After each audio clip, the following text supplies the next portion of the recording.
Good morning and welcome to the January 24th meeting of the Board of Supervisors. We will start by calling this meeting to order and a moment of silence.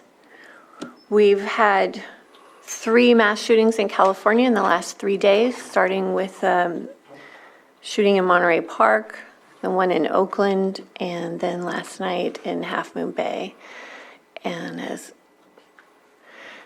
we hear about these shootings almost daily throughout the country, they are each unique and impact those communities in completely different ways. And just want to send our hearts to those communities and those individuals and families affected. And I don't know if anyone else has moments of silence. Do you? Yeah. Yes, unfortunately, this one hits close to the city of Clear Lake. 2 individuals just learned an ex-employee, a longtime employee also of the city of Clear Lake, Julie Burrows, just passed away. She used to work in the planning department, lived in the city of Clear Lake for a long time as well, helped to get a lot of projects completed, was a wonderful human being and will be missed. I know she dealt with some health issues upon retiring from the city of Clear Lake, and unfortunately just received news that she passed away over the weekend. And also Robert Viramontes, who was working in public works for the city of Clear Lake, had a car incident and unfortunately lost his life, leaving his wife behind and his son as well. Want to keep them in our thoughts. And just want to add an extra point. And I don't know what the circumstances of the driving incident was for him specifically, but just a call to the community. Leave early, slow down, give space between cars, drive for the weather, not for your destination. We're all on the same roads together. We all want to reach our destination together. Please be mindful of how you drive and how you impact others around you. We're all seeing it. And I know that those listening are more likely to want to do these things right versus those not listening. But do the right things out there. Lead by example. We're all sharing the road, and we all need to be safe out there.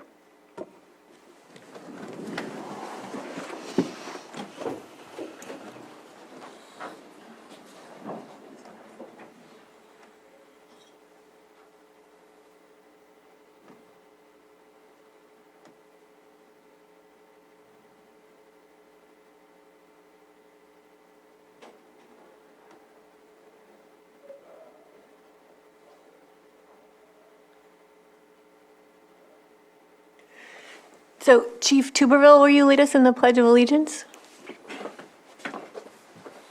I pledge allegiance to the flag of the United States of America and to the republic for which it stands, one nation, under God, indivisible, with liberty and justice for all.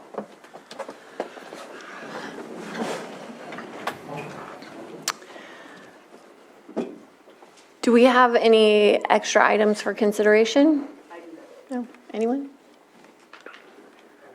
Okay, we'll move on to approval of the consent agenda. We have items that need to be pulled or considered. We have 5.6 will be pulled for discussion later today. And then 5.6 will be for a further meeting. Okay. Because it says later today on my note. What would you like to do? I would like to pull it for a further meeting date. I know that Community Development will be meeting with our auditor controller to discuss this and review it to ensure that what's brought to us is correct. I'll let her know. Okay. Okay. Is that it? And then 5.8, For later today? yes.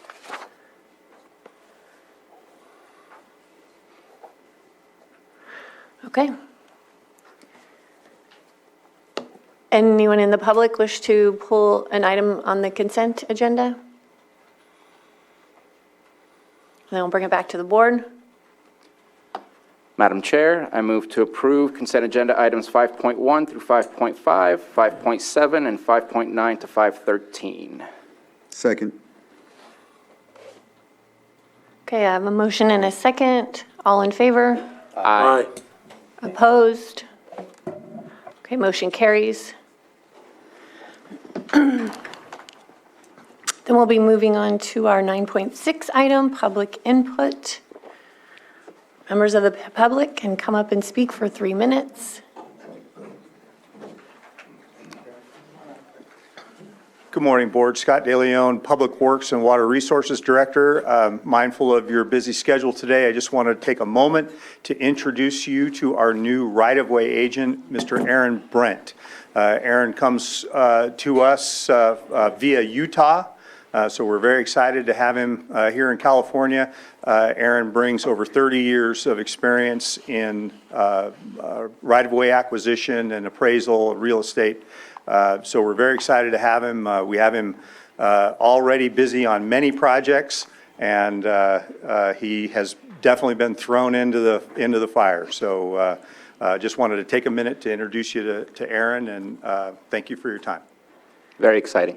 Thank you and welcome. Thank you. Do we have any other members of the public in the boardroom or in the Zoom room? I see no hands in the Zoom room. Oh, there is a hand that popped up, Lori Montserrat. Okay, Lori Montserrat, you have 3 minutes. Hi, just a point of order. Is this the meeting at which you will be discussing the Clear Lake hitch? I didn't see an afternoon meeting listed on the public calendar, and so I came this morning. Yes, that item will begin at 1:30 p.m. Thank you very much. No further hands. Okay. We have 2 minutes until our next item. Is there anything from our non-timed item that we can do quickly? Or should we wait 2 minutes? 7.5. 7.5? Yeah, it'd probably be quick. Okay. 7.5, consideration of update and appointment to the 2023 committee assignments for the members of the Board of Supervisors. This is from the clerk.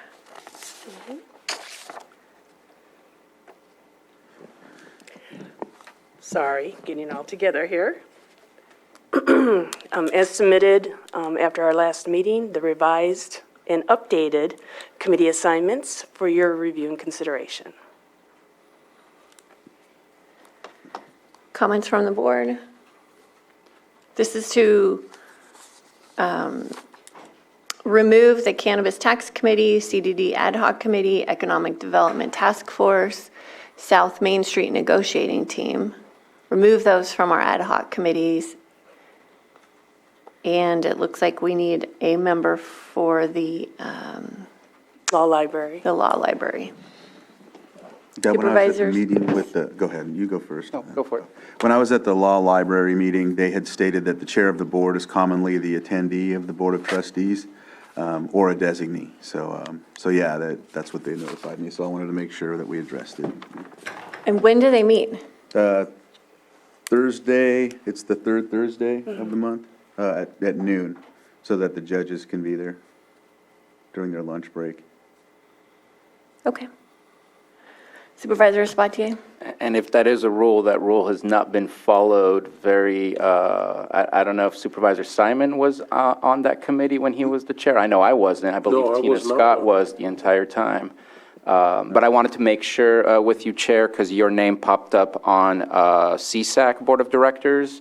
I did not want to jump off CSAC and just wanted to make sure that I didn't misunderstand our prior conversation. So that's been exchanged back to being myself and Supervisor Green as the alternate. I was going to be the alternate. Okay, maybe that's where that change should have occurred. Okay. Yeah. But other than that, I whether you want to take on the role for Law Library or keep it with Supervisor Crandall, that's up to you guys. I don't mind. I enjoy them, I do. It's Well, I think it's a great opportunity for each of us to take a turn there. Okay. Any other comments? Okay, public input on this item. The chambers are on Zoom. Nothing on Zoom. Okay, I bring it back to the board for some action. Let's see.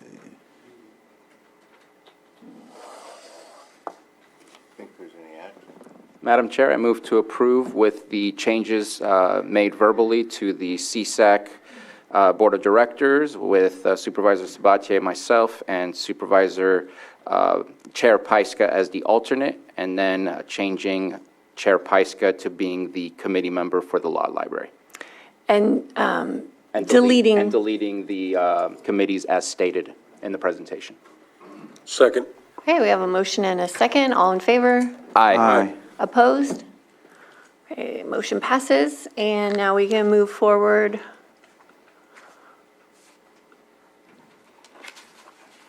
with our 6.2 item, presentation of proclamation commending Tina Dawn Rubin for her 22 years of service to the County of Lake Board of Supervisors. Tina, do you want to come meet me up here?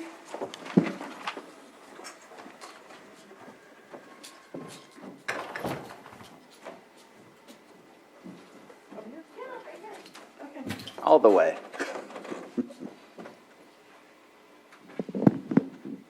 Okay, Board of Supervisors, County of Lake, State of California, proclamation commending Tina Dawn Rubin for her 22 years of service to the County of Lake.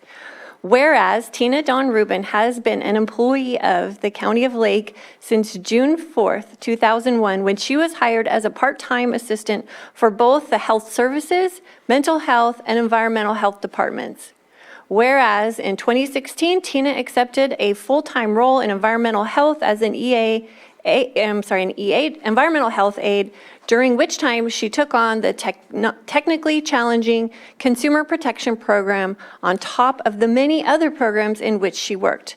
Tina's exemplary work ethic served her well as she provided the public-facing presence to nearly every restaurant operator, temporary event sponsor, tattoo facility, and caterer in Lake County for over 2 decades. Whereas Tina's depth of knowledge and steadfast dedication in consumer protection has been a source of reliable knowledge for both the environmental health staff as well as the public at large. Whereas Tina's most outstanding contribution to the community was found in her tireless dedication to serving as the point of contact for environmental health to answer questions and provide guidance for community members affected by the Rocky Fire, Valley Fire, Clayton Fire, Sulphur Bank Fire, Mendocino Complex, and LNU Lightning Fire. Whereas Tina does not recognize the category of classic rock because true rock and roll is timeless and never dies. Whereas by her professional ability and selfless dedication to duty, Tina Rubin reflects great credit upon herself and were in keeping with the highest standards of public service. Now, therefore, be it proclaimed that the Board of Supervisors of the County of Lake does hereby express its sincere appreciation and gratitude to Tina Dawn Rubin for her years of dedicated service to the residents of the county and wishes her the very best in retirement. Adopted this 24th day of January 2023. Thank you. Congratulations.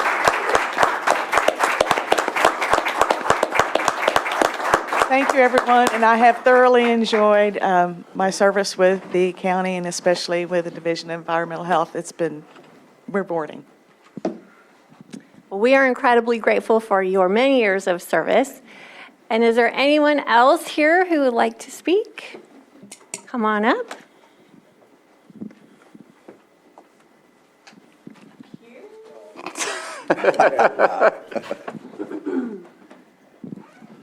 Hi, Craig Weatherby, Environmental Health Director.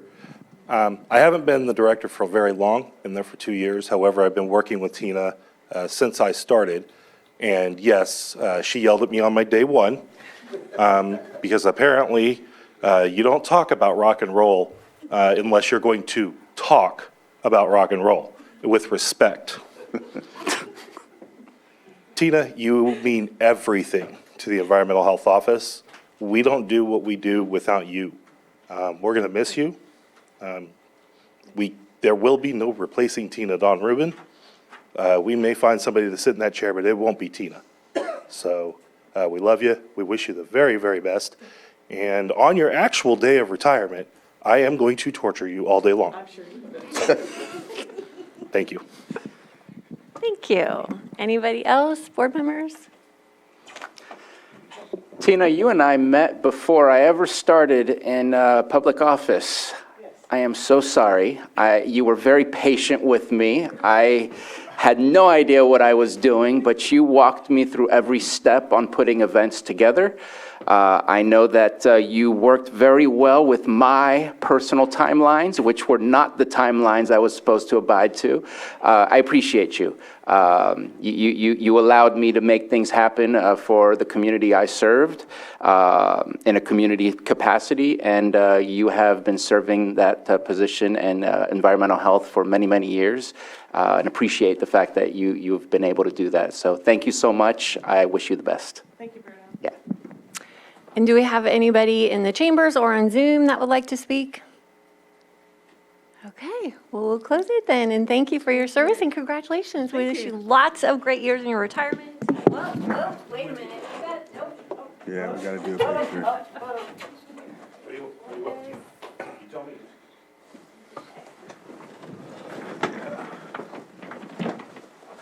There we go, I'll stand up.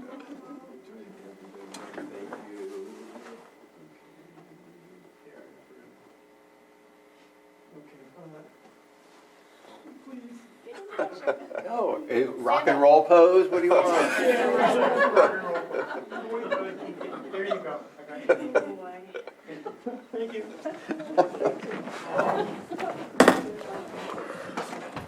I didn't like you. All my chairs make all the noises. Okay, next is our 9:15 item, public hearing, fire hazard severity zone maps presented by CAL FIRE. And you can come up and join us here.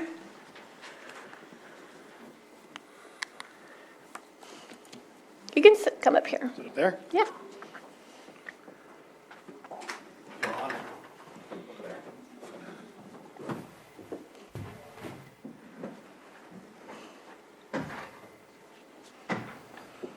Nothing other stand, but good morning. My name is Marshall Turbo. I'm the battalion chief of Cal Fire. Oh, they Oh, need you hold to on. have the mic, yeah, so.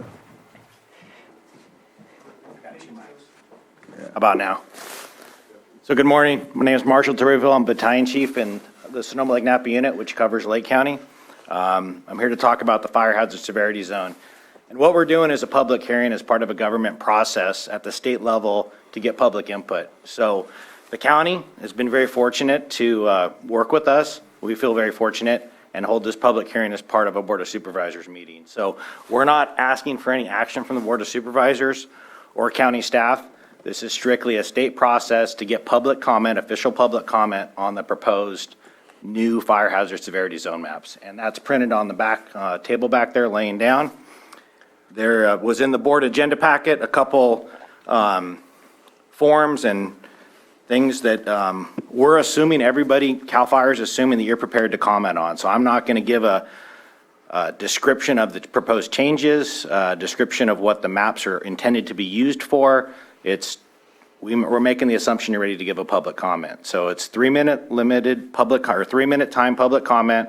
We'll have you come up to the podium here and I'll put the microphone, CAL FIRE's recording this as well as I believe the county is, to get your guys' comment on the proposed changes. So you can comment on the regulation, comment on the map changes, and then once we close the formal hearing, I can do a little bit of question and answers with the board and with members of the public, or we can take it out into the lobby and talk further.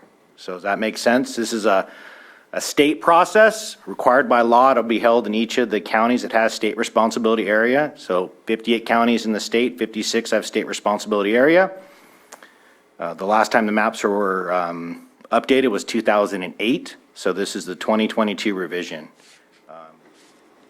Today's purpose is to get verbal, oral, in-person comments on the record, but you have until February 3rd, next Friday, to do written, hand-delivered, or emailed comments. And on one of the forms, which is, I think, of all the forms, probably the best form, it's two-sided here. At the bottom of it, it talks about comments versus questions. You can ask questions all the time. your questions are going to get responded to in real time. So if you have a question about the map, the model, the data, the regulation, the government process, how this is being done, you can submit a question via email and it'll get answered right away. If you submit a comment's different than a question. If you submit a comment, that's going to get held onto, and through the Office of Administrative Law, that's a state entity, AOL or OAL, when they go through the official adoption, which will happen sometime in February, after February 3rd, after public comment is closed, that's when you could get a response. It'll be part of the regulatory process on any comments. So that's some confusion about questions versus comments. We're not here as part of a process to answer questions today. This is a comment period. So just like the county would do a comment period, this is the state doing a comment period. So with that being said, I'll become more or less like a robot. I'm going to read a script, we're going to show a video, and then we'll open it up for public comment. One bad thing, because we need to be consistent across all the counties we're holding these public hearings in, we're not going to be able to accept comments via Zoom or someone that's not here in person. Okay, that's not something CAL FIRE has afforded other counties to do. So the folks that are on Zoom, listening online, you can either try to attend another hearing in person in another county. There's about 8 of them left after today. You don't have to be from Lake County either to comment as well. You can be from a neighboring county anywhere in the state and comment as well today. So no online comments, but just remember your opportunity then is to submit in person, mail, or email. And that information's here, and I can go over it again. It's also in the agenda packet. Okay? I'll just pause for a couple moments here. I can maybe answer a question about the process, but I can't answer a question about any maps or the regulatory. So is everyone comfortable or understand what we're going to be doing as far as the public hearing? I'm going to read a script, show a video, have folks come up to the podium here, give your public comment, not a question, your public comment, and then we'll have a short little part for question and answer. Make sense? Okay.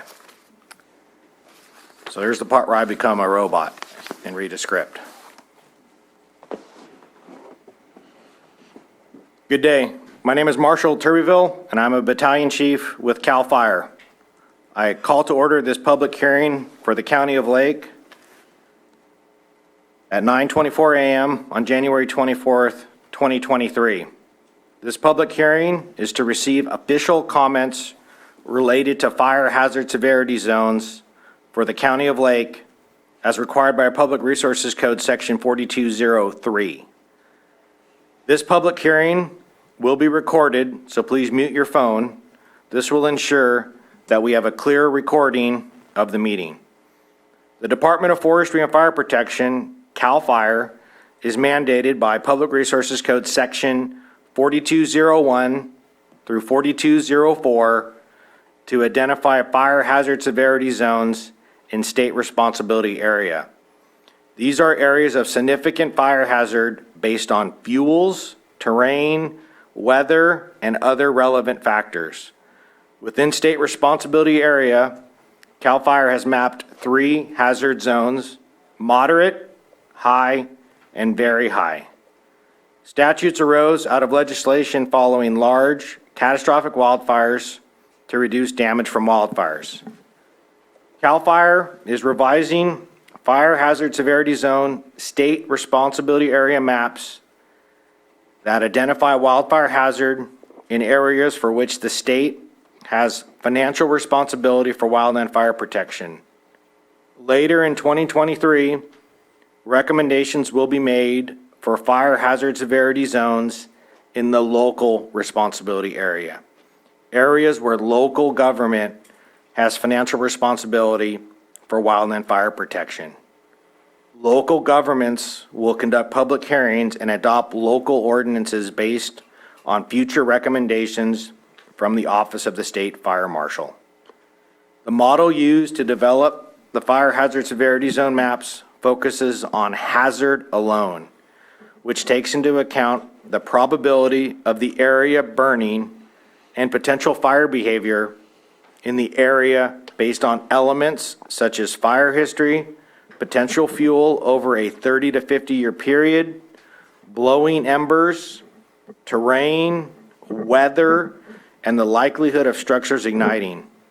It is not an evaluation of the level of risk that the area faces because it does not consider modifications such as defensible space, building construction, or water supply. I will now show a short video explaining how fire hazard severity zones were determined. This is the video I believe we provided. If it can be shown, it's roughly a 5.5-minute video. Hello, I'm Jamie. I'm a member of the CAL FIRE modeling team that developed the Fire Hazard Severity Zone map for California.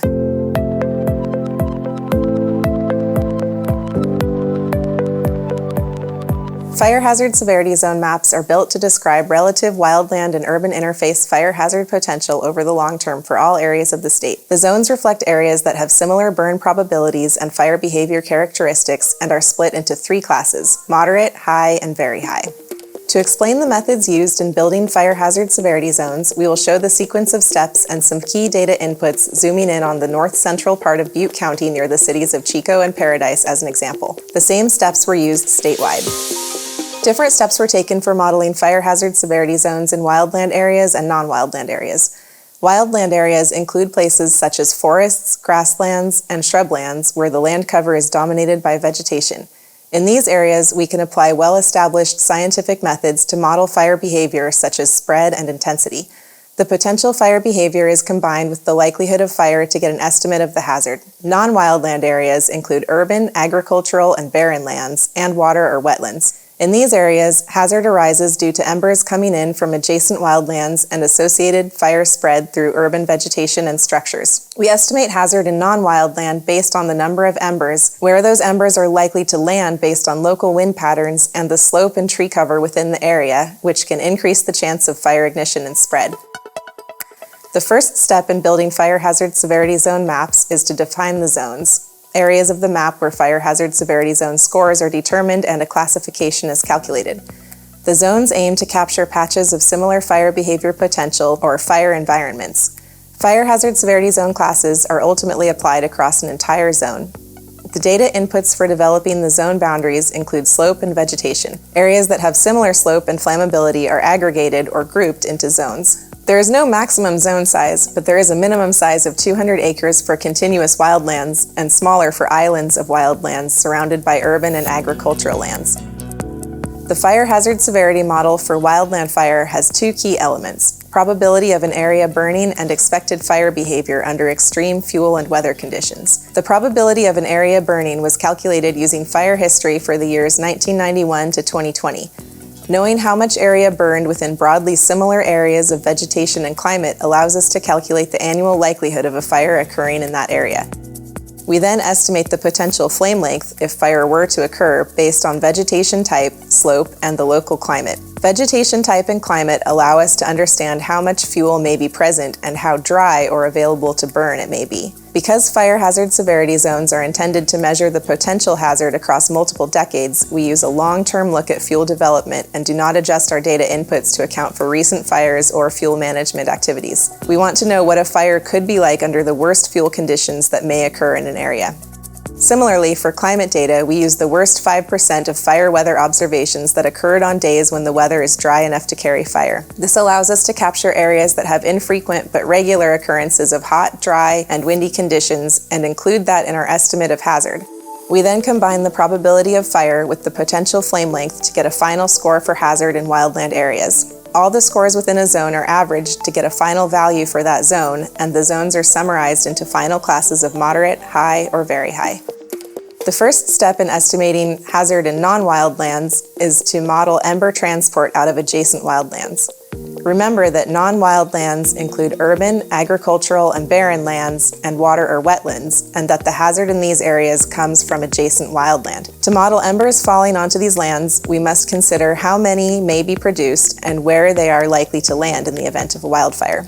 The number of embers, also known as firebrands, produced in the wildland is a function of vegetation type, modeled flame length, and burn probability. We model the dispersal of embers into non-wildland areas under the worst local fire weather conditions when fires are more likely to challenge containment efforts. For example, if the worst fire weather at a given location tends to have winds predominantly out of the northeast at 40 miles per hour, modeled firebrands go predominantly to the southwest and go a greater maximum distance than they would at a site with predominantly 20 mile per hour winds. We then add up all the embers coming into the non-wildland to get an estimate of the relative number or brand load landing in a given location.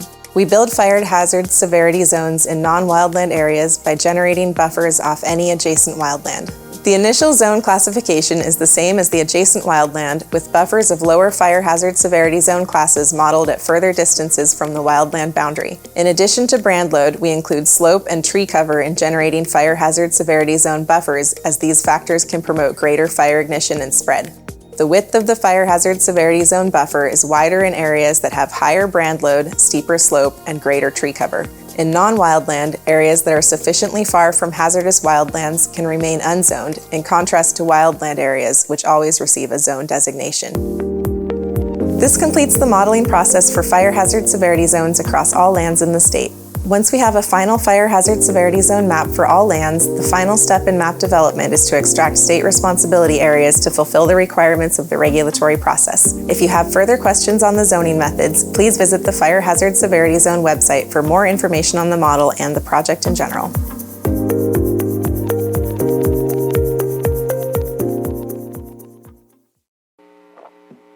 The existing fire hazard severity zones, state responsible area maps were last approved in the late 2000s. Following these current county public hearings, the Office of the State Fire Marshal may elect to amend the maps or adopt them without revision. There are separate fire hazard severity zone maps for state responsibility area and local responsibility area. Each requires a different adoption process. The adoption process includes public hearings in the 56 counties that have state responsibility area. These public hearings are being conducted during a 45-day period from December 16, 2022 through February 3rd, 2023. If people wishing to make public comments are unable to attend a public hearing, comments may still be received during the entire 45-day period. The state responsibility area maps have been reviewed statewide by the 21 CAL FIRE units and 6 contract counties. Recommendations for changes have been provided. The recommendations have been reviewed by CAL FIRE Sacramento staff. The Fire Hazard Severity Zone state responsibility area maps are now available for review and to allow written comments as part of this regulatory public hearing process. Today, you will have the opportunity to provide written or verbal comments. Please understand that this public hearing is not designed to be a public forum or discussion. This hearing is only to receive comments as required in Public Resources Code Section 4203. Questions versus comments.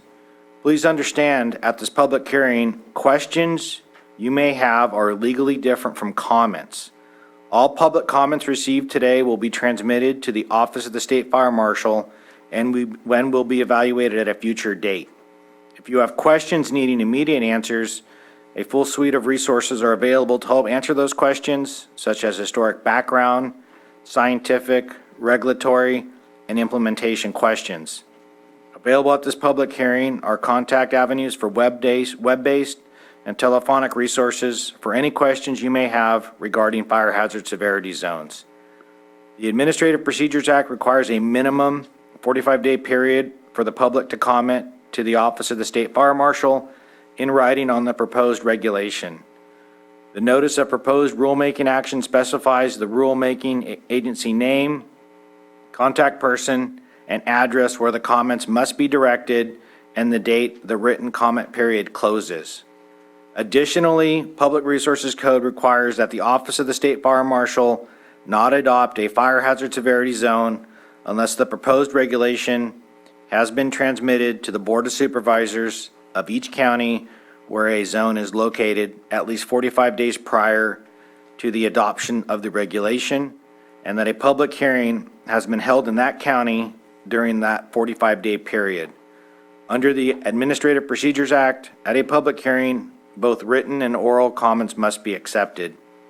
All comments will be collected, summarized, and responded to in the final regulatory submission to the Office of Administrative Law. The only public comments considered by the Office of the State Fire Marshal are those submitted during the comment period or at this or subsequent hearings. Each speaker will have approximately 3 minutes to state their comments.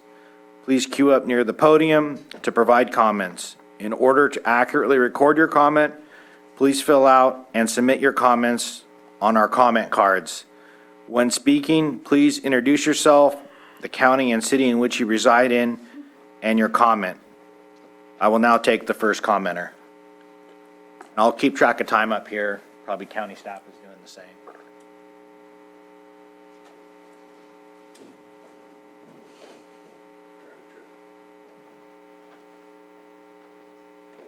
Hi, good morning. My name is Randy Murphy. I'm the general manager for Hidden Valley Lake here in Lake County.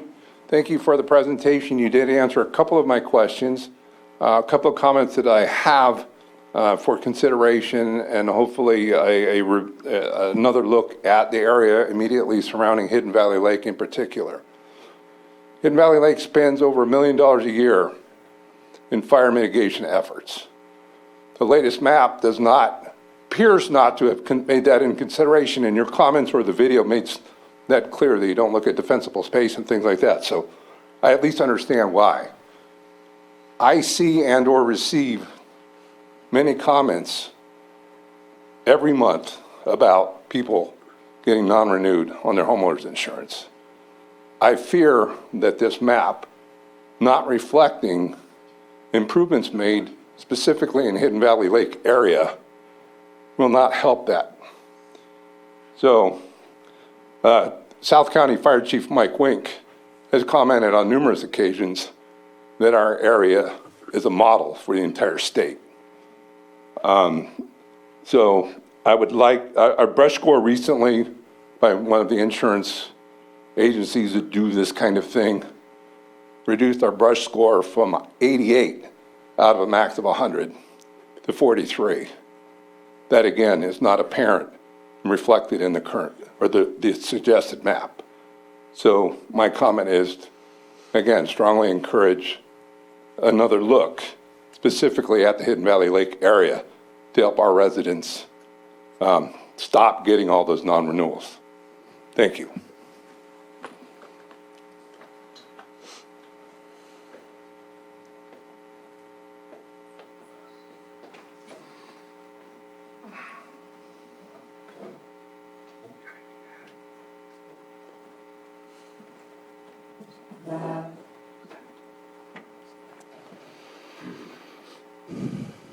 Good morning. My name is Kathy Andre, and I represent the Canocti Fire Safe Council in Kelseyville, as well as Riviera Heights Homeowners Association in Kelseyville. We understand that CAL FIRE is required by law to develop the hazard severity maps and only evaluate fire hazard, but the major negative impact of this report on all of our communities is exactly what the gentleman that was just here said also. There you are. This map is being used by the California insurance companies as apparent on the California Commissioner's website, and it is used by the California Insurance Commissioner's Office to assess fire risk, not fire hazard. This has drastic consequences for homeowners who live in high and very high fire hazard zones. Use of the hazard maps by insurance companies will cause hazard insurance premiums to escalate. Many hazard insurance policies will likely be canceled or not renewed. Homeowners will need to consider increasing their deductible amounts and reduce home replacement costs to rebuild their homes in the event of wildfire. They will not be able to afford to rebuild homes in this area with the escalation of insurance costs. Their only hazard insurance alternative is California Fair Plan, which I like to call the California Unfair Plan. It offers bare bones insurance for a exorbitant, absolutely exorbitant premium costs. And again, these insurance companies are using the CAL FIRE hazard maps as criteria for how they are assessing homeowners in Lake County. High fire hazard ratings and skyrocketing insurance premiums are competing to deter homeowners from doing mitigation work on their properties. We have, as a Fire Safe Council, and as there are 4 homeowner associations, there's 23 Firewise councils in Lake County. There's 3 fire safe councils. We have a tremendous amount of mitigation effort and mitigation work going on right now, none of which is reflected in the CAL FIRE hazard maps. And we believe very strongly that with the new technology that CAL FIRE has at their fingertips and was used in drilling down on these property maps, on the hazard maps, that same technology should be used with providing algorithms or map layering that reflect the mitigation work that has been done by these, by all of our homeowners associations, our communities, our individual homeowners. Hit the 3 minutes. I know, and I appreciate it. The only thing that any of us can change on here is fuel load. That is not, the fuel load that we have changed is not reflected anywhere in the maps, and we ask CAL FIRE to reconsider that and put that information into the maps for a more fairer assessment of the areas. Thank you very much.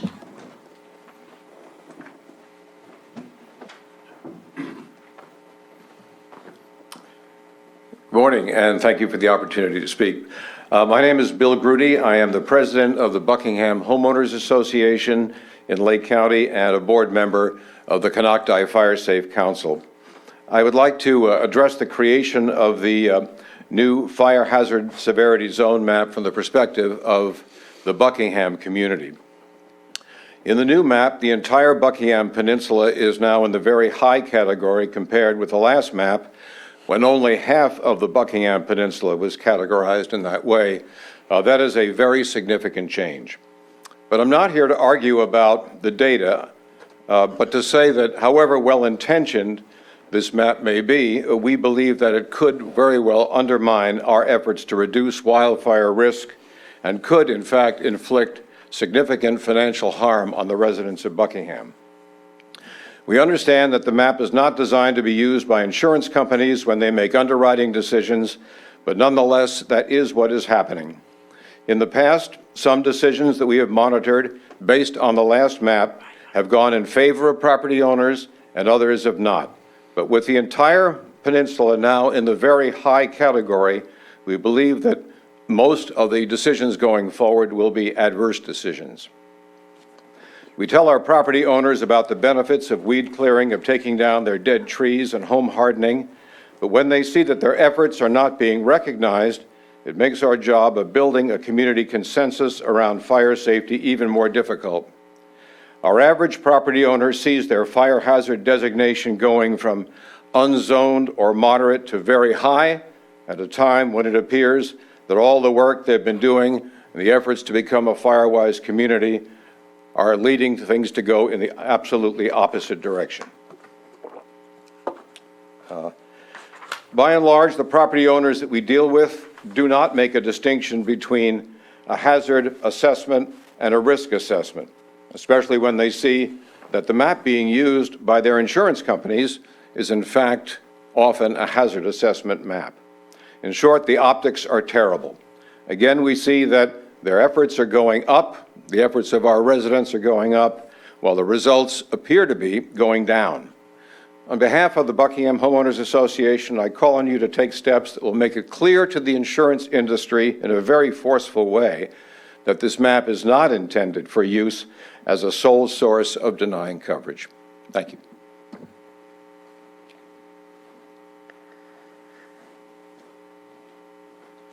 Good morning. John Knoll, retired Battalion Chief, Board of Directors of the Canocti Fire Safe Council and the Riviera Heights Firewise community. Here to share with you an example of just how your maps do impact insurance rates. My wife and I live in an area that on your current map shows as only a moderate hazard zone.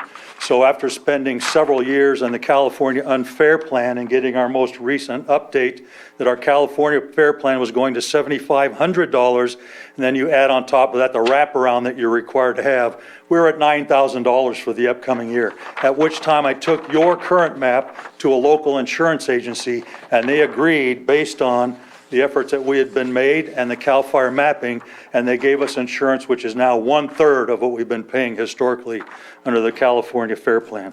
Here's your proposed map with our property in the middle of it, just as Bill was indicating for Buckingham and everyone else. We've arbitrarily been placed in the highest hazard zone in spite of the fact that we still maintain a tremendous amount of vacant land and an orchard, and orchards and vineyards are not included.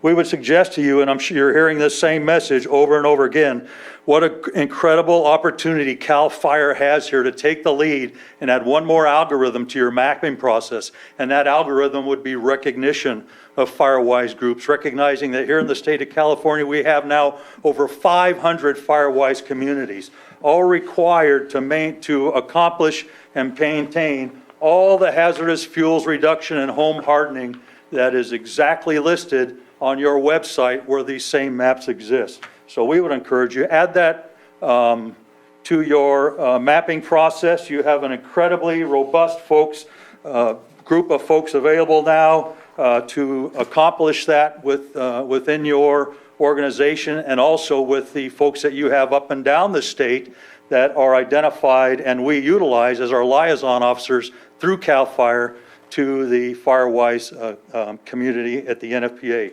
So again, we would encourage you, please take advantage of this opportunity, set the standard and lead the way for hazard mitigation and home hardening in the state. The moment you add that algorithm to your mapping, the increase in folks that will want to participate in home hardening and fuels reduction and defensible space and maybe even survivable space will increase dramatically. So please add that one algorithm to it. And we know that it works because we know that the fire insurance companies themselves recently sent out a letter that indicates that by home hardening, you increase your survivability by 40%, and by both home hardening and hazard reduction, which is all three zones, Zone 0, Zone 1, and Zone 2, you increase your survivability by more than 75% within the hazard zone. So again, we would encourage you, add that algorithm, give us the benefit of the doubt, throw us a bone that when we go out and we try to encourage more folks to become involved and become certified FireWise communities, that there's going to be some benefit to the tremendous amounts of money that we're spending.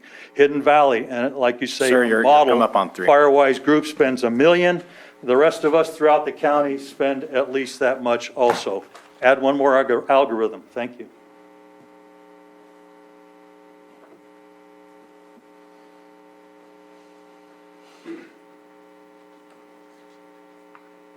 How are all of you today? My name is Robert Gary. I'm the Tribal Historic Preservation Officer for the Habematol of Upper Lake.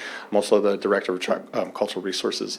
One of the concerns I think that come to mind in not really looking at as far as the draft process and the protocols for it is the buffer zone.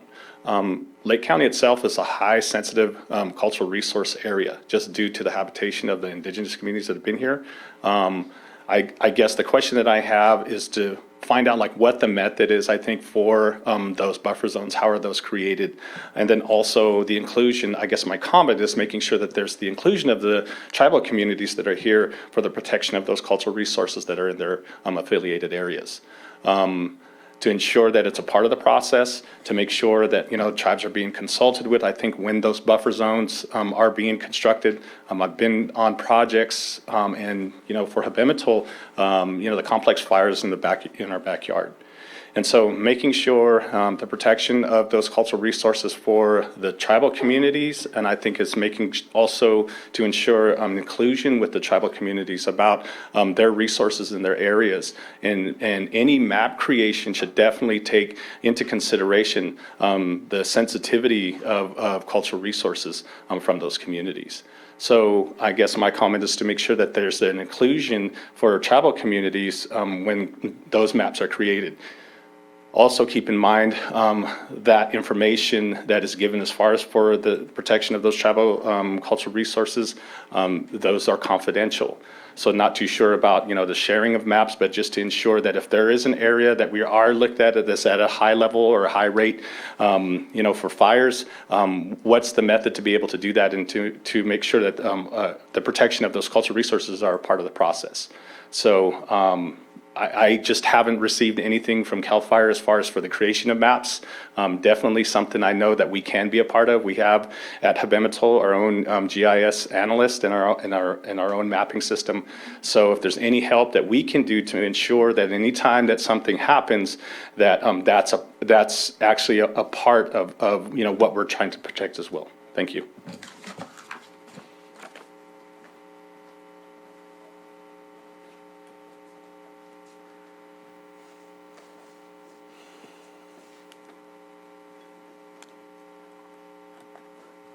No one else from the audience is planning to make a comment. I'll turn it to the board. If you'd like to make a comment, like you to keep it to 3 minutes, but it's also your meeting. So. Go ahead. Just a couple comments, Supervisor Green. Double mic, I like that. We'll restart your time there too. Will you? Timer for soups. Thank you for bringing this forward, and the comments so far have been interesting. One comment for accessibility, it took a little bit of a deep dive into the flyers and stuff like that to actually find the maps you're talking about. So just for people tuning in, if you follow the links deep enough, you'll get to a GIS type of thing, and the actual link is calfire-forestry.maps.arcgis.com. calfire-forestry.maps.arcgis.com, and it'll pop up what you see typically in these GIS maps, interactive stuff. So that's pretty impressive if you can get there, but you may have to deep dive into the materials presented so far. Some of the people who had spoken before did a before and after, so this particular online version of the proposed maps, if it had an overlay of the previous map so people could do a ready comparison of before and after, I think would be super handy. Apparently people have found a way to do it using the existing tools, but that's kind of something that could have been added as a layer fairly easy here, just to make it simpler for people to access. I am puzzled by a couple of the designations here, but that's more of a question than a comment.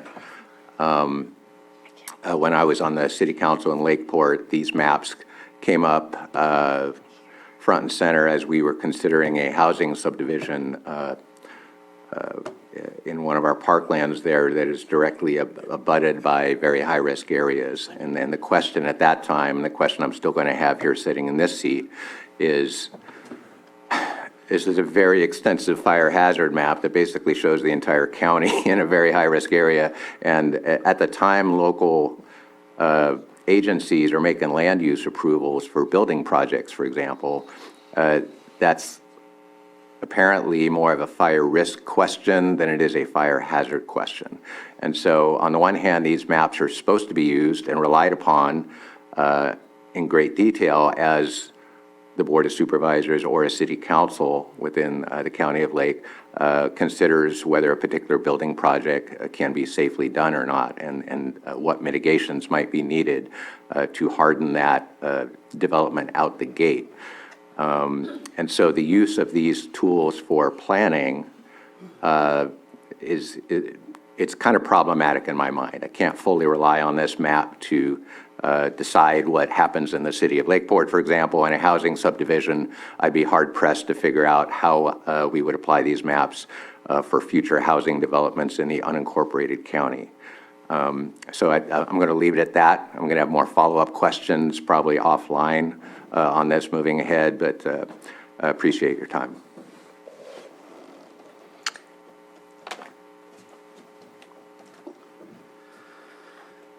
Thank you for bringing this here. My comments are meant to be more towards the people who have created this process. So appreciate the individuals in the room. Please know that the comments are not meant to be personalized to you. My colleague mentioned that the map, you have to do a little bit of a deep dive. For this being public comment, it should not be a find the map game. It should be very easy to click on one attachment and see what does Lake County look like yesterday on the map and what does it look like as proposed. I think that's not a good way to approach the public. We need to provide everything up front, not ask people to do a little bit more work to get to what we're asking and talking about. Overall, I get it. We've seen a lot of fires, so I understand why the map is moving in that direction, but the direction we're going is only going to hurt the rural areas, Lake County definitely, but the rest of rural California. The belief is we are dealing with climate change, which I am going to say rural California has not been the major contributor of, but we are the major recipient of the rules and regulations that will limit us in what we're going to be able to do.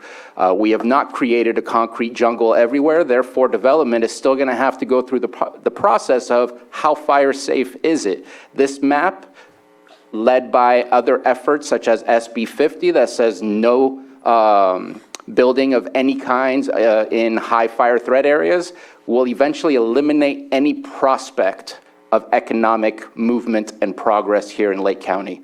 So I'm very nervous about what this map means. Insurance-wise, I see that the commissioner says that insurance companies are supposed to give us a reduction in home hardening and other things to be fire safe. That doesn't mention any decreases or any caps on insurance. It just means if you have $10,000 to $20,000 to spend, they'll decrease it a little bit. And I'd like you to look around in our community and see how many people can afford to do those things to the properties they own. So the benefit from the insurance commissioner, I don't see that as being a huge benefit here. It will be very limited in those that can access those services and those decreases. I think this is definitely a slap in the face to all of the efforts being made to mitigate fires. We have lived through fires, and we are doing everything that we can to try to limit and mitigate future fires, yet not having that as part of the algorithm, as stated by some of the public comment we've already received, it's demoralizing. It's a large effort, yet that effort is not found. And I understand, because you said 2008 or something like that was the last time it was updated. There's been no mention anywhere on when we expect to see this updated again. If it takes 10, 20 years, yeah, defensible space needs to be defensible space every year, every other year, whatever it is that you're actually taking down and making defensible space for. So over the course of 10 years, you can't see what it is today and estimate that it's going to be there in 2 or 3 years. So I ask, do this more often and use defensible space so we can prove that we are doing our part that you are asking us to do. We all want to win from this. I think I will stop there, but I'm also going to make a comment. Right now, please don't change this. Cities are exempt from the SRA. They are their own protection zones. I see this leading to a lot of cities being annexed and created in order to get out of this very disconnected creation that puts county unincorporated land in a very awkward situation of where people will no longer be able to live in because the rules that are set by this. And that is not a good idea. Economically and politically, that is not good, but at the same time, there are there are consequences for things that occur, and this could be one of the consequences from continuing to move forward with this map by not looking at the efforts that are being made. So, thank you.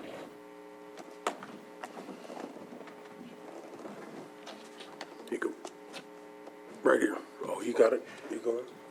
I do have one final comment, actually, and I hope that we can bring this back to the board so that we can provide a letter, a combined letter from the board on our comments, not as individuals, but as a board on our thoughts on this, and maybe even open it up to a broader conversation with the public as well, because I think a letter from the board would, by the date, February 3rd or whatever it was, I think is an important thing for us to look at.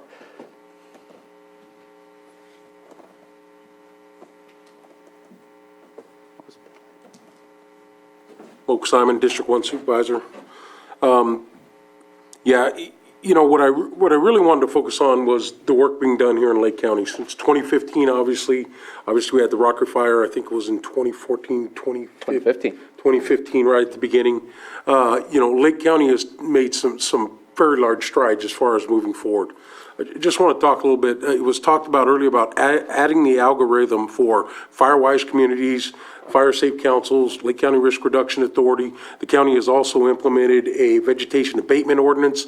I think that really needs to be taken into context here. I think some of the comments that were made by the gentleman stood up from the Canocti Riviera, we've been trying to do the work, and this really is going to set us back in that, you know, engagement from the community. And we've got some great momentum. Yes, we've got some challenges to work through, but we've been selected as one of the 3 counties in the state of California for a home hardening program. It is in the Riviera area at this point, but we plan on that being countywide. We got a small pilot program for ingress and egress to make sure people can get in and out of areas safe. You know, we're just starting to do that work, and some of these things are coming directly from CAL FIRE.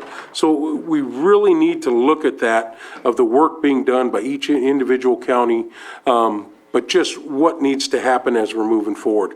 I am definitely concerned about the insurance implications that this will have in our area. We are all inundated by calls, and how do we figure that out? And the work we're trying to put down on the ground here is to say, listen, if you're moving into Lake County, we have the countywide vegetation abatement ordinance, we have the Lake County Risk Reduction Authority, which has all the cities, the tribes, water purveyors, all of our fire districts, everybody working together to make sure that we're continuing along those lines of working at home hardening, vegetation abatement, how we're going to be doing these things to move forward. So I really think, it just as was said, adding that algorithm in there for Lake County, I can't speak for the rest of the state, but I imagine you guys are going to get those comments from other areas that have done the great work, like we're trying to do on the boots on the ground here in coordination with our fire department. So I think for me right now, that's kind of my main comment. It really needs to be looked at. And I know our fire districts had a look at it, but you know, when a computer's making a decision, it just doesn't come out good as far as I'm concerned. It doesn't take into effect, there's no in between. How is the work being done? It's just black or white, and it doesn't take into account everything that's happening. I think here in Lake County, we've done a great job. We've got a lot of work to do for the next decade, but this is just going to set us back. And I believe right now, we're having the public hearing. Please, I will implore you as a county, you know, as a supervisor, I'm always asked, what can we do? I think our community needs to get their comments in. We need to figure that out, how it's on our website here at the county. We really need to let, you know, the governor and CAL FIRE know that we need to look at this in a different way. You know, I'm not going to say throw it out, but that's almost where I'm at. No, I got to be the one to say it, and I'm going to catch some heat for it, but we've got to do it in a different way. I've seen around the country here on the West Coast, they've tried to implement something like this in Oregon and other places, but our community members stood up and said, no, we've got to look at it differently. So, you know, I'm going to be the one saying it. We've got to look at this differently, because you can't just say, well, all Lake County is just, you can't live here. Well, people have been living here for thousands of years. It's how you live in the environment. It's the way you adapt, and it's the way we move forward as a community. And I think Lake County's embraced that to understand where we are and to take advantage of this beautiful area that we live in, but understand that there are consequences if you don't do it right, and we're going to continue to try and build in that manner. So those are my thoughts right now. It is limited. I will say to the community, it is tough when you just come in and you get your 3 minutes and you say, well, this is it, just comment period, can't ask questions. I know it's frustrating, but you have until February 3rd, correct, to get comments in written form. And this isn't towards everybody in the room from CAL FIRE bringing this to us. This is just conversation we need to have for the entire community. So thank you very much, but those are my comments today. Oh, sorry. It's okay. It's a double effect, right? Do I? Yeah, do both. Yeah, the second microphone is for CAL FIRE to get it on record. Like a press conference. Yeah, no, my only comment, a lot of it has been stated already, and especially from the public. But there's also one of the things I wanted to highlight, one of the policies that were improved with or amended for RCRC. In the statement basically just says RCRC supports state-funded programs to aid socially vulnerable homeowners with home retrofits and defensible space efforts in order to mitigate individual and community wildfire risk. And they added this sentence, including mitigation efforts necessary to meet state or federal programs designed to increase insurance affordability and availability. With regards to some of the mapping and whatnot, I don't know if, I know that they'll be working on this with the state in regards to this as well, because we're a member of RCRC, so they'll be coming forward and making comments as well if they haven't already.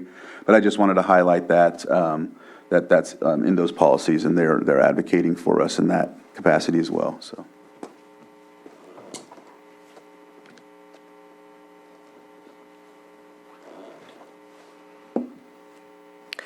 So my comments are along the lines of my colleagues.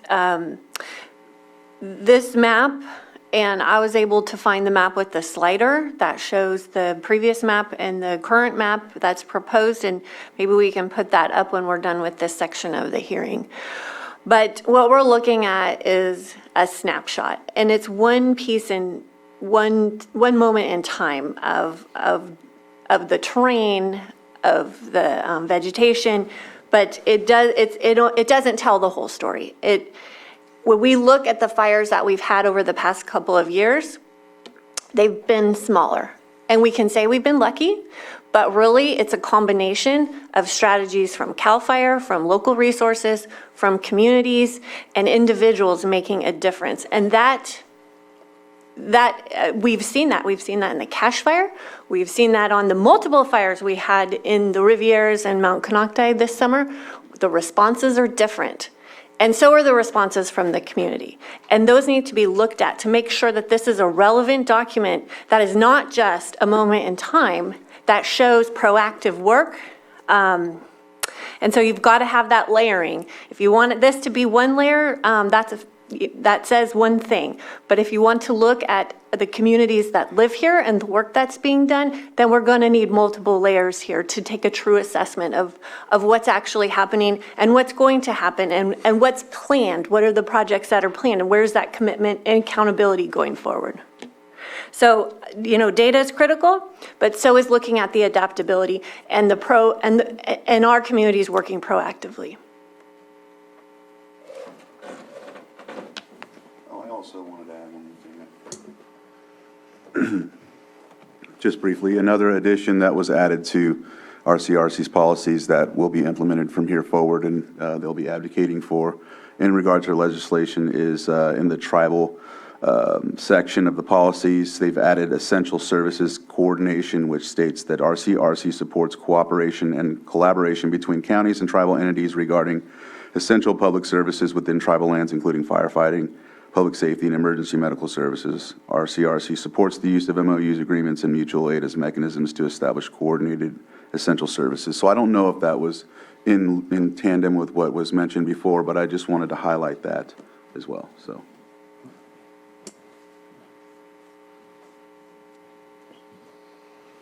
Chair, are we okay if we just make sure no one in the audience has a comment now as well? As we're going to call the public comment period. Can I make one? Sure.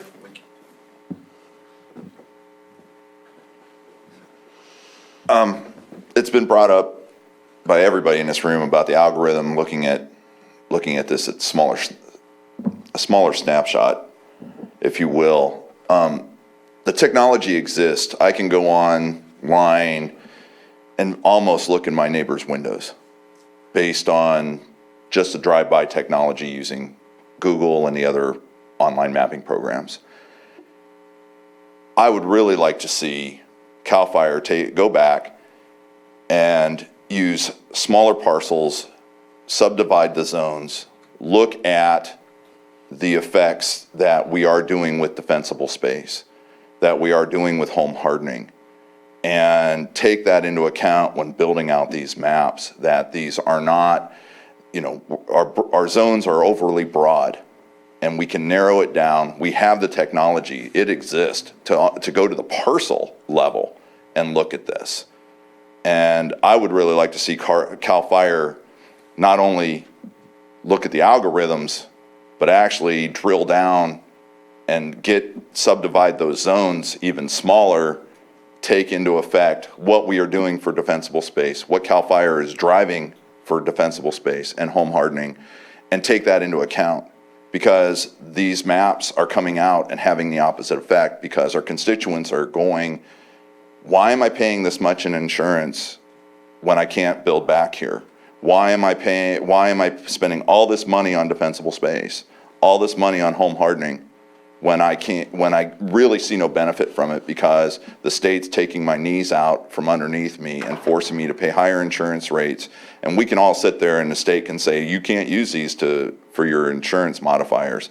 We absolutely know that's taking place. There's no penalty on the insurance companies, because the insurance companies can just say, no, we send out our own adjusters. We create our own maps. It's the state has to be more aggressive and more helpful for its constituents. We're not asking the state to come in and do the work for us. We're asking for the state to make our work easier and to make it beneficial, because you are hurting. I know you're hurting my district and you're hurting my constituents, because with these maps, and as they continue to evolve, because they are overly broad. And as you've heard in this room, we have fire safe councils, we have risk reduction authorities, we have fire districts that are working very hard to promote home hardening and defensible space. And I'm going to go back to home hardening and home hardening and home hardening over and over and over again. We don't need to denude our landscape. We definitely need to modify it. But there's a better way to this, and CAL FIRE needs to take these maps and go back and subdivide, drill down, and take into account all the hard work, all the money that's been spent through state grants, federal grants, local community organizations, and even on individual properties, to benefit us, not to have it taken away from us because an overly broad map that an insurance company is just going to say, we'll see you later. Thank you. Chief Reitz, did you give your name? I'm sorry, I can, if I did. Yeah. I'm Patrick Reitz. I am the fire chief for the Lakeport Fire Protection District here in Lake County. Thank you. Can I follow up with a comment after his? Thank you. So as the chief was mentioning home hardening, we have entire communities that have been rebuilt to the most current standards. And we have to have that reflected here. In the middle of this giant red blob that is most of the Cobb and Anderson Springs community, we have homes that are entirely built after 2017, 2018, 2019, 2020. Those are all with the current standards and home hardening and defensible space. And there's not any recognition of that in these maps. Yeah, just very quickly again, Supervisor Green. I'm going to part ways with the speakers and my colleagues on the algorithm, on the request that we start analyzing fire risk in these maps as opposed to fire hazard. The fire hazard is the thing on the map that creates the incentive to start hardening your homes and stuff like that. I don't hear anybody attacking the science that drives the hazard assessment. And we have lived through so many wildfires in this county in the last several years. We've seen the wall of flames. We haven't seen just garden variety wildfires. We've seen catastrophic wildfires that we have never seen the scale of before. So I don't know that it is helpful in any way to say, oh, we need credit for vegging out a brush around my home. We get credit for a home hardening. When the Riviera burns, and not if it burns, but when it burns, it's going to be catastrophic. People are going to lose their lives. And we've seen this movie before, Paradise. One of my first jobs out of college was in Paradise. They talked about it 30, 40 years ago. Boy, when this place burns, it's going to be bad. How much home hardening happened around there? How many lives were saved by all the home activities? When it comes to insurance and concerns on that, absolutely. We're talking to the wrong people. We need to talk to the insurance commissioner, the governor, whatever. It's not CAL FIRE. We're not going to game the hazard maps so that we can get a break on our insurance. Rather, we should accept what the hazard map says. Basically, the entire county, given the right climate conditions, can burn. What are we supposed to do about that? The discussions we have come after the assessment of the hazard. So I believe the assessment of the hazard in the revised maps is dead on correct. If we want to talk about the other things that have been addressed here in other venues and in other mapping tools, that's certainly appropriate. We can talk about it. But the hazard assessment proposed in this mapping is absolutely spot on correct. Thank you.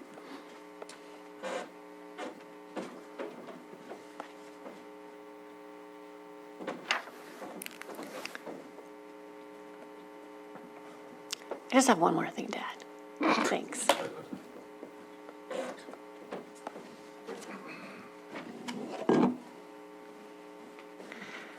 Well, I mean, I hear what you're saying, Supervisor Green, but this is just one aspect that we're looking at. We have a holistic view of our communities and what needs to happen. But what I also don't quite understand is what is the benefit,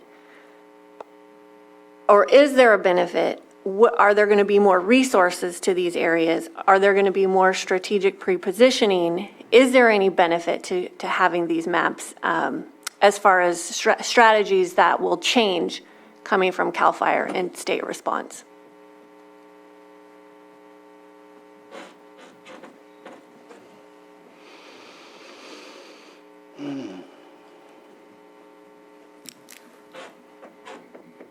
Seeing no more comments, I'm going to call the public hearing to close, and then we'll go to the last agenda item, which is question and answer. Just want to make sure there's no more comments that want to go on record, as far as oral or verbal.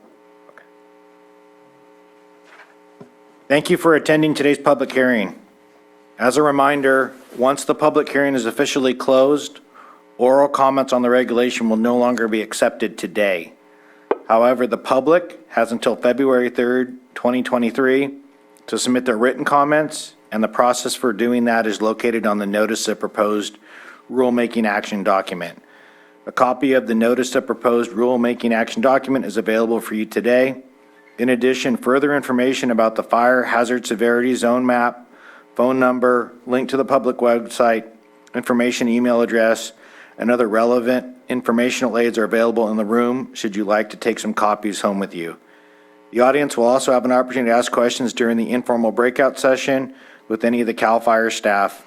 Again, thank you for attending today's public hearing, and I formally adjourn this public hearing, and it's 10:19 a.m. Thank you.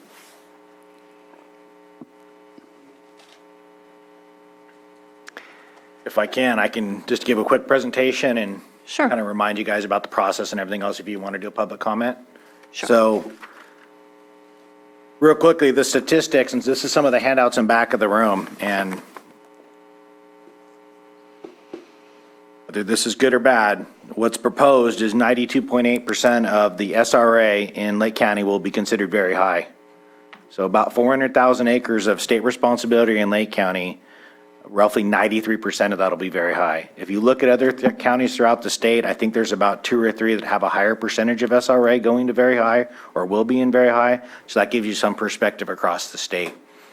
And then just as a kind of explanation, state responsibility areas where CAL FIRE has jurisdiction for, mainly for suppression. You have the Mendocino National Forest in Lake County. You have some BLM lands, some BIA lands. Those are all technically federal, so they are not going to get modeled as part of this. However, in cities, incorporated cities, or portions of the county outside of SRA and outside of a city limit that are called local responsibility area, those maps are going to be released to the county and the cities. So you'll get maybe in 6 months, maybe as short as 3 months, but I think it's going to be about 6 months. The local agencies are going to get notified that the state, Office of State Fire Marshal, CAL FIRE, it's more or less one and the same. We modeled your local responsibility area in the city or in an incorporated county that's not SRA, state responsibility area, sorry for all the acronyms, and this is what it is. This was also done back in 2008. I was involved back then as well. I do not believe there was any what's called very high local responsibility in Lake County going back to 2008. Some of the cities and the counties could have done what's called the WUI zone, but this all pertains to the building code, not about insurance necessarily. So that's the process. This is just where CAL FIRE has jurisdiction. You won't see any federal lands modeled or any data coming out on that, but you will at some point have local responsibility, which is inside cities and unincorporated Lake County. That'll get modeled at some point, and that'll come back, and I'd love to, help you guys with that process too if needed. So what we're doing right now is we're going through 45-day public comment on state responsibility area classification. How this state responsibility area is put into one of 3 zones. Some of the building codes, really, it's just whether you're in SRA or not. It doesn't matter necessarily what zone you're in. But for hazard disclosure, Assembly Bill 38 with defensible space inspections, that's some of the stuff that this stuff triggers. So just as a reminder. And then some of the board's comments, and I'll offer, if you guys want to do any type of forum, whether online, in person, and we also have Chief Duncan here, who's the lead CAL FIRE official for Lake County, I'm willing to do whatever to get you guys the information so you have it. We're just under the gun a little bit here. February 3rd, next Friday, is the deadline for public comment. But absolutely, the board, the county, I think there's at least 2 other counties in the Sonoma Lake Napa unit that are providing to do public comment. I think most of you guys are all notified via CSAC too as well, and maybe the rural counties.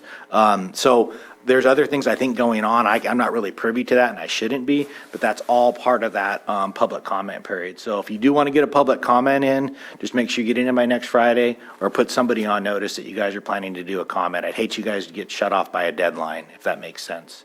Any information you guys need, the slider map, finding stuff, I got the proposed map and back. I'll help you guys with any of that if you need to as well. So our next board meeting is after the deadline, and so we can give notice that we're going to be sending our comment in late? I don't know officially how this is all going to work, but I would say you should probably, let somebody know. Deadline, it's easy. Okay. Susan? I don't know if on this I've agenda. already added it to the 31st. It'll be the last item on that day.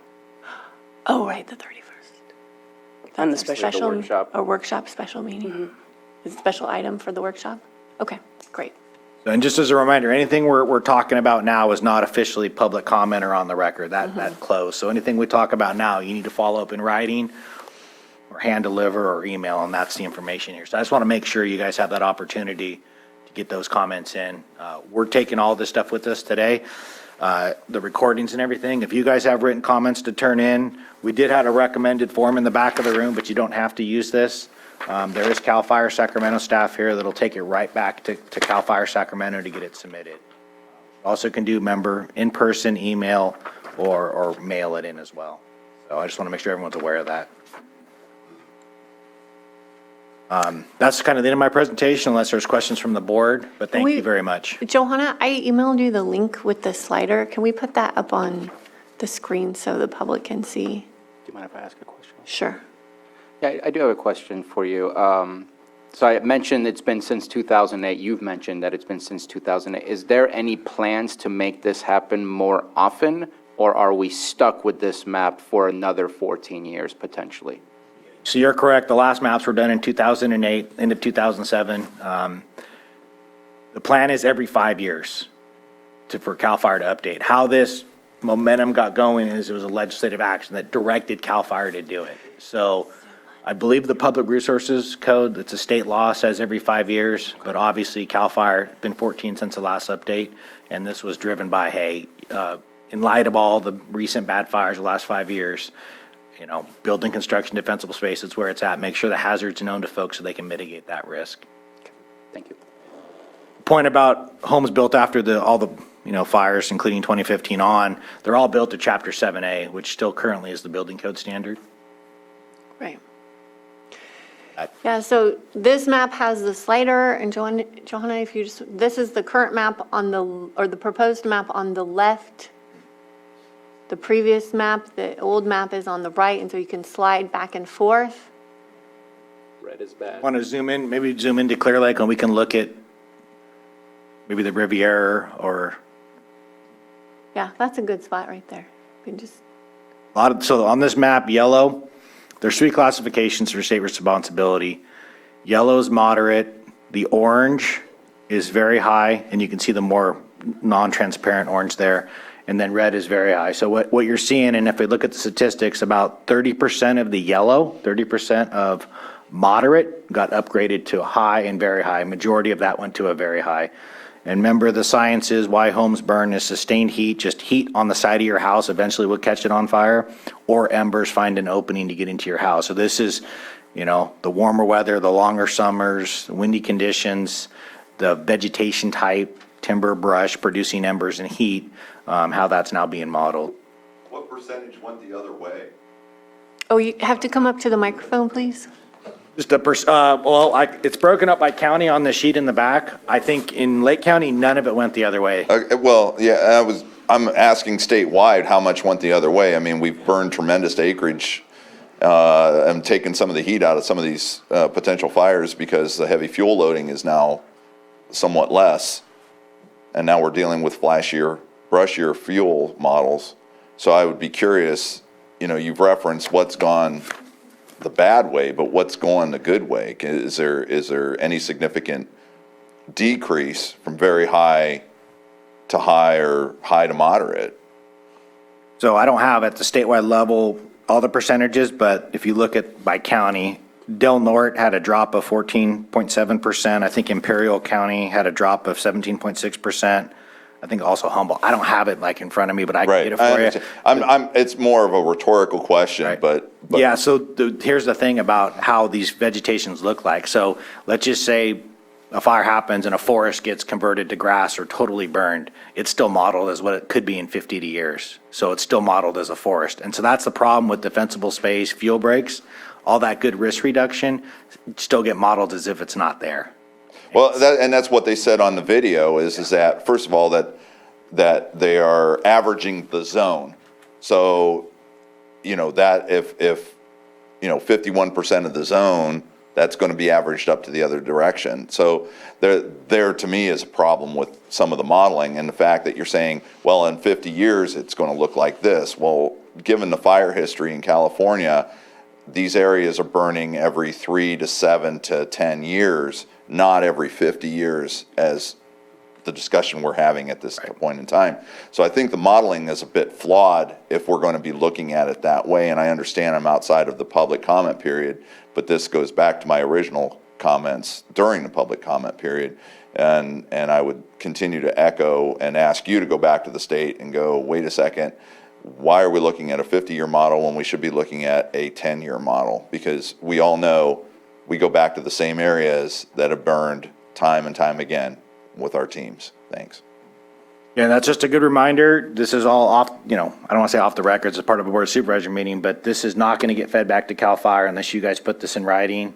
I can't receive, public comment like that, just so you guys know. So all good discussion. And one of the questions I got asked at another hearing was, well, why can't we do like an informational session before the official public hearing? And the answer is, I could intimidate somebody. I could give a bad answer to somebody. The thought being is you come and just give your public comment based on what you know. And so that's why the question and answer session on the agenda here is after the official public hearing. But I understand that, finding information on our website is not always the best because it's a statewide website. Understanding all these terms can be confusing, interpreting that map there as well, So that's why I'm saying if you want help or we do something with a community meeting, I'm all about helping out. There is stuff on the insurance side, like the Firewise USA. There is the Board of Forestry last year did the California Risk Reduction Community List, which is through the California Board of Forestry. There's now an insurance certification you can get on a house. So there's all these other risk reduction certification processes that are, I think, somewhat trying to encourage, or I don't want to say force, but make it more appealing for insurance companies to provide you insurance. You know, rates, how much you pay is another concern. And then, as somebody mentioned, the elected insurance official is you know, different than the Board of Forestry, different than CAL FIRE as a department of the state.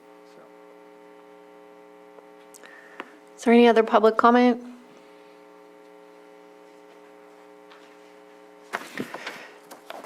We can open it up to the Zoom room this time. Is there anyone in Zoom that has public comment?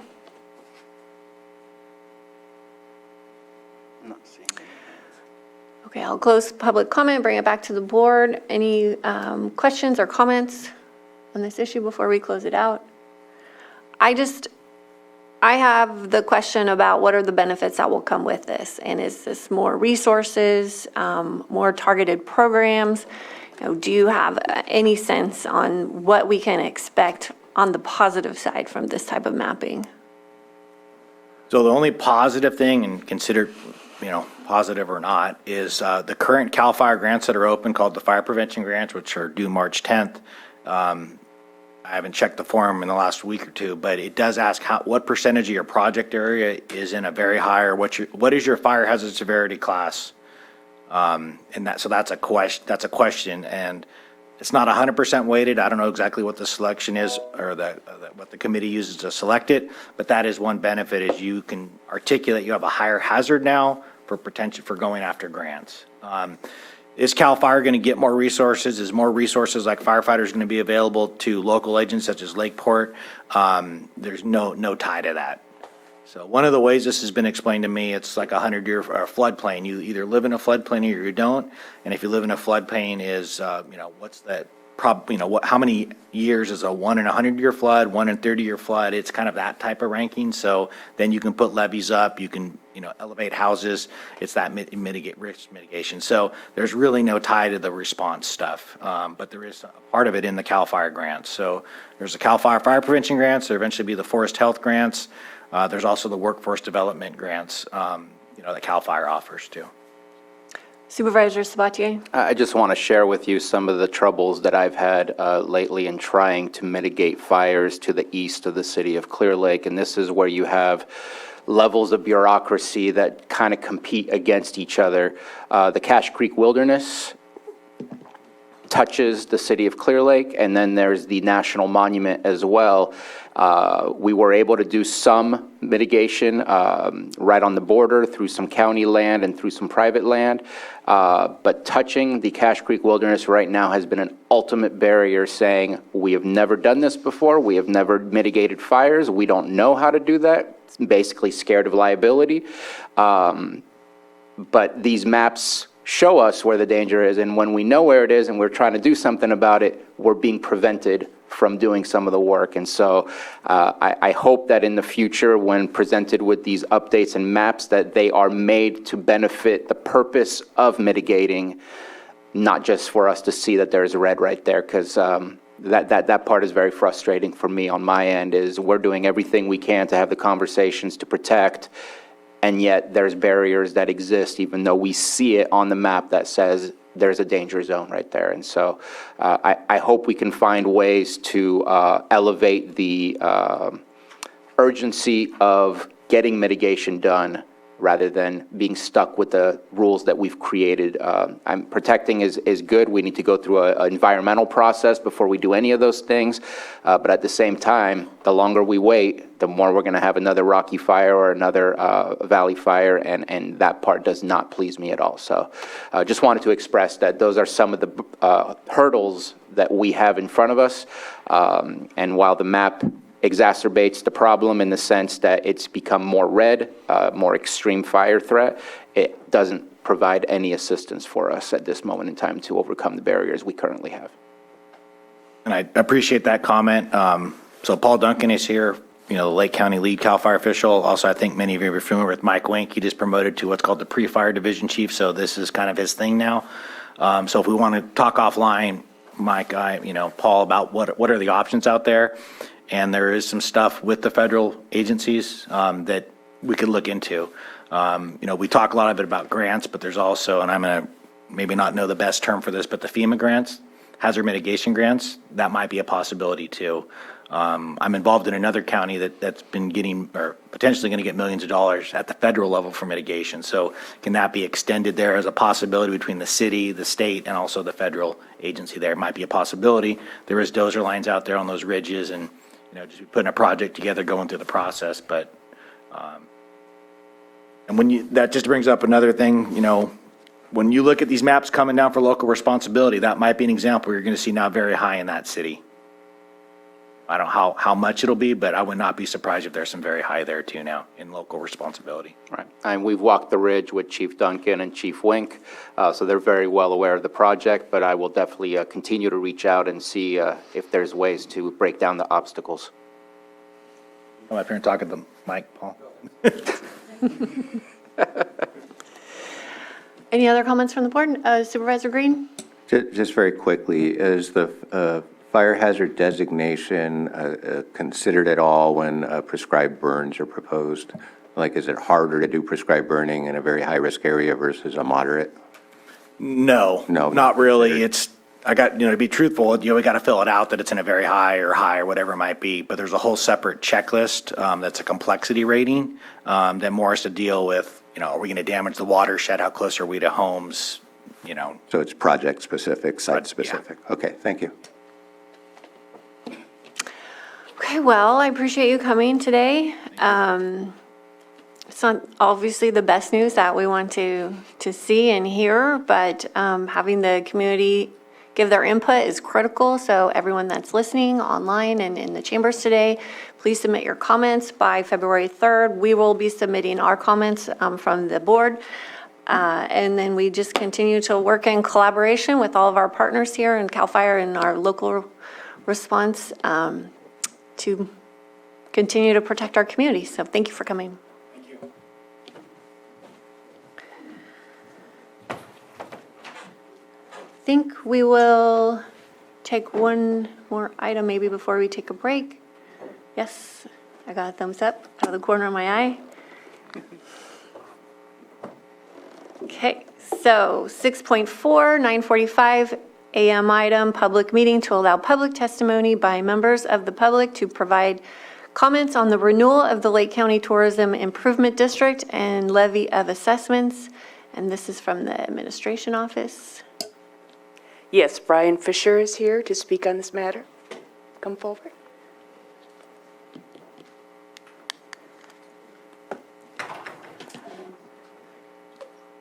You can come up if you like here. Oh, I'll stand here. Okay.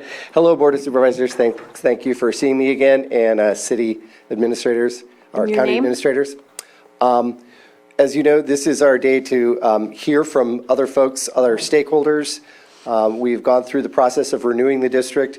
Our Tourism Improvement District, AKA Visit Lake County, will renew on January 1st, 2024. We've already gone through negotiations with our stakeholders on the assessment from 3% to 2.5%, which we will present at the very final meeting with you on February 7th. And we have achieved the over 50% weighted vote to approve this district at this point. And we're excited about moving forward with it. And we look forward to taking any comments from the public today or anybody who would like to talk. Can you state your name, please, for the record? I am Brian Fisher, the Executive Director of Visit Lake County. Okay, thank you. So I know this is for public comment, but any comments before we start that from the board members? I just wanted to make sure that the board recognized, because I hadn't looked at the agenda again since last night, that there has been a comment submitted through our Granicus public comment. Just wanted to make sure the board was aware.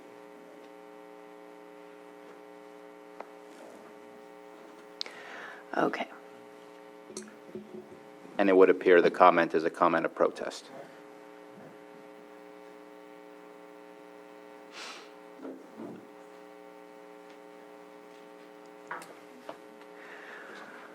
Okay, so this comment is from a Lake County resident. There's little transparency and a lack of plans for each parcel in this application. Oh, wait, that's the wrong one.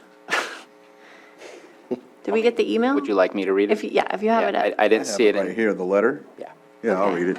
So it says, "To whom it may concern, I'm writing to formally protest the proposed renewal of the Lake County TID. We are a small family business that has run a 21-unit model in Middletown for over 20 years. Since the Lake County TID has come into effect, our business has not had any increase in revenue due to the exposure from the marketing and sales promotions we have been told would occur. In fact, most consumers are unhappy to pay another tax on top of the sales tax for the room, and the added room cost has caused our business to wane. I respectfully request that you note my formal protest of the renewal of the Lake County TID. Yours sincerely, Dennis R. Allenbaugh of Eagle and Rose Inn." Yeah, we tried multiple attempts to reach Mr. Allenbaugh for conversations about the Eagle and Rose in Middletown, and this is the first we've actually had a discussion with him. So I do have data that I can share with him on how many times folks have used his property. I know that he works a lot with service workers who stay in his property, and we have heard from many of our stakeholders that that service worker community is not well served by tourism marketing, and I understand that, as I also own a 7-unit space, and I do work with some service workers, especially in the wintertime.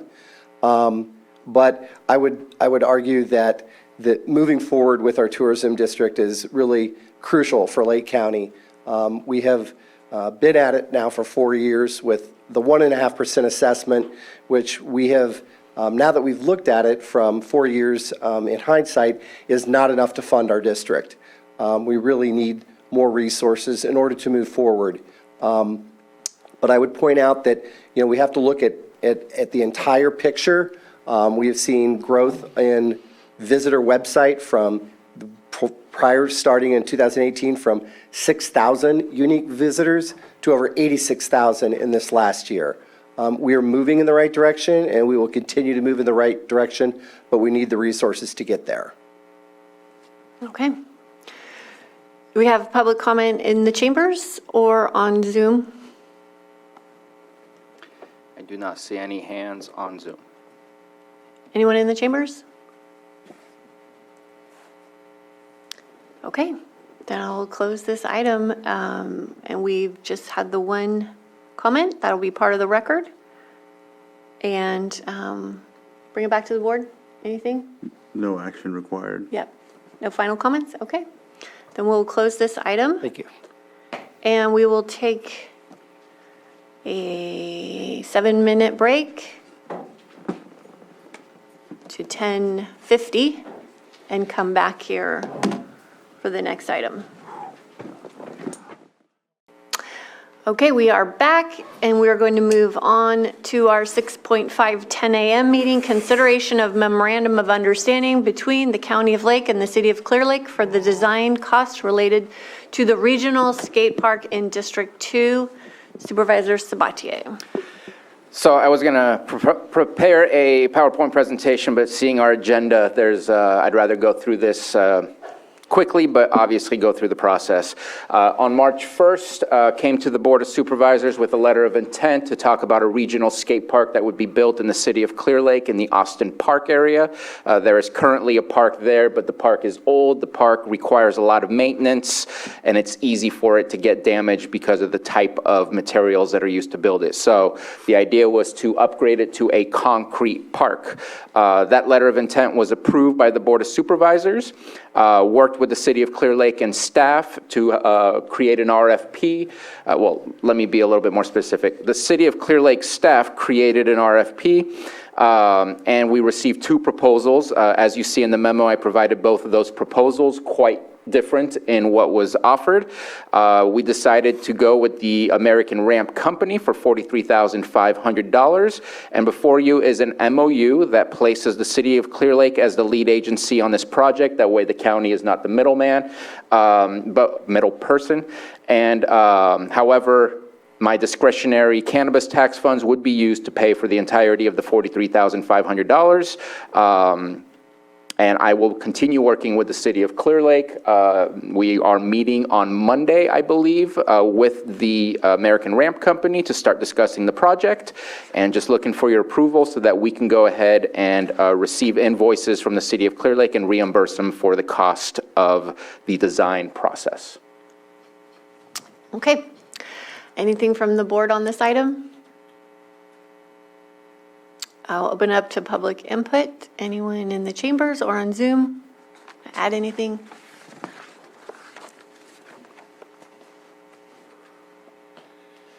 Hi, yeah, my name is Robert Gary. I'm the Tribal Historic Preservation Officer for the Bamito Pomo of Upper Lake, and also work on behalf of site protection and cultural resource protection for the Koi Nation down in Clear Lake. And so I did want to comment on this project just for the fact that there are concerns that we have with this.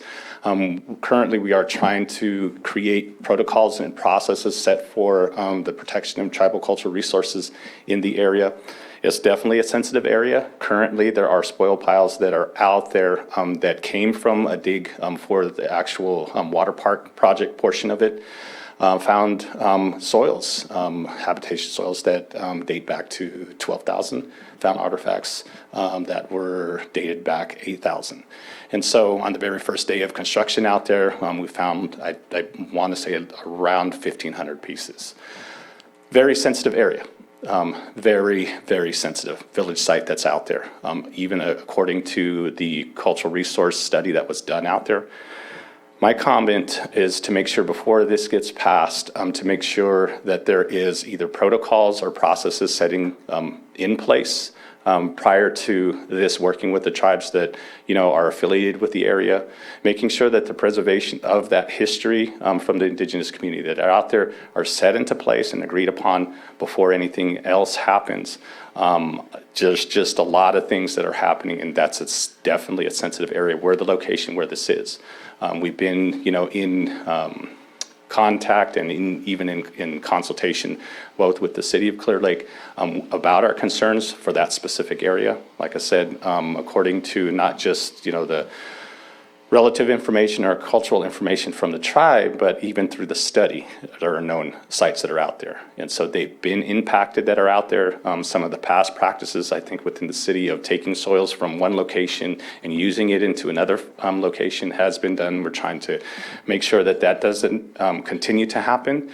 And we're in the process of trying to create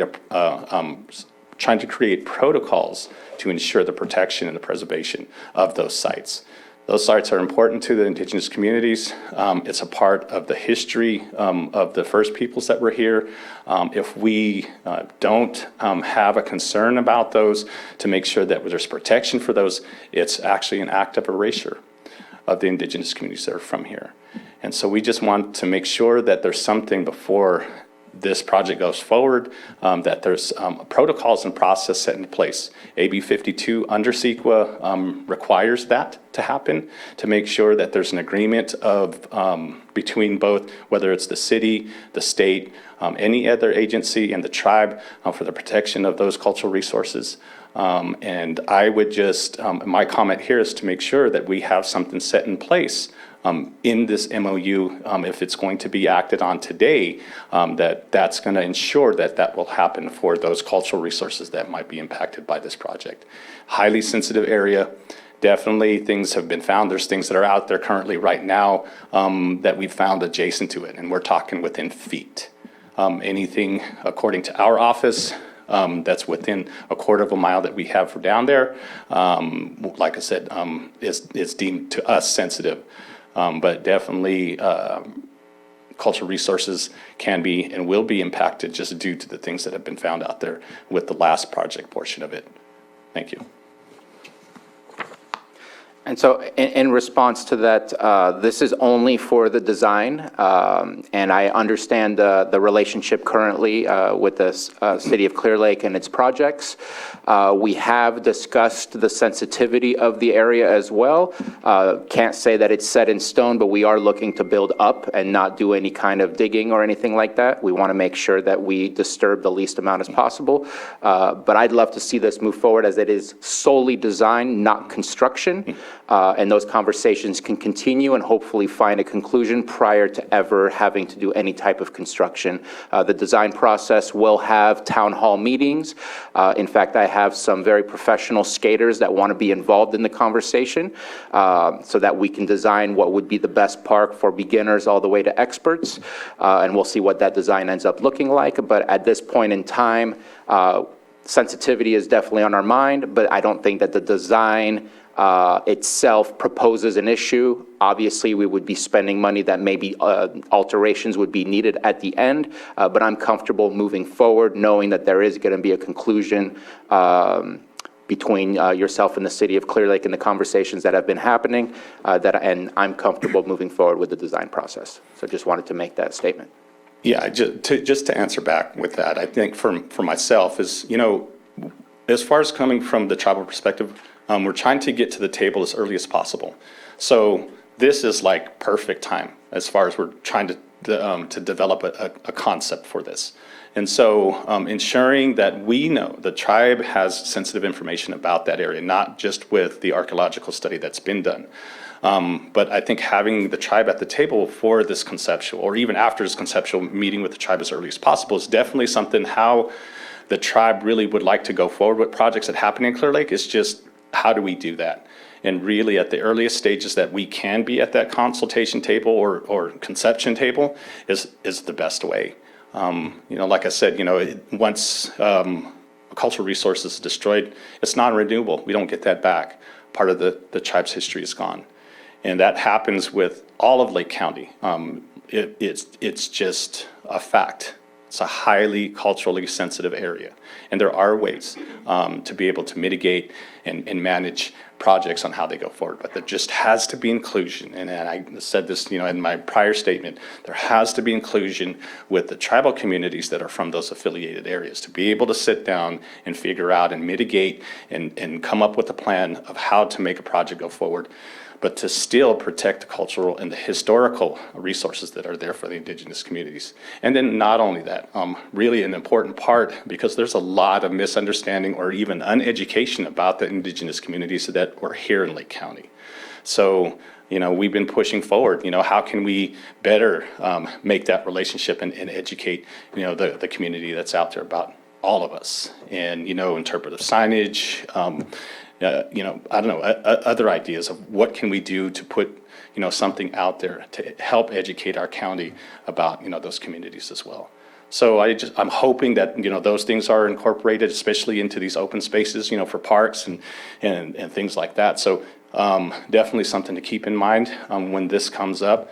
But, we do have concerns because the area is highly sensitive.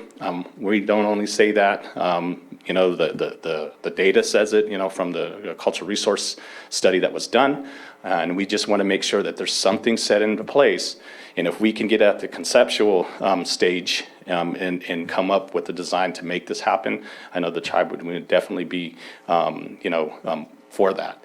But we just want to make sure that there's, the right verbiage and things, process that is set in place to ensure that the tribe's resources are being protected through CEQA and AB 52. Supervisor Crandall? Yes. So I just wanted to add that a good place to use as an example is the harbor dredging in Lucerne.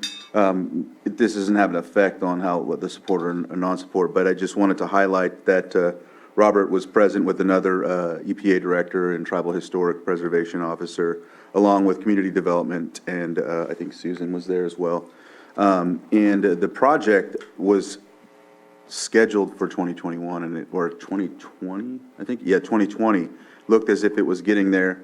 There was a site there, and we made the decision to go forward and work with the tribes. That way it can go through that process. We had meetings, town hall meetings. We invited the folks from the representative tribes to come and explain that there weren't hindering or stopping the project, even though it was hindered because of the CEQA requirement in AB 52. But they were giving examples of how they would mitigate the work at the project. So for example, they would have a plan in place ahead of time rather than just stopping the whole thing. I think a lot of times the community thinks that that's what's going to take place. It's going to stop everything, because I know when you watch movies or whatever, they're like, oh, the tribe stopped it, so it's ending. But that's not what happens. They have plans in place to mitigate the work and move forward. And I was hoping that situation could be an example and a boilerplate for the whole county to work in collaboration with mitigating this situation, and hoping to go further out of different counties so they could use the same method and ensure that they work together. So I think that's possible, and I think had that taken place in 2020, 2019 timeframe, we may not have even had to extend, but there was other things that took place that, stalled it out, including COVID. But I just wanted to highlight that for you. It's just advice. And I think that slightly different for that project, as I believe it originally was CEQA exempt, and then recognized that that's not the correct avenue to take, and took a different route. Obviously, the city of Clear Lake is in conversations with the tribes at this moment in time, so they're recognizing that this is a conversation that needs to continue and not be skipped. And again, I think within the design, there's open town halls. Absolutely, I will gladly submit all designs to you so that you can get that review. It'll be available to the public as well. That way your input could be provided ASAP rather than a later time. But this being the design, I'd love to keep moving forward, making sure that we are inviting everyone to the conversation, and that upon construction, that everything has been finalized before we approve any construction. And right now, there is nothing to approve for construction. This process will create the construction plans that will then be used as an RFP to go out and find the construction bid and which one we go ahead and choose from. So I think that within this process, we can make sure that everything is finalized and appropriate. Okay. And I mainly just was trying to highlight the fact that in the meetings, the representatives came and it really helped kind of educate and give more knowledge to it. So that was what my statement was about. Okay, go ahead. Hi there, I'm Sherry Treppa. I'm the chairwoman of Hebemato-Poma of Upper Lake Tribe. I have been so since 2008 and was the vice chair since 2004. AB 52 is a state law that was enacted purposely to involve tribes and tribal nations in the say of their Aboriginal lands and their cultural resources, which sadly, because of federal action, was outside of our control. Fortunately for us, I do believe the county has come a long way, and so thank you for your efforts there. But there are still several agencies that have a severe lack of understanding or even the requirements in AB 52. I think it is vital that you as leaders do something about ensuring that there is well-educated leadership in the community heading up agencies that have impacts in this community and on tribal land and non-tribal land. We hold trainings on AB 52, PL 280, VAWA, ICWA, all of the relevant laws that do apply here fairly frequently, annually, et cetera, and have had the pleasure of working with Sheriff Martin in the past and many of you to educate. We will continue to hold those, but I do believe it is the responsibility of the county to ensure that everybody is well-versed in laws like that, particularly because you have 7 tribes here. And a lot of lands that, were formerly ours are no longer in our control. And we would like to do whatever we can to help in that effort by funding some of those trainings if needed. We have done so in the past and continue to work with you all as much as we possibly can. So I would just like to echo Robert Geary's comments about getting to the table early, because that way, mitigation is in the reality and can be planned for, and extra monies aren't expended in a project that, wouldn't be necessary to do. So thank you. Thank you. I don't know if this started. No, it didn't. Mike has. Yes. Okay, but we're still, Is this in response to the, okay. I just want to finish public comment. Okay. Alan Flores, City Manager, City of Clear Lake. Appreciate Supervisor Sabatier's support of this project, and hopefully the board's support. We're certainly familiar with the sensitive areas in Austin Park and surrounding areas. You may recall that we did a very significant renovation of that park a few years ago, side by side with the tribe's involvement, and we will continue to fulfill our obligations under state law and AB 52. As all of you, I'm sure, are aware, with AB 52, you have a project, and then you initiate consultation based on the definition of that project. In many cases, we've involved the tribe earlier in areas that we know are sensitive. That's why we've already given the direction that this would be an above-ground park because of potential risk of excavation in the area. And just for your board's awareness, there's a lot of improvements that were planned in Austin Park that will never happen at this point because of sort of the difficulty navigating some of the sensitive tribal areas in the park. And so those projects, we just put off this one, we believe that we will be able to accomplish by pursuing an above ground project. So anyway, that will unfold through the design process. We'll begin consultation as the lead agency, fulfilling our obligations under state law. And anyway, just hope that the board supports this project in something that I know Supervisor Sabatier is particularly passionate about, improving what was the first skate park in Lake County, but is very run down and requires a tremendous amount of maintenance at this point. So with that, thank you.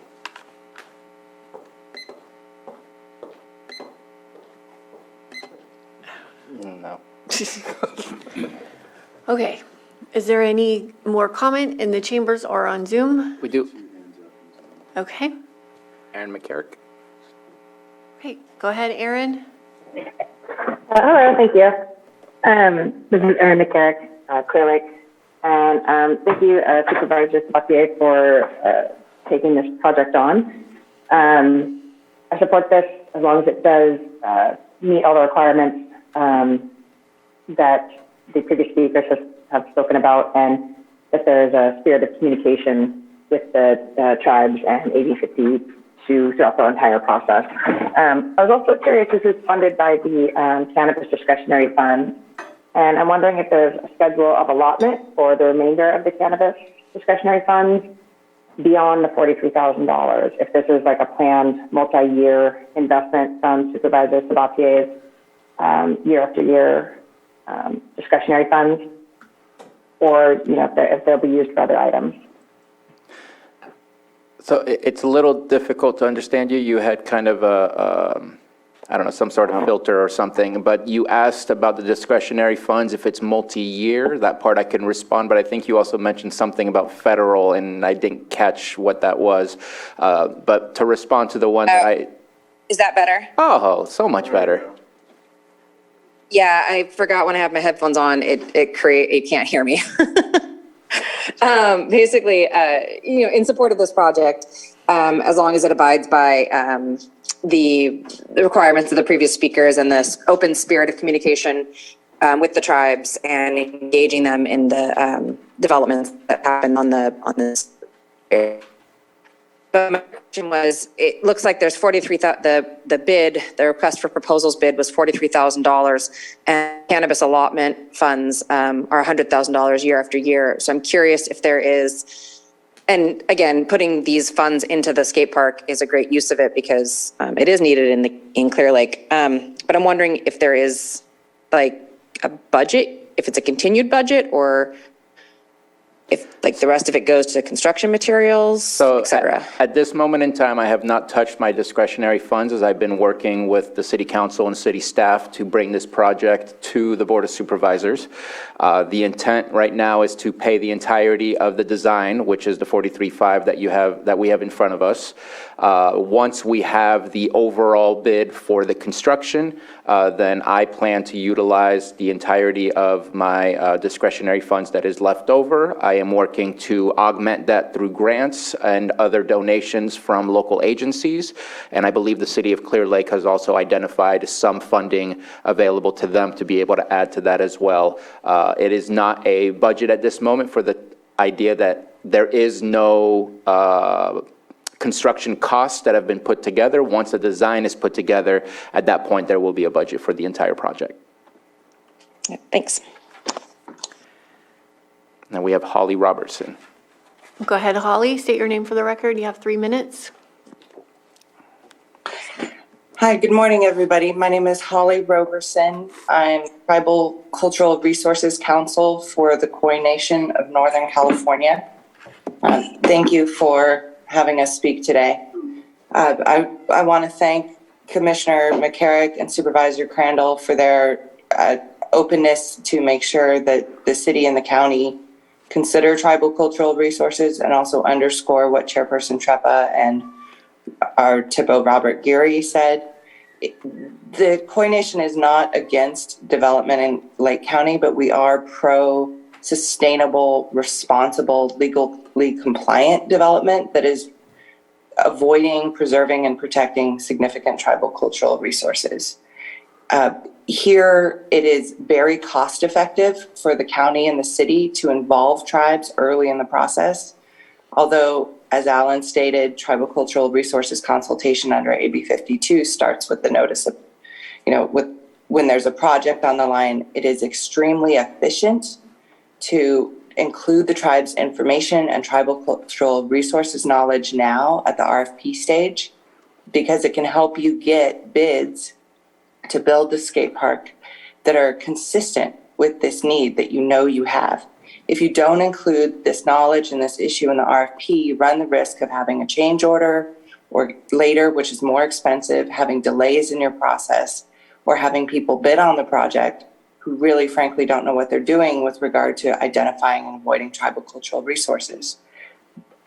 The tribes in Lake County are extremely sophisticated, as Supervisor Moak Simon knows. We are able to help the city and county as collaborative partners in making sure that you address these issues properly. And this can really, again, save you time and money and reduce legal risk. We often get into consultation and then the response is, well, it's too late in the process. There's not enough money to do it. The plan's already in place. Let's just see what we can do, maybe with a little bit of mitigation.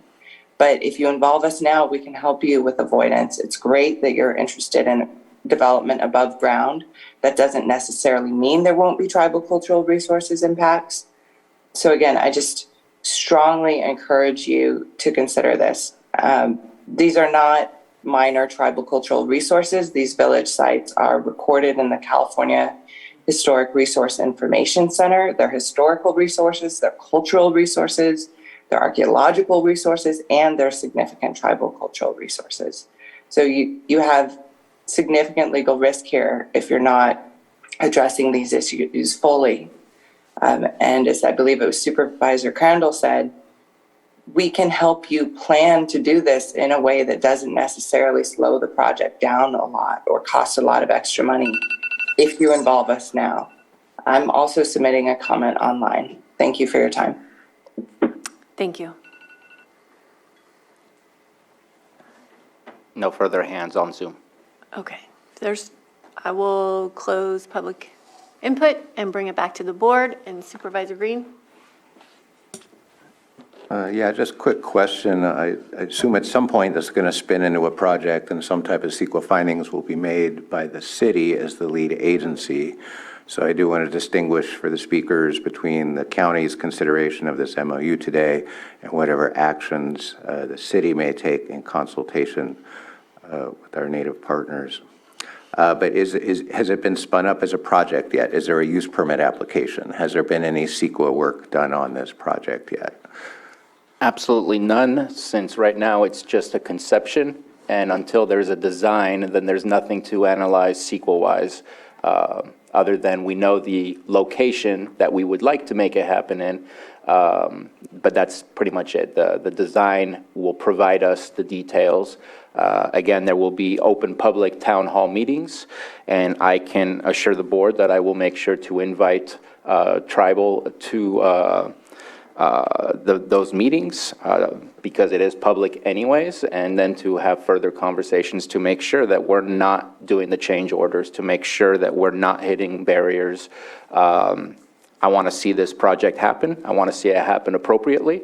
And I think that until there's further information, it's really difficult to go through a process at this moment in time without seeing what are we looking at? What is the design at this moment in time?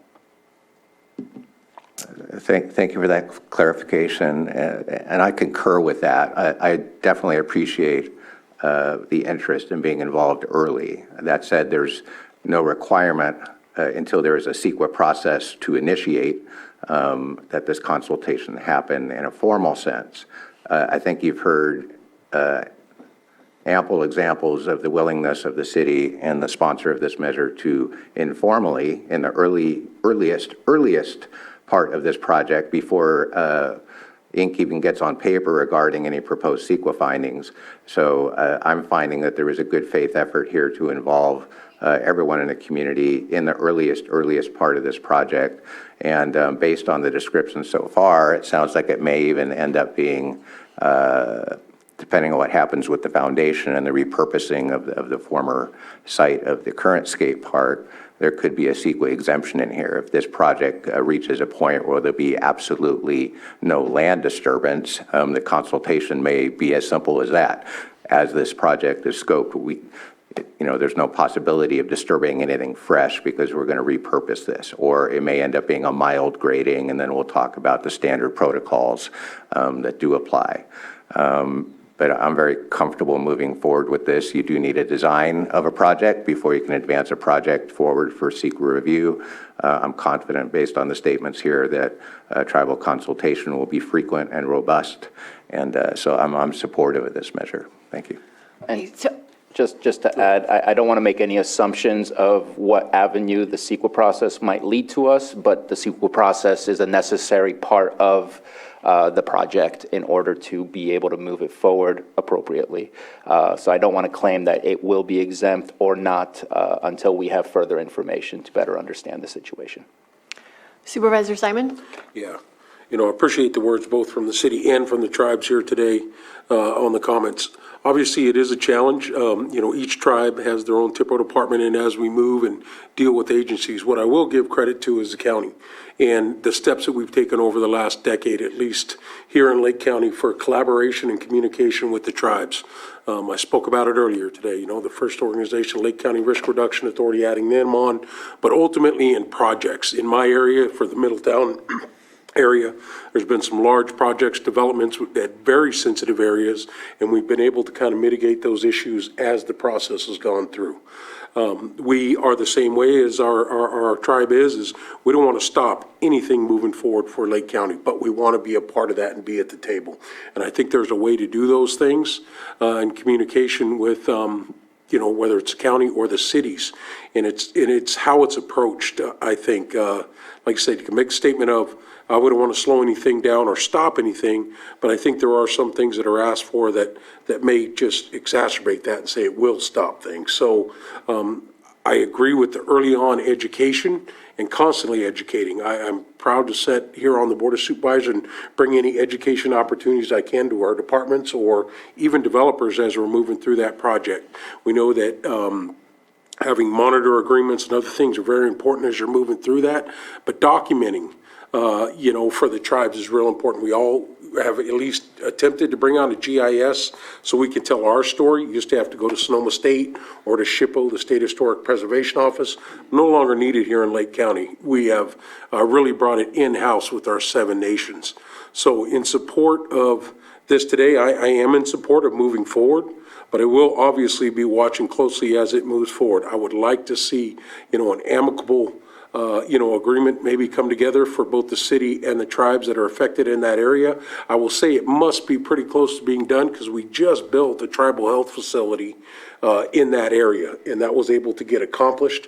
And we want to make sure that we continue on those positive reins forward, ultimately supporting both the tribes and the city in this project. It's much needed, so hopefully we can do those things and have the meetings. It sounds like at least the conversations are happening.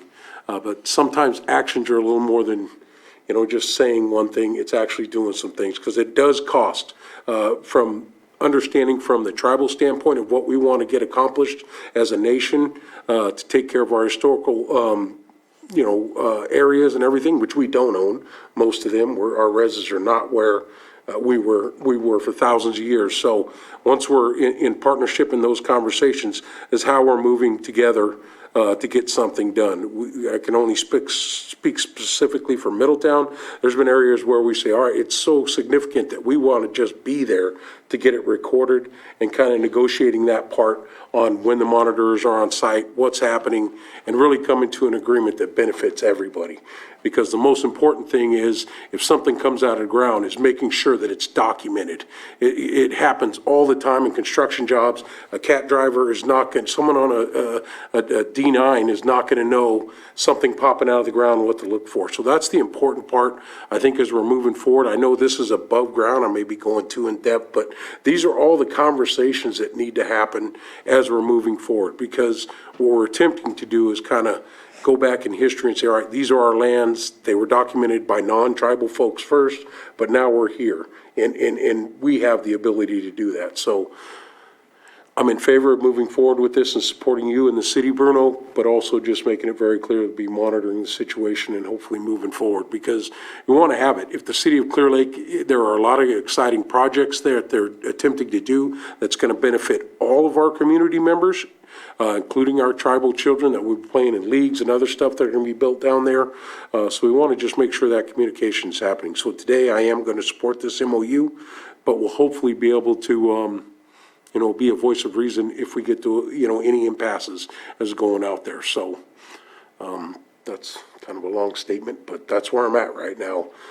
In understanding that I just want to give credit to the county and the way it's changed over my time as a leader as on the tribal side of being able to communicate with local landowners, developers, the county, even the cities in communication. So there is some credit to be there, but it's still a constant education because I've said it here on this diocese. Anywhere you put a shovel in the ground, people have been here for 12,000 years. And understanding how important that it is, just another educational tool. So, all right, that's what I have. Supervisor Crandall? Yeah, and so I'm looking on item B, where it says District 2 supervisors shall be involved in the process whenever it's possible. So I know that you'd stated that you'd be a part of it, and I know you said you'd be doing town halls and whatnot. And then on F, it says a presentation to the Board of Supervisors shall follow to present the proposed final design as well as the expenditures and inform the Board of Supervisors of the next step.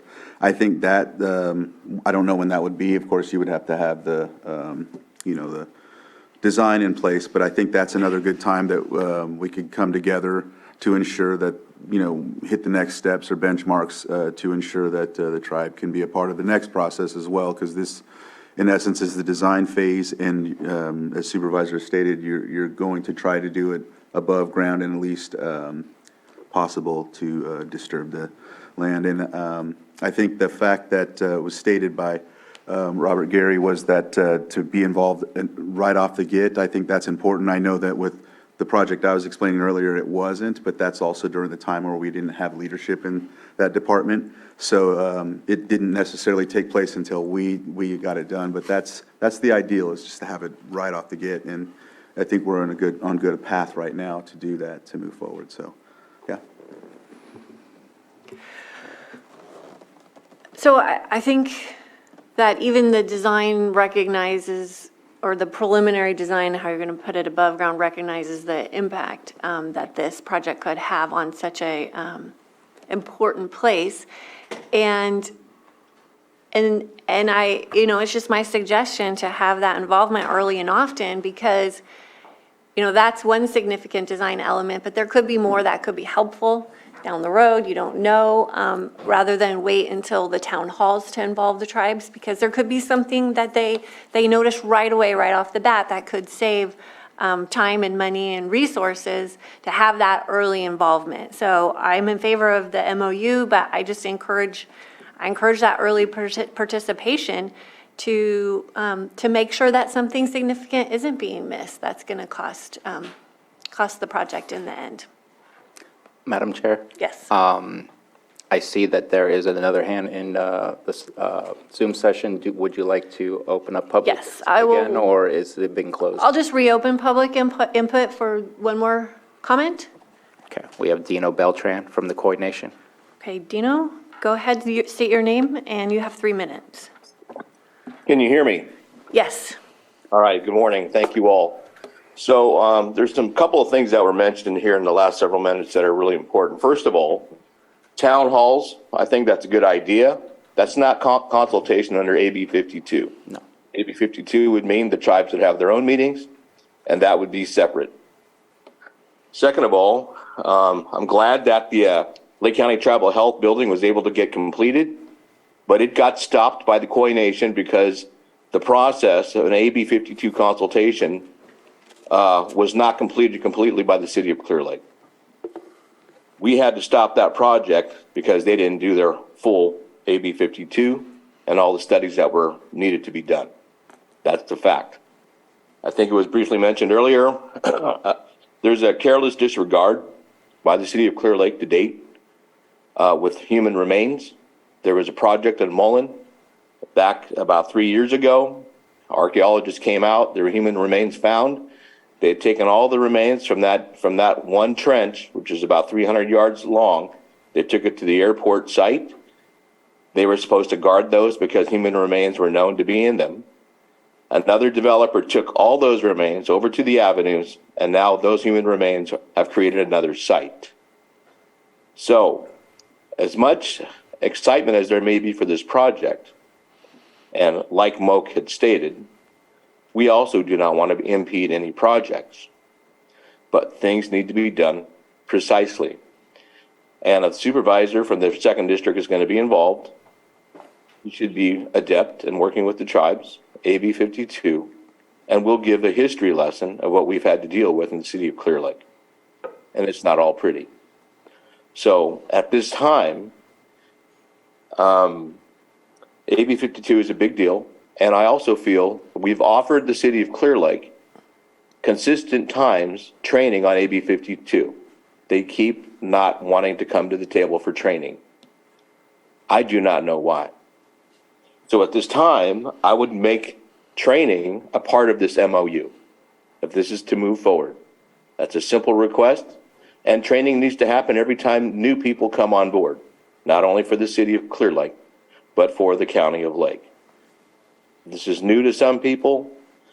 You know, in the last 10 years, the improvement of communications from the county to the tribe has happened because of the MOU Ancestors One has had, and that has come because of Sherry Treppa, then chairman of Robinson, Mr. Crandall, and our chairman, Darren Beltran. That was negotiated for months and months. Goodwill was brought about because of the goodwill of all the tribes that were involved, and a successful agreement was come upon.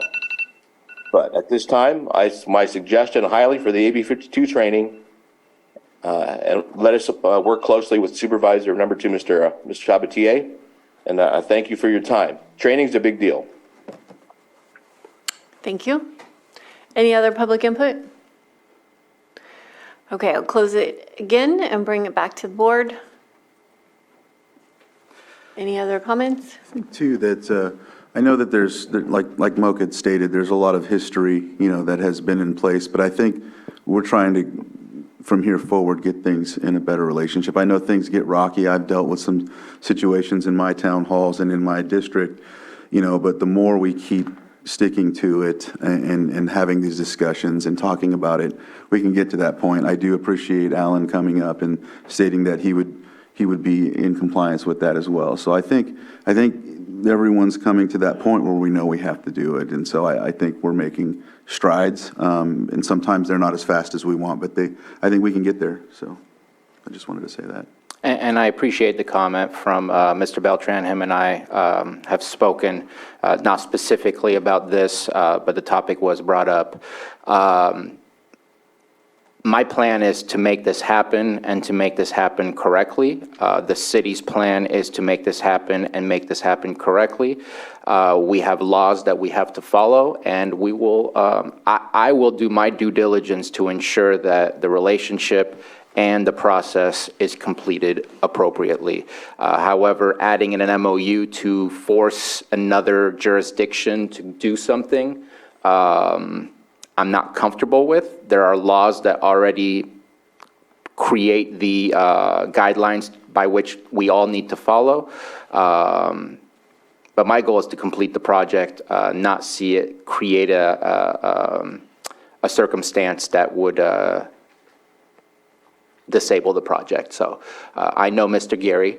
Mr. Gary knows me, and him and I will have discussions about this project as well. And I will make sure that that there are no issues here. But adding it into the MOU, I'm not comfortable with, and I think that the laws state the guidelines of what we all need to follow. And so just wanted to make a comment on that.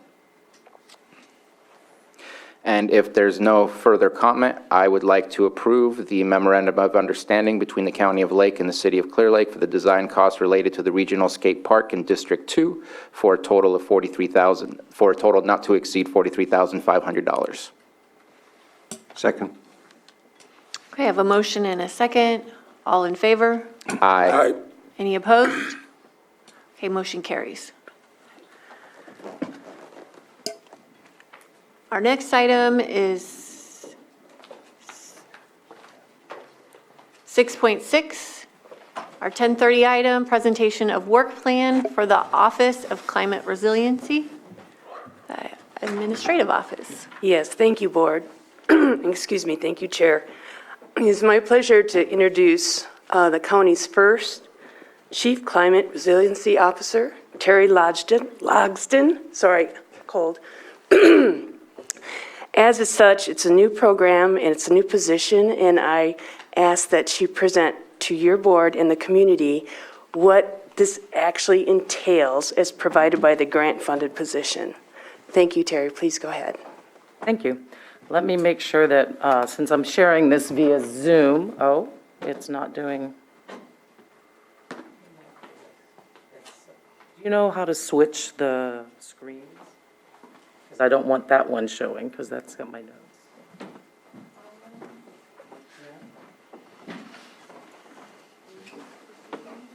I want to see the notes. I will do it the other way.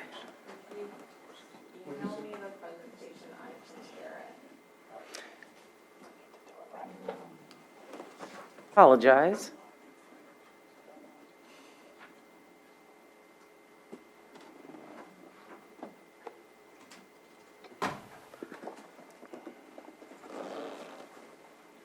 Old school.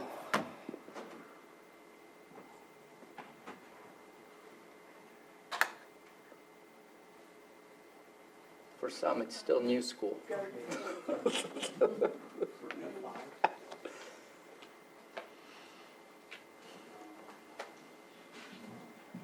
That's fine.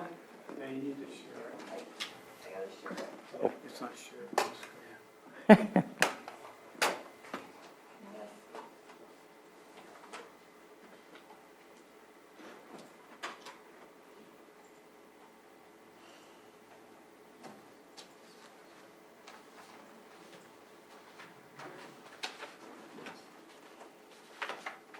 There it be. There we go. Okay. Super, thank you, thank you. Again, my name is Terry Logston, and I am your new Chief Climate Resiliency Officer, and funded through the California Office of Emergency Services through a Prepare California Jumpstart Program grant. Apparently, there's going to be numerous CCRO positions throughout the state of California. It's my understanding that I was one of if not the first, one of the first few hired and put in place throughout California. I understand there's at least 10 now. Soon there will be a cohort, and we'll get to meet and talk about it, and talk about the policies and procedures and the ideas, because each one is going to do something a little bit different that's tailored towards the needs of the county they represent. And so today I'm just going to go over the work plan from the grant application. And just to note that most of the photographs used in this presentation, I'm the photographer, a couple of them are not. But just kind of as a warning, you're going to see some smoke columns, and there's no flames. But for those who are sensitive, I think because those images are really impactful for Lake County. So on this particular one, the very background, the orange, we all remember that orange day, September 9th, 2020. And then in the foreground is Middle Creek flooding off of Elk Mountain Road in 2012.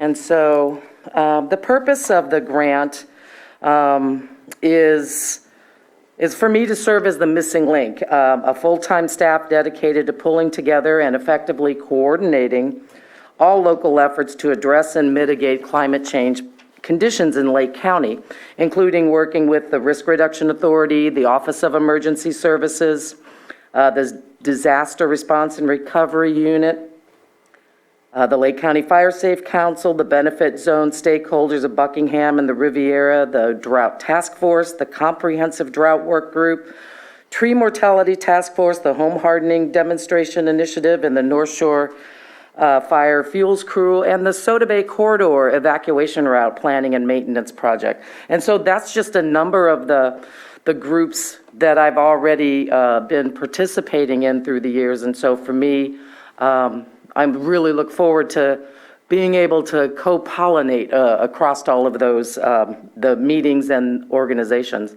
The top photo is the flooding in North Lakeport in 2017, and the bottom is from the Lake County Record B of the historic drought in 1977. You're looking at South Lakeport, kind of over or close from the Big Valley Rancheria into Lakeport, and you see how low the lake was. We dodged that one this year, so that's good. So let me go over the grant deliverables. This is a photo by Nathan DeHart of Cobb Mountain after the Valley Fire.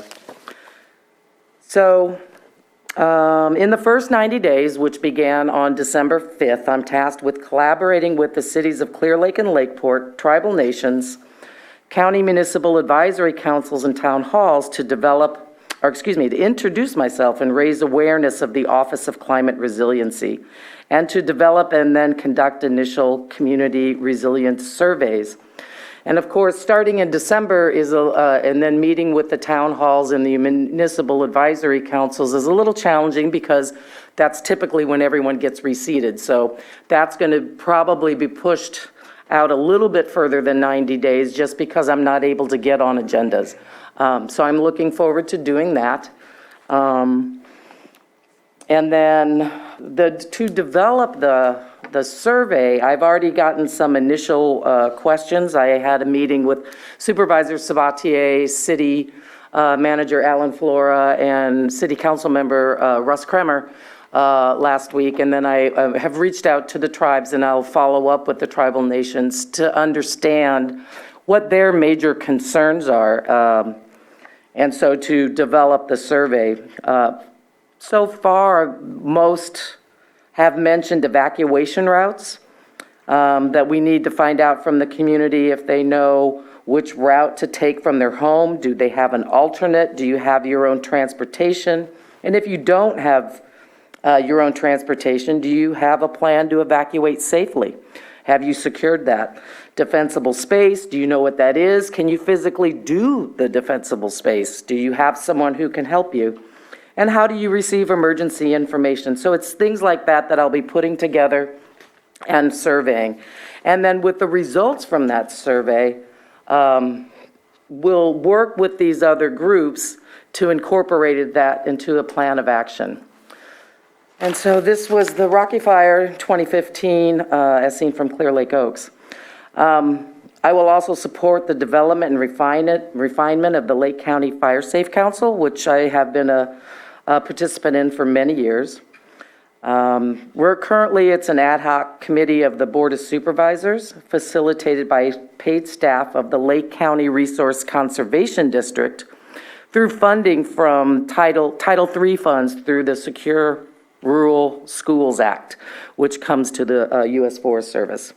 I will support the home hardening demonstration project led by North Coast Opportunities. NCO, is the community action agency for Lake and Mendocino counties. And it's a grant-funded project, as you're aware.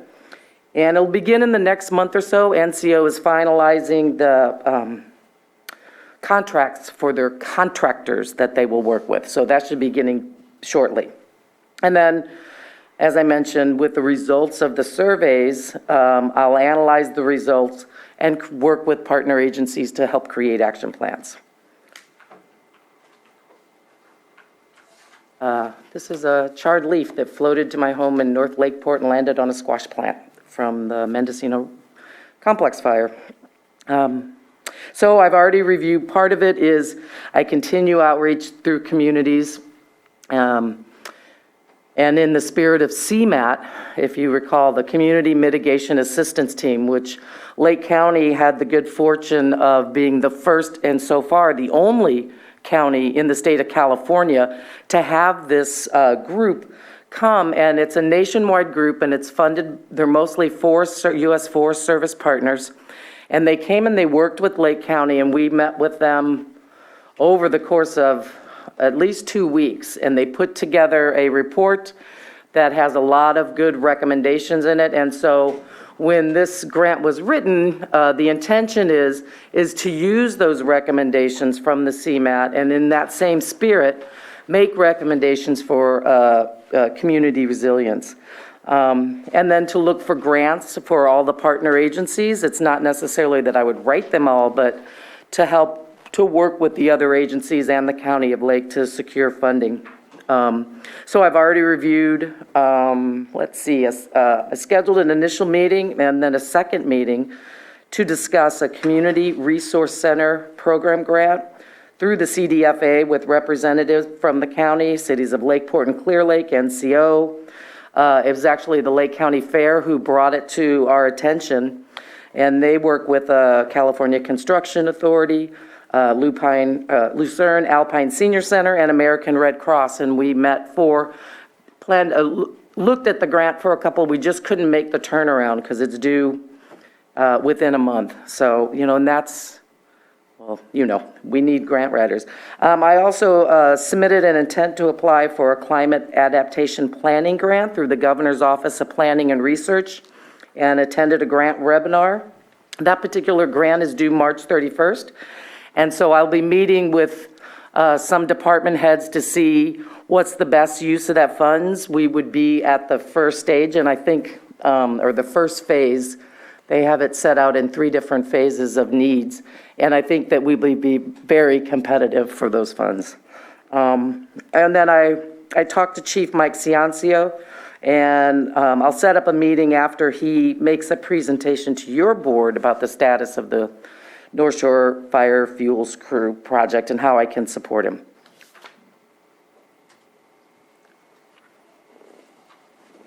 And that's a view of the river fire from portion of the Mendocino complex as seen from Cobb, where I was evacuated to.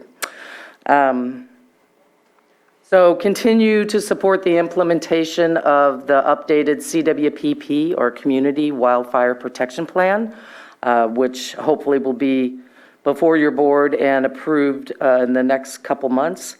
Develop and publicly present a comprehensive report of everything that I've been working on. And then adjust for future needs and just action plans based on the survey and continuing and ongoing feedback. And that runs through this is year 1, and it runs through December of this year. And then in years 2 through 5, the photo on the left is, which fire was that? That was still the Rocky Fire, and that's from Clear Lake Oaks, and that's where I learned the term capping out, when you get a pyrocumulonimbus that goes up so high that ice forms and collapses. things that you learn in a fire-adapted or community. So years 2 through 5, I'll build on the work of the first year, continue doing surveys, continue reaching out to the municipal advisory councils and town halls. But I also reached out to the Tahoe Central Sierra Initiative. And they created what you see on the right that's called the Pillars of Resistance. And they have 10 pillars that they worked with interested parties and community members to identify. It included the Forest Service, the California Tahoe Conservancy, the Sierra Nevada Conservancy, Nature Conservancy. There was about 12 of them. And they worked on to accelerate restoration of forest and watershed resilience. And so I asked them for permission to utilize this. And I'm working with a graphic designer that is in-house here in the county, and I'm going to go out and get feedback on them to make these more reflective of Lake County. But I like the idea because everything is interconnected, and we need to look at each of these sections. And so as I work with partner organizations, for instance, economic diversity, well, we don't have a timber industry here in Lake County anymore. We used to, so that one will be changed. And so I've gotten feedback that will be incorporated in this, and I'll use that as the framework for the office and for the next few years. And then as I continue to seek funding to have this position in the office be ongoing. What I've really liked about this and finding out about their partners for TCSIs, because it reminded me of the two groups that we have working together in Lake County. The first one is the Blue Ribbon Committee for the Rehabilitation of Clear Lake, which I know that your board is aware of.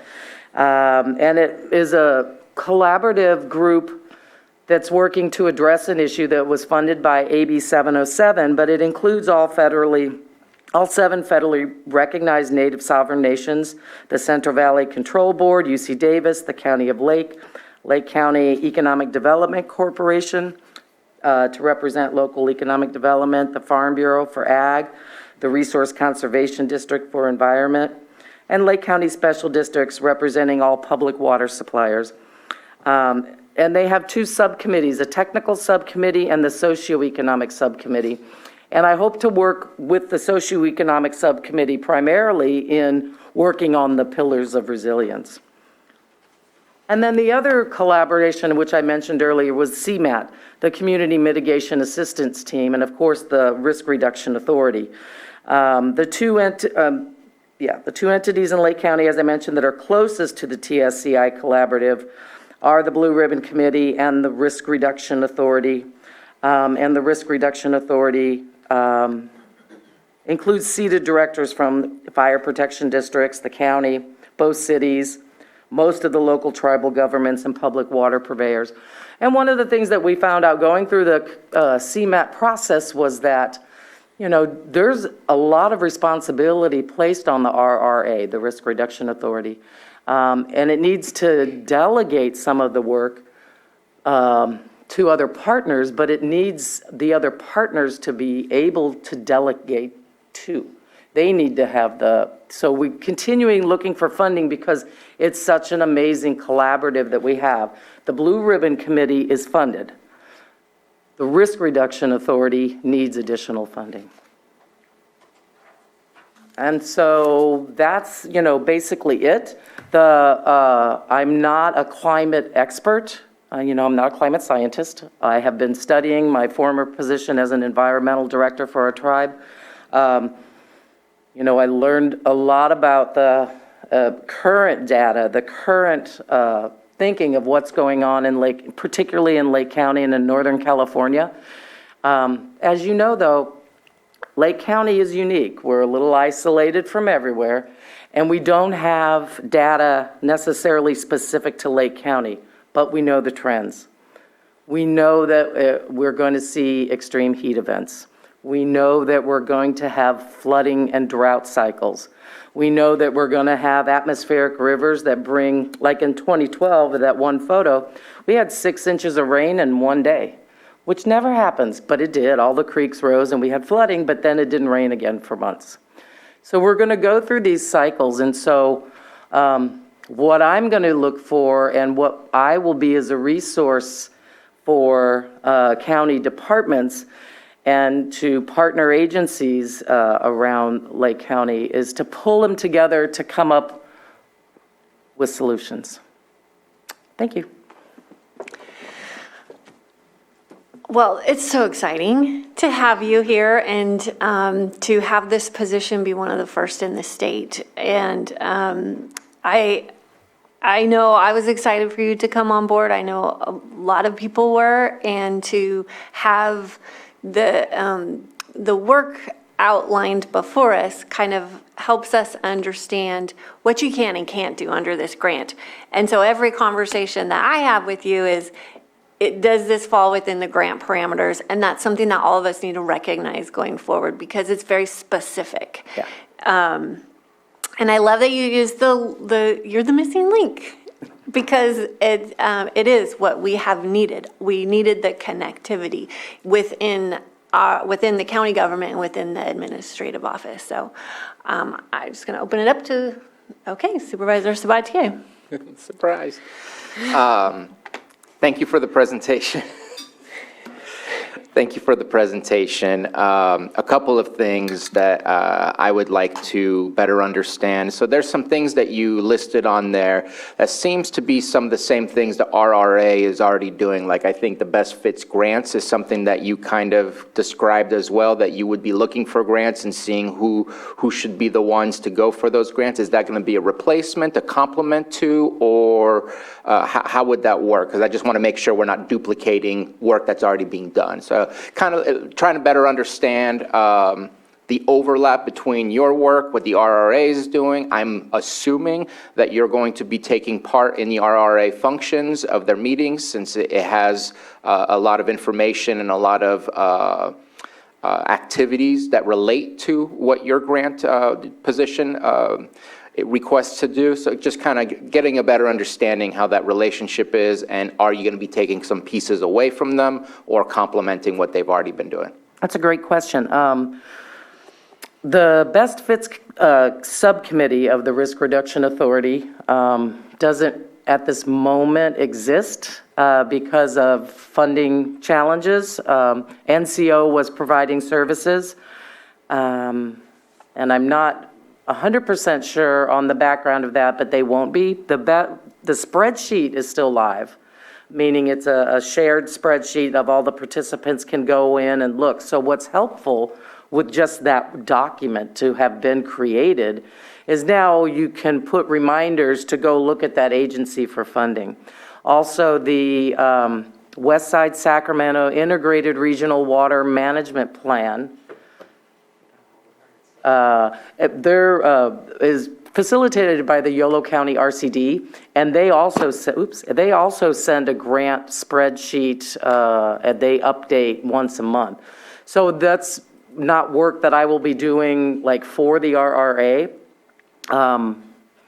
but I have those two resources just that are that other people are doing. So sounds like it would be complementary Yes. to what's already occurring then. Awesome. Yeah. It's not occurring though. Yeah, the Best Fits is not occurring. Yeah. The spreadsheet is there, but there are no meetings and there's no work occurring there. Okay. Then just on an add-on, I want to make sure, and I apologize if the conversation has already occurred, I don't know, but CSAC did start a program where they will help us with grant writing, and I would suspect that this type of grant that we would be looking for is exactly what CSAC might be eligible to help us with. I've never seen a finite description of, no, we won't help you with that, yes, we'll help you with that, but I would definitely say let's look into that. That way they can complement the work you can get accomplished, so you don't have to sit there and just do grant writing after grant writing after grant writing. They're going to be there to support the cause, and I think that would be an amazing way to utilize their service. Because yes, grant funding is what's going to help us accomplish these goals. We do not have the bank account to be able to afford these types of projects, or many of these types types of projects. So just wanted to alert you to that, just in case that wasn't known. I know in the grant, it does talk about specific census tracts, mainly the Clear Lake Oaks and the Clear Lake area, Spring Valley included. When you and I talked, which is why you and I talked, because of the fact that was in the grant, there was the idea of expanding that to the entire county. Is that a plan to do an amendment to the grant and get that approved by the state, or is that already approved by the state to be able to expand? I mean, I love it. Lake County as a whole needs the help. Love the fact that those census tracts were chosen. I appreciate that. But just wanted to make sure that there was approvals or a process to get those approvals to make those changes. Yeah, great question. It actually is in the grant that way. The initial focus was to start there with, and I had the opportunity to speak with former CAO Hutchinson, who, wrote the grant to get a little clarification. The idea and the case that she made to Cal OES was the incidents of fire that has happened in those two census tracts, which were based on census tracts from 2010, so they no longer exist. But that's what they used. That's the mapping that they used, which, as you mentioned, it includes all of your supervisorial district, but in the narrative would also include Clear Lake Oaks and Spring Valley. And so with the intention that at the time the grant was written, those were the locations that had the most recent fires. And the issues that you have in any area of Lake County are similar when it comes to evacuation, ingress, egress, notification alerts, but some of them they're just slightly different. So I'm going to focus on those areas first, but extrapolate that and, to all of Lake County. And that can be done after the first 90 days. Okay. Appreciate your presentation, the conversation that we had also, and looking forward to seeing the projects that you bring, because in my mind, your position and your goal is to obtain grant funding, obviously understand the projects that are needed, but it's also to manage those projects to ensure that they come to fruition, are successful, so that we can benefit entirely from the work that you're doing. So I'm looking forward to you bringing us those projects. Thank you. It's just one point of clarification. It's not necessarily that I will bring the grants, but I will pull partners together. Like, for instance, the CDFA funding that we were looking at, with the fairgrounds being the anchor, through the two conversations we had, we decided what we need to do is have a forum to bring all the senior centers together to have the conversation about developing the idea of a community resilience center. Because we know, particularly after going through last summer, the extended heat waves and the housing stock that we have in Lake County in many areas, it doesn't have adequate insulation. They don't have adequate cooling. They don't have air conditioning or evaporative cooling adequate, particularly if there's a fire at the same time. And so the state in many areas, in many grant fundings, wants to see local government set up and operate cooling centers during the summer and warming centers during the winter, not necessarily for people who are unhoused, but for people who don't live in adequate housing. Thank you for the clarification. You're welcome. Supervisor Simon? Excited to have you on board, Terry, and fill in this position. We'll just follow up on the discussions on countywide. When the Jumpstart program first came out, correct, we had the initial conversations with Callaway, or can we apply for this? Because it was just in the one designated area. Mm-hmm. They did come back and say, yeah, you can make this all county, because we want to make sure it was benefiting everybody that was affected by the fires. So I think if there needs to be any modifications, we can do that. But the reason we applied for the entire program was because they said, yes, for Lake County, we're going to allow you guys to kind of open it up. So we appreciated that kind of bend for us, and that's what created it. Supervisor Sabatier brought it up too, the new CSAC grant writing program. I don't know how that works, but I really am excited about having you to kind of focus and make that gap and say, hey, listen, my board this is what Lake County wants to do, and this is how we're going to move forward. So I don't know if it needs to be an official request from the board, but if that comes to this, please, bring it to us, and Okay, says no, so excellent. Just make sure that they know that we have someone in place to help move those things forward is so important. So I'm excited to see that you'll be going out to all the, the advisory committee, or advisory councils for the board. And you're right, everybody's just getting reseated right now. We just had elections, so that'll be great as we move forward. Kind of has been the missing cog. How do we communicate with everybody doing the work that's being done? So excited to have you here to be kind of that, that final cog in the wheel to continue moving forward. So we got 5 years of work to do. And being resilient is always something that Lake County's good at, but really focusing on those dollars to continue to bring those things in.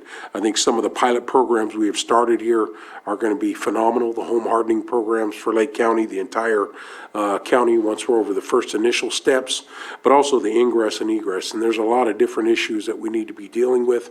Obviously, one we're going to talk about later on today, getting our creeks cleared out from gravel, from overgrowths, for some other stuff. Those are all a resiliency conversation that we need to have down the road to make sure that the waters that are going to flow are unimpeded and gives us opportunities to continue that. So I think, there's some great conversations that are going to be happening. So I'm excited about it, but I think getting that CSAC grant writer support is going to be huge for us moving forward. There's one grant, obviously, I know we've been talking about the Risk Reduction Authority, the FEMA BRIC grant, Building Resilience in Communities. We haven't gone for that one yet, but I think we're getting close to be able, some agency in Lake County, if not the county, being able to move forward with that. So we're moving in the right direction. So appreciate it and here to support as much as possible. And like I said, communication is the number one thing. So Thank you. thank you.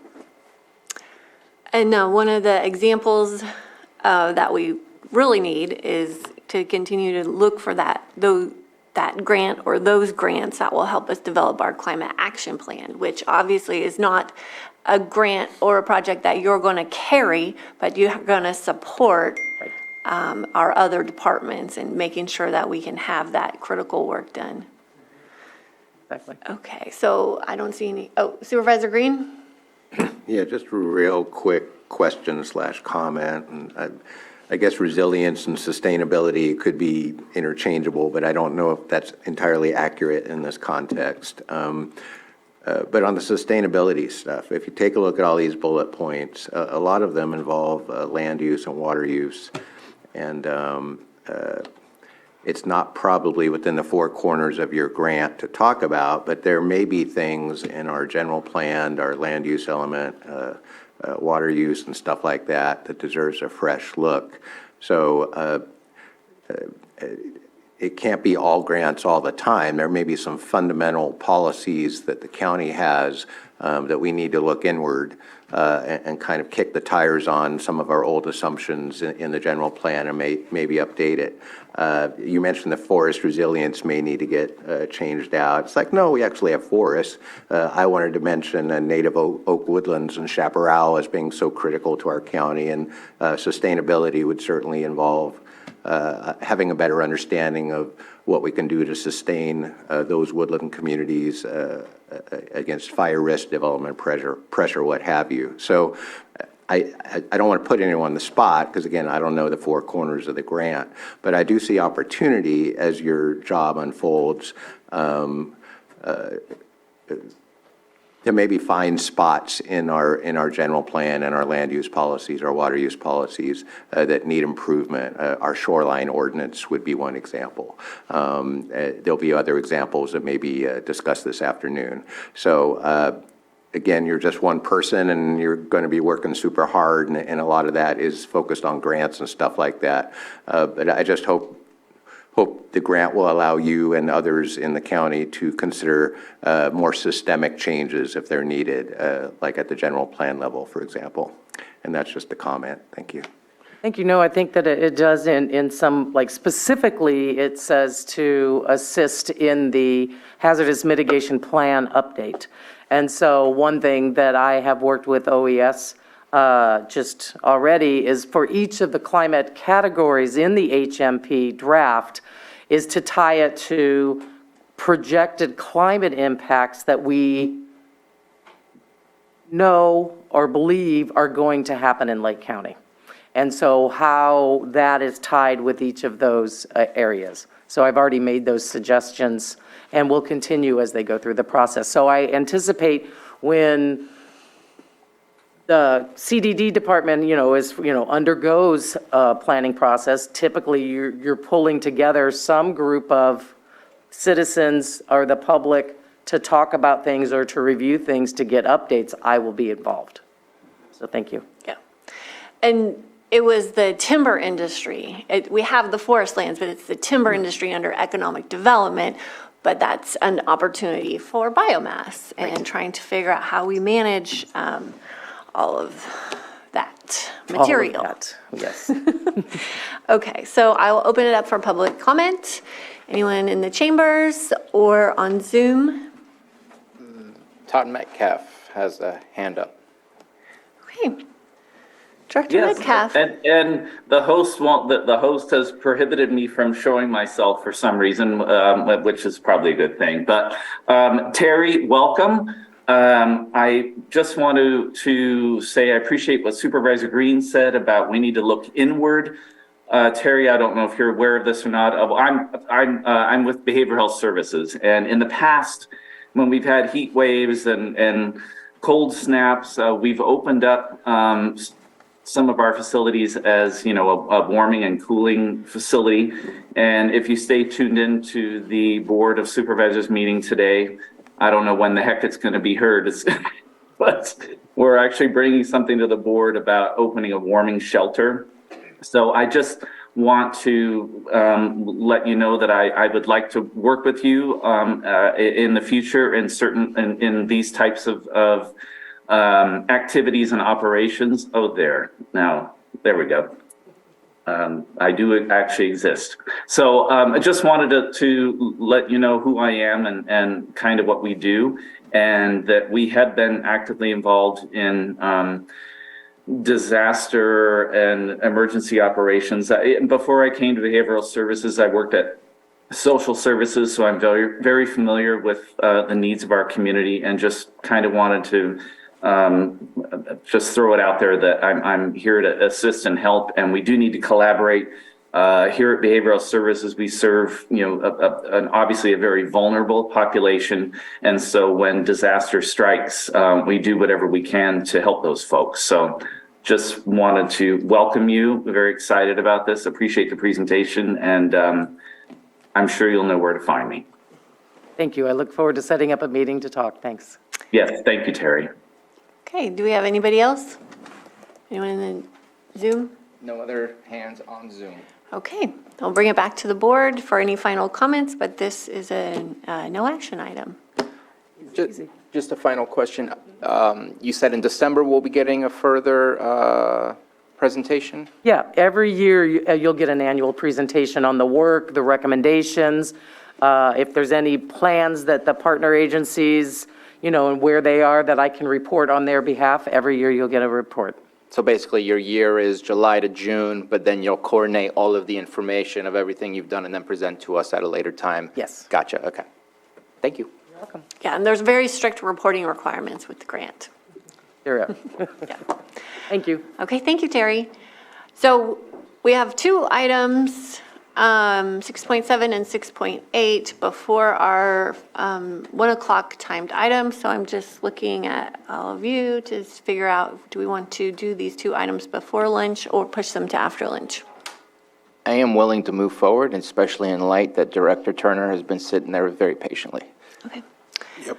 Okay, I agree, but I am going to need a very short break. So if we can make this like 5 minutes at the max, then we can move on. Okay, great, thanks. Okay, we are back for our 6.7 item.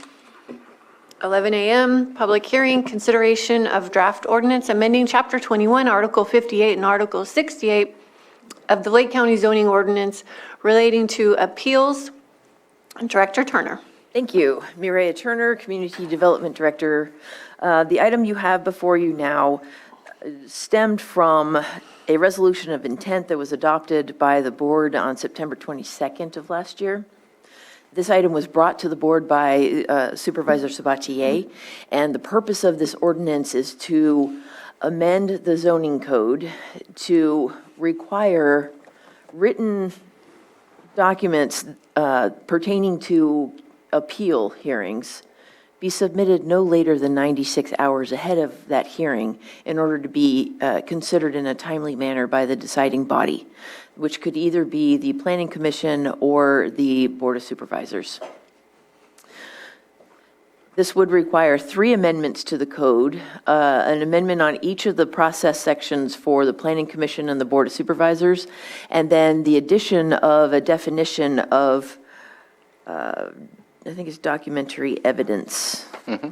Yeah, so that's clear what that means in that aspect. Let's see.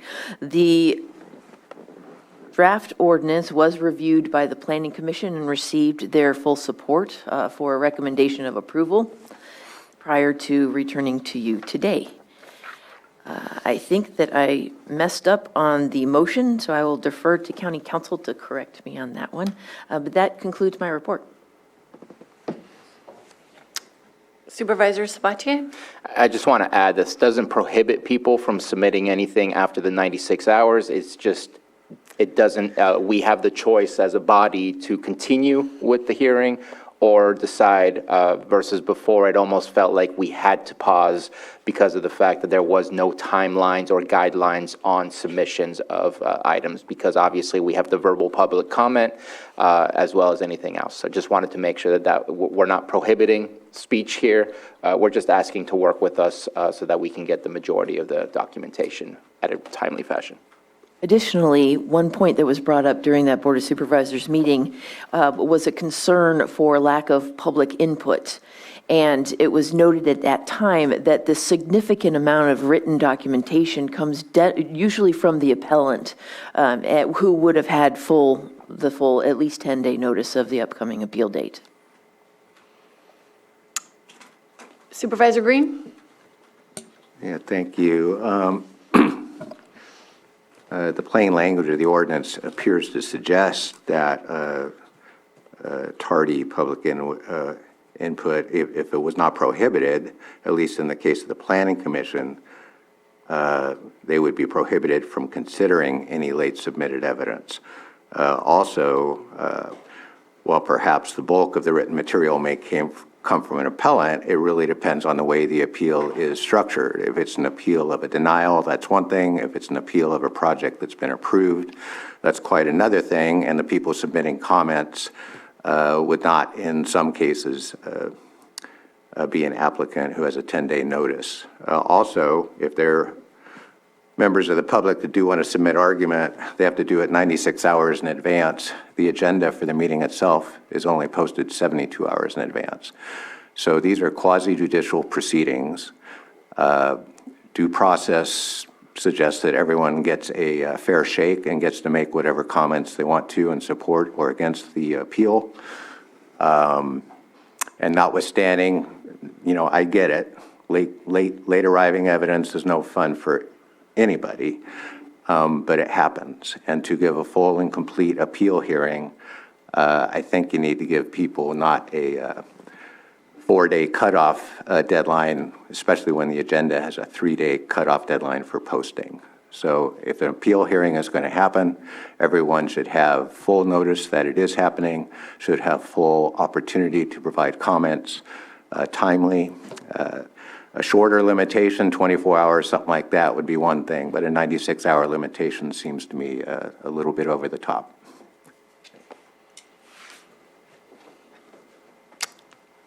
Supervisor Sabatier? I'd like to ask Ms. Grant, the way that this is written does not prohibit submissions within 24 hours. This is documentary evidence, not public comment, correct? Yes, it won't prevent public comment, but when you're talking about written materials, it might be a good idea to clarify that. I believe what you're actually talking about here are parties to the appeal, which is to avoid 30-page briefs from attorneys for an applicant or an appellant at the 11th hour, which necessitates either a cursory review by your board or continuing the matter as you had stated. So,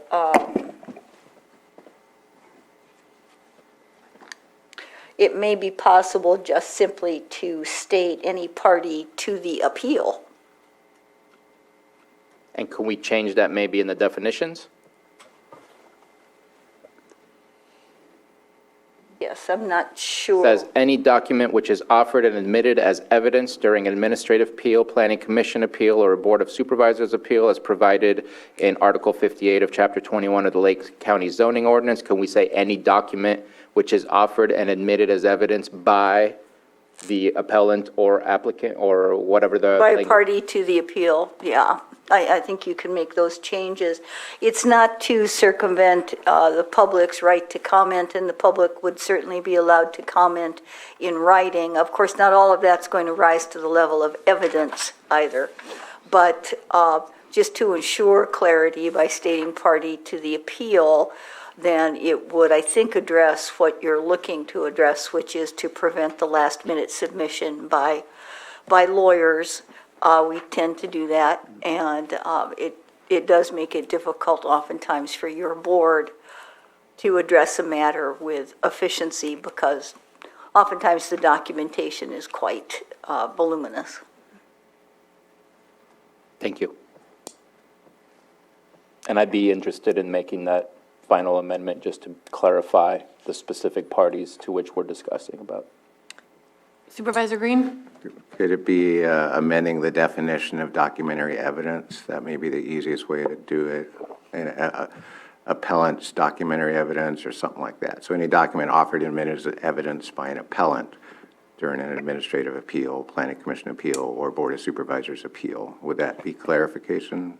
Well, I wouldn't limit it just to the appellant because the department may also want to submit evidence, and you're talking about due process and fairness. You'd want the same rule to apply to the submission of evidence when you sit in a quasi-judicial capacity.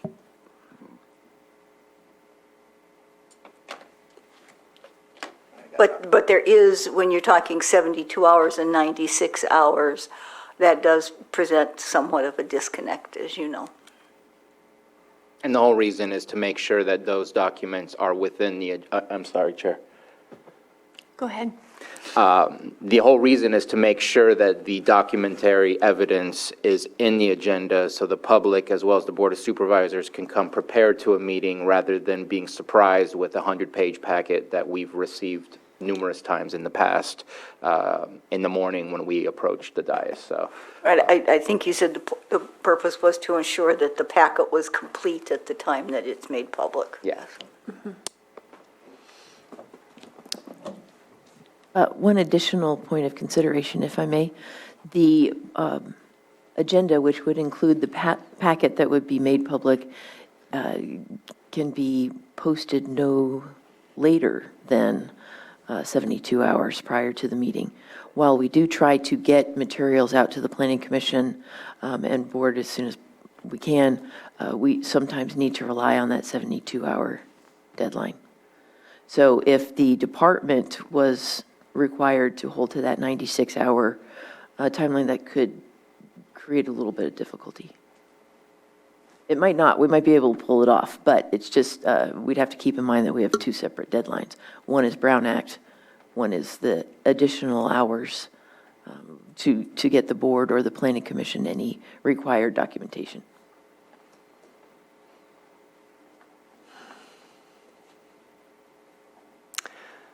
Okay.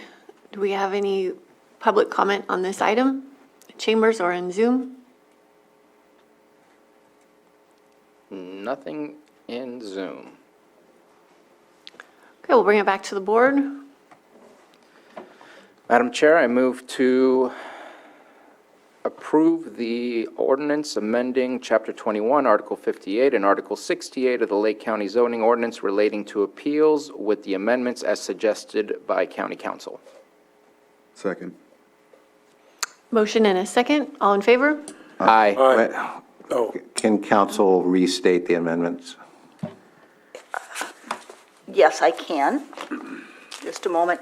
Also, I would say that the motion in this case is going to be the motion to waive reading of the ordinance, have it read in title only, waive reading of the ordinance as amended, and I'll recite the amendments in just a moment, and then you'll have a separate motion to advance for second reading 5 days hence, or in this case, to February 7th.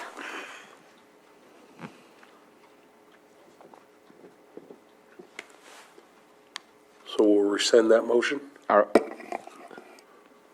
make the motion, then you'll tell us what the amendment is? You can make the motion, and I can tell you what the,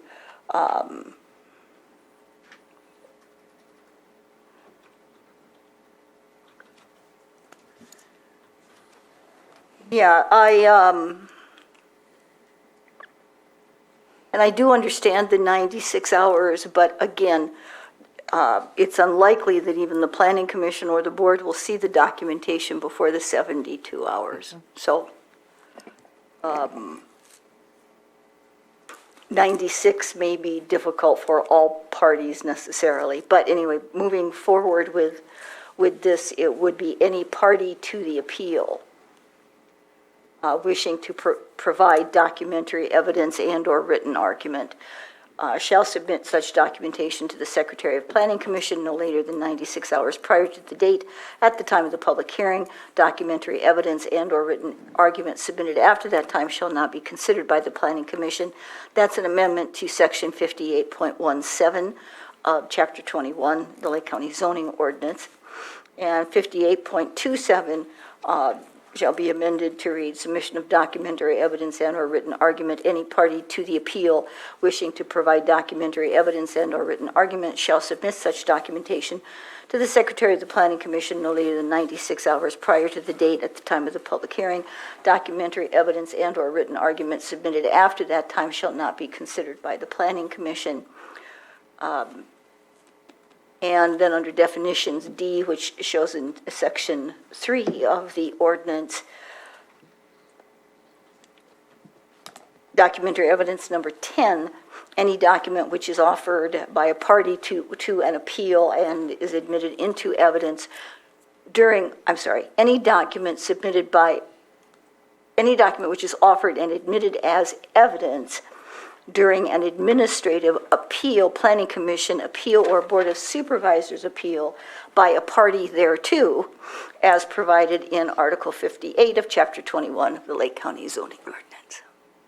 Thank you for that. Oh, are you rescinding your motion, or are you amending it, or? I'm going to amend it. Ms. Grant, if you can help me out. The waiving of the reading, read it by title only. Motion to waive reading of the ordinance as amended and have it read in title only. And have it read in title. So I move to waive the reading of the ordinance as amended and read it by title only. Second? We got a motion. I think we're good. Just point of order then, are you amending the 96 hours or leaving it as is? Leaving it as is. Okay, we have a motion and a second. All in favor? Aye. Aye. Any opposed? No. Okay, motion passes. And then I move to advance the second. I gotta read it. Oh, right. So sorry. Okay, it's an ordinance amending Chapter 21, Article 58, and Chapter 21, Article 68 of the Lake County Zoning Ordinance pertaining to appeals. All right. Thank you. And then I move to advance the second reading to February 7th. Second. A motion and a second. All in favor? Aye. All right. Any opposed? Okay, motion carries. And we will move on to the next item.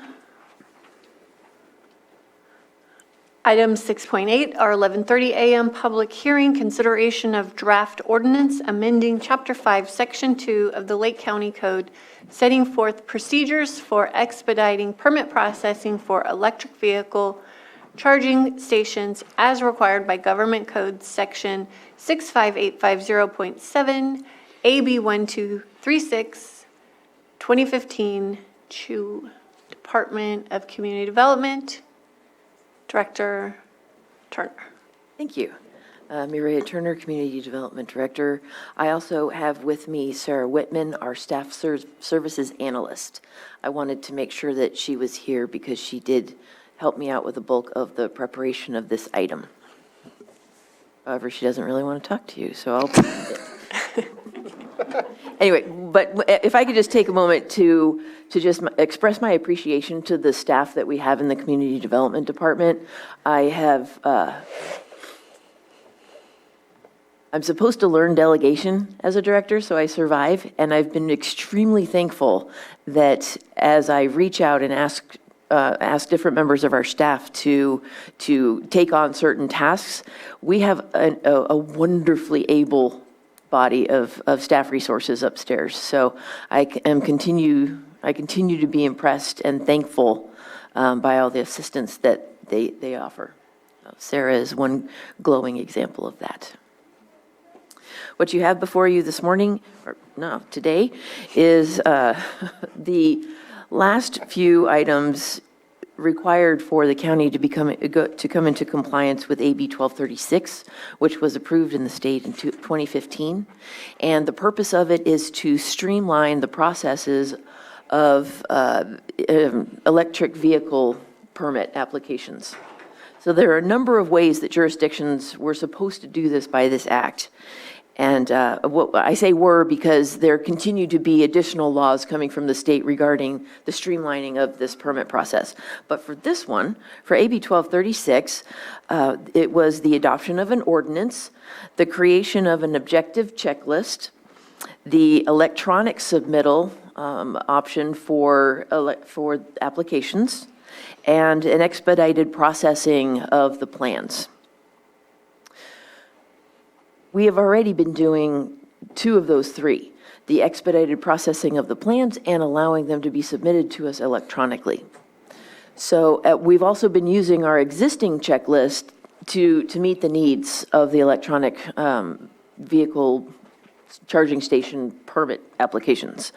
And so today, what we're bringing before you today is the checklist, the separate checklist that we were required to produce, as well as the ordinance before you today. But just to make sure the board is clear, we have for quite some time been expediting the processing of these permits. Because this is an internal process amendment and not something specific to land use, this did not go before the Planning Commission for their consideration. I just brought it straight to the board for your consideration. That concludes my report, but I am happy to answer any questions. Okay, thank you, and thank you to all of your staff.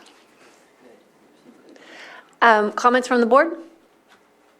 Yes, Supervisor Sabatier? Next time our board goes to an RCRC meeting, we will now be on that map of people who have done it, and we will all feel better about it. That's what I was going to say, so we're good. Thank you. Yeah. Good. Okay, any other, Just one quick question. You said, how many permits do we have? Do you have any idea who's been putting these up? Just to think Caltrans, a few other places I know of, but just a Our question. chief building official, when I touched base with him on this, said we generally get about 1 to 2 a year. So it's not very many. It's very few at this time. They hope that it will increase. You know, that's part of why this was all put in place by the state, is my understanding. But we have 1 or 2 a year, and it takes generally a week or less to process those. As long as the applicant has all their documentation, it moves very quickly. That's good to know, because we do want to encourage that as we're going. More and more vehicles coming into Lake County, so I know businesses and other opportunities are looking at that, so. Absolutely, and the checklist will be available both in hard copy at the counter as well as electronically on our website. great. I see we have Doug Gerhardt from Air Quality. Go ahead. Okay, well, thank you. I was just going to mention, since I was kind of disappointed to hear we only get 1 to 2 a year, which is kind of shocking with the electric vehicle infrastructure issues and things in California. But we are working on grants to be able to help with the infrastructure to install EV charging stations. So hopefully within the next 6 months or so, as soon as we have a little better staffing, we will be pursuing that and making it available for people to apply for those grants. And it doesn't cover the charging station itself, but it helps with the infrastructure that is needed to install the charging station. So we may be able to incentivize getting more charging stations into Lake County and increasing that accessibility for the EV transition that's coming. Great. If I might also add to what Doug just let you know. A couple weeks ago, I was getting my car serviced locally and was talking about replacing my 2006 vehicle with an electric vehicle in the future. And he said that to date, there has been no requirement that the electric vehicle manufacturers share the maintenance and repair technology with our local car service places. So I know that doesn't have anything to do with this, so I'll keep that really brief. But you might want to keep that as you're thinking about advocacy for Lake County at the state level. That might be a good thing, is to lend our voice to increase the pressure for those manufacturers to share that technology so that I don't have to go to Santa Rosa to get an electric vehicle serviced. I can stay local. It's a really good point. Thank you for bringing that up. Okay. I will open up for public comment in the chambers or in the Zoom room. Is there anybody in Zoom? I don't see any. Okay, then I'll bring it back to the board. Madam Chair, before I make the motion, I'll just add that as similar to the Golden State Connect, when we jump through specific hoops, this is basically the same thing that with the map. There's a Golden State Finance has a zero emissions vehicles initiative, and this will put us in line to be a part of when they're starting to look out for funding, just like Mr. Gearhart said, we would be eligible for that also through them. So, yeah. I will go ahead and motion to approve the first reading of the ordinance. No? No, it'll be a motion to waive reading of the ordinance and have it read in title only. So moved. Second. I have a motion and a second. All in favor? Aye. Any opposed? Motion passes. Okay, and then it's an ordinance amending Chapter 5, Section 2, setting forth procedures for expediting permit processing for electric vehicle charging systems, and then electric vehicle charging station permit expediting ordinance. In parentheses, that thing. Madam Chair, if I may, the second motion will be a motion to advance the second reading of the ordinance to February 7th. So moved. And second. I have a motion and a second. All in favor? Aye. Any opposed? Okay, motion passes. And it is now, yes? Were you going to say something? I was going to ask you a question, but I think you're already looking at that. We're going to eat. I just want to make, there seems to be a lot of people showing up for the Yes. 1:30 PM. I'm wondering if Supervisor Green minds moving the 1 PM to after that to appropriately respect the time of those showing up for 1:30. There was a request to present, there was a slide deck. I don't think it's going to take much longer than 15 minutes. It was kind of, I put it that way as a warm-up act, feel-good warm-up act. If I can reach out over lunch, yeah. I'm open to it, but if I can reach out to the sponsor of this, I would appreciate that. And if we have to, for example, if we do a 30-minute lunch, come back at 1:15, I'm pretty confident we'll be able to bang it out. But let me reach out and confirm that, if that'd be okay. What did I say? I think we're going to take an hour lunch. You were thinking an hour? Yes, because we're going to be here for a long time, and I think everybody needs a break. So we will come back from lunch at 1:45. Okay, welcome everybody here. We have a nice big room full of people. We're coming back from our lunch break. We are starting with our 6.9 item, 1 PM, consideration of letter of support for Lake County Land Trust property acquisition, and this is from Supervisor Green.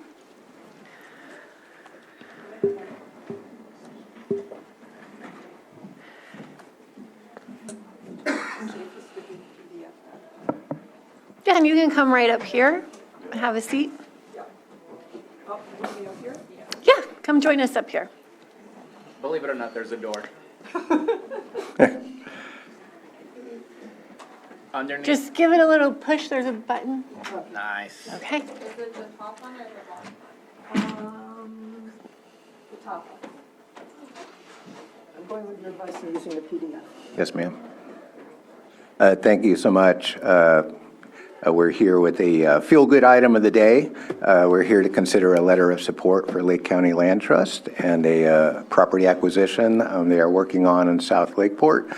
Very excited to see that. We have a slide deck and we have a presenter. And with that, I'm just going to hand it right over and hopefully we'll slide that microphone right up so you can introduce yourself and just tell us a little bit about what's going on. Thank you. Okay, my name is Mary Jo Velasquez. I'm here representing the Lake County Land Trust. I'm a vice president of the board, and I'm also the Land Trust Lands Committee chair. And this is currently a Lands Committee project. We're trying to acquire a piece of land that we call the Keesley property. And how do I advance? Just scroll.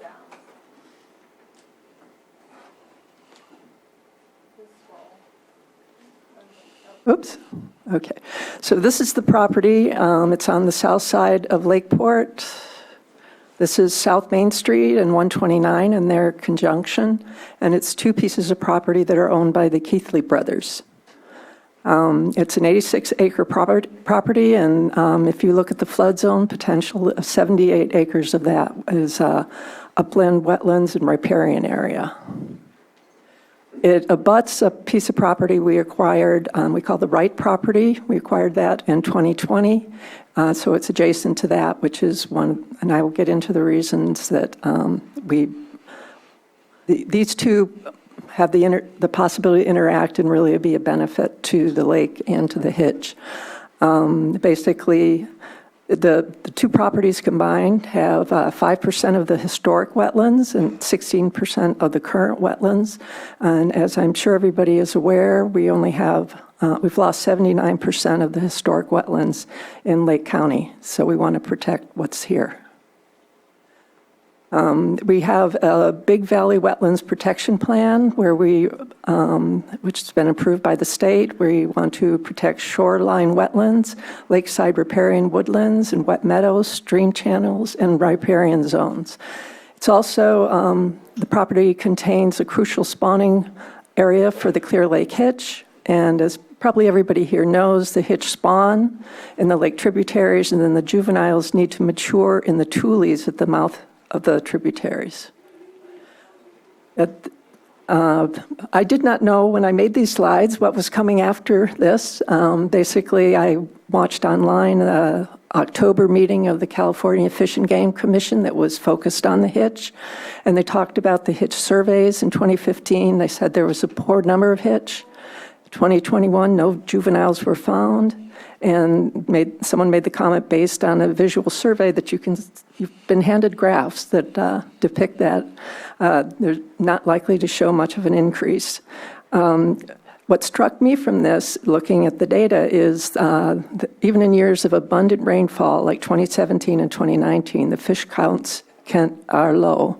And this is attributed to the loss of habitat and the predation of the juveniles because they've lost the protection of the tule beds at the mouth of the streams. Comments made by Dr. Bonham is we have not picked up as fully as we should have after marking the fish as endangered. Sarah Ryan, who's the environmental director for the Big Valley Band of Pomo Indians, said that there's a risk of extinction of the fish in the next 5 to 7 years. After she made that comment, Director Bonham said that he couldn't really argue that the fish are in good shape. Eric Sklar, who's a director but also chair of the Blue Ribbon Commission, said we are on the verge of extinction.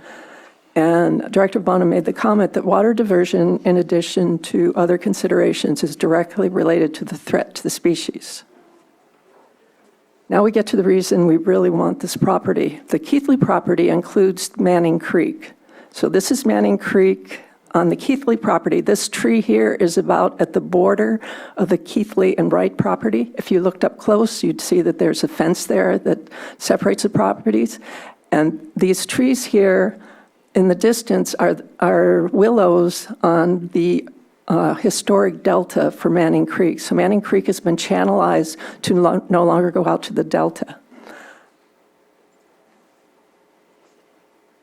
So if we are able to acquire the Keithley property, our plan is to do a breaching of Manning Creek based on hydrology studies, and this will result in directing Manning Creek back to its original delta. This is an image from the lake of the current state of the delta. So the delta continues to have the tules that are needed by the hitch for protection as they mature. So this will improve the habitat and diversity and directly benefit the hitch, spawning and rearing habitats. And also, as another benefit, running the Manning Creek through this large delta will improve removal of sediment, and so help enhance water quality and reduce blue-green algae. So the yellow line is the current path of Manning Creek. And the green line, it's based on a topo map that was made before I was born, showing the original paths of Manning Creek. We're not going to be able to restore everything because obviously the diversion started off our property, but we believe hydrologically, given the elevations, that some breaching that we do here will direct some of the water over to restore the original delta. So we're also, this property is attractive because it'll be permitting public access. These are some pictures taken up at Rodman Slough that's owned by the Land Trust out there. We currently have, every Saturday, it's open to the public for hiking on the trails and various events. And we want to do something similar on the Wright property. And this is attractive because there's easy access. Part of the property is actually on South Main Street and very easy access from 29 because of this intersection down here. This is a view of Keithley from South Main Street during a flooding period. So we plan to provide public access, parking area and public access for here so that we can bring people in for public education events, fishing, wildlife viewing, and potentially some hunting, but we haven't really seen a lot that needs hunting there yet, but perhaps with restoration of more riparian areas that could happen. So during dry periods, obviously not now when it's flooded like this, this would also enhance public access to the Wright property, which is sort of tucked back in, and we've had public events there, but this would be more direct access to it. So in summary, protection and restoration of the land and waterway will improve the health of the lake and provide important habitat for the Clear Lake hitch. And it'll also enable us to provide public access for walking, and people can just walk there from South Main Street, or it's a quick drive. Residents and visitors will be able to enjoy this unique experience of this beautiful property and preserve an important part of the lake. So we're asking for a letter of support that we can submit with our application, which is due this spring. Thank you. Thank you. Did you want to add anything, Supervisor Green? No, just thank you very much for that. There is a draft letter of support. Obviously, very excited about this project. The one slight departure from the slide deck in the draft letter, you'll see no reference at all to hunting. And I think as we go down this road, we'll probably talk about South Main Street and stuff like that. But other than that, this letter is very supportive of this. It is not only important to water quality in the lake, it is specifically hitch beneficial, and that is an important subject. So I'm very excited to be able to offer this item and to draft this letter of support. And with that, we can open it up for any questions or public input. Thank you. Anything from the board at this time? Thank you for bringing this. Okay. And I'll open it up to public input. If you're in the chambers and you'd like to come up and speak on this, come up to the microphone, state your name, and you'll have 3 minutes. If there's anyone in the Zoom chambers as well? I see no hands in. No hands up? Okay, I will close public comment on this item and bring it back to the board. No, you can stay there.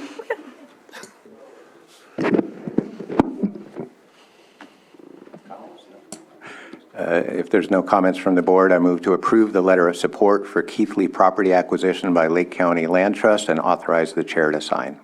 Second. Okay, we have a motion and a second. All in favor? Aye. Any opposed? Okay, motion passes. Thank you. Thank you very much. And we will move on to our 6.10 item, 1:30 PM.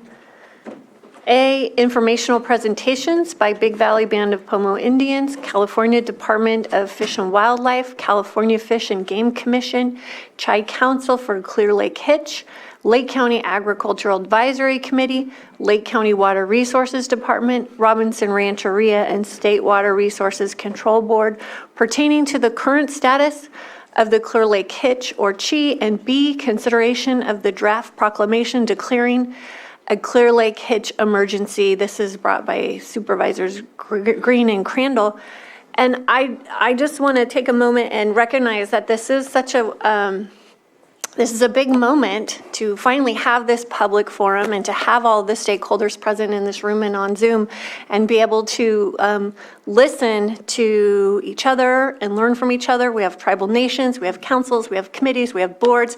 For a lot of people here contributing to the conversation. I don't think it's happened before, and I think that this is kind of a moment that we can all recognize as being really important.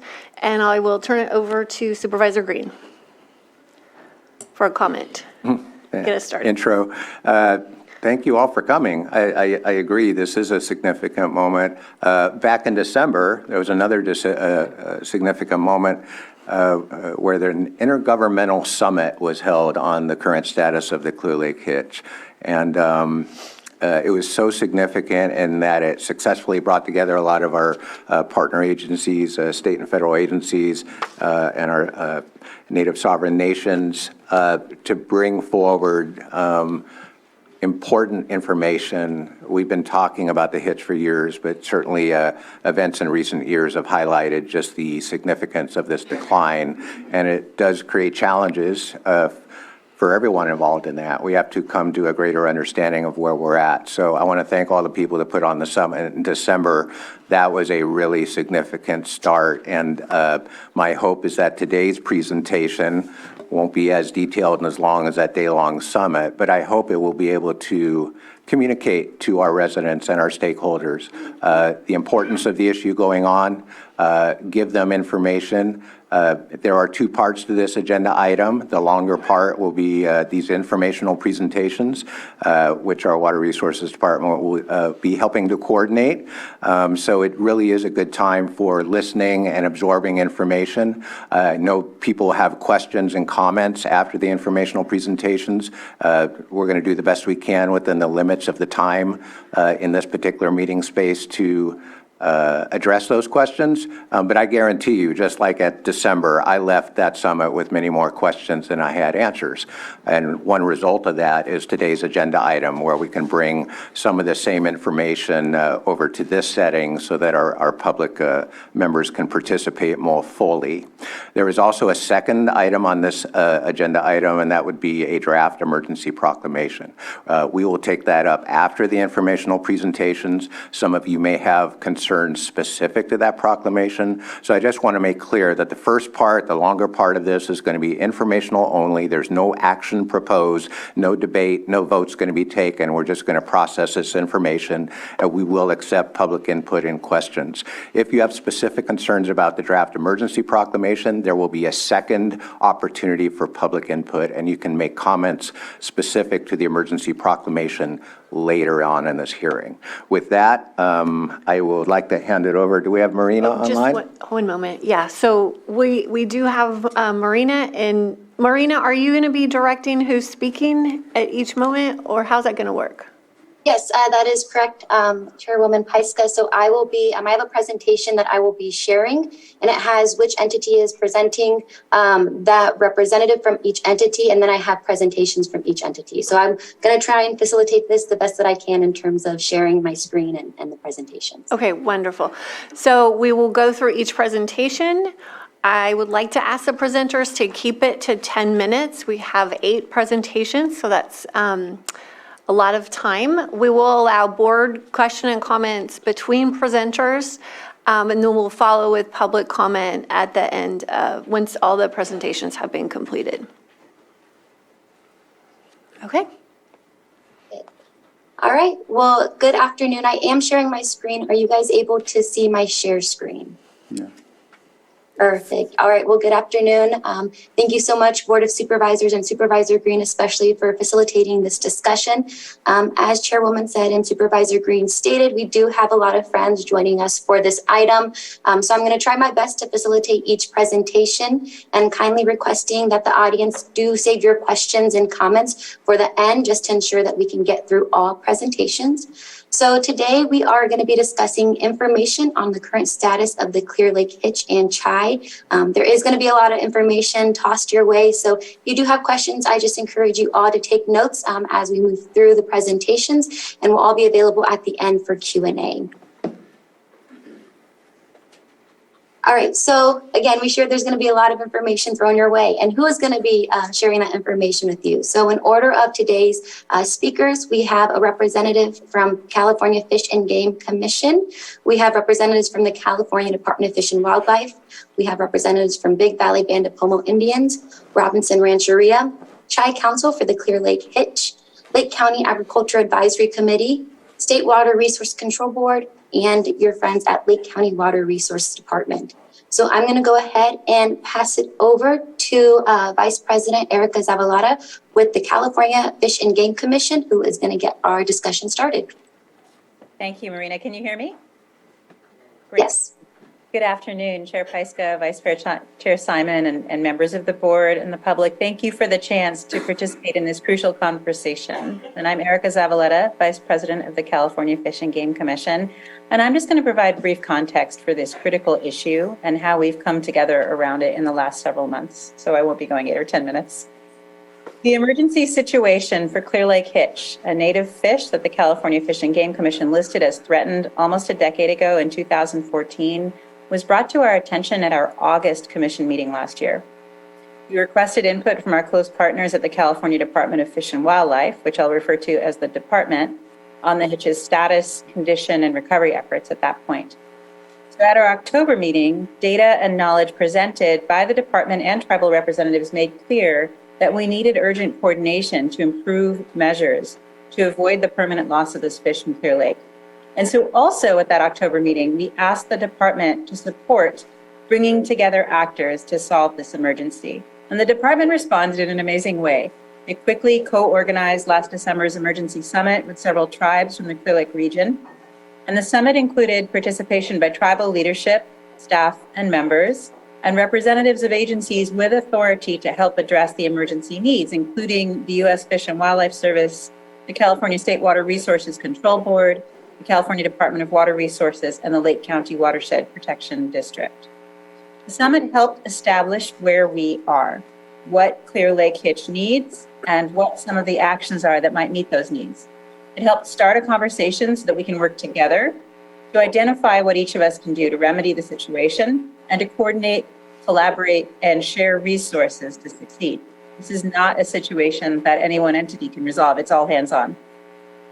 The Commission supports this board's and the district's official recognition of an emergency and its participation in actions to sustain and recover Clear Lake Hitch, both this year and into the future. And others will speak to the science on the hitch's status, needs, and specific potential actions. Meanwhile, we remain committed to ensuring this species' persistence despite continued declines since we listed it in 2014. We encourage the district to continue to participate in efforts to monitor and recover Clear Lake Hitch and to take a strong leadership role by identifying supportive actions and measures that it and others of us can take to sustain this fish. Commissioners are encouraged by the evident potential for effective interagency collaboration to successfully address this emergency situation. We look forward to working with you, the department, and other agencies to achieve this. Thank you.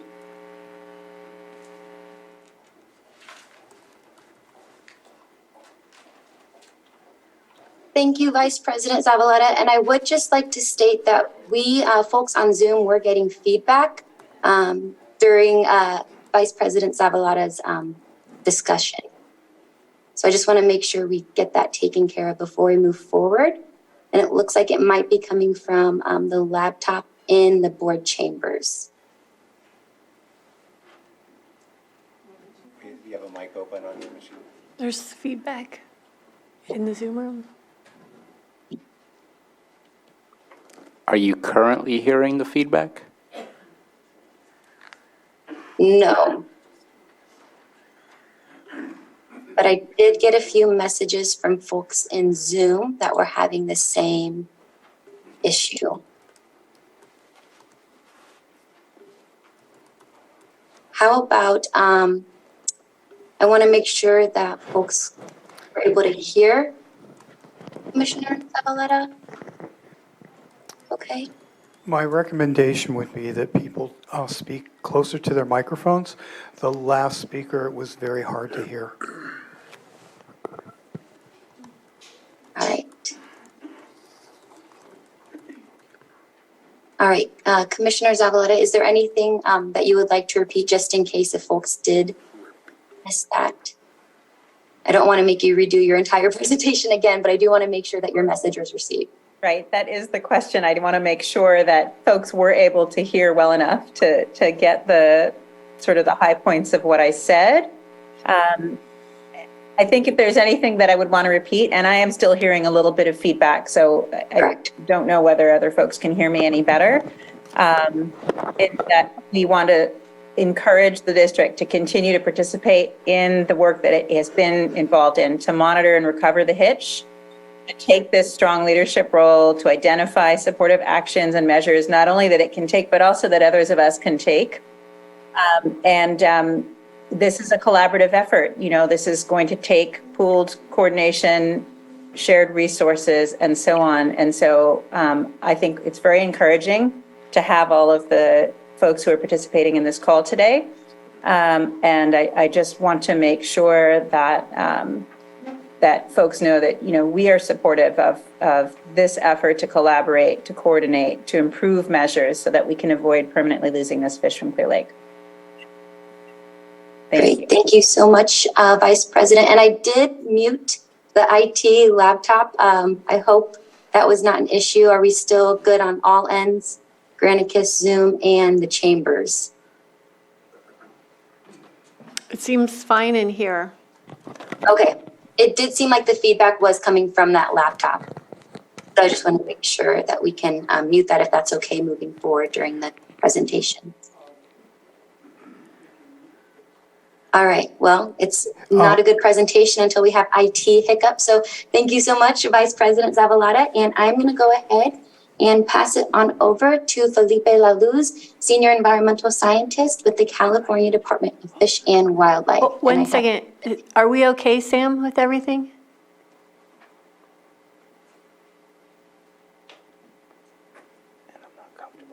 The IT laptop has to stay on, otherwise Zoom doesn't hear or will not hear the participation in the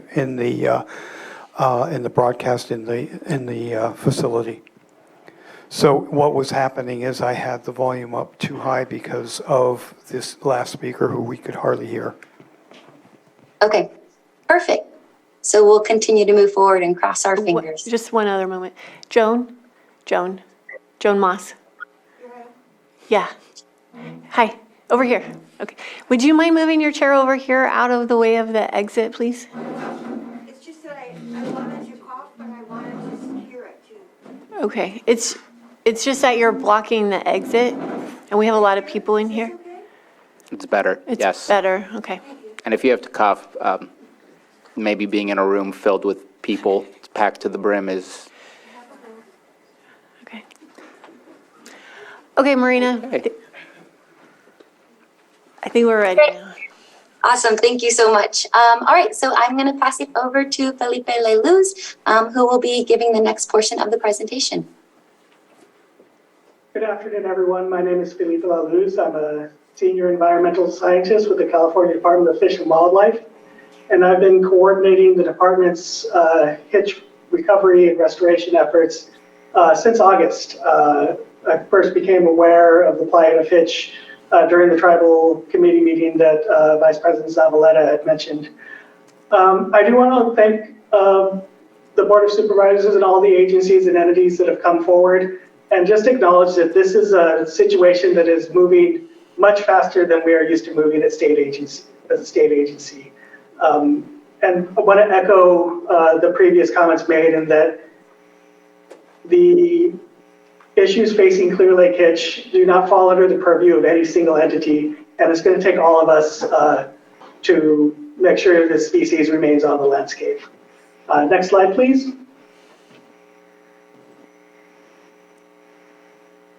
So just a brief species overview. I'm going to try and keep it to that 8 to 10 minute time limit.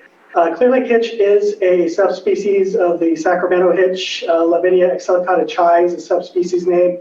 They were listed as threatened under the California Endangered Species Act in 2014, are endemic to Clear Lake and its tributaries. So this is a unique subspecies that is found nowhere else in the world. And historically occurred in such abundance that it supported a subsistence fishery. And to say that it is culturally important is an understatement, as we've heard numerous times over the past couple of months and in prior comments during the listing process. Next slide, please. Some brief notes on the life history. They're a moderate-sized minnow reaching lengths of 35 centimeter standard length, so a little over a foot. Have a 6-year lifespan, and females mature in their 2nd or 3rd year. So keeping that number in mind, a female hitch has about 4 years to contribute to the population. Juveniles rear near shore and in tributaries. They're able to move out as rapidly as 2 weeks. However, information that we're gleaning from our fish rescues are telling us that we need a better understanding of how they use the tributaries. The adults occupy deeper water, and they feed, all life history stages feed very low on the trophic level, primarily on aquatic invertebrates. Next slide, please. Spawning requirements. So this is really getting to the meat of why we're here. They're potamodromous fish, meaning that they rear and grow mostly in the lake and mature in the lake, and then utilize the tributaries to spawn. This spawning run typically occurs from February through May, sometimes extending into June if conditions support it. And they spawn over shallow, clean gravel, again, primarily in the tributaries. There is documentation that some spawning occurs within the lake. Some historical accounts documented by Kimsey in 1960, based on actual visual observations of hitch spawning. And more recently, Fred Farrer from the USGS, United States Geological Survey, used some more sophisticated geochemistry approaches to show that some spawning does occur in the lake. This life history, plasticity, or flexibility is not uncommon in California native fishes, and we believe is one of the mechanisms that allows hitch and other native species to persist. The most common and well-known example is rainbow trout and steelhead, where an adult steelhead can grow up in the ocean, move into freshwater, and have a offspring that live their entire lives within freshwater as a rainbow trout.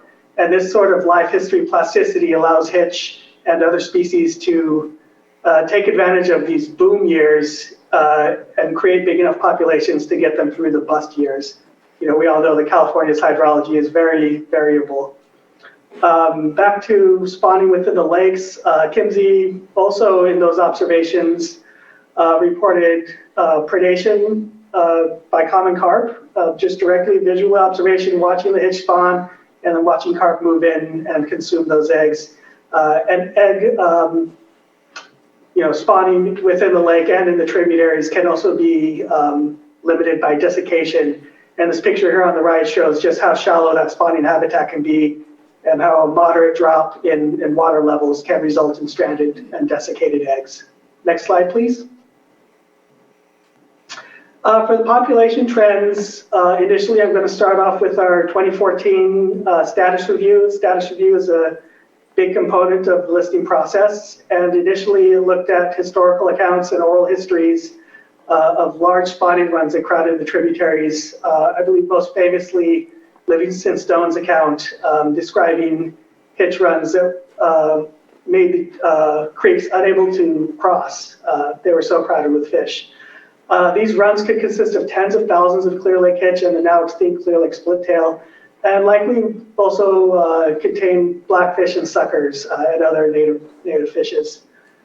And so just keep this anecdotal data or information in mind. This is sort of the first, our earliest data.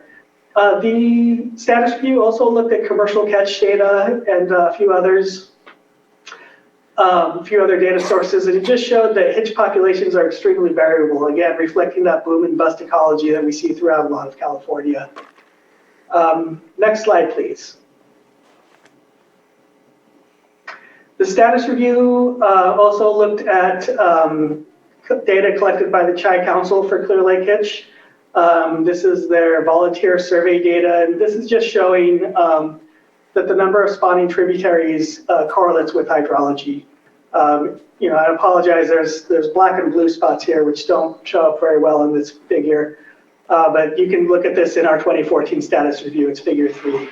So to the left, 2005 and 2006 were above normal wet years in which hitch were observed in 11 and 12 of the tributaries.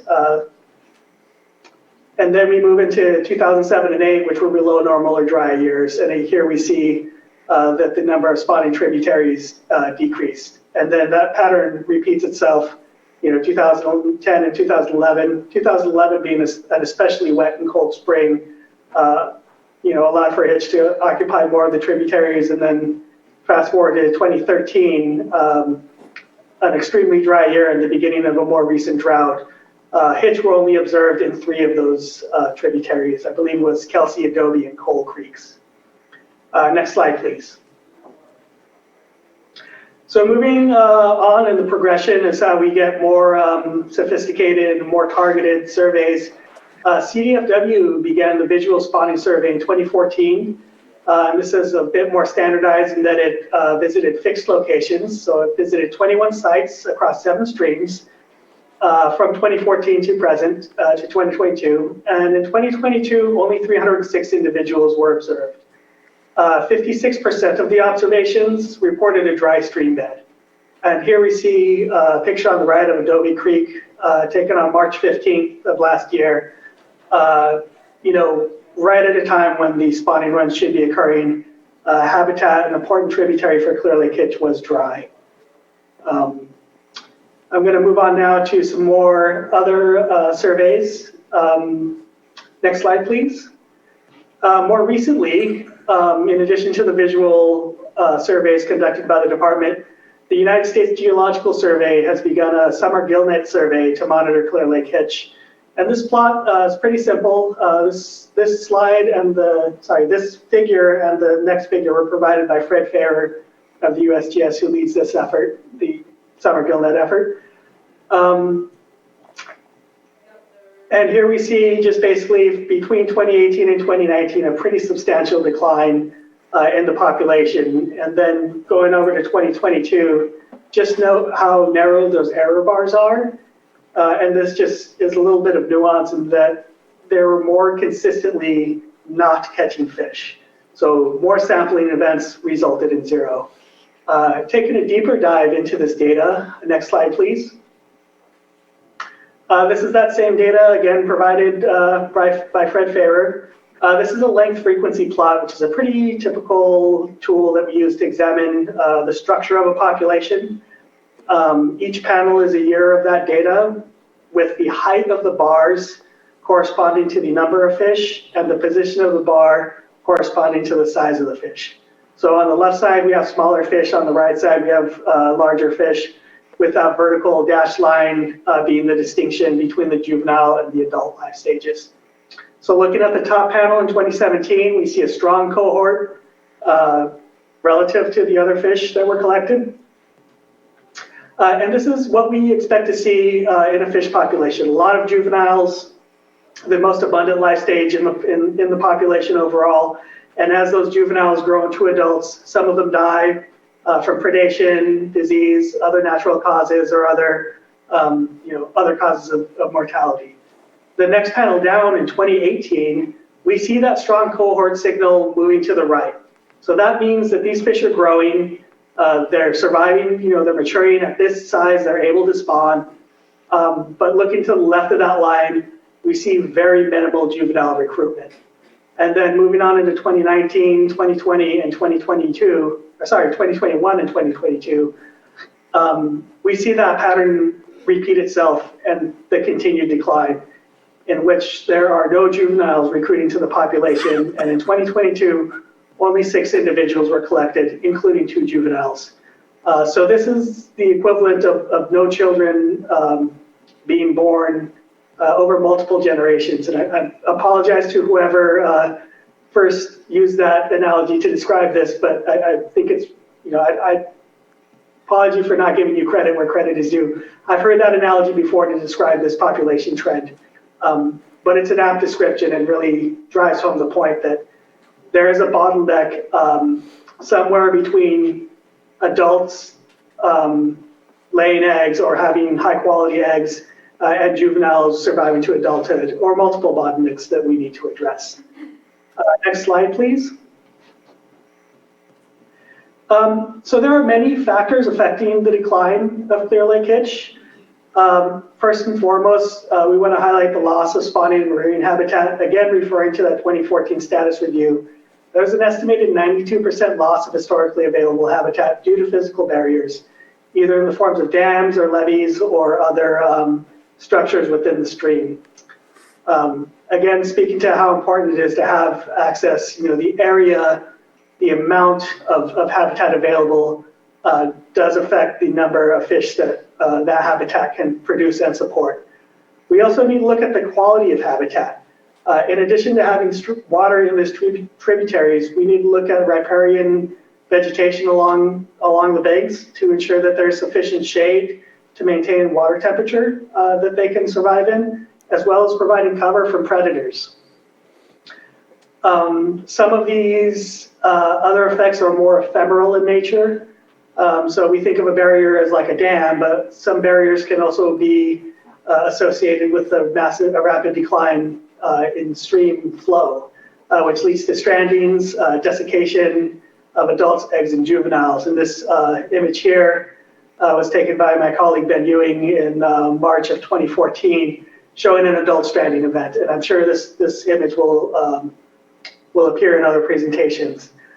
This happened right after a large flow event in which a lot of adult hitch were able to enter the stream, and the stream flow declined too rapidly for the adults to move out. Not to mention any eggs that they may have produced would have also been stranded. Other factors, of course, non-native species, both competition and predation.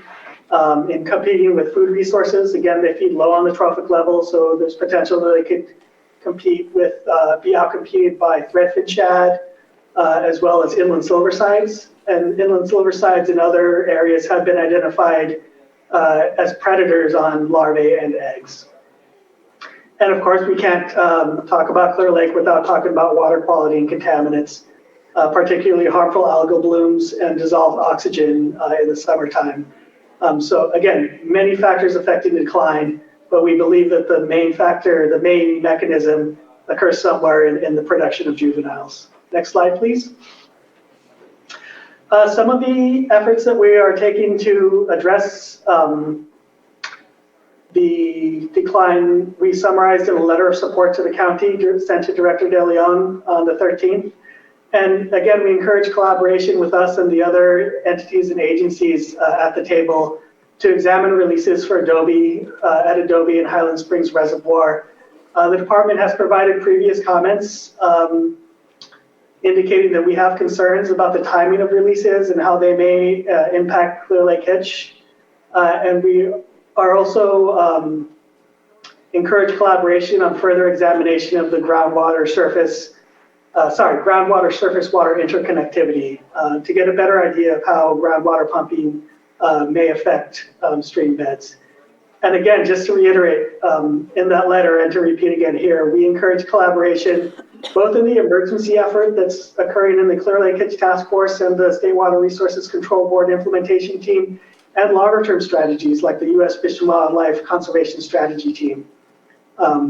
So these two teams, the task force and the implementation team, are more of a rapid response as opposed to a longer term conservation plan. But these groups have a lot of overlap, and we're all going to need together to keep these fish on the landscape. Next slide, please. These next two slides, I just wanted to include as reference for folks. There's been some confusion about the responsibilities and roles and the permitting process, which I will readily admit can be confusing and frustrating. But these slides, please refer to them. They will be included in the materials. And just want to emphasize that we're here to help. We can provide consultations, provide information, and I would direct any interested parties to email R2info, so that's Region 2 is our department's region that includes Clear Lake, at wildlife.ca.gov for more information, and we'll put you in touch with staff that can help you navigate the permitting process. Next slide, please. And this is just a checklist. Again, I encourage you, if you are doing work near or in a stream bed, to look at this permit and contact us.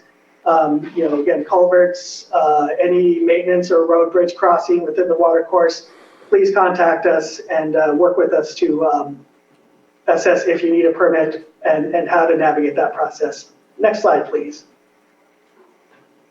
So in conclusion, there's a lot of momentum surrounding Clear Lake Hitch, largely driven by this rapid population decline. And this is a part of a longer term decline that we've observed. It's supported by the qualitative comparison of oral accounts in the visual survey, as well as the more quantitative assessment of the recent USGS data. And we believe it's driven by the near complete juvenile recruitment failure, which we've observed in recent years. And we're here to help with permitting and restoration, as well as working with our partners, developing better science and addressing data gaps. And again, no single entity has the power or authority to solve these issues. It's going to take all of us working together. And I believe this is my last slide. Yes, thank you.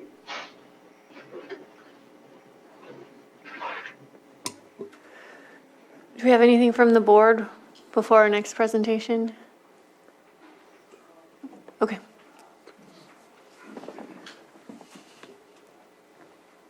All right, I'm going to go ahead and pass it over now to Sarah Ryan, Environmental Director with Big Valley Band of Pomo Indians, and I believe Sarah is there in person. And I will throw up her presentation. I think I can do all of this on this. Do you need to come sit up here? Yeah, maybe that'd be easier. Okay. Thanks. Yeah, push the button. Underneath. Yeah. It works very well.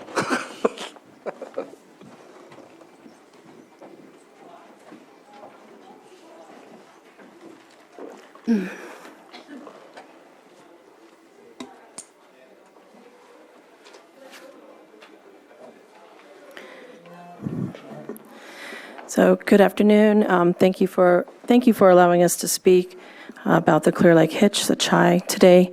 My name is Sarah Ryan. I'm the Environmental Director for the Big Valley Band of Pomo Indians. And I'm mostly going to be looking that way since it's really big and I've got new glasses. So the mantra, the logo, the refrain that we've all been saying for most of last summer and through now is no more loss of species on our watch. I've heard it from the agencies, I've heard it from tribal leadership, other leadership, and certainly as staff for the tribe. We don't want to have the Clear Lake Hitch go extinct. And once we heard from this state biologist that unless some big things change, we'll be losing these, we will most likely lose this species. It really threw us into high gear. So I do want to show on this slide that I have a few slides on enforcement, creek water usage, and some of our recommendations that we made during the Clear Lake Hitch Summit in December. And we also have a lot of people at Big Valley who are very involved in Clear Lake Hitch in terms of their whole life cycle. And some of those folks are in the audience today, and I just want to thank them all for coming. And I know there are other tribes and tribal members who are here as well, and tribal leadership, so thank you for coming. The picture on the right is an example of what a farmer has done to make sure that there's enough water in his irrigation pond for his vineyard. We had to work really hard with CDFW wardens for a number of years to actually get that ditch that person created, as well as those boulders removed. He then put in a well, which is about 5 feet from the creek, and lined his pond to make sure that he had enough water for his vineyard. But that is something that, we've all have to be vigilant about if there's water crossings that are reducing the downstream water. It's happening in multiple places around the county, and it is something that impacts the Clear Lake Hitch because it means less water downstream, and the hitch can't get past that. So next slide, please. The slide that Felipe just showed, I have on here as well. And I just want to point out that Clear Lake Hitch are in the news right now. You see some headlines. There's also some publications about it. There's research. And as I mentioned, both state and federal biologists have identified a drastic reduction in the number of Clear Lake Hitch and have stated that unless more is done, we'll lose the hitch within 5 years. Next slide, please. So enforcement. So relying on enforcement can be problematic. People have to report their neighbors. That is not always fun. Nobody wants to do that. So, and it is not, because of budgets and whatnot, it's not like there's wardens and other law enforcement that are out looking for issues. But a few years ago, I wanted to look at how many times Fish and Game Code 1600, which is basically stream bank, stream bed violations, how often that went to the DA's office and how often it was prosecuted, because I had heard that there was a problem with that. And sure enough, after looking at the data, we found that about 13% of the time, and looking in a 5-year period, there was actually corrective action taken. In a lot of cases, it was dismissed because not enough data, or what the wardens did was just try to handle it in-house, tell the people to throw some straw down, which is one particular case I'm familiar with. So violations have to be reported, and also enforcement often doesn't lead to corrections made. So we can't just expect that law enforcement is going to be out there handling the illegal diversions and some of the other things that are causing both a degraded habitat as well as loss of water. Next slide, please. So we've noted that, and I have a slide showing this, but the spawning season for the chai, historically versus now, is about cut in half. The creeks do not run, the major tributaries of Clear Lake do not run during the time when the Clear Lake Hitch fry need to be returning to the lake. So as was mentioned in earlier presentations, the adults go upstream, they spawn, they make it back down to the lake, hopefully, but then those eggs have to hatch. That takes a certain amount of time. They have to hang out there, they have to eat, and then they have to get back. Well, when you already have it down to the lake and survive all of that, when you already have a spawning season, or a time frame when the creeks are running is even reduced in half, that is limiting the number of survivors. And as several people have already said, it's a juvenile recruitment failure. So, and tribes and researchers have long noted that the chai are struggling. We also know that there's agricultural water demand in and along the creeks, and often it coincides with the chai's spawning and return of the fry to the lake.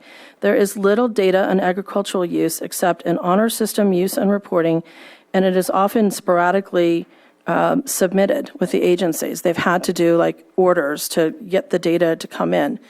The frost protection, which is going to come up multiple times a day, including from the agricultural folks who say that they're not impacting the surface water flow in the creeks. But we do know that we have seen that happening. And the fact that there's not a lot of data of when and how and where they use it is something that we can all see and review is a problem.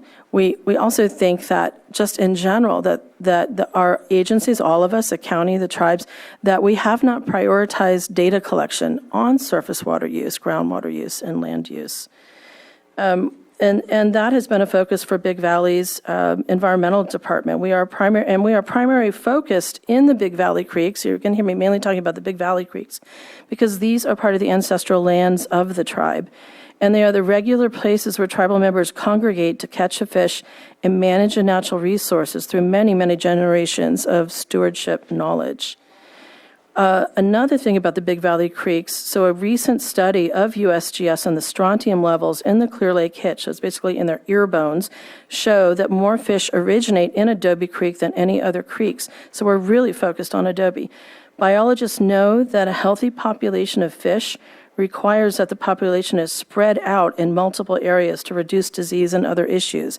So even though people are saying, you could say, well, Middle Creek is fine, Kelsey Creek is fine. No, you have to have, the biologists say you have to have more location than just a couple for them to stay healthy. And finally, we know that other Big Valley Creeks, Cole, Manning, and Thompson, have water quantity issues, and they can't support a robust population of the chai. But we've mainly been focusing on Adobe because of its absolute proximity to Big Valley lands, and also because we know it has the most severe problem. Next slide, please. This graphic shows that it shows that timing of irrigation, frost protection, spring irrigation, whatever you want to call it, and also the flow of, this is showing Kelsey Creek. The blue is Kelsey Creek in a wet year, so you can see spike, spike, spike. That's like heavy rains, it stops. And then in a dry year, it's like one big spike in February, and then the flow is very low. Well, during this time when the water is drawing down, that is when there's frost protection, there's even irrigation, and you can see right in that window that there are fish kills and fish rescues happening in multiple creeks. And over the last 8 years, there have been multiple documented fish kills and fish rescues in creeks during their spawning period because there's not enough water in the creeks. That's the bottom line. Next slide, please. So our first recommendation was that there were surface to the agencies and also, just to the county, that there are surface water curtailments on all Clear Lake creeks for declared dry years during the chai spawning season. There is a precedent for that. Yolo County doesn't get Clear Lake water when it's below a certain amount. There's already a precedent. Next slide, please. So the Big Valley, and with their hydrologists, consultants, and others, have been doing quite a bit of modeling and monitoring on Adobe Creek. In 2020, we completed a study on Adobe Creek to try to improve identification of in-stream habitat in areas of potential stranding. What you see here is that as so at the top it says CFS, so it's cubic feet per second, so it's basically the flow. As the flow reduces and as you go down through, you go through April and May, you can see where the squares are that are outlined here is where there are stranding. It's not going to be deep enough. There's not enough flow, and therefore there are multiple locations by May where they can be stranded, and even somewhere between April and May. Now this is just using a one-dimensional hydraulic modeling. We're now moving into a 2D modeling, but it really is important to have enough flow in there to get over the barriers, to deal with the and to have that flow in there for the full length of time that the fry need to make it back to the lake. And so we found that as water flow reduced below 34 cubic feet per second, many locations on Adobe Creek became impassable for the hitch, given their depth requirements. Next slide, please. So just to kind of back to that slide, or to show a little more detail on that, we have been looking into these things since 2017, particularly in Adobe Creek, with various sources of funding. Next slide, please. This slide is pretty busy. It's using a State Water Resources Control Board slide that they showed during their listening session. That upper slide is showing these are surface water diversions. So it's when people have pipes into the creeks throughout the whole county and what they're using it for. And this is all based on the data that people have to submit if they have water rights on a creek, which is basically everybody who's got, almost everybody who's got, who lives adjacent to a creek has those types of rights and are allowed to put that water to beneficial use. But we question whether there's enough in the creeks for all users, which includes the flows needed for the chai to spawn and for their young to return to the creeks. The chart on the bottom is our own review of those same reports, statement of diversion and use reports that go into the water boards, and it's showing what people are using it for. They have to report it. They're using it for frost protection between March and May. They're doing, 75 acre feet of water for frost protection. That's one particular one this is Adobe Creek. This is just a snapshot of some of the usage that's happening. So it's their own reporting that we're basing this on, and the demand is high. If you look at the CDFW letter that just came into you, they say that for groundwater usage and for the wells that are near the creeks, that CDFW, Department of Fish and Wildlife, expects that a meaningful portion of stream flow depletion is attributable to shallow groundwater extraction. So all those wells that are placed near the creeks, they're placed near there for a reason. And so when they're pumping for frost protection or other uses, it is to be able to, it's having an impact on the creeks, is what CDFW is expecting. And it's also what our review did in the Big Valley Groundwater Sustainability Advisory Committee that we were in. And the State Water Resources Control Board map on the top part shows that many diversions are occurring in the main chai spawning creeks, and the data shows that it's during the spawning times. Next slide, please. So another of our recommendations is that Adobe Creek and other creeks need some gauges so we can see actually what the flow is. And matter of fact, the tribes, this particular year and other, moving forward, we're going to have people out on a daily basis, is my understanding. I know we're planning that with Big Valley in our area to look at specific areas to see if stranding is starting to happen, if the water level has dropped to the point where we're going to have stranded fish. But having live reading gauge in there is also going to be incredibly helpful. We are also asking for, we are doing modeling and data collection, so are other tribes, and this is something that needs to be supported. It's not like there's just a ton of money going around. I mean, these are expensive things to do. Next slide, please. So this is, we recently had LiDAR flown of all of Adobe Creek from top to bottom, and we're able to do some additional two-dimensional hydrodynamic modeling.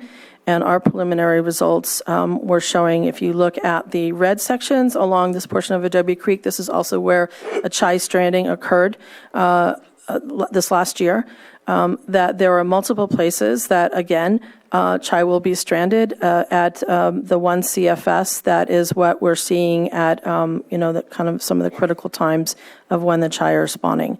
We do also have, the tribe has pressure transducers on Adobe Creek, and we are also working with local well owners in multiple locations to put in static water level indicator readers so that we can see what the groundwater is doing and what the surface water is doing. So this is data that we've shared before, multiple arenas, as well as with the water boards as they're doing their review of this. Next slide, please. So that 2D streamflow modeling in Adobe Creek, the preliminary modeling indicates that water depths become too shallow for the hitch below a flow of 34 cubic feet per second. And also multiple years of data shows that at the top of Adobe Creek is just like at the top of Kelsey Creek. It's great. Nobody's bothered up there. There's a lot of water. But as it's moving down toward the lake and there's all these users all the way down, it's a losing creek, which means the creek has less water in it the closer you get to the lake. And that is something that is, based on demand and some other, various other reasons. This is why we need the agricultural data of their usage, as well as a better understanding of the hydrologic work that's happening within those reaches. Big Valley and Lake County are finalizing an MOU to install a pressure transducer below Highland Springs Reservoir because we really want to understand how much water is actually leaving the reservoir and be able to factor that into some of our modeling. So hopefully that will be finished soon. Next slide, please. This is actually a graphic of some of the showing at Adobe Creek near Soda Bay Road. We have a well watcher, basically, so a sonic water level indicator in one of the wells that are nearby, as well as a pressure transducer. So it's showing, if you look at that December, January, February, the one thing we can say for certain is that while the groundwater, so you see there's a flow, so that blue is flow, but as the well is recharging, and there wasn't much rain during this, as we all know, as the well is recharging, and so that's the green line going up, the surface water level is going down in that same area, because we have stuff right in that same spot. As the other thing this can tell us for certain is that last little blip before the red line is when a little rain happened. The Chai were like, yes, they started going up the creeks, and there was an immediate drawdown because everything was so depleted. It gets depleted during this time. So that little rain barely made any difference. It was disappeared very quickly, and that's why that Chai stranding occurred and an observed fish kill in April, which is when, we would really want to be seeing a lot of hitch in there. Next slide. So the tribe is also asking for and recommends that there is a release of water that maintains that 34 cubic feet per second or somewhere around there. Like we said, we're finishing the modeling. We know the water boards and CDFW are also looking at that. But we do believe for Adobe Creek, one of the solutions can be a release of water from the reservoirs during the historic spawning period. We also support aquifer recharge projects, which will keep that groundwater level higher. Next slide, please. We also recommend that there is groundwater pumping curtailments near the Clear Lake creeks for declared dry years during the Chai spawning season. As I mentioned, as you can see with the graph, there is absolutely a connection between groundwater pumping and what is going on with how much surface water is left. We did provide an evaluation of that in the Big Valley Groundwater Sustainability Plan. We did reject that plan and recommended to DWR that it gets corrected for the issues that we saw with the evaluation and of the data. And of course, we haven't heard back what their answer to that is, but we are hoping that they will improve it based on other data. Next slide, please. So in summary, the Chai can't wait for perfect data. There is data already. We've got some data, and we think that there's enough to move forward with improved water management. We also think that agricultural water use data sharing is needed, and actually, factual equipment data would be quite nice because a lot of it is anecdotal, and that can be problematic. And I just want to point out that there is literature and there is research from Fred Fayer, who is, I know, participating in the call or in this meeting today or available. He is with USGS. And he says that the fry, it might take between 11 and 152 days for the fry to make it back to Clear Lake. So it's not just, in a week and a half, they're gone. As a matter of fact, I believe that Robinson Rancheria's biologist might be speaking about something, a rescue that they had to do quite a few months after what we see as a Chai spawning run. So we do believe that curtailments are necessary during the dry years and that better management of the water needs to happen now. Thank you.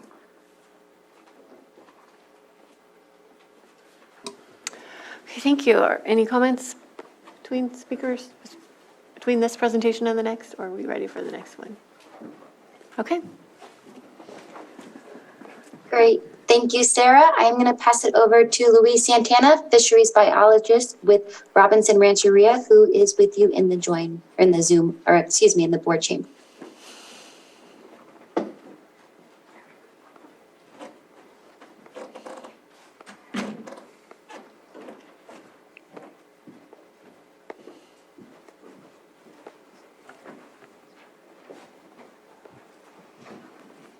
Good afternoon, everyone. Thank you for having me. I'm not going to go too much into the biology. I'm going to focus more on habitat and what we're already doing to try to work around the habitat that we have, and then just potential for restoration of that habitat. So this is just showing the Big Valley Basin. And the reason I'm showing this is because last spring, I participated in a adult hitch rescue with City of W that Big Valley Rancheria reported to them.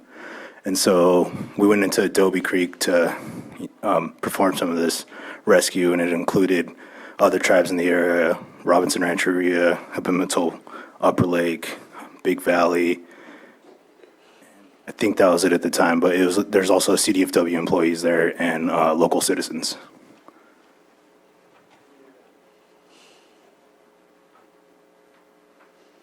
So this is just showing the mouth of Adobe Creek to about Soda Bay Road. Actually, I think that's East Finley next to it. And so the blue part is showing what was wet at this time. And so this was late April and early May. And so there's Highway 29. You can't really see them, but there's dots where I mark different types of habitat. So riffles, pools, runs, just different things that I saw in the stream. And then again, the blue is what was wet. And so there was good habitat right next to Highway 29, but there's disconnections in between there and Soda Bay throughout.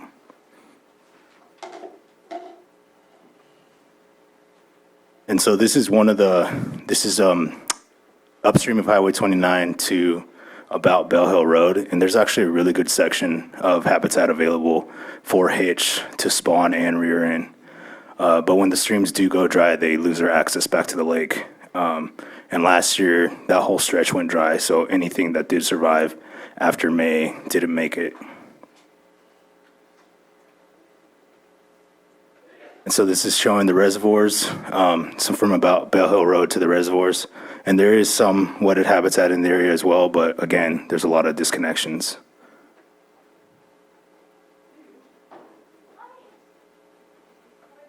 And so I believe this is showing where we did most of the rescues. You can't really see the dots on here. Yeah, so the red dots, they're near Soda Bay Road. That's where we initially started the rescues. And I believe there was 4 pools there. I wish I would have made it a little bit bigger now, but so there was 4 pools where we started getting some adults, and then we moved upstream near East Finley Road, and that's where we got the majority of the 293 adults that we did end up rescuing. And so that's just some of the stream stuff. So now I'm going to talk about some of the lake habitat quality. But just to preface this, the streams do provide a lot of cool water to the lake and dissolved oxygen. And it's one of the things that not just hitch need, but all the other fishes in the system. So one of the projects we're working on is a carp and goldfish management, because even if you want to get rid of one species of fish, so a non-native, in this lake, it's going to be nearly impossible because 1, it's so massive, and 2, there's a lot of ponds in the basin that could flood over and just restock the lake. And there's also people that could just restock the lake with any kind of species of fish. So I'm going to focus on our carp and goldfish management. And so a lot of people don't really know the ecological damage that carp and goldfish do. And so one of the biggest things is they increase the internal phosphorus loading. And they do this during foraging and during spawning. So if you guys go out during the spawning of the carp near the shoreline, like last year it was basically mid-March to mid-April. And near the shoreline, you'll see it's just dark. And at this time, there was no storm. So I was like, oh, what's going on? And so I walked out into the lake a little bit, and it was just carp spawning. So carp could get pretty big, 50-plus pounds. So they can move a lot of dirt. And that's one of the problems with them in this lake, because even if there's nutrients being transported by the streams into the lake, what the carp are doing is digging down into the lake bed. And we're not talking about inches, we're talking about feet. So they uncover certain nutrients in the lake and make it available. And so in shallow lakes, they're very successful. So one of the co-managers in this is WSB out of Wisconsin. They focus on carp and goldfish eradication in small ponds in the Midwest. And so one of the reasons we want to kind of manage the population is to try to get rid of their degradation of the ecology, the habitat of not just the hitch, but other native fishes as well.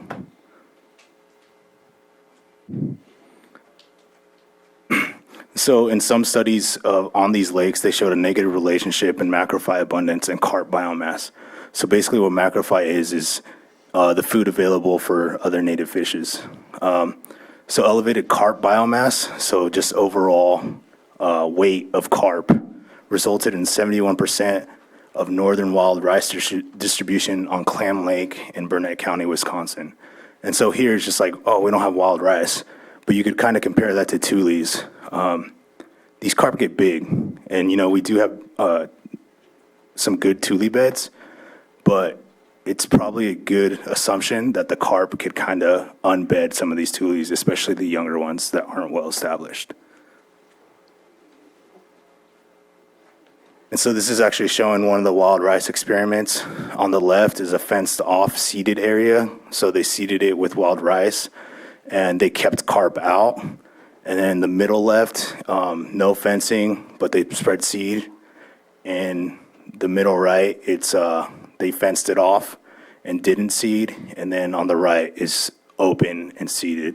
So as you could tell, if you keep the carp out, vegetation is allowed to grow. So reduction in habitat, so plants and food, can result in reduced native fishes abundance, diversity, and size structure. So when you take their habitat and food away, their populations decline. Weber and Brown found an inverse relationship between relative abundance, so the catch per unit effort, of native fishes and common carp across 81 lakes in South Dakota, specifically black crappie, bluegill, white bass, and northern pike. So I mentioned this because we have crappie and bluegill here. We also have 3 different species of bass.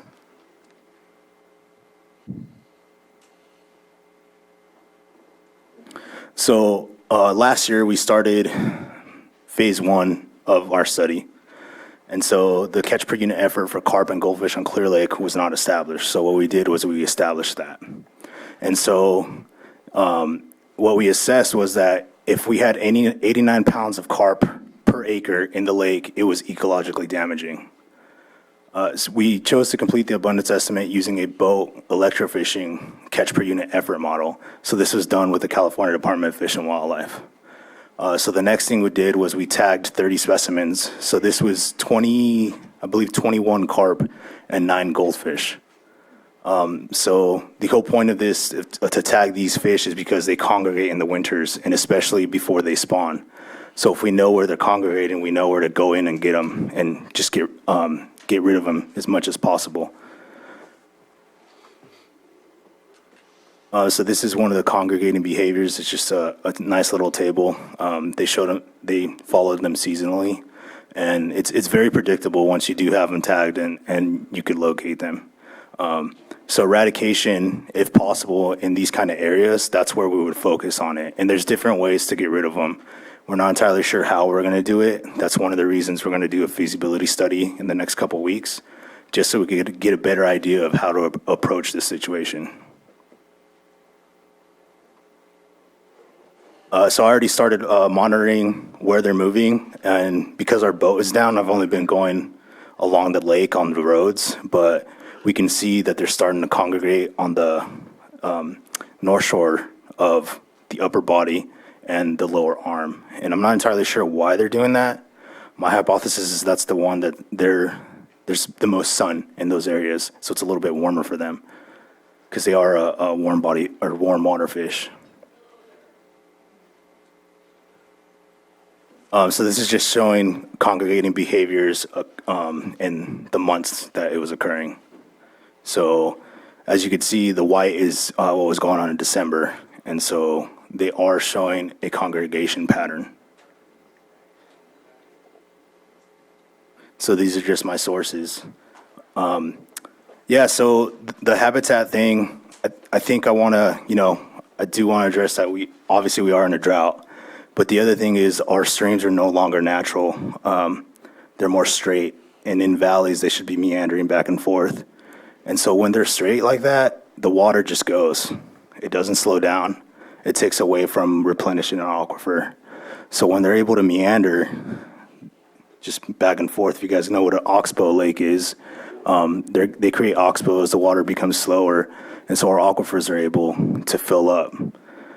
And there's ways to do restoration efforts like that, but it definitely cannot be done by just one group of people, one team. It's definitely a collaborative effort. And so, in the year that I've been here, I've been able to work with all the tribes in the area, U.S. Fish and Wildlife, USGS, California Department of Fish and Wildlife, higher education institutes, Cal Poly Humboldt, UC Berkeley, UC Davis. So it takes a lot of people to be able to actually do restoration efforts for fishes. And one of the things, like Sarah mentioned, we did do another rescue last year, and it was us, Robinson Rancheria, the county, and Habimital Pomo of Upper Lake. And this was done in Cooper Creek. It's on the north end of Tule Lake. So if you're passing Bachelor Valley going towards Ukiah, it's one of those creeks. And so Caltrans reported seeing fishes that were stranded in this puddle. And so Ben Ewing from California Department of Fish and Wildlife sent me this email, sent me a picture. He's like, hey, can you just do me a favor and just go make sure that there's no hitch in there? And so I'm like, yeah, sure. And in the picture, you could see clearly that it was carp. So when I got there, I didn't see any carp, but I had my net with me. So I did stick my net in this puddle that just looked like mud. It was like completely brown. And so I caught 10 juvenile hitch. And they're about this big. And so this was in August.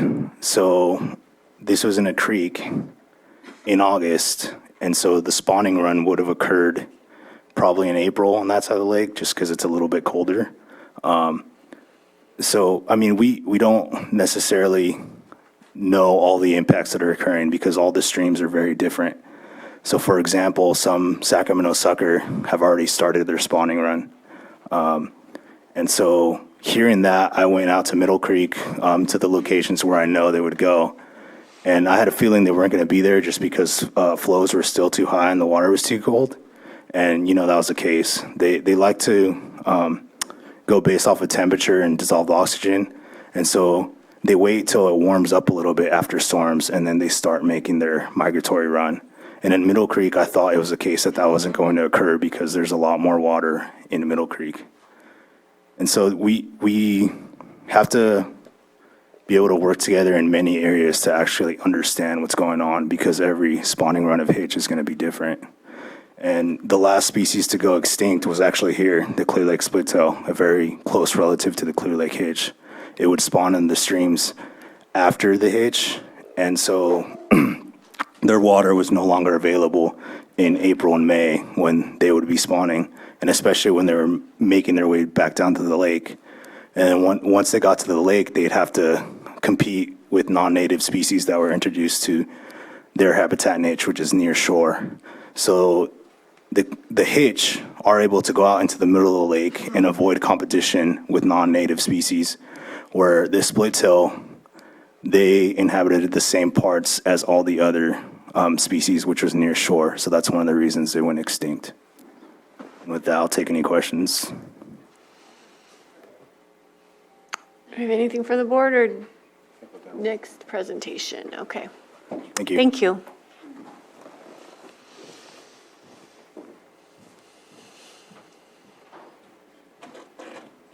All right, thank you so much, Louise. I am going to go ahead and pass it over to Peter Windrum, the president of the Tri-Council for the Clear Lake Hitch, who is joining you all in the board chambers.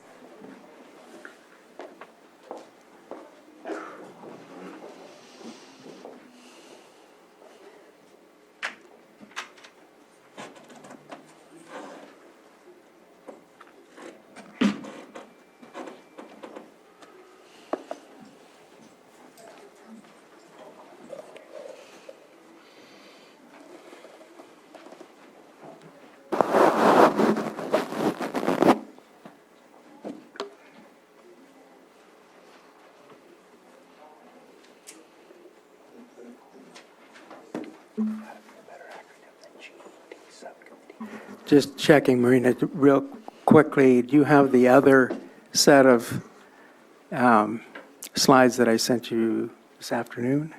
Or did I send you these? I have this one, but I can check real quick, Peter, just to make sure I have the most recent one. Thank you. So I'm going to stop sharing my screen for just a moment, if that's okay.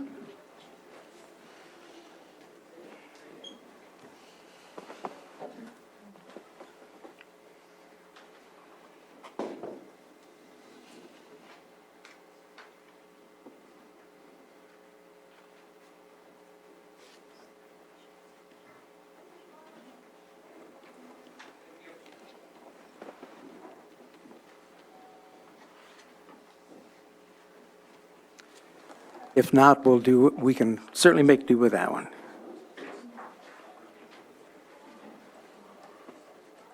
I believe I have it. Just give me a few seconds as it is downloading. If it's going to take more than 35 seconds, I'll go back to the one I had up there initially. Thank you.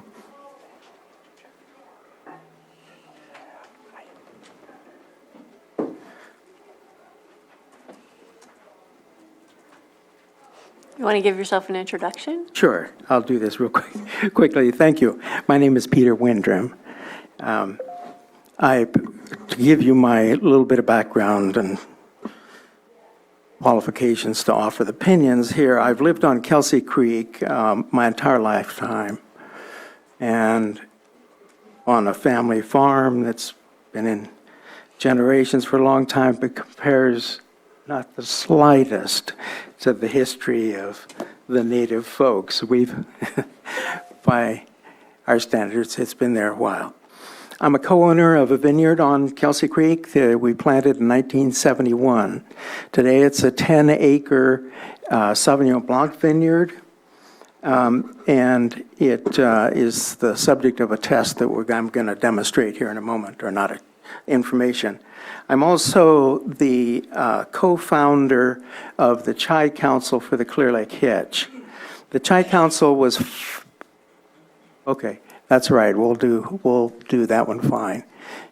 Can we go to the next slide and we'll just, and the next. Okay. But let me just tell you a bit more about myself. The Chai Council was formed in 2004 by a group of us under the auspices of the then Westlake Resource Conservation Department, RCD. And the mission of the Chai Council was and has been for the protection of the Clear Lake Hitch. The reason that we formed it and that I initiated all of that was because I grew up on Kelsey Creek and watched hitch all my life from the time I was a child, and was aware of the numbers, vast numbers on the creek, vast numbers. And we used to play with them, my sisters and I, on the creek. We rode our horses. That was the biggest thing to do in March, was go racing up and down the creek, chasing hitch, because the numbers were so huge. And I care for the hitch greatly, and did then, and knew how important they were, and over the years saw their numbers decline. And in particularly starting at about the 1970s, and then on from then. What the Chai Council did, and the reason I say did is because it's been nearly 20 years since we founded the council. We had a group of volunteers, dedicated volunteers. At one point, we had as many as 70 volunteers monitoring hitch in Big Valley, all over every tributary to Clear Lake. Well, all those folks are like me. They've gotten very much older. Many of them, some have passed away, others have moved away. And so our numbers have shrunk. Right now, basically the Chai Council consists of being a guardian of records. And the records that we generated, as you'll see in a moment, were those that were used by the Center for Biological Diversity to make the case that the hitch were declining in such numbers that they needed protection. Those were Chai Council records. The way we monitored hitch very quickly was that volunteer would go to a bridge, look over a bridge, both sides, and record whether they saw a fish or not a fish.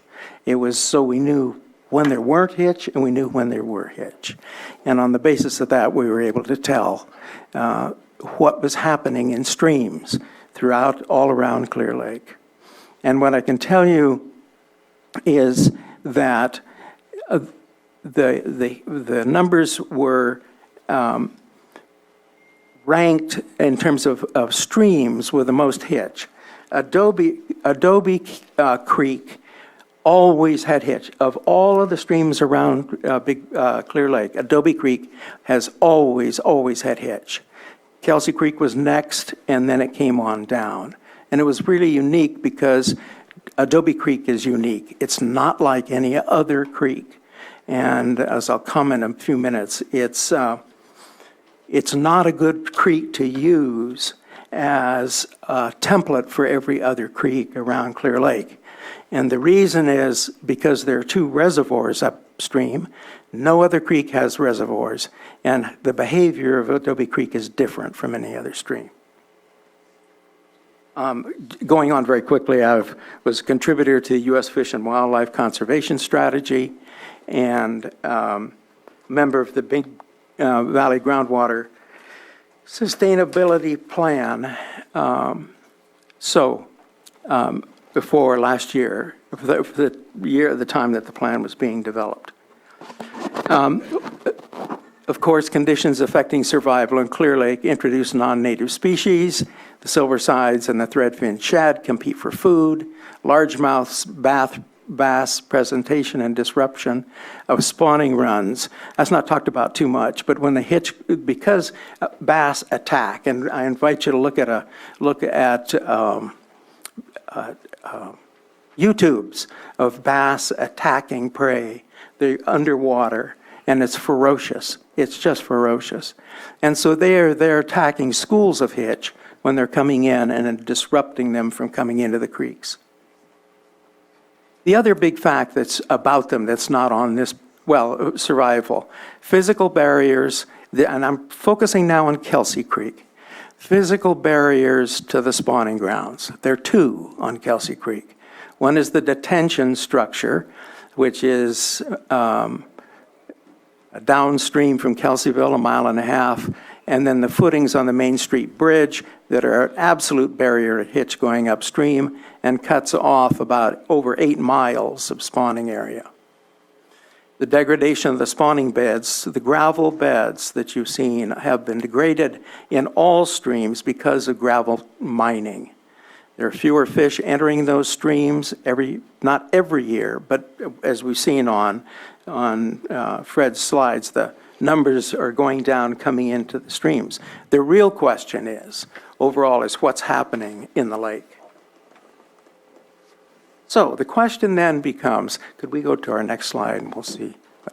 This is the big question that I sought to and seek to address in this paper, as well as some comments about Adobe Creek.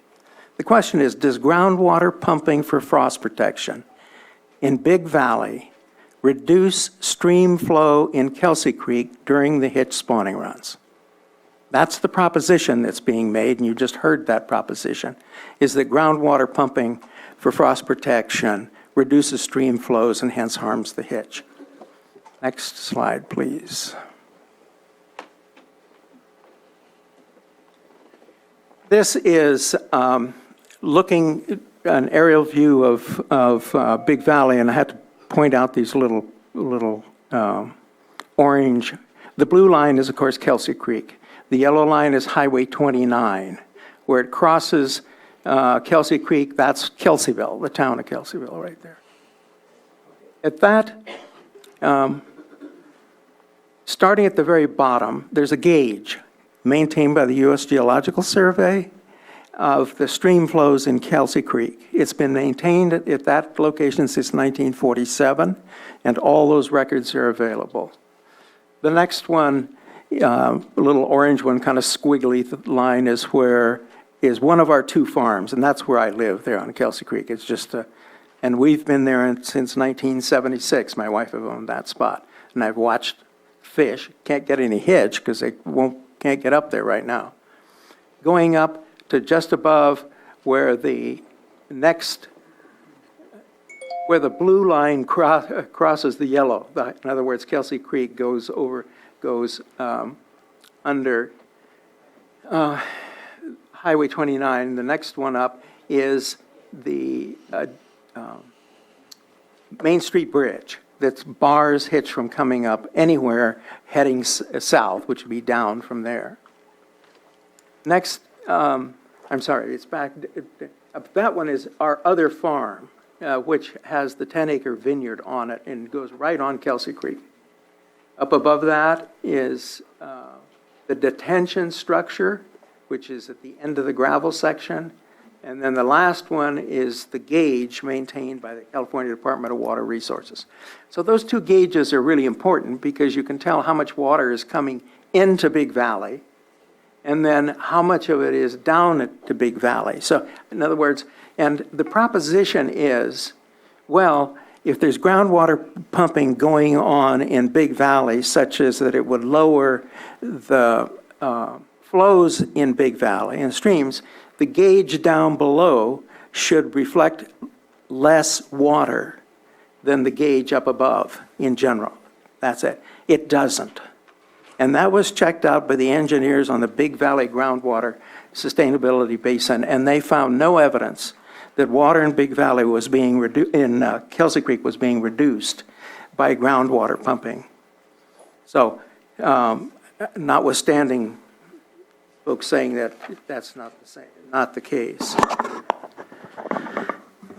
We pump water for frost protection and overhead sprinklers. We have a pump that's 600 feet from the creek and a reservoir that's 1,200 feet from the creek. That pump is a 20 horsepower pump, and it runs these overhead sprinklers and from a 180-foot deep well. We irrigate with a drip system, which uses a very small amount of water relative to frost protection. We have a pipeline that runs from that well, by the way, 600 feet from the creek to the creek. It's available for pumping back into the creek. We will do that if it appears to be a contribution to the Hitch flows. We're here to do that. Now,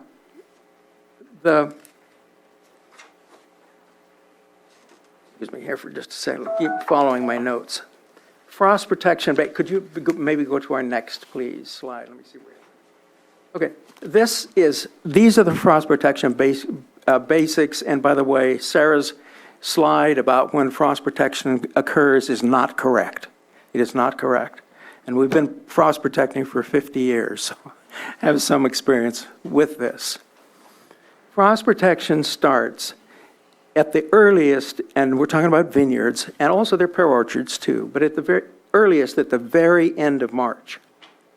Now, Hitch run in March and can start running at the end of February, which means that for that entire period of time, there is no pumping going on at all. So in terms of that portion of the spawning.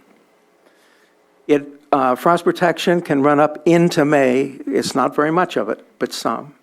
Irrigation starts typically around the end of May, 1st of June, and goes in through the summer with a few irrigations after the harvest in October. Frost protection is essential for the production of pears and wine grapes in Big Valley. The water is applied to crops at night and early morning when temperatures likely to fall below 32 degrees. You cannot raise wine grapes or pears in Big Valley without frost protection. Absolutely no way. Without that frost protection, there are no wine grapes. There are no pears being produced, is the long and short. Water is applied from 4 to 10 hours in a night, depending on the temperature. If the temperature is slightly below, around 32 degrees, later in the night, then you'll be pumping for a shorter period of time. The number of nights in a season that the groundwater pumping occurs, and this is in all of Big Valley, by the way, it's not just Kelsey Creek, typically range from some nights, some seasons, there's no groundwater pumping. You'll see one here where there was one night in the entire season. to ranges from 0 to 12, with an average pumping each night with an average of nights pumped being 6 nights.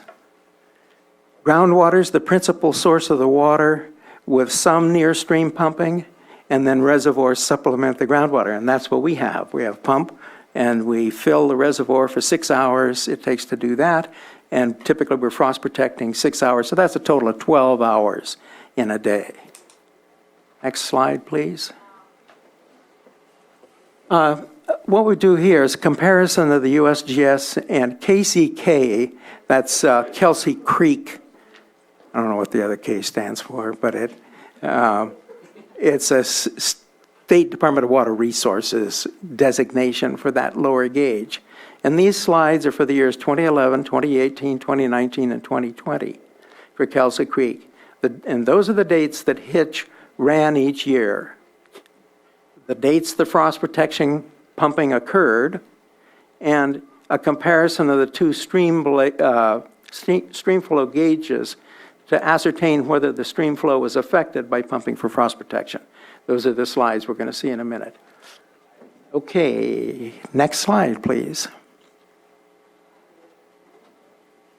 Okay, this is the spring of 2011.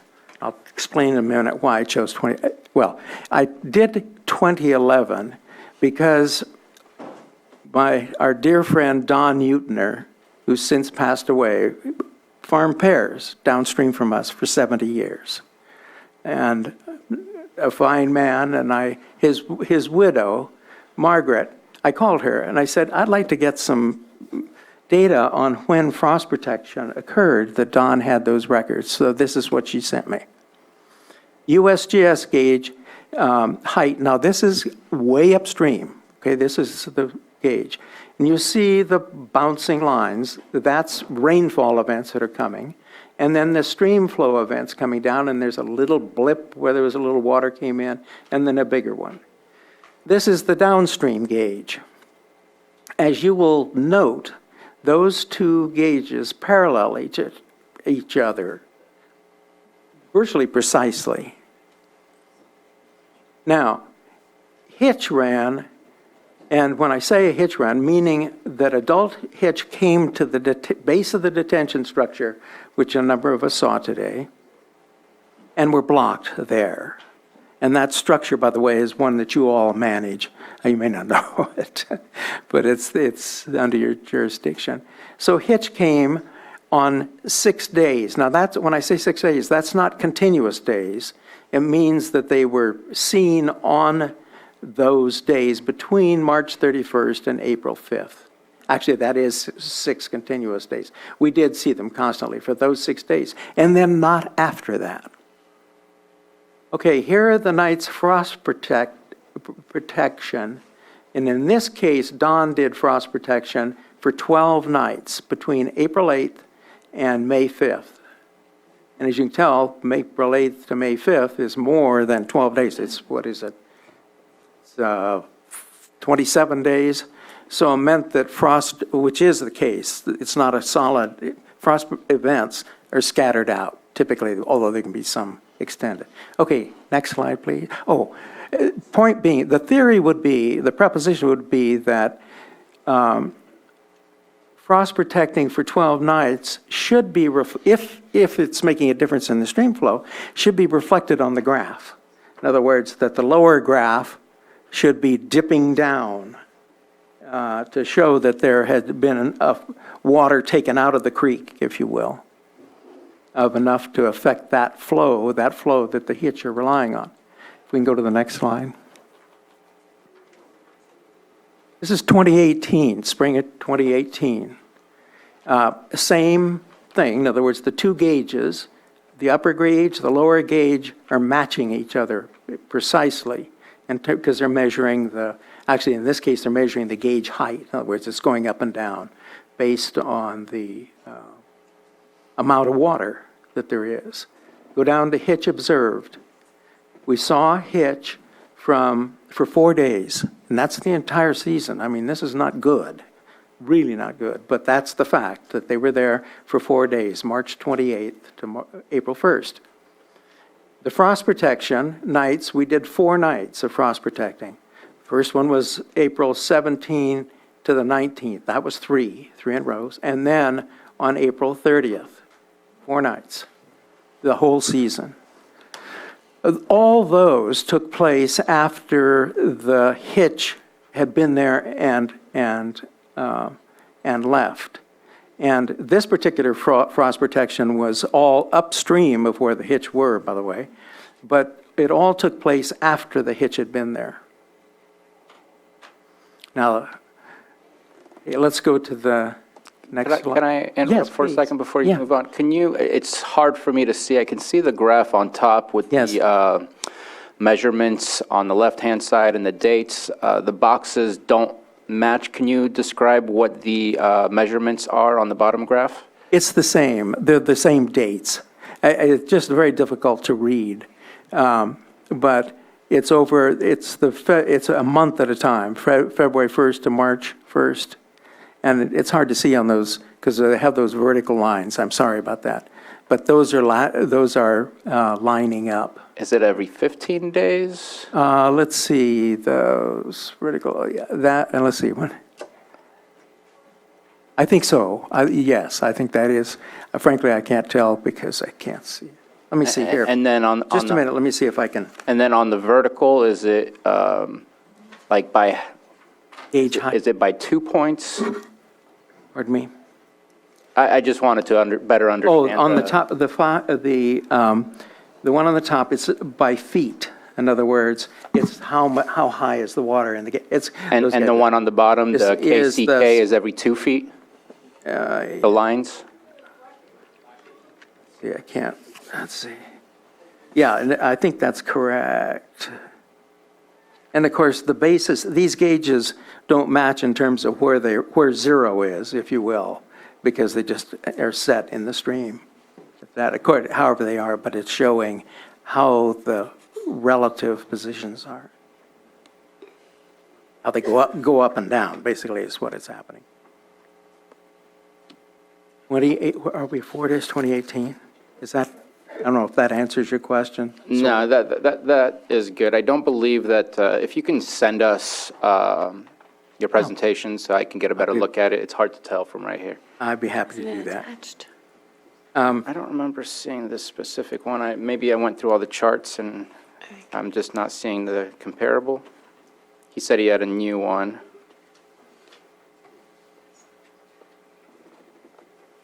I have, let's see, I'm not sure. Was there? Yeah, I see USGS, I see CDFW,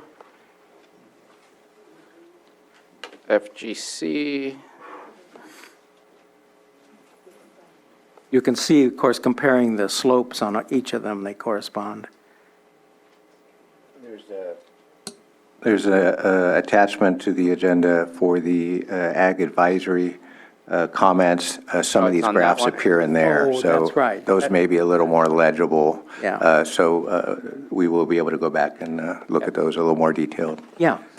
Okay, let's go to spring of 2019, please. And the next slide. Spring of 2019, same thing, basically, but here's what's important. In the hitch run in 2019, there were 12 days, meaning 12 days in which hitch were at that location beginning in April 3 to 4, and then 7 to 11, and 18 to 24. And we frost protected one night that entire season, just one night. Spring of 2020, if you can go to that one real quickly. Next slide. On 2020, same thing, you see the patterns. The hitch observed April 13th to April 18th for 5 nights. The frost protection, semicolon, frost and the run overlap. The first hitch sighting is March 31st. The next one, 4/14, is the next sighting. And then May 3rd to the 5th is 4 nights where there was frost protection going on. So if we go to the next And but again, you see the comparison of the two gauges. I don't belabor this thing, but next, okay. This is an important calculation that I did to see what it tells me. The question is frost protection as a percent of the spawning season. In other words, how much frost protection pumping is going on in that season. So I used as a spawning season is February 15th to May 15th. Now, of course, in our example, they're not doing that, but that's what they ought to be in terms of that whole period of time. And that's 90 days, and converted to hours is 2,160 hours. Frost protection events occur on average 6 nights per season, and groundwater is pumped onto vines for 6 nights per 6 hours per night, and 36 hours of frost protection pumping per season. In other words, this is the pumping. This is not filling the reservoir. That's the next one. Okay, and then, so 36 hours is spent pumping for typical frost protection season. Pumping to fill the reservoir is another 6 hours for each of those days per season. So pumping to fill the reservoir plus pumping to spray water onto the vines is 72 hours of frost protection pumping per season. 72 hours. Now, if you calculate that as a percent of the entire spawning season, you divide the hours spent pumping for frost protection, that's 72 hours. By the spawning season hours, which is 2,160, I put in an extra zero there, shows that pumping for frost protection takes up less than 5% of the spawning season time. Less than 5%. That's an insufficient time to have any appreciable effect on stream flow. Now, if we can go to the next slide, please. My conclusion that I came to on this was for the years 2011, 2018, and 2019, groundwater pumping occurred after the hitch runs completed. And let me qualify that somewhat, because there could be more time in order to have the fry go through their growth cycle and leave. So it may be a bit longer than that. For the year 2020, hitch spawning run and groundwater pumping overlapped. Groundwater pumping occurred during less than 5% of the hitch spawning season. And groundwater pumping for frost protection in Big Valley does not reduce stream flow in Kelsey Creek during the hitch spawning runs. Those were my conclusions from that data. Next slide, please. Okay, and this, just to show you there very quickly, this is from Kelseyville. That's an improvement on the earlier slide. You see Kelseyville, Main Street Bridge, that's an absolute block to hitch going upstream. Gravel pits, the going vertically is where gravel mining took place. My vineyard is right there. You see Wyndham Vineyard. Detention structure is down at the north end of the gravel. And then further out, the KCK gauge is the Department of Water Resources gauge. Can we go to the next slide, please? That gravel, by the way, is the most suitable spawning ground on Kelsey Creek right now, and not nearly enough hitch can get there. Let's see.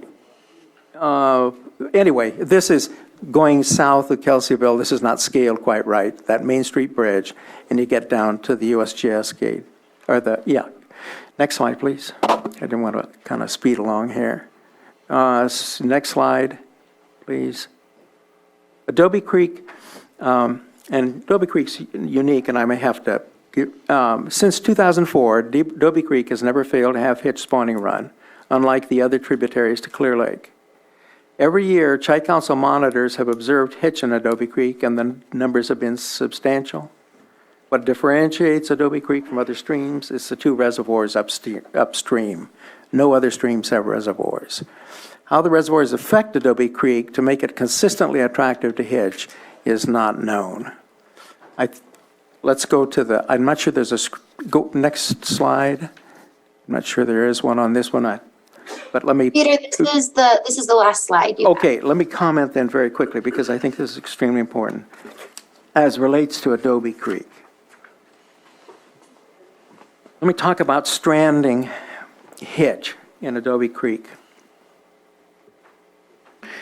In all the years we monitored Adobe Creek, it had water in it, more water than any other stream in terms of the consistency in hitch. Suddenly, the Adobe Creek started to dry up. Hitch started to get stranded. I saw it for the first time several years ago, and I was shocked because I'd never seen anything like that. Some precipitous event happened then to reduce the flows. Something. I went about trying to find that something. And I went, first thing I assumed that maybe somebody just started pumping, dropped it for the first time, dropped a pipe in and took all that water, because it isn't very much water, as I'll get back to in a sec. So I looked at the county's website to see if I could identify pumping stations or something of that sort. And I couldn't. There was a big reservoir not close, a ways back, and I asked one of my friends here, David, do you know, because he's familiar with the vineyard, do you know if they've been pumping from the creek from that vineyard? Well, the pump wasn't on the creek. It was someplace back. But something precipitously happened. And I went, by the way, to all of the looking spaces on the places on the creek to see if I could see anything that would account for it. There is an answer somewhere, but I don't know what it is yet. There's something going on that creek at some point that slowed down those flows.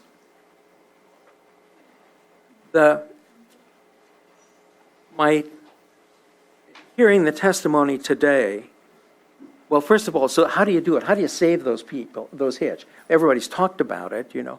You get some water out of Highland Springs Reservoir. That's what you do. Problem on Highland Springs Reservoir is that the outlet gate is frozen up. You can't open it. So, and this is where you ask a farmer. My premise is here, farmers, agriculture's got to be part of this discussion. They've been excluded deliberately, I would say, I don't want to cast aspersions, but they have not been asked to participate in any of these discussions going on between the tribes and the governmental agencies or anybody else.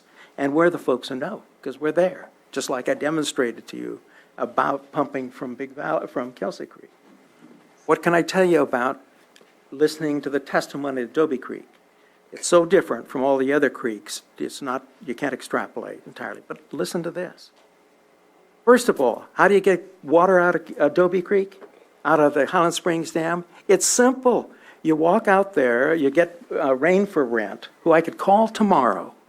You call tomorrow. It's a company out in Woodland that has pumps for agricultural pumping, pumping water out of canals, for example, into ditches for farming, all kinds of that sort of stuff.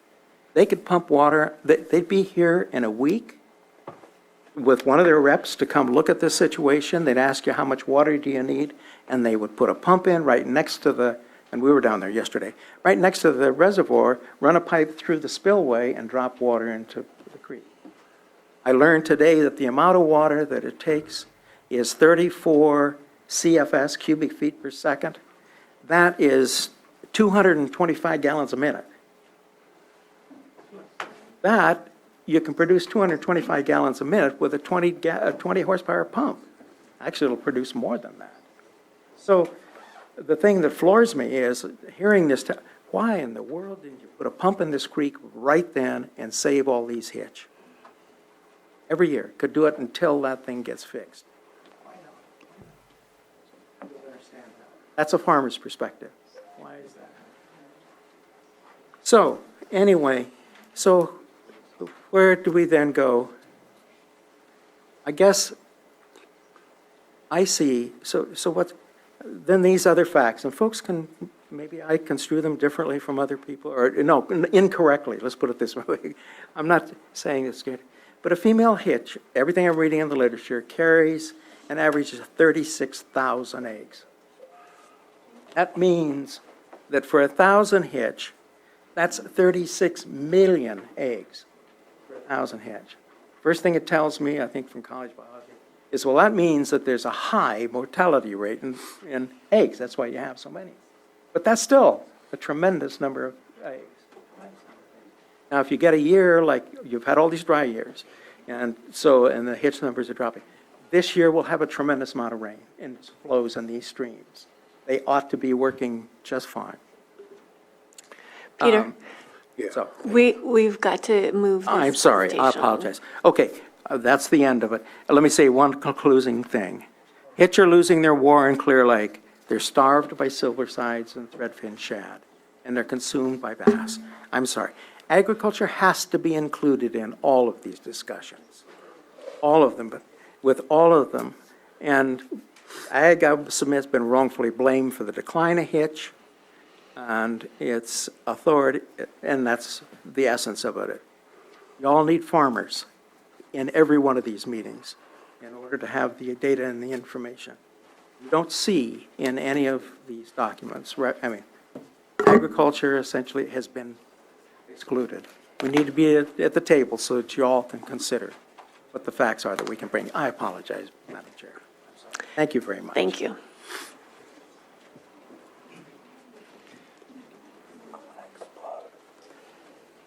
All right, thank you, Peter. We are going to go ahead and move on over to the Ag Advisory Committee.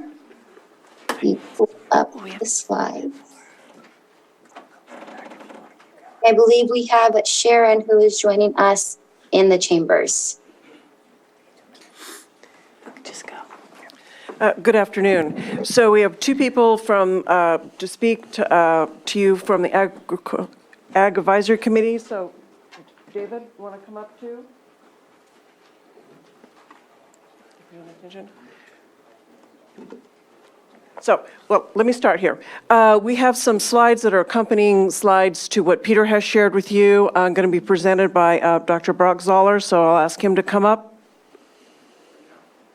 Does he need to go up there? You can come up here if that's what you'd like. Okay. I just want to let everybody know we have a hard stop at 4 p.m. We have to take a break. So we'll go for the next 15 minutes or so, and then we'll have to stop whatever we're doing right at that time and then come back. I think we can do that.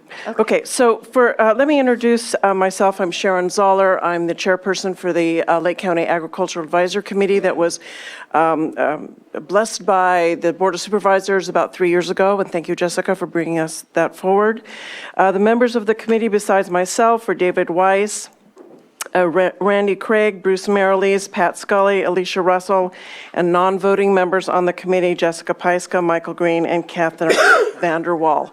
So that's the committee. So today we have some data to present and also a speaker, David Weiss, and then I will sum up quickly the recommendation from the committee.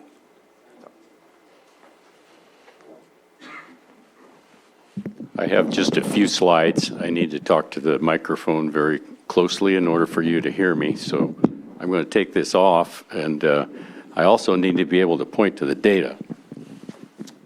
So I think I can do it with this particular old-fashioned device right here, since I have a red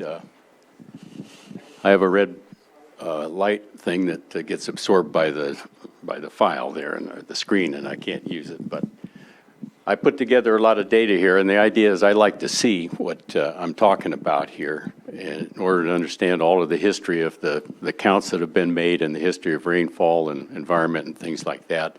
And I like to put it all on the same screen so you can do comparisons with it. So what I've got here, sure. What I've got here is all of the people that have done observations of the hitch. That would be fishermen, incidental capture. They had to report how many hitch were in their catches, and their particular data is going to be on the next slide because there's quite a few more fish. In order to accommodate their data, I have to shrink down looking at the other data. So we have a different scale, so it'll be on the next one. But that's one of the observational ones, 1961 to 2001. Moving on up, the Clear Lake Vector Control District SANE data, 1987 to 2010, that was done. That's this data down here in the dark blue line here. And the other information that's on here in addition to the years and the rainfall is a regression analysis of the data. So in order to do that, you can get that online and you submit the data in there. And there's a straight line to describe all of these things going up and down here. As a matter of fact, it's not particularly significant because the R-squared value is pretty low. But nevertheless, it's a straight line. That means there's no shrinking of the data that when they were measuring in their seine nets, there was no shrinking of the population of hitch, according to the observations they made. Even though you look at it, there were a number of years that were low here, they came back again. And so the line itself indicates that there's nothing was happening to the population. Moving on over to Chi-Council visuals, their data is down here, and it's 2005 to 2013. And that's this data right down here. And you can see they finished up pretty low here. But the interesting thing was the seine data from the vector control district exactly matched them on these particular years that they overlapped. So I was encouraged by that. We don't really have a lot of overlap. We have some, when I put in the fishermen data, you'll see. We don't have overlap with the Fish and Wildlife Agency, which is the next group here. They did it in 2014. They skipped 2015, but then did 2016 to 22. So if you looked at a regression analysis of those two data, the Chi-Council and the California Fish and Wildlife, that indicates that they are also not diminishing. In fact, that line says they go up. Anyway, I put that on there. Of course, the rainfall is the other thing that I was very interested in. I want to point out I was alive and well and farming up here in 1976-77, which was a tough drought when the rainfall went down below 10 inches per season in Kelseyville. And this is the rainfall year, September 1 to August 31. And it's reached that level again here. And when I put the fishermen's data on there, you see that they didn't catch any hitch during that time either. And so what you're seeing is on these two low lines here of the California Fish and Wildlife, we're into this extremely low rainfall data year. And so that's happened before. That's been one of the low things. But as you can see, there's other reasons why they're low. And of course, that's been talked about by many people. You know, the other competitive factors out in the lake, you know, the silver sides that we put out there to take care of the gnats, and they're competing for food with a hitch. There's also the bass that are eating the hitch and other competitive fish out there, as well as some predatory birds, which I'll show you a picture of in the next slide. So that's the data there, and I'll move over to the next slide if I can. If anybody's listening to change it. Aha. Okay, I said I had to shrink it down, so here's the rainfall data. It got shrunk here. There's the 50 inches, which was the maximum down here, and it was to accommodate the catch from the fishermen, which was much higher numbers, which forces down everything else because they're dealing with lower levels in their observations. Nevertheless, it shows you what's there, and if you did a regression analysis, that's this line, it really was not decreasing during this particular time frame. There were highs and lows, of course, and even it finished up here very low, extremely low for the last 4 or 5 years, it looks like. But if I could point out 76, 77, 76 has a 0 here for the catch, which goes up that far. It recovered, and they were catching them again. 77, they actually did not do any fishing during that year. Maybe they couldn't even get their boats out, so there's actually no data for 77. That's one of the reasons it's down there. Moving on up here to where we are right now, extremely low rainfall year. You can see where we are with Fish and Wildlife. And anyway, their analysis shows that here's the results right here. There actually is a diminishing of the hitch population at that time as there was for the hitch.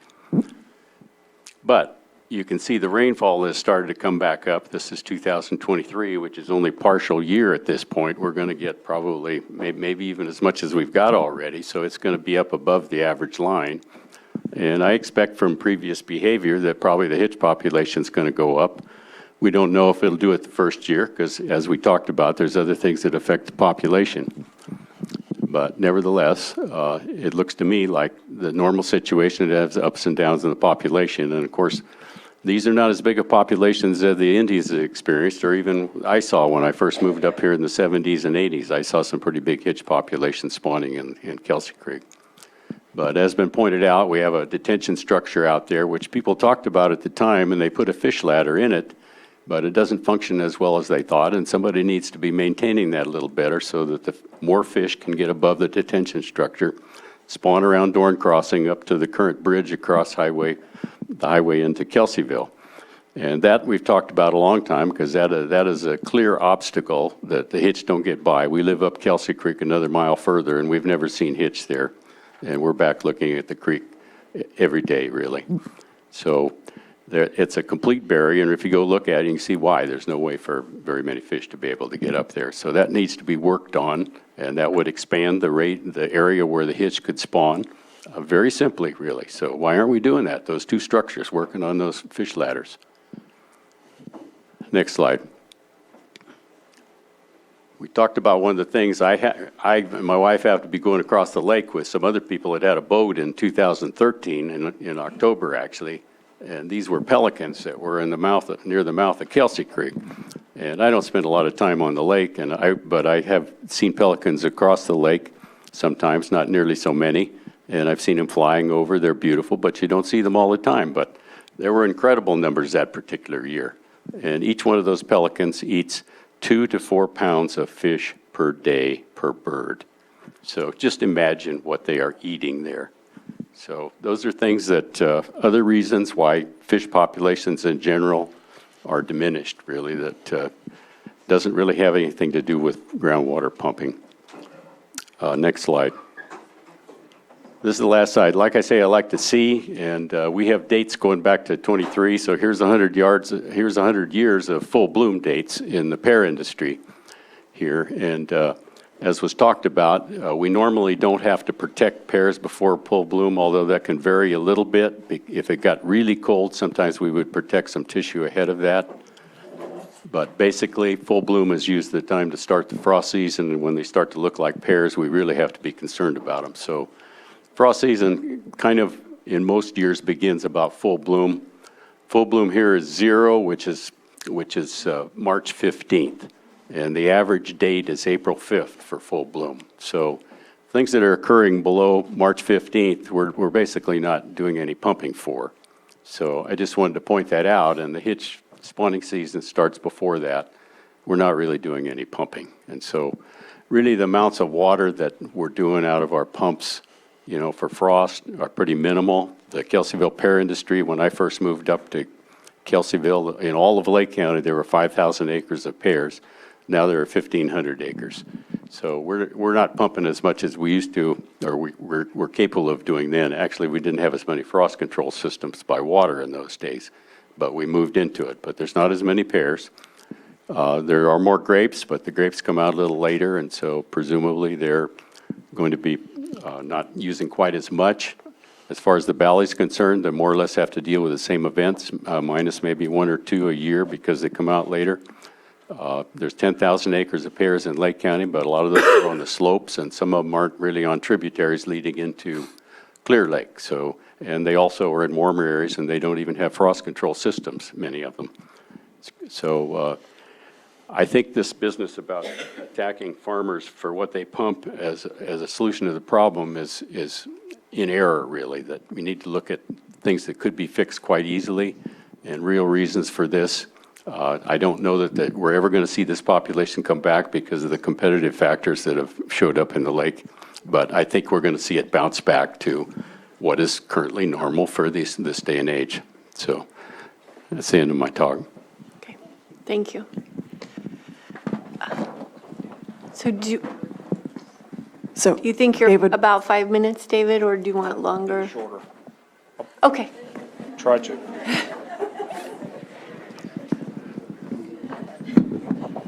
I'm a farmer. I'd rather farm than talk.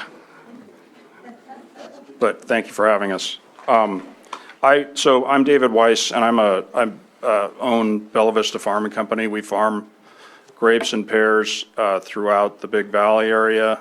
and other parts of Lake County, but entirely within Lake County. So we've been here for 30 years, and which is a far cry from the Windrams, let alone the Native American population that's here and it's been here for thousands of years. So I have a very small perspective, but I think it's valuable. My concentration is about the proposition that groundwater pumping is affecting stream flows, and I disagree. And I want to remind the board that we just spent a huge amount of time and money preparing the groundwater sustainability plan. I was part of that group that advised the board on that. And what that report, if you haven't read it, is replete with many instances citing the inadequate data, but general conclusions that groundwater pumping is not affecting stream flow. I want to just talk for a minute about frost protection. Frost protection is limited and intermittent. It's not consistent, it's not constant. It changes year to year, week to week. It happens a few hours at a time, as Peter's discussed, on a few nights each year, and it totals less than 5% of the total spawning season. The impact on stream flows due to groundwater pumping is negligible. In that GSPAC, or the Groundwater Sustainability Plan, here are quotes that I've written down, a few just for to illustrate the point. No significant correlation was identified between surface water depletion and groundwater elevation measurements. The magnitude of depletion relative to the measured stream flow is negligible. Based on currently available data, the effects of depletion seem to be small relative to available flow in the stream. Modeling, there's a model that was developed as part of the whole groundwater sustainability plan. Modeling results show that frost protection pumping has no measurable effect on depletions of surface water flows. In addition, when comparing the downstream to the upstream spring flows on Kelsey Creek for the period 2013 to 2020, there are no apparent differences that would indicate sudden surface water reduction indicative of frost protection events. The current evidence shows that the pattern of historical depletions has remained relatively stable over the past 30 years. However, the Clear Lake hitch population counts, as reported by USGS and many others, have been declining without question over the last few years. Therefore, available evidence is not sufficient to establish a clear connection between groundwater depletions and the decline of the Clear Lake hitch. So as all of this is being discussed and considered, the idea of putting through a curtailment on groundwater pumping for frost protection is preposterous. It's not going to help.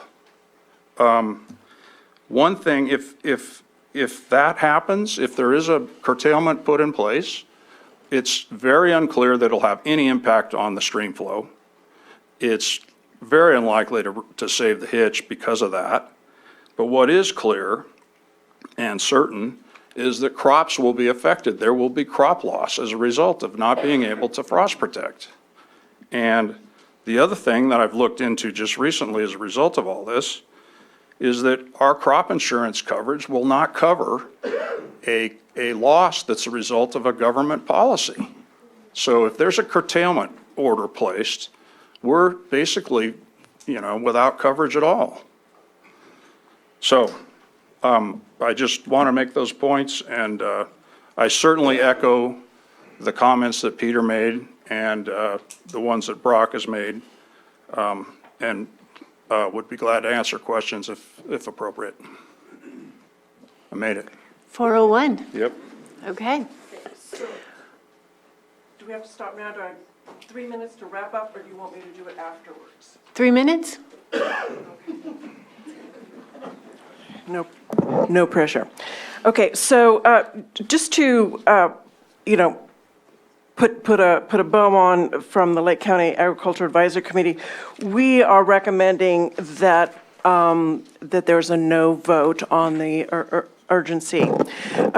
In the letter that I sent you, we had several things that we thought needed to be addressed, one of which was looking at all the tributaries, which has been discussed earlier, and their uniqueness and what can happen there. I looked through found a number of reports, starting as early as 2009, really extensive reports about the hitch. This is not a new conversation by any means, and I didn't go back to the last century. I thought I'd started in the 21st century. One in 2009, a fabulous report put together by Robinson Rancheria Environmental Center, talking about the habitat restoration and the predators. Another one that was done by the Biological Diversity, Center for Biological Diversity, that spoke a lot about barriers. And their last sentence was, remediation of barriers require coordination with Fish and Wildlife Services, California Department of Fish and Game, the tribes, tribal organizations, Caltrans, and Lake County and private landowners. As has been said before, in a lot of these conversations that have already happened, Ag was not invited to be at the table. So certainly in conversations going forward, we want to be part of the solution of having this conversation. In the last report that I found that was very extensive, 378 pages, that was put together by the Department of Fish and Wildlife, in that report, 4 times there was a list of 14 bullet points of things that can be done, should be done right away to help support the hitch survival. And with that was a very extensive evaluation of 10 of the tributaries, what needed to happen. This was in 2014. So a wonderment is, why is this still a list? And that it hasn't been implemented. And then one thing I found in my Googling wizardry was that from the Department of Fish and Wildlife, there's a fisheries restoration grant. I found that 25 projects were granted this year. Lake County was not one of them.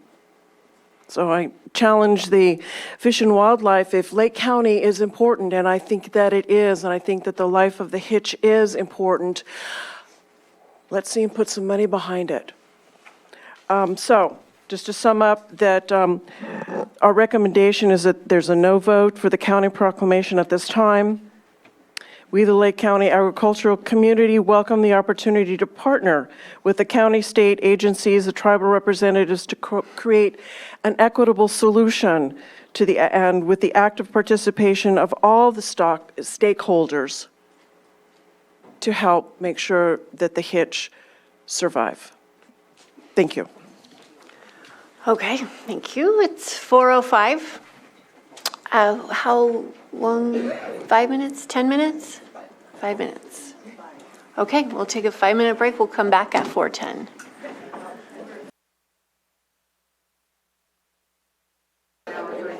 It's okay. All right. We're at 4:14. We're coming back from our break. If everyone could please have a seat, we can get started again.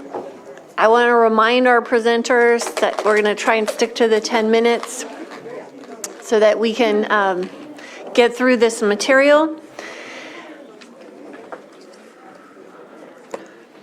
I know we had 2 longer presenters, so any of the earlier presenters, if you have more to add during public comment, feel free to come up during that time and add if there's information that you wanted to go a little deeper into. Okay, Marina, who's our next presenter? Yes, hello. I'm going to share my screen again so folks can see. I believe we have Eric Sklar, the chair of our Blue Ribbon Commission for the Rehabilitation of Clear Lake. I believe he is in the room. Oh, wait, Marina, are you from the Water Board? We have the State Water Board already sitting up here. Okay, perfect. They're in Then scratch that. We are going to go with Jessica Bean, Environmental Program Director for the State Water Resources Control Board, and I believe she is also joined by a colleague. So feel free to do proper introductions while I throw up your presentation. Yes, my name is Jessica Bean. I am with the State Water Resources Control Board, and I have with me my colleague, John Murphy, who's also with the State Water Board.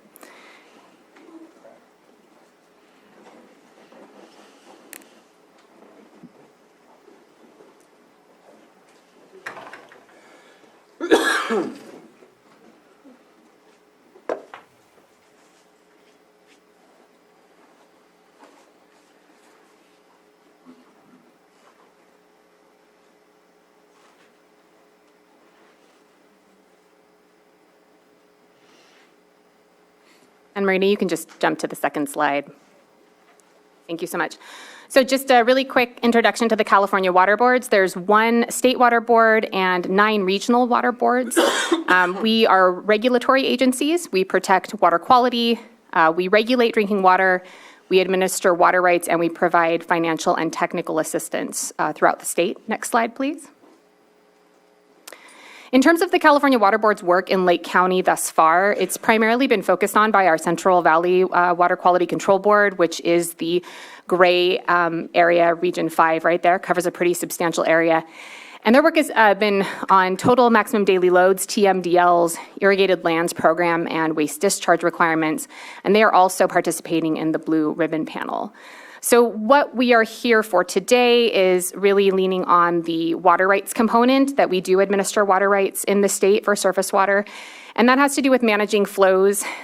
When we administer water rights, we do have to take into consideration balancing of beneficial uses, including public trust needs, which includes flows for fish.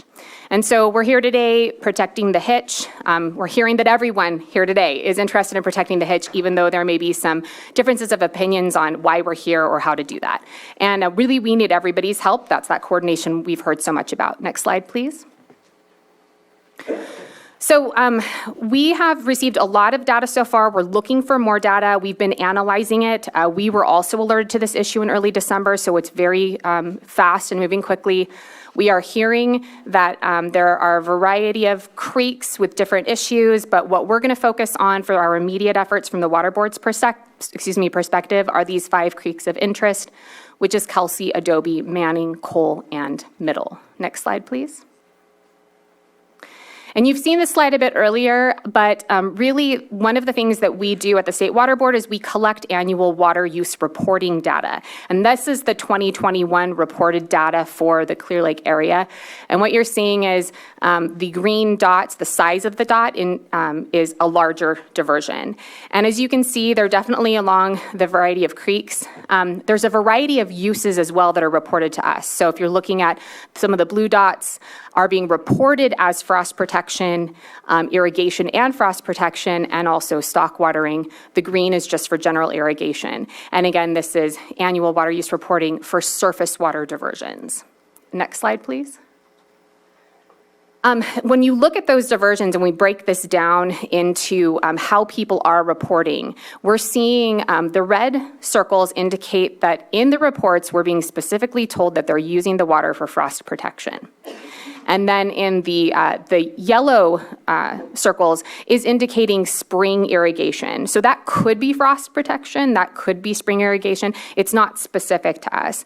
We don't quite know. So this is the general data that we're looking at. And I do want to preface that one of the issues we have with reported data is that we don't have a high frequency of the data being reported. It is a big gap for us. So we can't tell you a lot of information and details about this. It's only what's reported to us after we have gone through it. Next slide, please. So this is some primary land use data that we have pulled together through our analysis. And as you can see, the purple color indicates vineyards, which is the predominant crop. And then you have your fruits and nuts, which are in the red color. And then the gray area would be urban use. And then obviously we have other uses in the area too. But I think the purple and red jump out at us as well as the gray. Next slide, please.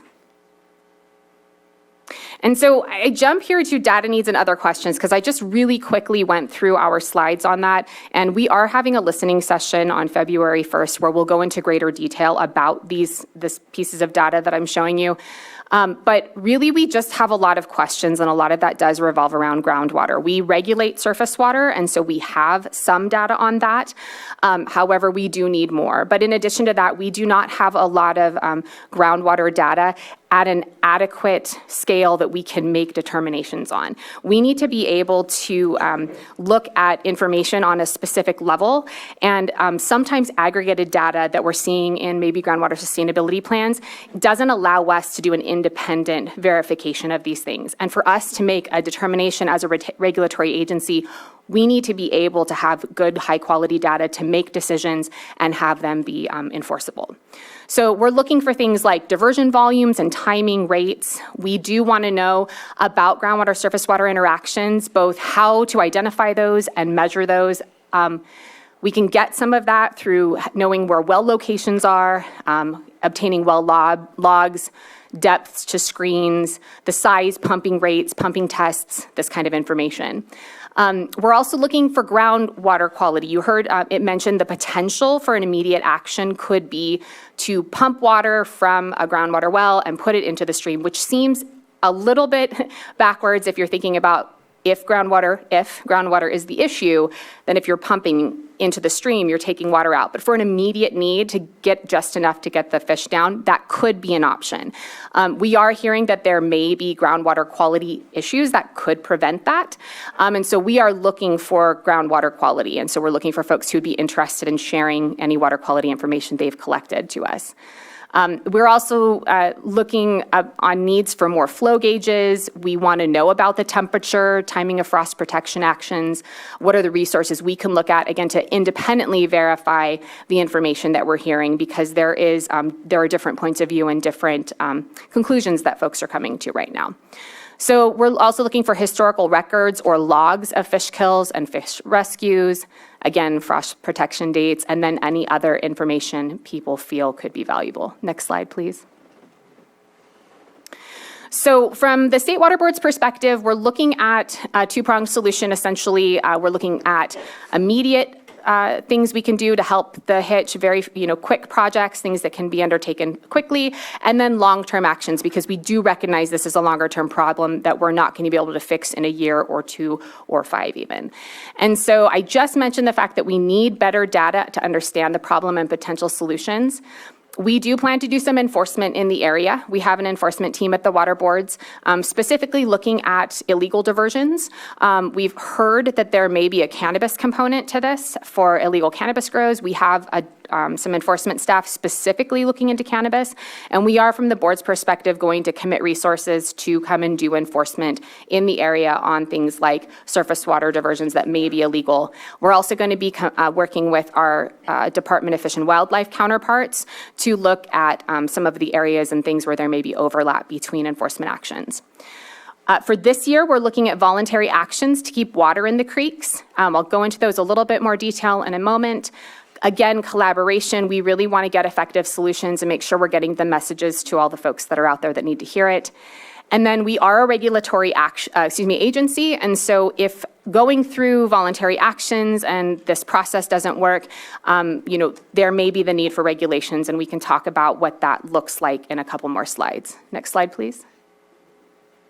Again, I went through the enforcement component a bit, but I do want to mention a few other things in addition to cannabis and diversions. There could be illegal reservoirs and water storage.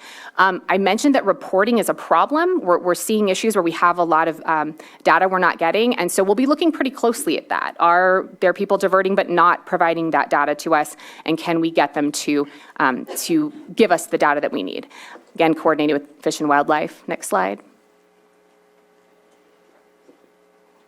The voluntary actions that we're looking at based on some potential solutions we're hearing from would be, reducing diversions or pumping, again, surface water diversions or groundwater pumping, coordinating diversion and pump timing if that is something that is that we find is causing the problem, potentially alternate frost protection methods, pump backs, which I've already discussed, and any other ideas that folks have. We want to hear about those, bring them to the table. I will say that we're hearing a lot about potential stream bed maintenance projects, things like that may be an option. That is not under our purview, but it's definitely something we'd be interested in coordinating with Fish and Wildlife and other folks on. Next slide, please. Again, mentioned this, but going into a little bit more detail, we really would love to see coordinated local solutions if there are folks that are willing to step forward and help us get the data that we need, or share the messaging. Also, sharing data with neighbors. Sometimes folks just, some folks may be talking really well, but others may not, and knowing what that is. We also need to help identifying who needs the most help. We don't know the area as well as you do, and so we want to know, are there smaller farms that maybe could use more support than others, but just identifying some of those hard-to-reach folks. And then one thing we have for a long-term question is there interest in off-stream storage ponds for some of the folks that are diverting from the stream, and that would be something that we'd like to talk to folks about. Next slide. Going into the regulatory component, again, in terms of how water rights work in California, folks who want to divert from a surface water stream do need to get a permit, and they do not own that water, but they have the right to use that water. And there are other beneficial uses that have to be considered in that. And so we want to make sure that water is being used beneficially. And so we need good, timely information on that. Again, we talked about size of diversions, groundwater use, reporting violations. We do have the Cal EPA reporting portal. If folks believe there is a diversion that is illegal, they can report that. It'll come to us and we can investigate it. Again, coordinating with CDFW and long-term frost protection is something that we've heard about. These are all some of the questions we're asking when we're thinking about what kind of actions could we take.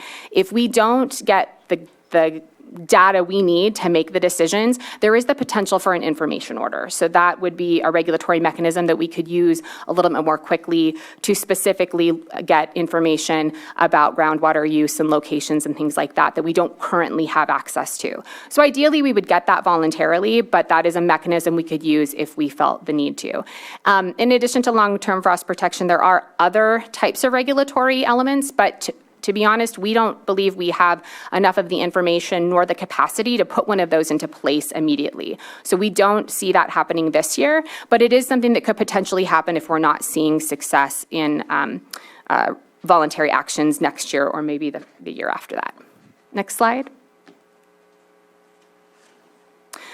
Just to remind folks, it is early in the effort, and there are a lot of drivers to this. We're hearing it's complex. There are a lot of variables, so we're certainly not interested in pointing fingers at any one potential issue.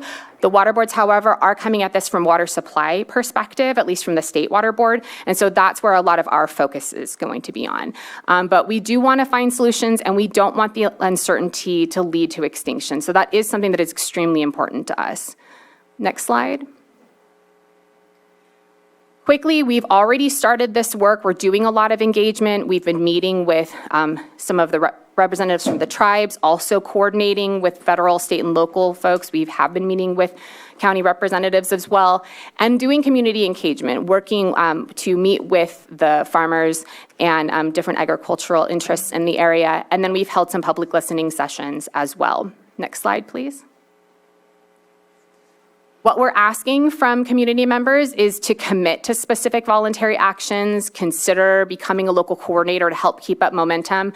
That local coordinator does not have a definition. We're looking for folks that are just willing to step up and help to make some of these things a reality. We're looking for data sharing and help with answering our questions and connecting with hard-to-reach folks.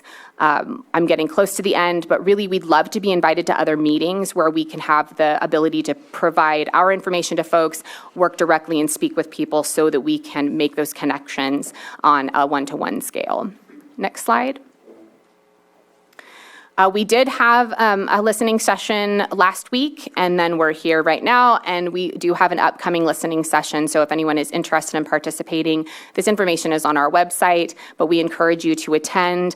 There will be a presentation, but a large opportunity for discussion. Next slide. And what I do want to point out is that if you're interested in keeping up to date on what we're doing, you can email us at clearlakehitch@waterboards.ca.gov, or you can sign up for our email update list. We have a sheet right out in front here for anyone who is interested today to just provide your email. We'll sign you up today. There's also a QR code if you want to use your phone to get to our website. And we are done. Thank you.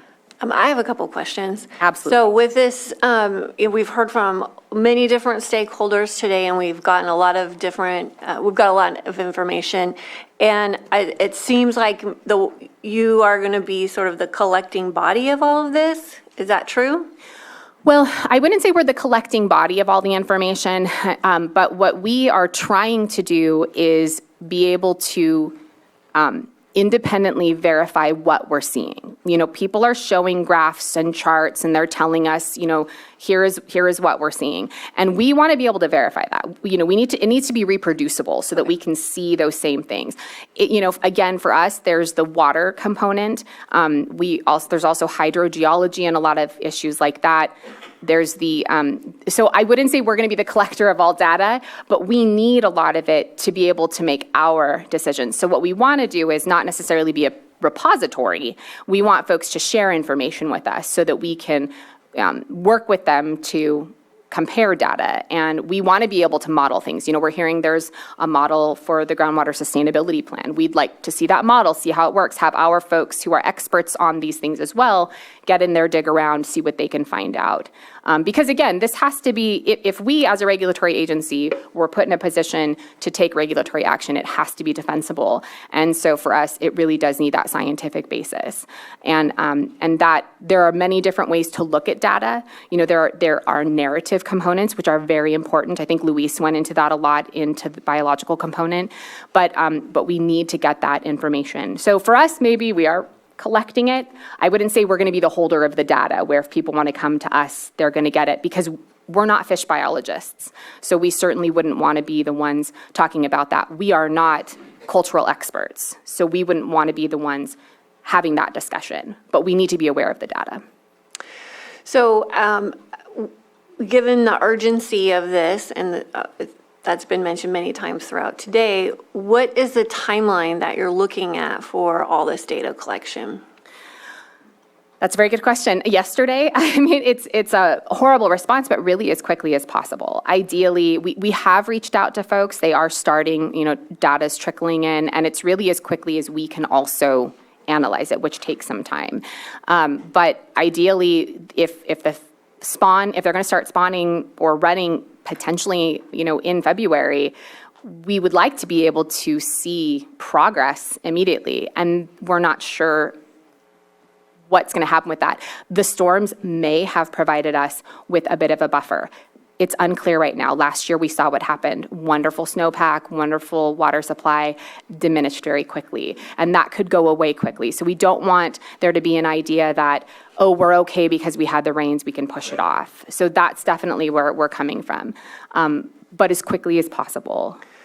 Okay, so you're looking for input, looking for collaboration, looking for short-term strategies, long-term strategies. So is there a local working group that is being facilitated that people can join, or how does that look? That's a good question. We don't have a specific local working group right now because we've just started to identify who the folks are, but there's a lot of folks who have been working on this for a long time already, and so we are identifying those groups. We have an implementation team within the state agencies and some of the key players that are working on the data collaboration and sharing those types of aspects. If it makes sense to have a group that does that, we would be interested in facilitating it. So it's an idea that we'll take back. But I think one area of concern that I have is because of the different competing ideas, that sometimes it's easier for us to meet with folks independently. And then we have the listening sessions where we bring folks together, and that's where we can have the discussion and dialogue. But for the long term, I could see having a group like that. However, I don't want to start another group if there's already a local group doing these types of things, and we're hearing that there are a lot of discussions happening. So it might make better sense for us to piggyback off of those. We're only one agency, right, and our purview is narrow relative to some of the broader things that are happening with Fish and Wildlife, the county's efforts, things of that. Okay. Anybody else from the board?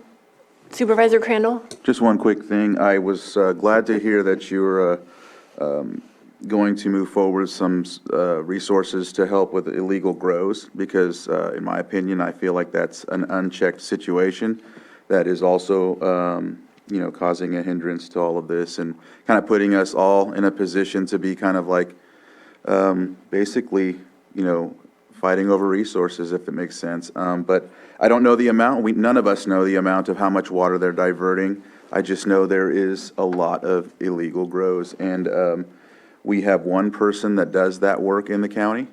And so we've been talking to different agencies that could help with that. So I'm glad to hear that you're going to be doing that, because if we can get that situation under control, that could help with that and many other things. So I just wanted to add that.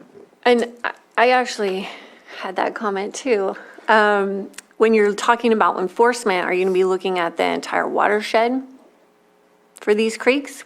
Because the communities upstream, for example, Kelsey Creek, in Kelseyville, we're seeing these problems with the hitch, but it starts in my community at the top of the watershed. And there's a lot going on in between the community of Cobb at the headwaters and down here in Big Valley. So we're taking a look at basically everything that feeds into Clear Lake. So pretty broad approach. So there's like over 200 water right holders that we're looking at. And basically we're just going through every water right and ensuring that they're in compliance with the permit, ensuring that they're reporting as they should. And those who aren't, we're following up on various enforcement actions. So basically, if it drains into Clear Lake, we're taking a look at it at the moment, both in cannabis side and non-cannabis. But you're prioritizing those 4 creeks? The 5 creeks we're prioritizing, so mostly Adobe, Kelsey, Manning, Cole, and Middle are the 5 creeks that we're prioritizing. But in general, we are kind of looking at everything into Clear Lake anyway. Okay. Supervisor Spatier? So you mentioned water rights and you mentioned enforcement, and what I have not heard nor do I see in this presentation is anyone discussing or any representation from Yolo County Flood Control. They have the rights not only to the lake, but the streams feeding into the lake as well, as I understand, since it fills up the lake. What can you do to help us to get them to be here? Because they're not here. That's a good point. Yeah, I don't think we've reached out to Yolo County just yet, but yeah, my understanding is Yolo County has some senior water rights that they're appropriated, and so that is going to be a difficulty. But at this time, I don't think we've reached out to Yolo County, but that's something we can take back and look into. Val, have we looked into Yolo County? No. Nothing with Yolo County just yet, but we're aware of the water rights. Because I know that we are under a decree on how lake water can be utilized, especially for agriculture. And their lack of presence here, I'd like to know, is that a breach of what we have agreed upon? Because to me, we all need to take the responsibility that we own, and I do not see them. And I'd love to see them here and be involved in this conversation. Yeah, fair enough. Okay. Thank you. And we can move on to the next presentation. What? I'm not sure if Mr. Sklar's here. He is. He is. He's in the back. Yeah, he's. Yeah, all right. Marina, is the Blue Ribbon Committee next? Yes, Chair Pyska, that is correct. Eric Sklar, the chair of the Blue Ribbon Committee, is next.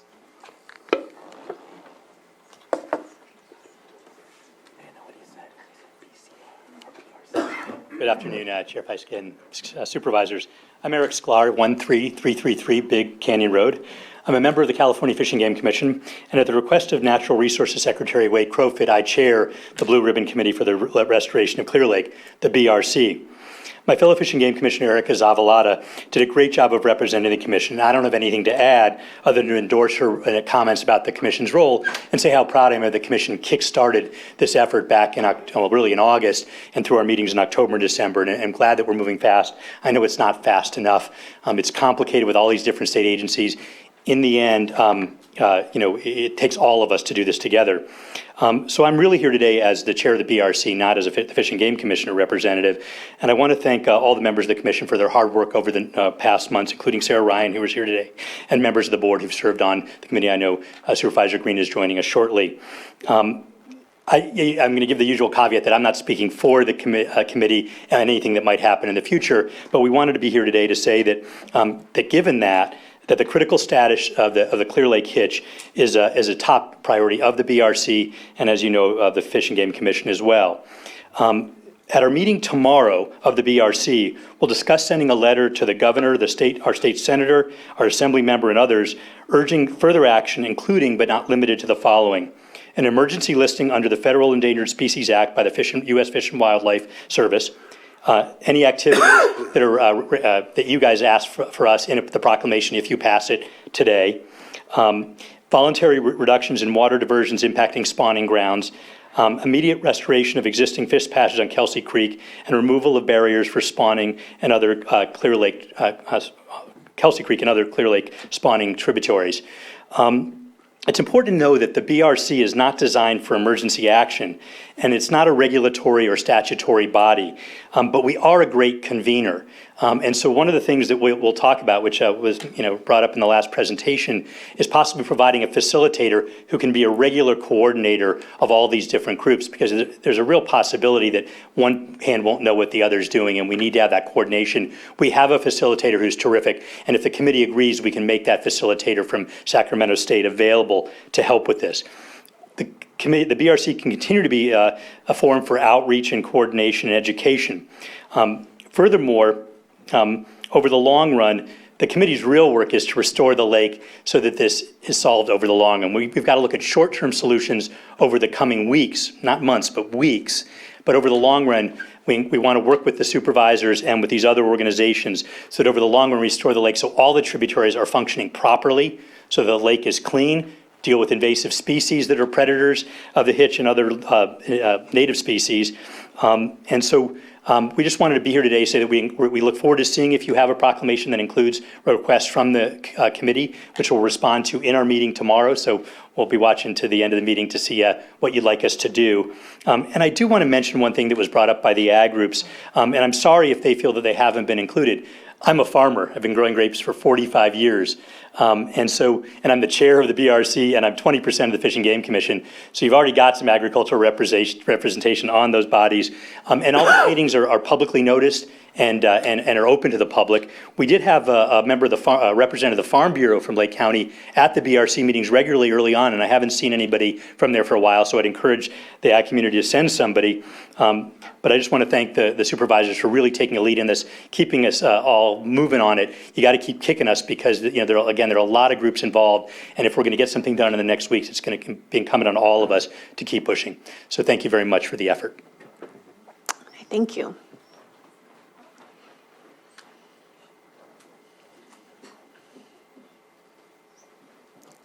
I believe we might be at our last presentation. Is that right? There she is. That is correct. Okay. Awesome. All right, well, you guys are not done hearing from me just yet. Hi, everyone. Marina Delajanis, Deputy Water Resources Director for the Lake County Water Resources Department and Watershed Protection District. I would like to just take this time to start out and thank you to all of our presenters for being able to provide this information, and folks that have remained with us via Facebook, Granicus, Zoom, and in the board chambers. We acknowledge it's a lot of information, but we hope it's good information, and I can vouch for that. So I want to just start us off with just overlying really quick the role of the Water Resources Department. Our staff works awfully hard. As you can see, we wear many hats in our department. So I want to give a big thank you and kudos to the Water Resources team. What we are tasked with here in the Lake County Water Resources Department is the protection and preservation of Clear Lake, California's largest natural lake. And with that, as you can see, I've highlighted some programs here, programs and projects that we in the department department oversee that compile and actually reach this goal of the protection and preservation with Clear Lake. The ones I have highlighted to me are the ones that directly impact the Clear Lake hitch. When we talk about protection and preservation, you have to think of all aspects, right? So whether it be about the environmental, and also advocating for those that don't have a voice, specifically the hitch, right? And then also the economic aspect of it as well. So some of the specific programs and projects that we oversee with the Water Resources Department includes aquatic plant management, aids to navigation, groundwater monitoring and management, specifically as it relates to California Sustainable Groundwater Management Act, which I will be, excuse me, I just dropped my water bottle, discussing later on in the presentation. Lake bed management, Highland Springs recreation area, stormwater management, surface water quality monitoring, environmental education and outreach. We love to talk about our lake and share any data that we have and information regarding such. And then the Middle Creek Restoration Project. So with this, as you can imagine, it definitely takes a lot of coordination and collaboration with folks from tribal entities, state and federal levels, and local groups as well. So I definitely want to give thanks to those folks that we actively engage with. So I'm going to highlight some of these key projects that I've talked about specifically, again, as it relates to our Clear Lake hitch. So the first part I want to touch upon is Highland Springs and Adobe Reservoir. So we at the Watershed Protection District are tasked with overseeing Highland Springs and Adobe Reservoir, both of the reservoirs and the two dams associated with such. That is because it is a flood control structure. So Highland Creek specifically, you can see some information here. So this is an earth-filled dam with a maximum height of 61 feet and a length of 510 feet. You can see information here regarding the primary spillway, the storage, and then the secondary spillway as well. The primary spillway limits outflow to Highland Creek to 560 CFS. And as EPA Director for Big Valley Rancheria, Sarah Ryan stated, we are in the process of placing a transducer, collaborating with Big Valley Rancheria, and we're hoping to bring that MOU before the board in early February. So once we are able to actually put that in place, that's going to be really exciting for us to be able to see that data and be able to share that data specifically with the community. So just highlighting a little bit about the operations of our Highland Creek Reservoir and the dam operations. So the primary spillway limits the Highland Creek to 560 CFS as shared. When inflow exceeds the outflow, the reservoir levels increase. The stored water is detained until inflow reduces to below outflow. This reduces the peak flows downstream and reduces flood risk. All while flows are reduced, high flows are prolonged. So again, the goal of this is flood risk reduction and flood management, hence the reason we operate these two structures. Now jumping on over to Adobe Creek Reservoir. This is also an earth-filled dam with a maximum height of 23 feet and a length of 1,300 feet. Highlighting on some of the key operations of our Adobe Creek Dam. The primary spillway limits outflow to Adobe Creek to 940 cubic feet per second, CFS, also known as. When inflow exceeds the outflow, reservoir levels increase. The stored water is detained until inflow reduces to below outflow. So as we are talking about flood control, so our Watershed Protection District, and you may notice that I'm using Water Resources Department and Watershed Protection District interchangeably. I'm hoping I'm not throwing too many people off with that. Same department, same team members on board, just wearing different hats in terms of what we are tasked with and our authority, et cetera.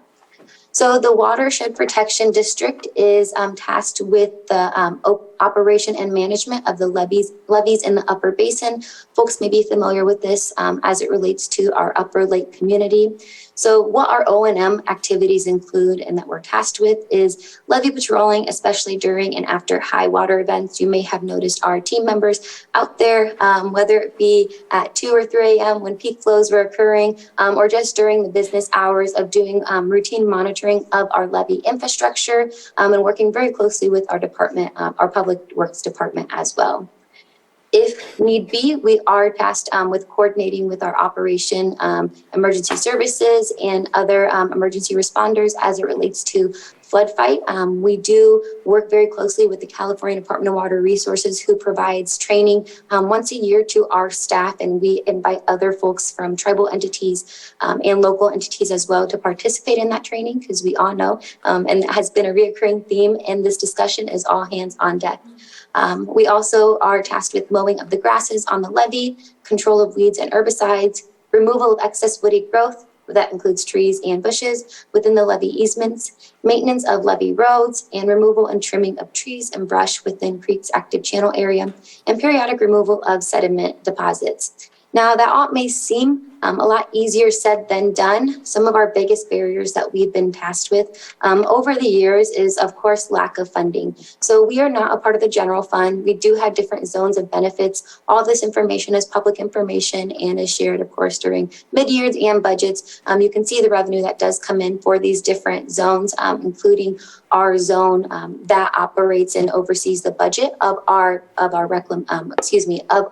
levee system. So the amount of funding and revenue that we are able to bring in through taxes is very minimal compared to the cost of operation. So this has been a longstanding issue since at least 1999. The last successful increase in revenue was in 1999, when we were able to hold a vote and approve a special benefit assessment.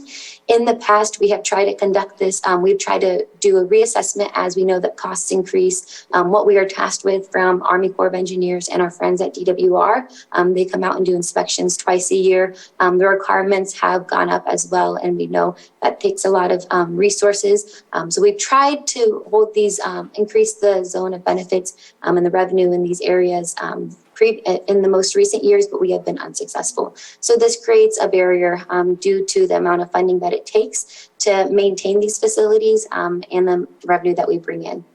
Another barrier that we've encountered in terms of the operation and maintenance of our levee system includes the permitting requirements. We have a stream bed alteration agreement, also referred to as SAA. We love acronyms in the water world. I've said that once, and I'll continue to say that again.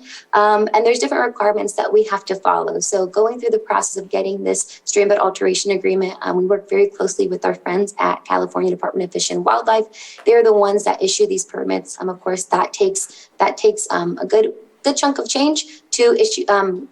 Apply for that permit, and then we also have very strict requirements of when we can actually go out in the creek. And on top of that, of course, it takes close collaboration with our friends in the tribal consultation areas to ensure that we are handling any sort of tribal sensitive material in the most appropriate manner, and then just the permitting requirements as it relates to hitch habitat.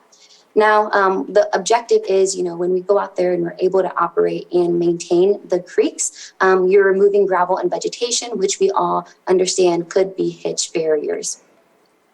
Now, moving on to another project as it relates to flood control and also hitch habitat. Once implemented, we are still in the planning stages of our Middle Creek flood damage reduction and ecosystem restoration project. Another mouthful, but we also refer to it as our Middle Creek flood control project. So this takes close collaboration with folks in the state level, federal level, and local level, including tribal governments as well. This area ultimately is reclaiming that those levee systems that were constructed in the 1900s and restoring this area back to wetland habitat. Once we were actually able to plan and implement this Middle Creek restoration project, not only will it reduce flood risk to the Upper Lake community, it's also going to be improving our water quality. As you can see a little snippet here, this project area is connected to the Scotts Creek and Middle Creek, two of the largest tributaries that flow into our beautiful lake. And this will reduce phosphorus offloading into Clear Lake by 71%. But most importantly, this will also provide hitch habitat for our Clear Lake hitch friends by restoring that area back to wetlands, connecting Scotts Creek and Middle Creek in a more accessible format to this wetland habitat that some of the predators may not be able to reach for the Clear Lake hitch. Lakebed management. So our department is also tasked with lakebed management per the State Lands Commission. So one aspect I would like to touch upon regarding lake bed management is we take in all the permits for anything that is constructed or placed within our lake. That is lakeport of 7.79 feet Rumsey. I won't dive deep into Rumsey right now, but there's a lot of great information on Rumsey and then all this material that has been presented during my slides on our Water Resources website, which I have a link to at the end of this discussion. So with that, we have worked very closely with CDFW for the past few years to modify our lake bed encroachment permitting process to reduce any impacts that the development and repair and installation of these lakebed structures may have on specifically the Clear Lake Hitch habitat. How have we done that? One is constant communication, education, and engagement with the consultants and the contractors that develop on the lake, with the parcel owners. And then most importantly, we have required that every encroachment permit that comes in for lakebed permitting completes a supplemental environmental questionnaire. And we worked again very closely with our friends at CDFW to develop this specifically to the Clear Lake Hitch habitat. So what this questionnaire does is, as folks apply for this permit, we are able to gain a better idea of the project-specific location. And not only do we have them fill this out, but we at Water Resources go out there and fact check everything that is on this questionnaire. We send all this information to CDFW because there is a work window that we have consultants and contractors strictly follow due to the Clear Lake Hitch spawning habitat. Again, it takes a lot of close collaboration and coordination with different entities. I just would like to highlight that aspect and those modifications that we have done and will continue to do. Now, groundwater has come up a lot during this discussion, so I would like to highlight just a few information and bits and pieces of material that were outlined in our Big Valley Groundwater Sustainability Plan. If you want to read the 890 pages, I have the link here of our GSP.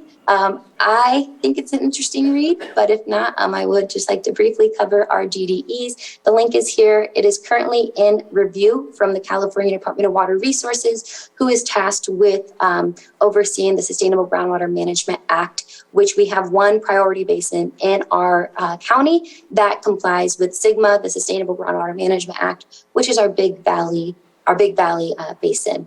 Now, our Big Valley GSP was approved by our Big Valley Groundwater Sustainability Agency, GSA, which also serves as the Board of Directors of the Watershed Protection District and your Board of Supervisors, who I am speaking to. So just very quickly, I have two slides here regarding groundwater dependent ecosystems, another acronym. Don't worry, there's not going to be a quiz at the end of this. GDEs. So GDEs are defined as ecological communities or species that depend on groundwater emerging from aquifers or on groundwater occurring near the ground surface. So SGMA outlines very clearly what we have to develop in our GSP, and basically the focus is to avoid undesirable results. All of this information is on our Water Resources website and on the the DWR website regarding SGMA. So the identification of GDEs can be performed by assessing whether a habitat would exist if groundwater levels were deeper than the root zone. If the answer is no, then it is a GDE. If the answer is yes, the ecosystem would exist if groundwater levels were deeper, then it is not a GDE, and that is important. So the identification of GDEs for our Big Valley Basin relied on the natural communities commonly associated with groundwater, another acronym, NCCAG database. All this information is linked. The NCCAG database was developed by a working group composed of the California Department of Water Resources, the California Department of Fish and Wildlife, and the Nature Conservancy. So I have here figure 2.58. It's here on the right. It's a map. I apologize if it's small, but all of these slides will be available to the public via the meeting minutes and etc. So figure 2-58 shows the habitat locations identified by the NCCAG database within our Big Valley Basin. Wetlands are identified along most of the tributaries to Clear Lake, including Adobe Creek, Kelsey Creek, Manning Creek, Thompson Creek, Hill Creek, and Coal Creek. Riparian mixedwood hardwood habitat, which is 4.52 acres, is identified along the downstream section of Kelsey Creek. This is 2-58 in set one. So this little inset map right here. And then Fremont Cottonwood Habitat, which is 6.9 acres, is identified upstream of Adobe Creek Reservoir, which is inset 2 of figure 2.2-5A. It should be noted that the identified GDEs along Kelsey Creek may also benefit from access to surface water. You can see that from figure 2-59 here. Similarly, the GDEs above Adobe Creek Reservoir may also benefit from access to seepage from the reservoir. So here, figure 2-59, these are the GDEs along Kelsey Creek. Upstream section is the proximity of Main Street Bridge, which is to the left, and then section to the proximity of the groundwater recharge structure, which is overseen by the Watershed Protection District. So here is a map that is also located, if you guys are wanting to go back to our Big Valley GSP, this is found in Chapter 2, GSP, page 104, specifically PDF, page 152. So figure figure 2-62 shows the observed depth to groundwater and wells in the proximity of the 2 identified GDEs along Kelsey Creek and above Adobe Creek Reservoir. Spring depths are typically about 10 to 20 feet BGS, which is consistent with groundwater levels shown in figure 2-24, which I do not have pictured here, that is located in our Big Valley GSP. Summer depth, as we know, to groundwater can vary across observed wells, ranging from anywhere from 25 to 50 feet BGS. This larger variability in the summer may be due to the effects of groundwater extraction during dry periods. I would like to note, as stated in our Big Valley GSP, there are no apparent long-term trends of either declining or increasing groundwater levels, suggesting stable groundwater conditions exist in the vicinity of Kelsey Creek groundwater-dependent ecosystems between the data we have collected and analyzed, ranging from 1985 and 2018. Figure 2-62 shows which shows a different trend between 1965 and 2019, suggests groundwater declining in the area prior to 1985. I would also like to note that the nearest well to the GDEs above Adobe Creek Reservoir is about 1/2 mile to the east. Spring depth to groundwater in the well is 70 to 90 feet BGS, while summer groundwater depths are typically 100 to 100 feet BGS. Note that because of the long distance to the nearest well, the observed groundwater depths may not be indicative of the groundwater around the GDE's location. And that leads me to another aspect that we have highlighted in our Big Valley GSP is data gaps. We acknowledge that this was a quick process. This was a quick timeline to develop our GSP. I definitely want to give thanks and appreciation to our Big Valley Groundwater Sustainability Plan Advisory Committee and the expert consultants and hydrologists that help us develop our GSP. With that, we outlined different data gaps, one being what I just recently stated. So what are we doing to repair some of those data gaps? We are actively moving forward with the repairment of some of these data gaps and filling in these data gaps to ensure that we have the best available data. Again, this definitely takes a lot of close collaboration and efforts. Really looking forward to our continued efforts in collaboration with Big Valley Rancheria. Sarah shared some awesome research that they have done, and I know Water Resources as well has been doing some active work, and we are continuing those efforts for groundwater monitoring. I also want to give thanks to the state who have continued to support us in the development of our GSP and our compliance with SGMA. One recent effort that we have completed is the technical support services from our friends through DWR. This is support services from our friends at the state that we have taken advantage of, and that they are actually expediting our application for 2 of our wells, including what you can see them highlighted here, which one being well 008-026-19. This is a parcel close-up, and then also well 024-201-15.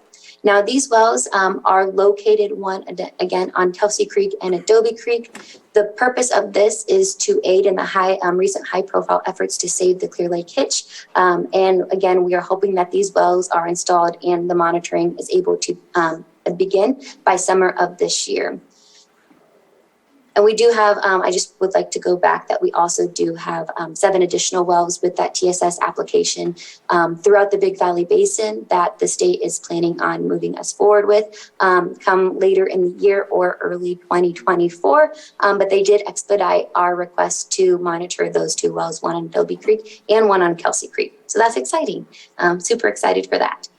Now, again, as I wrap up, I understand we've thrown a lot of information, but I do just want to commend again the efforts that local entities have done, the state and federal agencies have done as well. On behalf of Water Resources, we're committed to continued the prioritization and protection of our Clear Lake Hitch and the habitat and conservation efforts, including collaboration and such with local, state, and federal agencies, including our friends from tribal entities as well.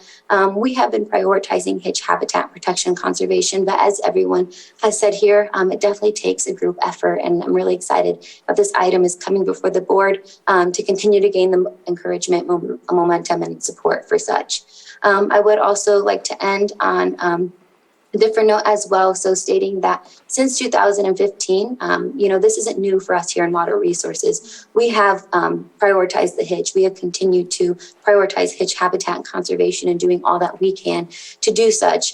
Since 2015, our district has applied for over $10 million in grant monies through different state and federal agencies for hitch habitat and conservation, and have been unsuccessful to date multiple times. And this is through different state and federal agency grant applications. We've also completed follow-up with the grantor to see how we can modify these grant applications that we have developed, made such revisions, and still have been unsuccessful for applying for a variety of different programs and projects through these funding opportunities. So hoping to continue to apply for funding, as that is one big barrier for us at Water Resources. And of course, and just continuing this momentum. Here I have a picture we've shared previously. I know Luis Santana and Sarah Ryan have stated, but again, these are just images from the Adobe Creek Clear Lake Hitch Rescue that our staff were able to identify and work very closely and quickly with friends from different tribal entities and CDFW to rescue all the hitch that were stranded in the 4 different pools. And although the hitch do not look very happy in this image, all the hitch were alive and were able to be rescued appropriately. So on that note, I'm going to open it up to the board for any questions, and I also will welcome Director Scott DeLeon of Public Works and Water Resources to chime in for public questions and comments.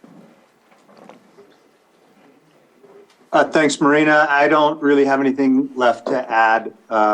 You've heard an awful lot of information today, so I'll be available to answer any technical questions or anything you might need.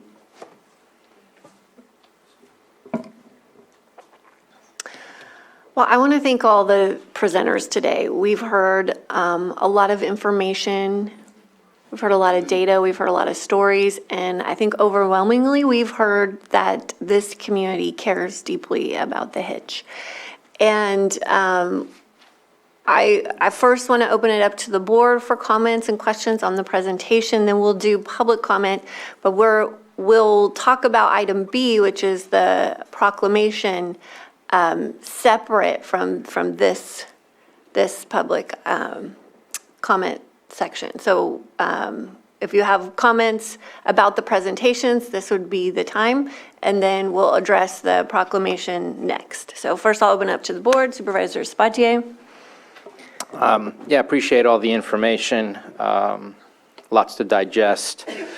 I have a question for Water Resources. There's been the comment again and again about the possibility of having some sort of flow from Highland Springs to feed the creeks, probably for both Highland Creek and Adobe Creek.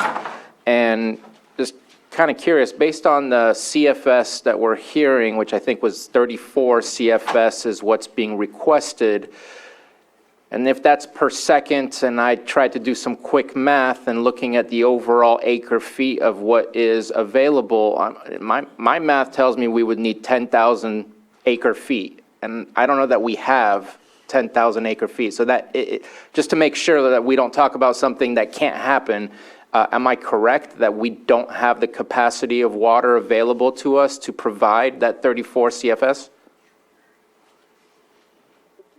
Well, the quick answer is no, we don't have the capacity. The Adobe Creek and Highlands Creek dams were created as flood control facilities. That's been covered already today. And, you know, using, if Highland Springs was full and you release 34 cubic feet per second out of the dam, which doesn't mean it's going to reach downstream to the areas where those fish need that water. But let's just presume that it can do that. It would drain a full Highland Springs in 16 days. So obviously we're going to need to release a lot more water than that if we were to even get close to trying to get water down to the area where they're spawning. And so, no, the capacity is just not there. Again, the facility was never intended for that. It was a flood control facility. Also, it's important to note that during periods of drought, the reservoir rarely fills up. I mean, and I don't have the numbers from what it's been over the last few years, but it has not been anywhere near full. Again, that's just a reduction in the available capacity. So again, the short answer is no, we don't have the capacity to do that. Okay, I appreciate the response to that. And I'll quickly just finish. I think one of the highlights that was spoken of by Deputy Director Deligiannis is Middle Creek area. And today we have Fish and Wildlife, Fish and Game speaking to us. And I haven't seen a partnership to help us push that project through the finish line. And I sure hope that we can take advantage of this situation while we are in discussion to work together to make that happen. That's 1,200 plus acres that we would be able to add to not only water storage and flood control, but also for hitch habitat for spawning grounds. And I think that's an important potential because I think there's many pieces to this puzzle, and that is definitely, in my opinion, one major piece of the puzzle that I hope we can pass through the finish line. This is something that I'm very passionate about finishing, and sure hope that we can take this opportunity to move it forward. Supervisor Green? Yeah, just do a little housekeeping here. I know they weren't presenting, but we do have a U.S. Fish and Wildlife on Zoom, and they either wanted to present a comment or clarify or be available for questions. So Marina, maybe you can kick in and clarify what's up with that. Thank you.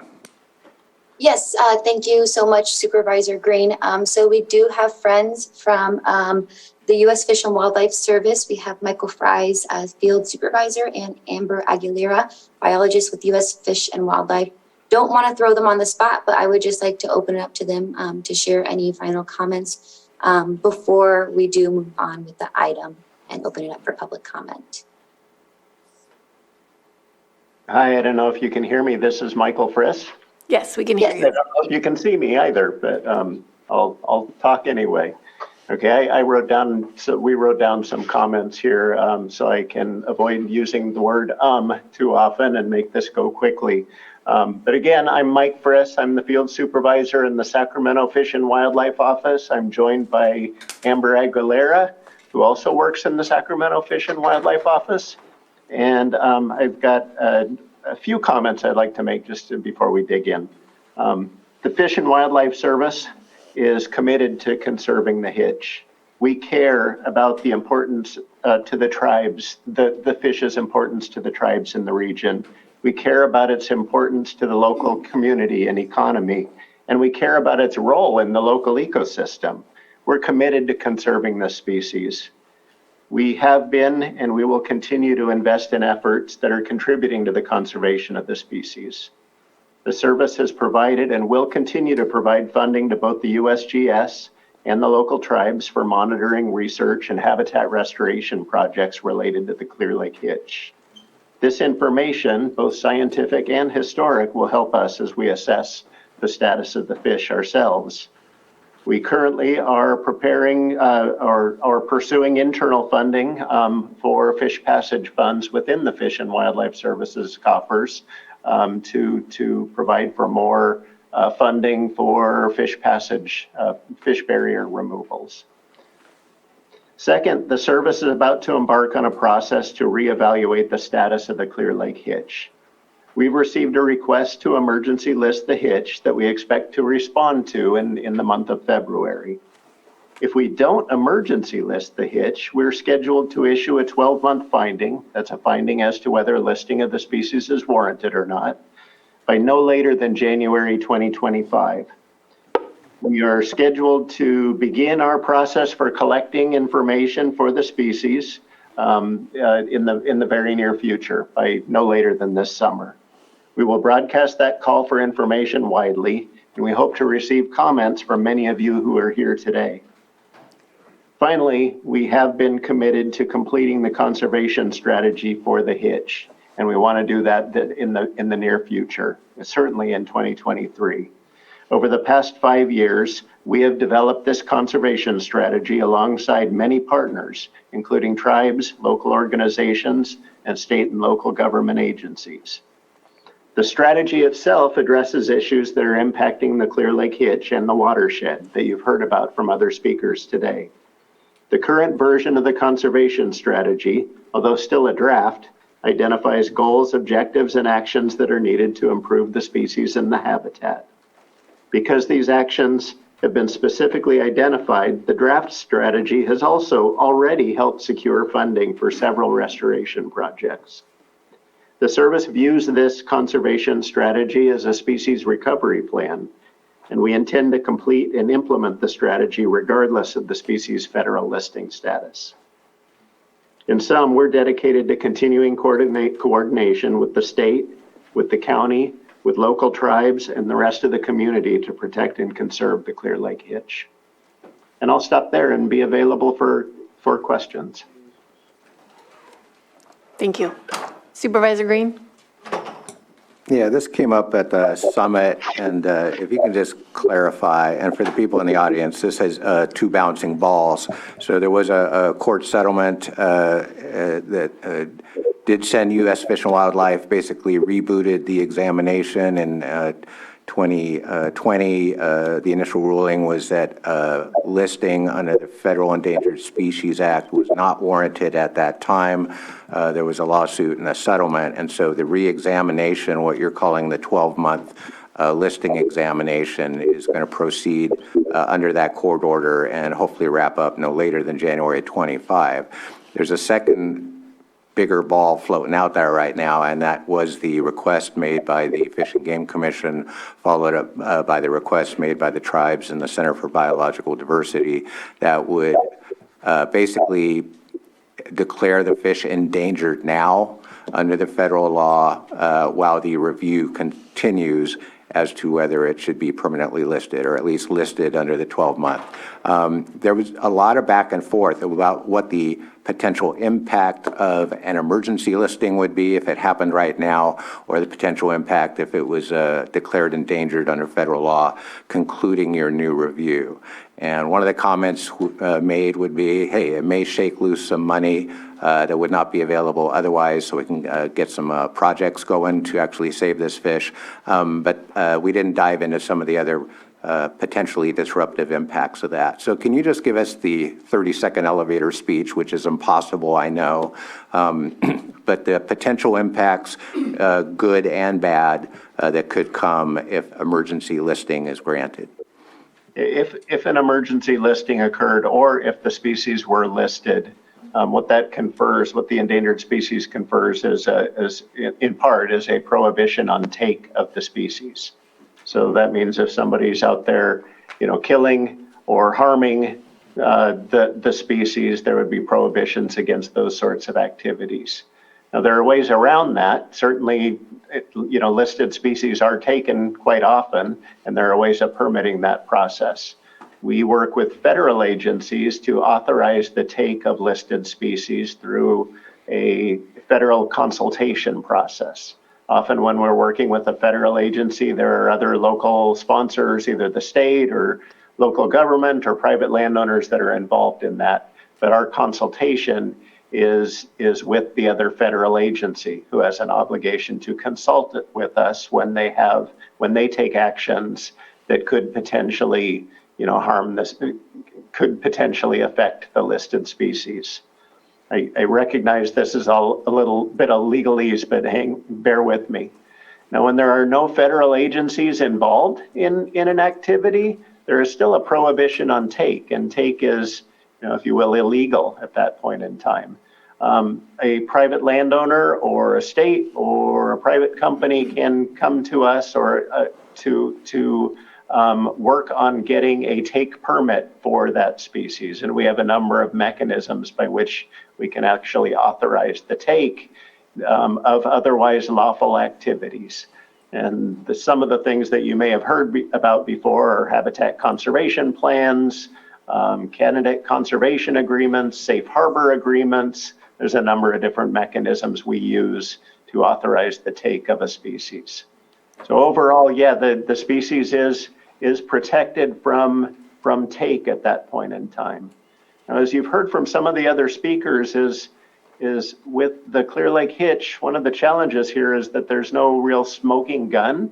It's not as though somebody's going out and killing the species, purposefully or anything like that. So take prohibitions become a little tricky, and we are still wondering what the net effect of a federal listing would be in an area where it does not seem that there's a whole lot of federal actions going on. And so we're not quite exactly sure what our role would be in this particular system.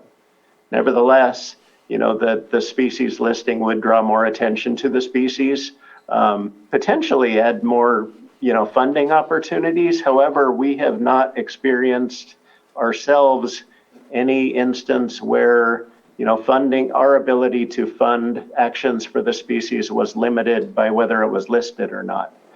So far, so good. We've been doing really well on our ability to get funds for this species, and we're hoping that would continue.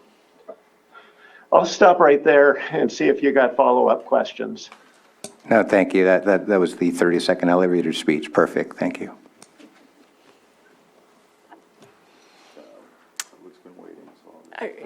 Okay, so we'll open it up to the public, and you can come up to the podium. Please keep it to 3 minutes. When you hear my timer go off, we have a lot of people, I think, that want to speak, so let's move through this respectfully and get through our time, and then we'll get to item B. So come up to the podium, give your name, and you have 3 minutes. Good afternoon, Commissioners. So I thought I should stand up and say something since my name was on the previous slide. I'm Fred Fyra. I'm a research fish biologist with the California Water Science Center with the U.S. Geological Survey based in Sacramento. So I'm the one who's responsible for all the USGS data you've been hearing about. I don't have anything necessarily to add to what others, including the Department of Fish and Game, Wildlife, has addressed today. But I am available to answer questions today or anytime at your convenience if you have them about our programs and the data. Thank you. Supervisors, I'm Phil Moy. I have a question for the Fish and Wildlife Service regarding the listing and a potential incidental take in regards basically to what if there's a stranding of hitch in a stream after it's listed, emergency or otherwise, and someone says, oh, it was groundwater pumping that did it. It was this vineyard or this orchard. Could that farmer or that operation be held liable or otherwise be held responsible for that take, and what would happen? Thank you. And yes, if you could answer that question, that'd be great. Thanks. I could try. That's a real tough thing to speculate about. Normally, there's a lot of circumstances that would go into that that would probably make a difference. Overall, if I would say this, if you're finding dead fish in the river because the river is dry, our folks would have to draw the chain of events to kind of, place blame or cause on certain activities. And so it seems to me like that would be without knowing the circumstances of it, it would be impossible for me to judge that. But overall, if it's in a stream where there's a number of people diverting and a number of water uses and a number of, different things going on, it seems like that's kind of a tough thing to attribute to one individual.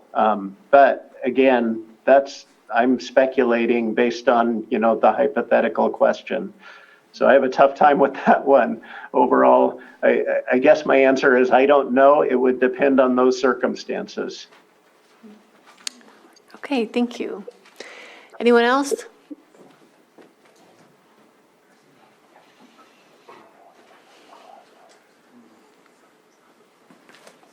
Good evening, Board of Supervisors. Thank you guys so much for bringing this all together. Wow, huh? So I have a question for Marina, if she's there. Is she there? She should be. Okay. I'm really trying to just put all this information together in my head. I don't think anybody here doesn't care about fish species or any of that, right? I think everybody does care, and that's why everybody's here. And what I think we really have to pay attention to is not winding up bickering amongst each other and then not taking care of the fish, right? That's the main thing. We can't fight amongst ourselves to the point that we don't get anything done. So Marina, if you are there, I wanted to ask you about some of your data. Go ahead and ask. She's there. Okay. So if I understood you correctly, it sounded like you said to me that groundwater levels for the time periods that you looked at in between Kelsey Creek or Adobe Creek and Kelsey Creek, that they were stable. Did I understand that correctly? So yes, if you follow along on PDF page 152, the statement that was made on the presentation was there are no apparent long-term trends of either declining or increasing groundwater levels, suggesting stable groundwater conditions exist in the vicinity of Kelsey Creek groundwater-dependent ecosystems between 1985 and 2018, the data that was collected and analyzed. So this figure that we had that I shared, and I can go ahead and share my screen again just to make it easy for everyone. 1 second.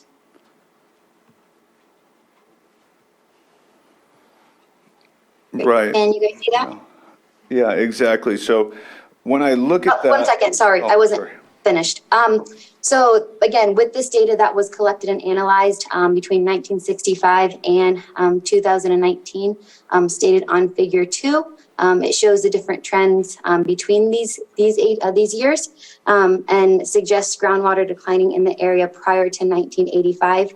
Also stated that during this, the nearest well to the GDEs above Adobe Creek and Reservoir, which is about 1/2 mile to the east. Spring depth to groundwater in this well is 70 to 90 feet BGS, while summer groundwater depths are typically 100 to 150 feet BGS. Note that because this is a long distance to this nearest well, the observed groundwater depths may not be indicative of the conditions around the GDE's location.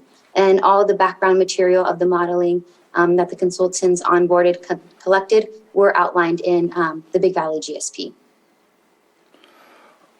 Okay, excellent. So, and hopefully nobody takes us the wrong direction. I'm just trying to clarify for myself. So if we're saying in the vicinities of the streams that we're talking about, right, in general vicinity, groundwater is relatively stable. If we're going with the premise that when we pump groundwater out, we're dropping the level of the stream, that would seem like they don't coincide if the groundwater is stable. Do you, maybe I'm tracking wrong here, but if groundwater is stable but we're seeing the streams go down, then it would seem like the water that is for the stream is not connected to the groundwater. And again, I'm just talking out loud as far as I'm trying to understand how these things correlate. So maybe somebody could chime in and help me understand better if that's a good presumption or if that's a bad presumption. Because it is a presumption, but based on the fact that groundwater is stable, then somebody pumping it wouldn't be relative to the water on top. They're disconnected. So in that case, we're actually talking about surface water and not groundwater, but the issue's still at large, right? The issue itself is we don't have surface water. And so it comes to my mind that nobody really has addressed the hydrology that has changed here in Lake County relatively recently, or in the past 5 years, because of all the fires that we've had, which basically decimates the hydrology of this entire area. You know, the amount of acreage that's been removed, which is what builds our aquifers, what drives the water into our ground, or even slowly dissipates it into the streams, are all the trees, which are, you know, they're burnt all the way around us in massive amounts. So that's just something that came to my mind as I've been sitting here listening to this whole conversation, and I know my time's up, so I'll step down. Thank you. Thank you. Didn't say his name for the record. Oh, yes. Michael Wagner, thank you. Hi, I'm Pat Scully. I'm the general manager of Scully Packing Company. We grow and pack pears in Kelseyville area.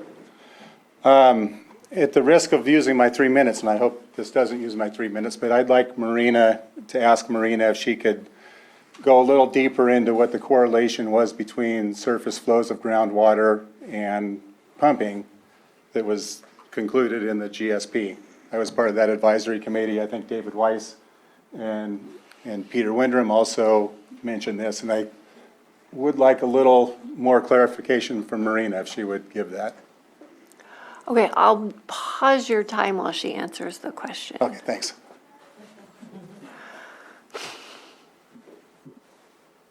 You know, Marina, I don't know if you want to try to tackle that. The groundwater sustainability plan is a very large document. It's very complex. We've presented some summaries from it. What I'd like to do is offer to print out the applicable sections, and then if Mr. Scully'd like to come up, we'd be happy to present those to him, allow him to go through those and maybe present that or discuss it on the side. But to do a deep dive into the groundwater sustainability plan and its findings at this juncture, I would really prefer that we do that offline. Okay, well, so with that being said, Scott, I'd be happy to take you up on that. We also sat in a lot of meetings and went through this, and the finding was there is no correlation between groundwater pumping levels and the surface flows, little or no. I mean, pretty much it was non-existent. It was one of the 7 items that they needed to address in the groundwater management plan. They did it, and that was the finding. I think the biggest concern here is all this talk that's just come up recently about groundwater pumping, frost protection during the hitch run, and now that's drying up the creeks. The information that we have and the data that we have says that that's not the case. And even more concerning is then we see these letters from the California Fish and Game Commission that are calling for a moratorium on new wells and a ban on frostwater pumping. It's just crazy to think that they could have taken that information or where they're getting this information from. I know during the course of the GSP, Sarah Ryan we were all told if we have any information that would make a different story than what they were coming up with to present it. Nothing was presented. That's not true. Okay. Well, it wasn't presented in the meeting. I'll let you, okay. So that being said, I hope you consider that when you're thinking about kicking this up to the state to solve this problem for us. I think we all are committed to solving the hitch problem. I don't think we need to be letting 34 cubic feet per second out of Adobe Creek to enhance the flows a little bit. That would certainly help. Maybe there's something that could be done there. Maybe there's not a whole lot of enhancement in most years that could help solve the problem. Anyway, without groundwater pumping and frost control, I think David Weiss said it earlier, you're not going to have a pear industry or a grape industry in Big Valley. So, thank you. Thank you.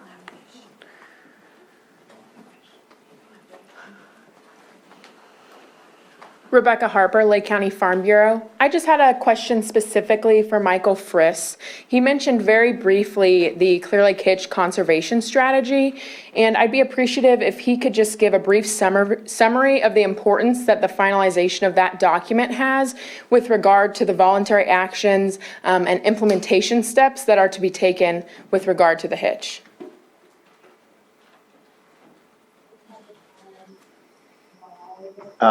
Yes, this is Michael Friss, and I think I'm going to try and answer that question, but then I'm going to hand off to Amber Aguilera to see if she has any further comments she'd want to make. She is one of the originators of the conservation strategy from our agency and has worked on it for a long time.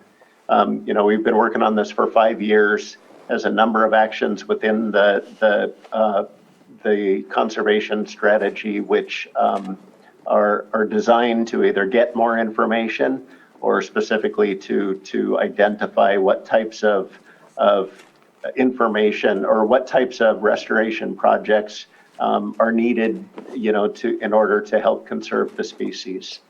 That is a collection that is done by a number of stakeholders, members of the tribes, state agencies, local ag participants, I believe, as well. And so it is a document that we're trying to finalize. Ultimately, it's our document, but we'd like to get the conservation strategy signed off by the other participating members there. Once it is signed off, that means that there's an agreement of a plan or a strategy to move forward, at least generally on those actions, and would help to identify certain actions that folks tend to agree on are priority actions for the species. We would anticipate changing that document as time goes on. I think right now the schedule is once every 5 years or so, we will amend it. It could be done more frequently or less frequently, depending on need. I don't think there's anything in that document that would preclude us from working on right now. So, finalizing the conservation strategy document is important because I think we would like to get the symbolic, agreement from others that they are on board with conserving the species. But it does not mean we could not implement some of those actions, right now. I hope that helps clarify, and I'm going to hand off to Amber to see what I missed. I think just I don't know. I think we should just proceed if you want to respond to that. That's all I was looking for. Okay, thank you. Amber prefers that. Anyone else in the chambers?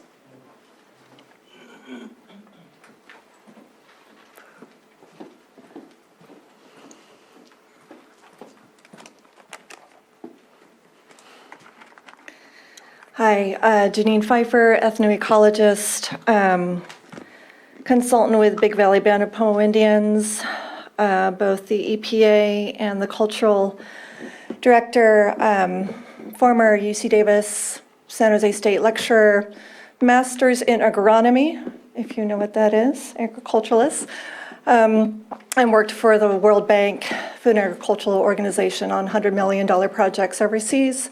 So I am familiar a bit with agriculture.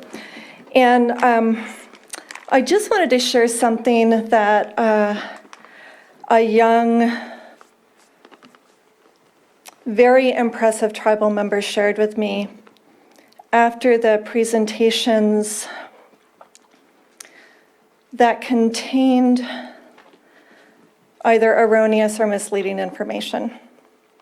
And he said to me, when we give a presentation, we have to have all of our facts correct.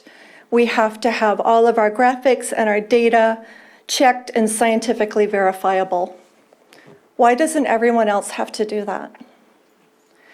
And I would be very happy to speak with Mr. Windrum on the side and talk to him about why that 5% figure makes absolutely no sense scientifically. I don't want to do it, take up time right now.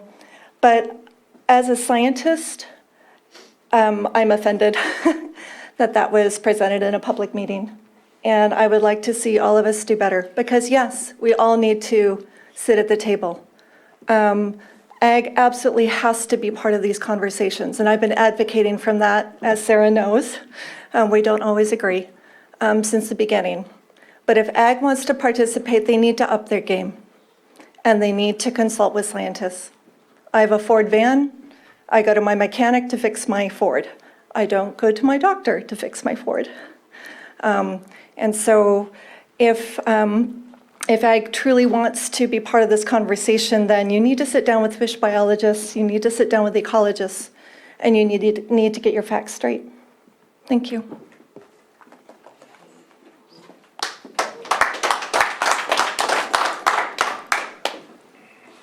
You have a comment, or, okay.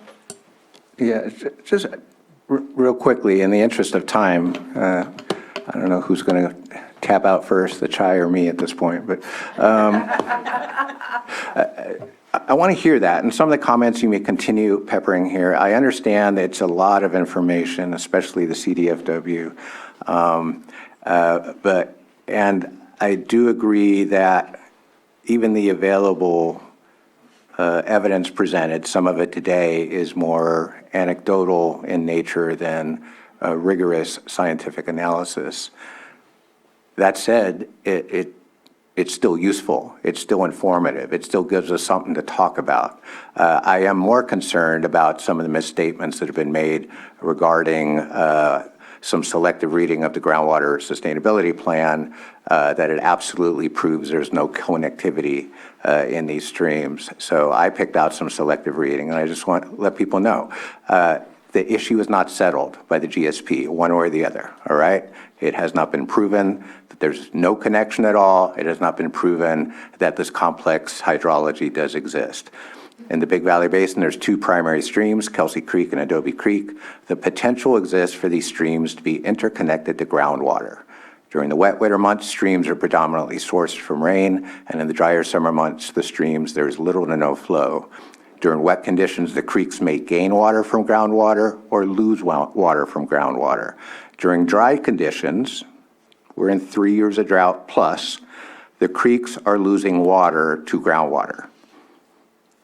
However, confirmation of the impacts of surface water, as well as the characterization of this hydraulic connectivity, would require additional intermediate surface water gauges and monitoring with new shallow monitoring wells to better understand the nature and the timing of the hydraulic connectivity in the creeks. Further, as Marina pointed out, there have been identified habitats along these creeks. The hitch migrates each spring from the lake into the tributaries to spawn. These habitats are potential groundwater-dependent ecosystems if and when the surface water bodies are interconnected and dependent on groundwater. Further monitoring is needed to establish groundwater dependence through frequent monitoring of groundwater from future shallow wells located close to these existing surface water monitoring stations. And the GSP, to the extent it does provide more evidence, it says, hey, we have a lot of shallow wells. And in driving around the district, I see a lot of shallow wells right next to the creek or right across the road from the creek. This is not accidental, but neither is it proof positive that there's a suppressive effect. So when we hear what the agencies are asking for, I hope you hear this loud and clear. And I know you're up here saying, oh, we absolutely have to frost protect pump. Didn't do it when we had smudge pots. Don't do it in the Central Valley when we have wind machines. Even if it is the best available technology, and I will take everyone's word for that right now, doesn't mean it's the best solution we have after 3 years of drought. So the voluntary actions that are being proposed here today by our friends in the agencies include begging, give us some data. So even if you aren't committed to stopping your groundwater pumping during frost protection, open up and say, you know what, we'll take some measurements while we're doing it. Help us fill in the data gaps. So I know we're going to continue to hear more about this and all that, but one, we don't have any action item on today's agenda. that says anything about groundwater pumping. We certainly have a lot of information from our partner agencies about their concerns about it.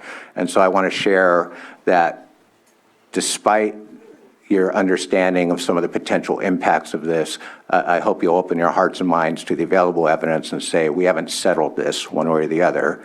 Probably not the make or break that people think it is. But I just think if we continue the comments, let's not necessarily argue about this or that scientific point. We're all going to have questions when we leave here tonight.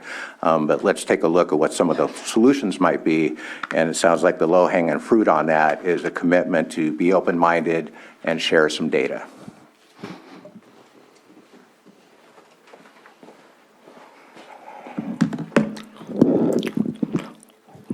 Hekethema wihin sahab.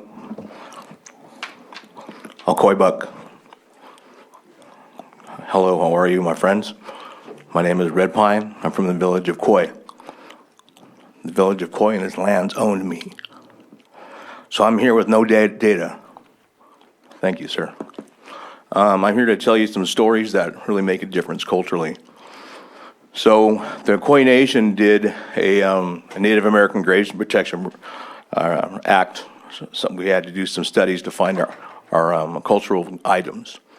One of the places we went was to Milwaukee Public Museum. The gentleman who was the first curator for that particular museum was a guy by the name of Samuel Barrett. He lived in Calpella. He was the first anthropological student to graduate from UC Berkeley. And before he went to school every fall, he took a long walk and he meandered through these areas from Calpella, Ukiah, and so forth, and he made a lot of friends, collected a lot of things. I went there expecting to find arrowheads and baskets, which were there. The unusual thing, which I did not expect, was a large bag of hitch fish. I went, what the heck? This guy studied every aspect of what we did. So fast forward, shortly thereafter that, and his consultants went from several hundred in the Pomo community to about 98 when he was done with his studies in the area. And the majority of that was in the southeastern portion of the lake. And he studied that particular portion because of its resources. The hitchfish, the magnetite, the ability to use tule for many other objects, mats, homes, the whole thing. So our family moved away because we were chased away from the area by pioneers at that time. We moved to Sonoma County. Still coming back up here in May for the hitch run, still coming back up here for roundhouse ceremonies. And my mom used to tell me in 1950, when she was a little girl, they'd go walk in the creek. Walk in the creek. Reach down, you can feel them around your legs and throw them out. That's how they ate. It was a chew substance. Fast forward to when I'm about 7 years old, 5 and 7 years old, we still came up to visit relatives up at Alem. My dad liked to go fishing. We'd borrow our relative John Kelsey's rowboat. We'd go out there, and he laughed at us. He was sitting on the shore watching us pull away, chuckling with our fishing poles. My little fishing pole did not have Mickey Mouse at the time. I can tell you that. But anyway, so we came back with no fish, and he laughed even harder because all we had to do was go to the creek. Fast forward another 20 years, as a young man, I'm working, clearing some logging down in Sonoma County, worked with the Native Americans there, and they're telling me how hard it was to get hitch, a substance of our people. So my great-great-grandparents are from Elam and from Koi, and my mom's dad was from Big Valley. So I've got a lot of relatives, and I heard a lot of stories over the years. So fast forward to this time when I'm 27, and nobody's eating fish. So the promise of this fish coming back for a Native American substance is looking highly unlikely without us doing something. And so right now, I would encourage you to be open to everything. The Koi Nation is willing to help whichever way we can. We have a lot of connections within the Department of Interior, with the state. We'd be willing to go ahead and make some connections if we needed to help you do what you need to do. But there is no fish. Native Americans are not eating hitch fish because there are none. So I just want to let you know that. Thank you. Thank you.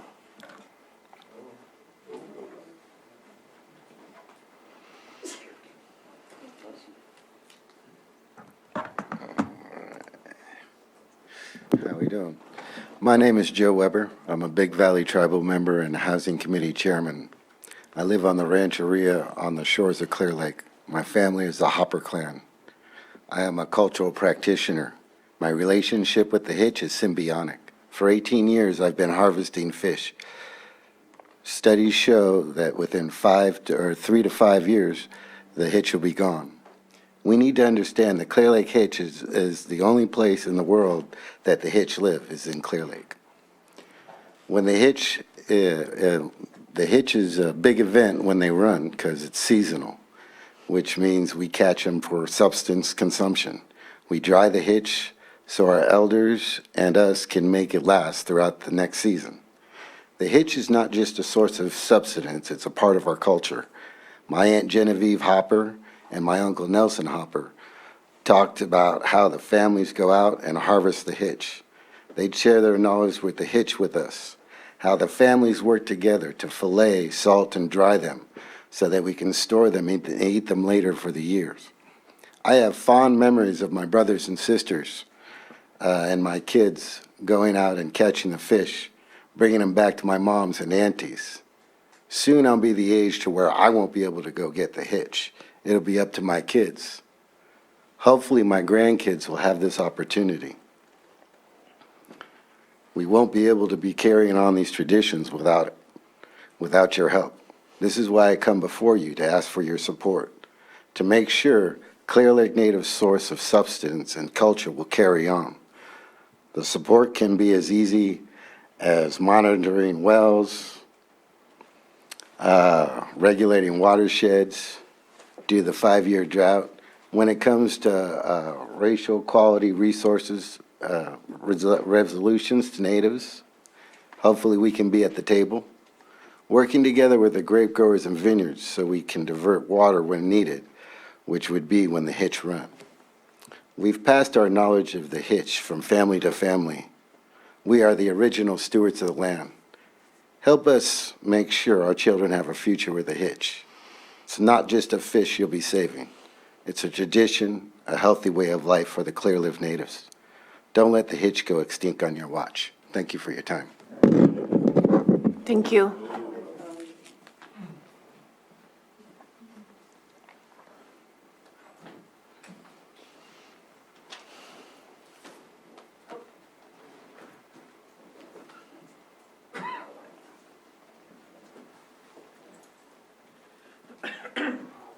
Chintama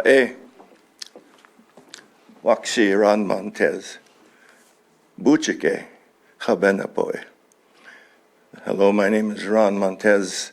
I'm an elder from the Chabenapo tribe. I was raised on Ilem. I was born in 1949 in Calusa and moved to Lake County with my mom, who was a single mom. She raised me. And we lived on Ilem. She married a man from what they call then Sugar Bowl, which is Scotts Valley now. And we have been a people that has a history in Lake County. You wouldn't believe it now, but there was one time my cousin Marvin Brown was the homecoming king for the Lower Lake Trojans. Man, all our relatives were so happy, and so after him, he was like 2 years older than me, and so after him, I became the homecoming king, and everybody thought, woo! And then after that, his younger brother Thomas Brown became the homecoming king of Lower Lake Trojans, and after him, our cousin Rich Stewart became the homecoming king of Lower Lake Trojans. So we have participated in our sports, in our communities, in our ceremonies, in our roundhouses, and in our pride that we have in how our ancestors lived before us and how they managed to keep food. Although it was a different time, there was more abundance of food. But there was a responsibility that they had for their culture, for their families, and for the fish, the water, the trees, the animals, the berries and the grasses that we survived on. And so we're here today, again, bringing up, and looks like there's gunslingers in here. They're all positioning and we're looking for which way's the sun pointing, so it's in somebody else's eyes. But I want you to remember the Native American people in the United States of America has always been, and still is, thought of as a savage, that we don't have what it takes to become civilized. And it's proven because they took away everything that we had. And it was open season on Native American people in the United States and in this state of California. That for our heads, for our beheading, and even for the scalp that was taken, they paid $5 when a day's wages was a quarter. And then they paid $100 for each head that was brought in. Our government sponsored that and paid. And so that is part of our history, which is not taught or preached in our school systems. But I know it, and many of my fellow tribal people here know it. And so when we talk about hitch, some people say, oh, that's just a fish. It doesn't have that much weight to it because you can eat other fish.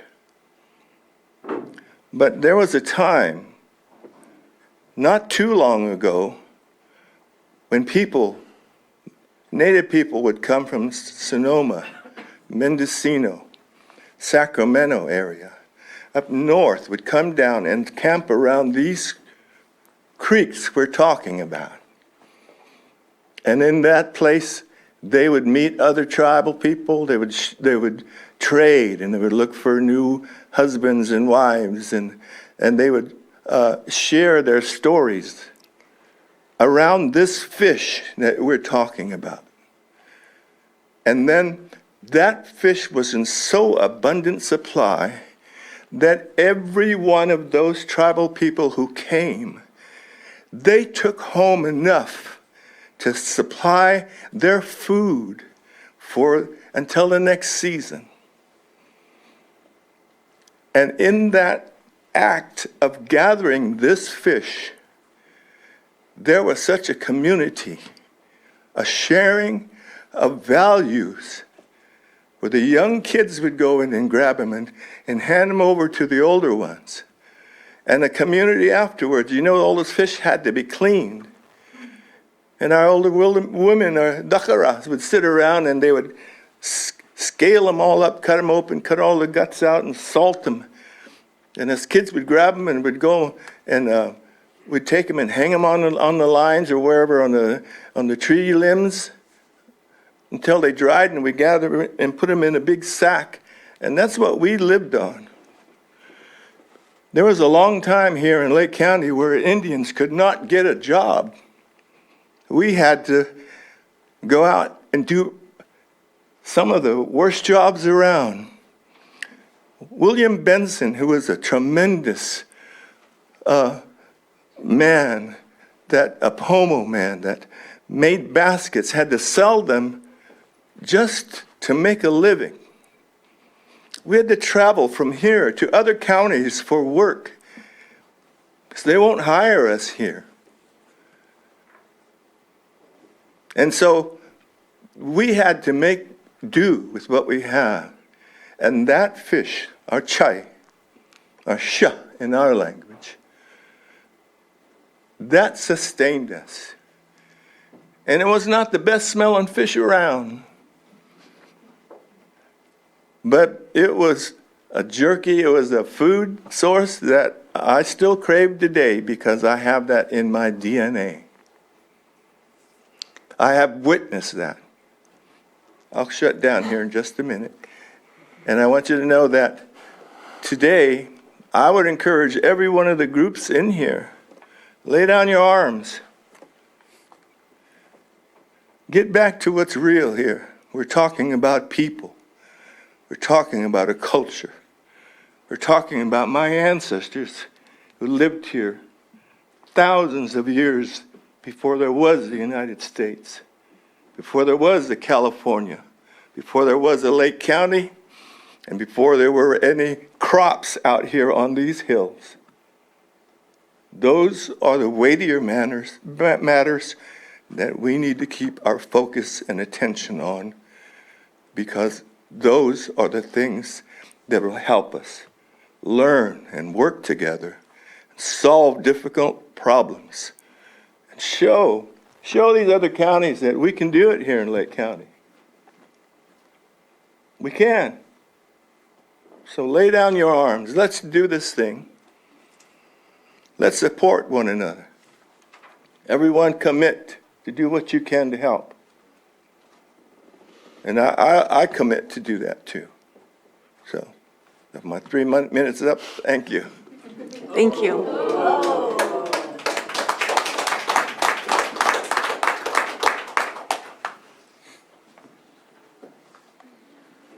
Hello, my name is Alicia Castellanos. I work for Big Valley Rancheria. I'm also a tribal member at Big Valley Rancheria. I am 21 years old, and I have never experienced fishing for hitch. I have never eaten a hitch. It's not because I don't want to, it's because there's not enough. I hope that changes can be made for future generations so they won't have to miss out like I did. Thank you guys for having this open discussion for us. Thank you.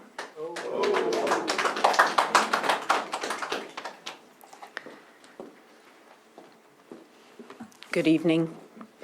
I'm definitely not going to speak to the history because others have represented very, very well our tribe's perspective on the importance of this natural, cultural, and traditional resource. I do want to say that it should be important to you as our leaders here in the community to take some action. I know we're not supposed to speak about the next section, which I'll speak on that as well, but tribes have not only been here since time immemorial.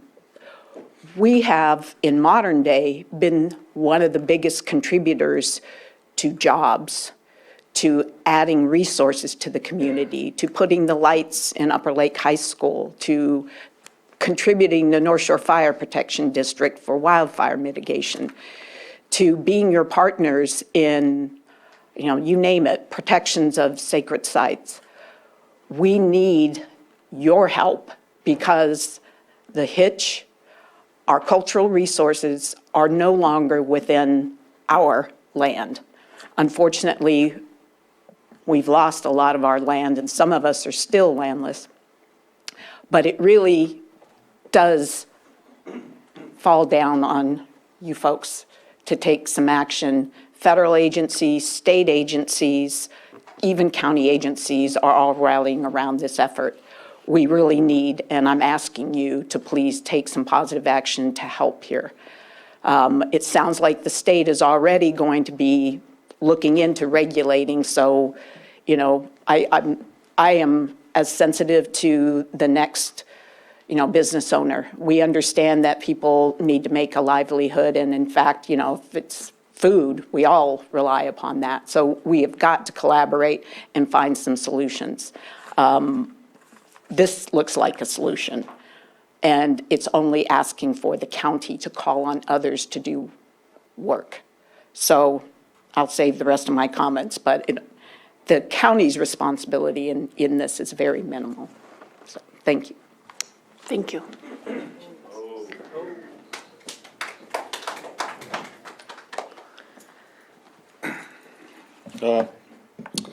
Hecate mai uchkate cancel wichin Robert Gary Yachake Limbak Yachake Habemetalo Tavalkit. How are you today? My name is Robert Gary. I'm from Alem. I work for Habemetal. I'm the Tribal Historic Preservation Officer. Hitch falls under a tribal cultural resource, something under two main resources that sustained our communities, acorns and the hitch. And so these are two really important parts of our life, important parts in created events, ceremonies surrounding these things. So just wanted to, like we're talking about the proclamation, understanding and taking a look at that, it's important because it looks like it is, from Chairwoman Treppa, this is a solution. This is something that can start to be done with it. And I'm not sure as far as for, the ag community, but, when we're talking about the issue with, the frost spraying and those kind of things, in the proclamation, it doesn't address any of that. It's just basically taking action to be able to protect this resource. And so, I want that to be known and understand that, according to, what's there, it's a plan. I haven't heard anyone sit here and say what a specific reason why the hitch is in the situation it is. I think there's a lot of components of what we're trying to say or that we're trying to find out what it is. And that's why all of us, tribal communities, the public, state and federal agencies, it's important to make sure that we find all of the data, work together to be able to do what we need to do for the survival of this resource. It's something that is indicative and that is only known to here, Lake County, to Clear Lake. And so it's something that we have to do together to make sure that we have that ability for, just like this little girl, young girl, sorry about that, to be able to do something that her ancestors have done that she's never had that ability to do. I've watched that trend change in my lifetime. As a boy, I used to fish for these fish in Shinner Creek and in Siegler Creek down at the south part of the lake. My older children, I taught them, we've actually went out and fished for these fish. My younger children have never gotten the opportunity, just like her, because of the numbers that they're in. So there has to be a plan. The proclamation is there, and it creates us to have a plan, to be able to help us sustain this resource, this tribal resource, this cultural resource. So I'm asking, to make sure that we take that into consideration when it is brought up at our next, next phase, I guess, of this meeting. But I thank you for taking the time to listen to all of the concerns, especially from the tribal communities, the ag communities, but we can only do this as a united front and collaborate together in the collection of all of this data to make really good plan and decision for the survival of the hitch. Thank you. Thank you.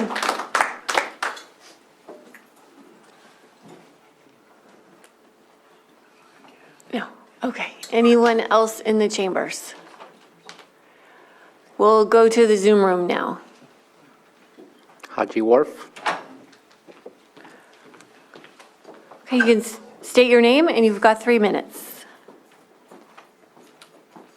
Haji? She's coming up. Okay. I'm muting myself, hold on. Okay, great. We can hear you.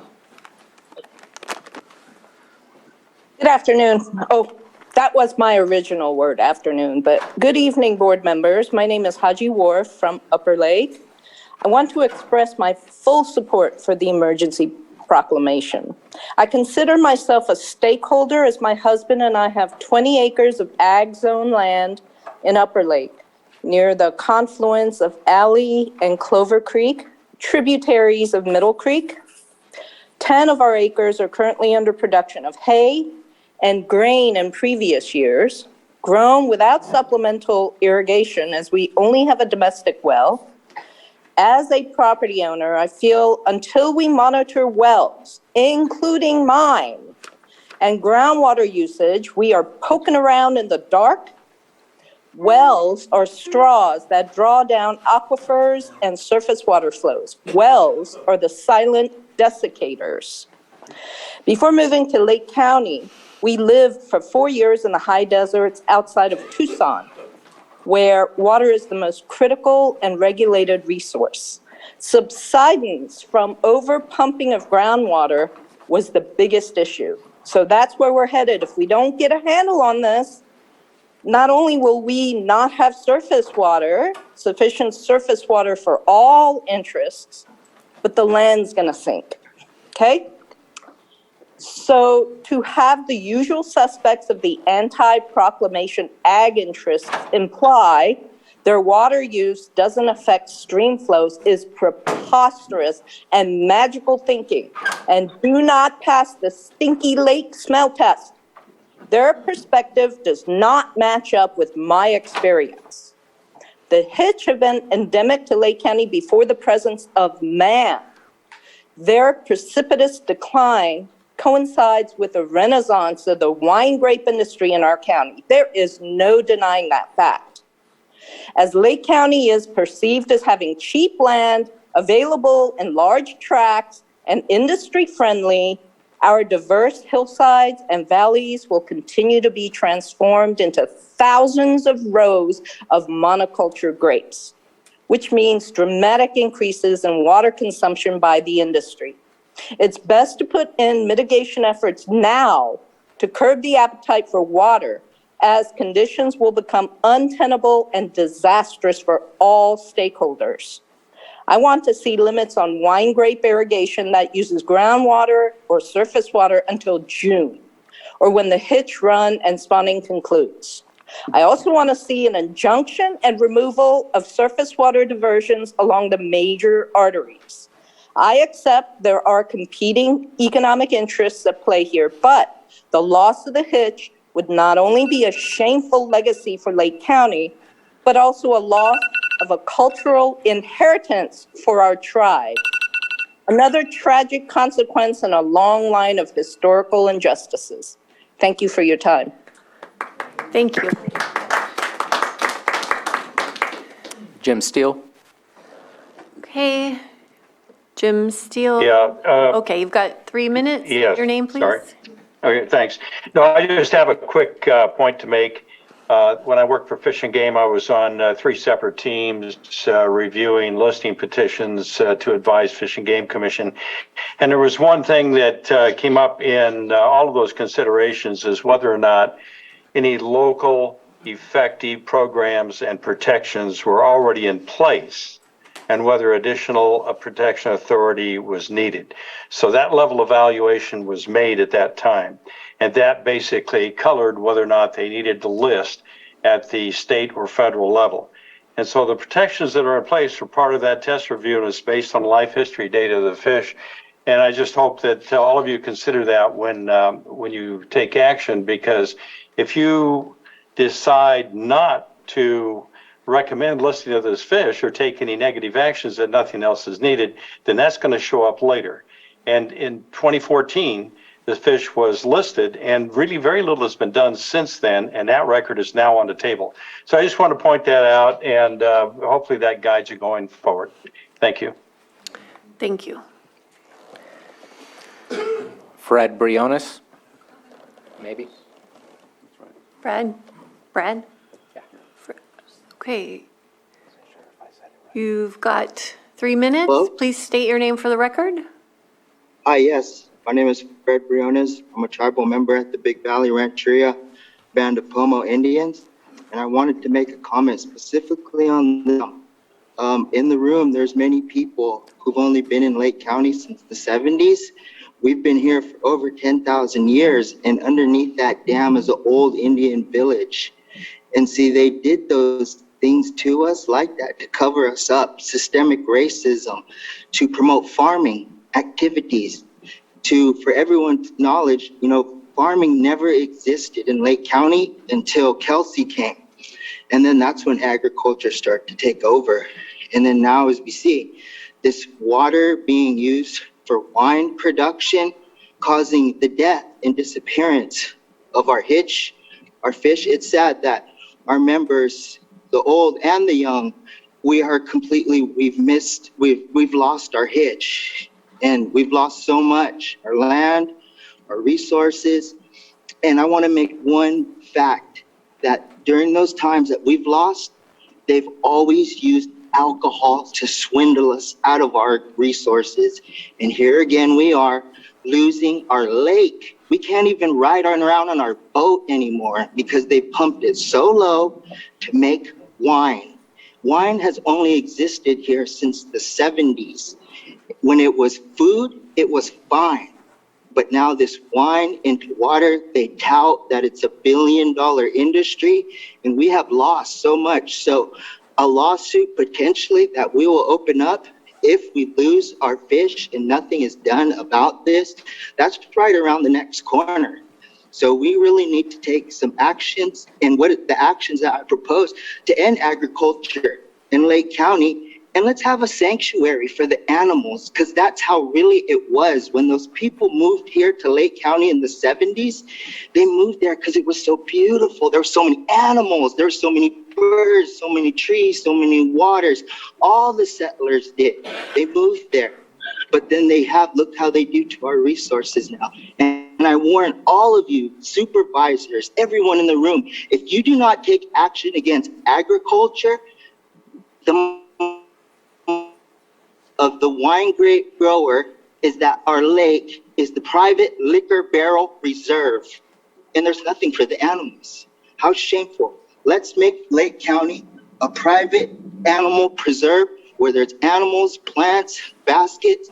We could go right around in our boat. Let's make a minimum level in our lake where the water must go up to the people's docks, for crying out loud. It's ridiculous that our water resources is being turned into wine, and it's causing so much death. So unfortunate. And that is my comment. Okay, thank you. There are no further hands in Zoom. Okay. I'm going to bring it back to the board for comments.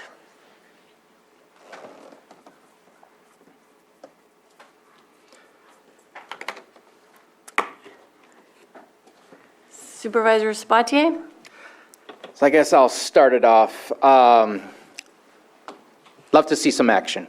I don't think, I hope that we can bring the entire room together. My opinion, I've seen this fight happen between different groups, and I think we all have the same issue, and that's the issue of what the climate is doing to us.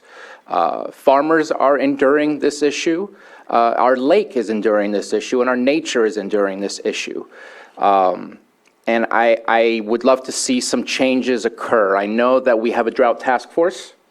It's been brought to us to discuss wells. I want to discuss wells. I know that I've brought it up before. It was a very touchy subject, but seeing a setback from our creeks for where we can permit wells, whether it's 50 feet, 100 feet, 200 feet, whatever it needs to be.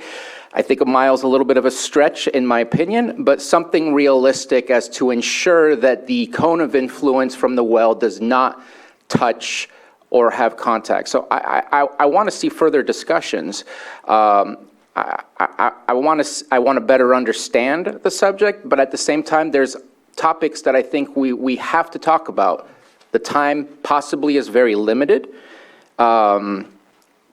Has there been a conversation about a potential hatchery just to make sure that in the short time we have, we can ensure to save while we figure out how to do the long-term fix of what nature needs?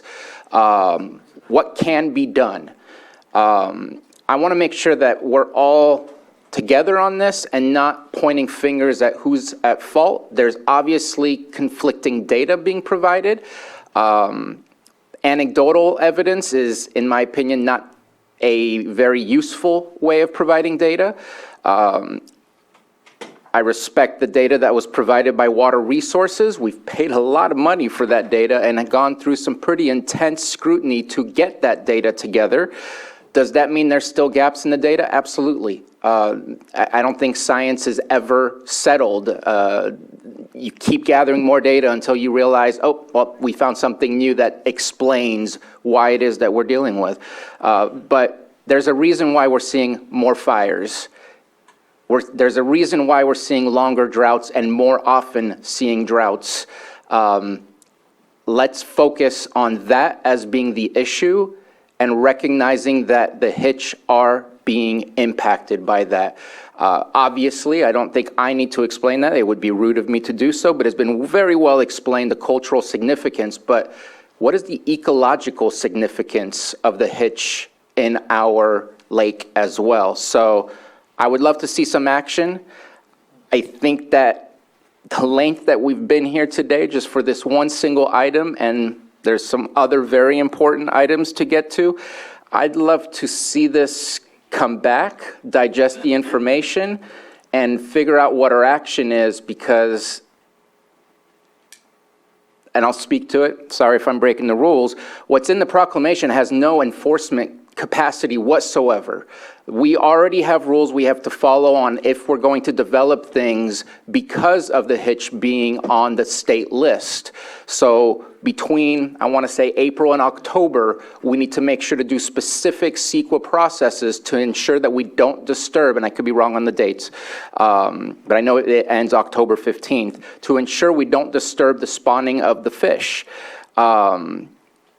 If the other part of it is to prohibit taking, and taking is not occurring, then I want to make sure we are taking action locally and not waiting for the state to either take over or the federal to take over, which again will take years before anything can occur. I'll stop at that. There's other little issues throughout the whole thing, but I'll stop at that. Supervisor Green? Just point of order, are we discussing the discussion item that just finished, or are we diving right into the proclamation discussion? Because we can do it either way, but I thought we were still in comment for the discussion-only item. That's what we were. He did break the rules. Well, a couple people did it, so I just, for the sanity of everyone involved, there's a lot to unpack just from today. There may be some bullet points in the emergency proclamation people want to study. There may be other actions that people may want to propose. So in the interest of time and energy and sanity, I'm totally willing to bump the second item to February 7th, I'm told is a correct date.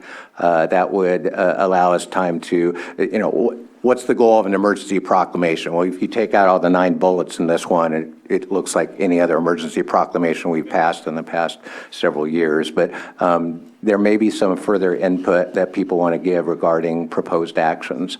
So if we are bringing up the proclamation item, it would be with the consent of,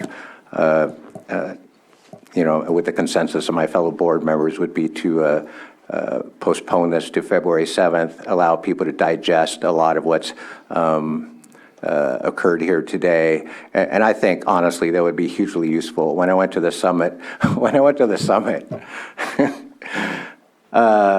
Mr. Dummy here, Mr. New Supervisors, stood up at the end and said, you know what we need is a Clear Lake Hitch Task Force. And I was literally at a meeting of the Clear Lake Hitch Task Force, which I didn't know existed. And then there's a Clear Lake Hitch Strategy, which has been kicked around for 4 years. I didn't know about that. So there is a lot to unpack in terms of the state of the CHI and what our next steps are going to be. But as we saw, there are a lot of jurisdictional issues here, a lot of partner agencies. So the specifying the asks and in what manner they get made can be made through an emergency proclamation. That's pretty simple, but could also involve other asks, like you said, a different task force, or maybe we do need a county-specific Clear Lake Hitch Task Force.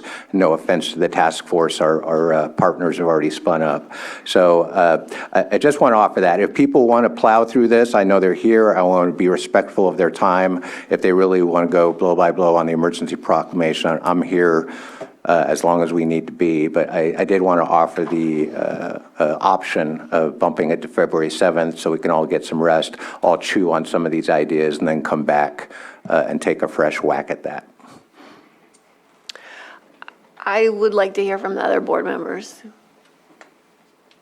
Well, I'll go ahead. I think that we still have to open up the item to let people talk about it, if they want to move forward with it or not. So I can make my comments after that happens. That way I don't delay the process even more. So, I mean, we can still decide to push it forward, right? Or stay on it. I'm just, because of the requirements, we still have to take the item up. So if somebody wants to come up and speak on that, that would be the next item. So I just... If your board decides to continue sub B, then the public will get to comment on the action to consider a continuance. And you could also take up commentary from people who could not be present on the 7th. So you do have some flexibility, but people are allowed to comment. Right. If we're going to do that, would it be appropriate to introduce the item then and just kind of run down it briefly? I just want to make sure there wasn't any other comments on all the presentations. I mean, well, I'll just do that real quick. Okay. Okay, so, sorry, I just wanted to make sure we stayed online because I know that we commonly, even if we have it on the agenda, we still have to move forward. So I addressed one of the issues that I had when it comes to illicit grows. I'm on another committee that I just got appointed to called the Farm, Ranch, and Rural Community Advisory Committee. It's an EPA advisory committee. There was one last week, and I met with Martha Guzman, the EPA Region 9 Administrator, and told her all about the situation that we're talking about right now, along with others that I won't get into. But the biggest thing I told her, along with the state representatives that are online and whatnot, and I won't go into depth of their names and whatnot, but I keep touting out and telling them, look, I understand we have these issues we have to deal with, but for me, to me, it's a three-prong also approach with the Middle Creek restoration because it provides a habitat, helping us expedite that because it's been 30 years, helping us expedite the tributaries because there's so much vegetation, especially in my district, in the area, and prescribed burning or anything of that nature, but some of these permits that we are stuck with at times to preserve the hitch are kind of hindering the hitch as well. So if there's a way that these agencies, and this is what I've told them before, if there's a way that we can figure something out together so that there is also oversight from the tribes when there is eradication of the sediment, because that's one of the things too, is even if it's sediment from the hills, tribes need to be there to observe just in case there's something that flows down. Working collaboratively in that manner would help as well. So I've been saying those things because it's frustrating for me that we're all in conflict over some of this stuff, and in some instances, these groups want to, put these orders out, but don't want to give us the resources. They want us to take these actions, and I understand this action is important to also apply for funding in the future as well. And so that's some of the things I wanted to talk about. I know that a lot of other things have been said, so I don't want to get too far into it. I know one thing that'll help is the Blue Ribbon Committee. I know we've been meeting and discussing projects that'll help in that manner as well. And another thing I'll add is I did attend what was called the Ag Venture, and I learned a lot about ag. I never knew anything about ag, but it was really helpful for me to understand the points of view. And so, regardless, this situation is dire when it comes to the hitch. I have ate hitch before as a kid. I went and collected them in Middle Creek. I was told I was trespassing, but okay. But I've done it before, and I got in trouble for it, so I had to pass it out to elders and all of that. But it is important to the tribal communities and to me as well growing up. So I'll just leave it at that. I know we're going to talk about the next thing. If we'll go from there. Supervisor Simon? I just had and I think Scott or someone is still on. So I know there was a conversation talked about today about the Highland Spring Dam and the Adobe Creek, the opportunity there for some flows. I'm not saying it's a fix, and I know we went right to the 34 acre feet or whatever. Sorry if I got the wrong term, it is late. But anyway, not looking at that to be a solution, but just a cog in the wheel of how we're trying to have solutions. So maybe some extra flow or anything there.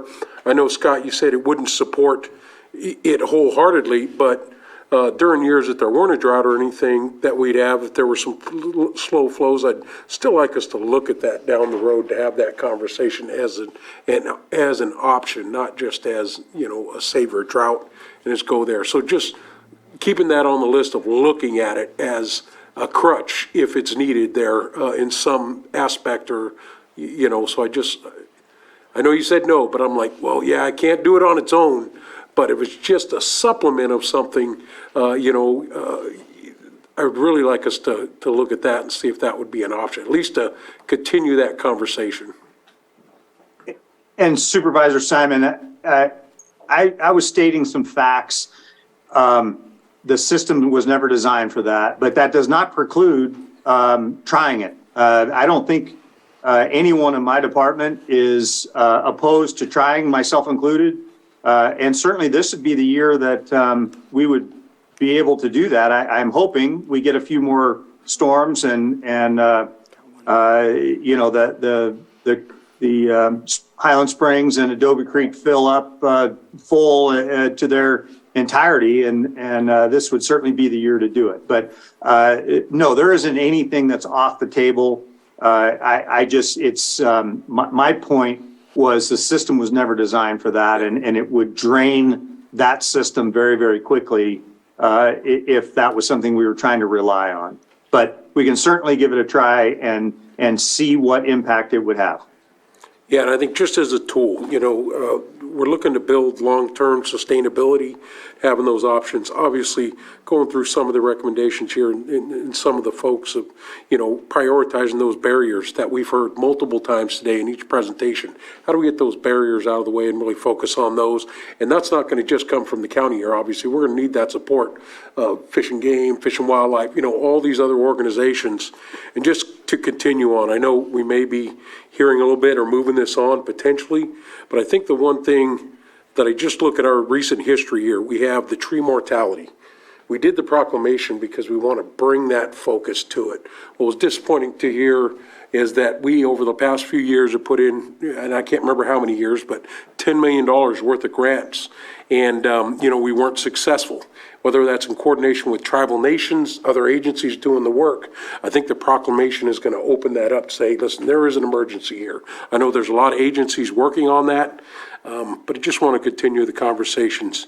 I myself was lucky as a young man with my Uncle Ed to go actually to Abemeto, Upper Lake, the old res over there. We used to go every year when I was a young guy and collect the hitch. And it was just as you said, you almost felt like you could walk across the creek because there were so many hitch in there, as you pull them out. So I was lucky enough to experience what was talked about with Ron Montez and whether or not we get back there, but the existence of the hitch is, as he said, in our blood, in our people. And I think it's something when we talk about putting Lake County on the map, cultural tourism, the long history here in combination with the partnerships that we have with our organizations, I think is extremely important and obviously near and dear to my heart.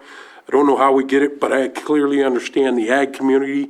I just want to say that we went through this a little bit with the cannabis. It's not perfect, but I think we need to look at it from all aspects. And I think if we come together, and I didn't hear anybody from either side saying, don't care about the hitch. This is not something that I heard in this conversation. So from my point of view, I know there's equal ground that we can land on here to support both industries, both from the tribal and our community needs, but also from the ag industry, because that's part of what Lake County is too. So I think we can get there. If we're going to push it off, fine, but eventually action needs to be taken. Thank you for bringing this. I know it's a long day. We'll call you the rookie. Good job, rookie move. But this is important. This is hugely important. So understanding that. That's what I have to say right now with the reports that have come out. Oh, sorry. Let's take it back up. Okay, who's first? Does he have his pen up? Is your pen up? No? Okay, you're first. I just want to offer that if it does get moved, if that's the approval of the board, I would offer that we do a special meeting, because this has already lasted quite a long time. Obviously, a lot of people are in tune and are wanting to hear and participate and care about what the consequences and actions will be.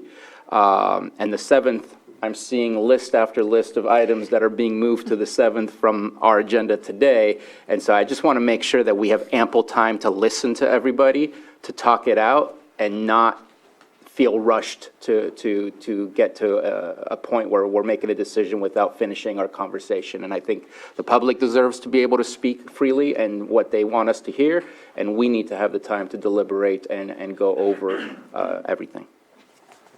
Supervisor Green? I see Susan looking at the calendar going, how many special meetings are we going to do? I appreciate the comments. My hope was at the end is that the proclamation would be routine, if you would. I think a lot of the comments that are made here tonight have been made. Clearly, we have concerns from multiple stakeholder groups. I am prepared to proceed. I don't think it's that controversial what's in there. I can explain a little bit. So if we're going to present it anyway and open it up for public comment, even for the purpose of continuing it, maybe we could do that. Maybe we could open the item, I can present it, and then we can either decide to proceed to do it, or we'll continue it. But I would like the opportunity to at least present it and open it, if only because we have to accept public comment on any possible continuance. Does that sound right?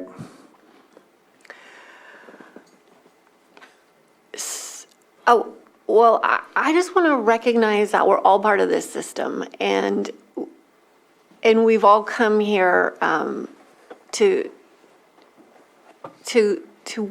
push this important work forward. And if you want to go ahead and present it, we have to present it anyway. I'm fine with that. We originally had 10 items beyond this tonight, and they are rapidly disappearing. But we still have a significant amount of work to do beyond this item. I do think that we all need a little bit of a break, though. If we can get back here in 10 minutes and stretch our legs and get a snack and come back here, and I'll let you present, and then we'll make a decision beyond that.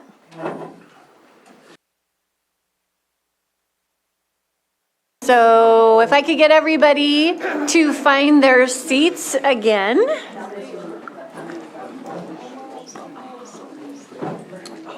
We're having another staff change. Okay. Okay, so we have Johanna back.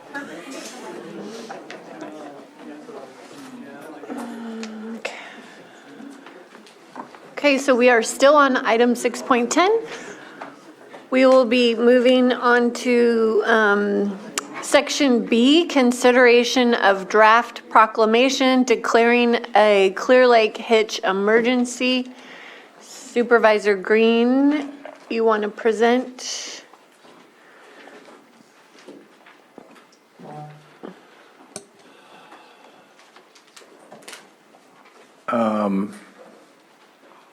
Yeah, I hope everyone has had a chance to review it. In one sense, it's a pretty routine thing when a county does an emergency proclamation. We did one as recently as Friday at our special meeting for some of the flooding we had from the last atmospheric river event.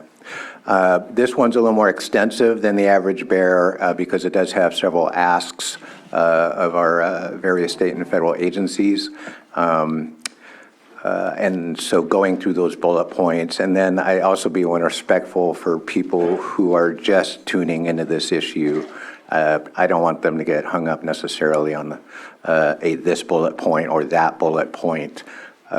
In this draft proclamation, I also agree there may be additional input from our partner agencies and some of our colleagues here tonight as far as they might want to see in it.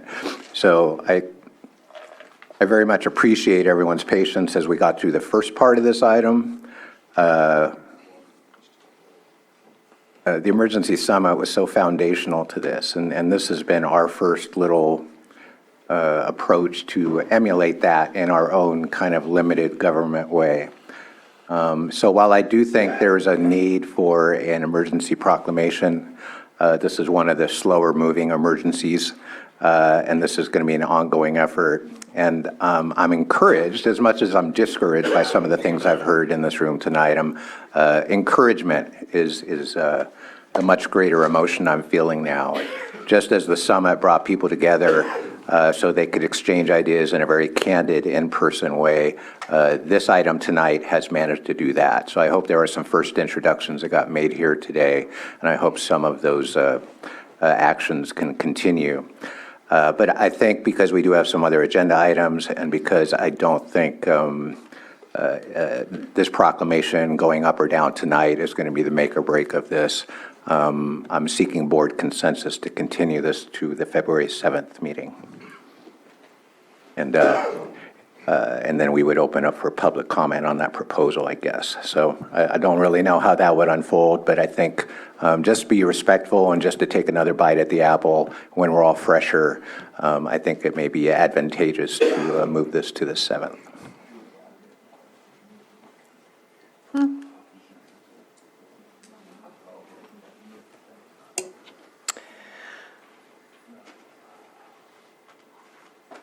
Okay.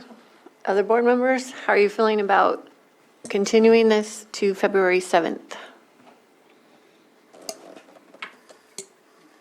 I've already mentioned it, so you know where I stand on that. You know, my thoughts on if we're going to move to February 7th, that we look at that agenda that gives it the time that it needs. You know, obviously, I think that's very important. So go ahead, Susan. Yes, we can reserve 1:30 on the 7th, and it's a fairly regular meeting. So we should have sufficient time, and we'll keep that in mind. Supervisor Crandall? Yeah, so I mean, even if, you know, I'm prepared to move forward today, but if we were, it doesn't seem, you need 4-1 for this to pass. So I think I'm on board, because it'd be awkward to, you know, call for the resolution and we get it 3-2 or something like that, or vice versa. So rather push it forward than to go through that awkward moment, you know, if that makes sense. So.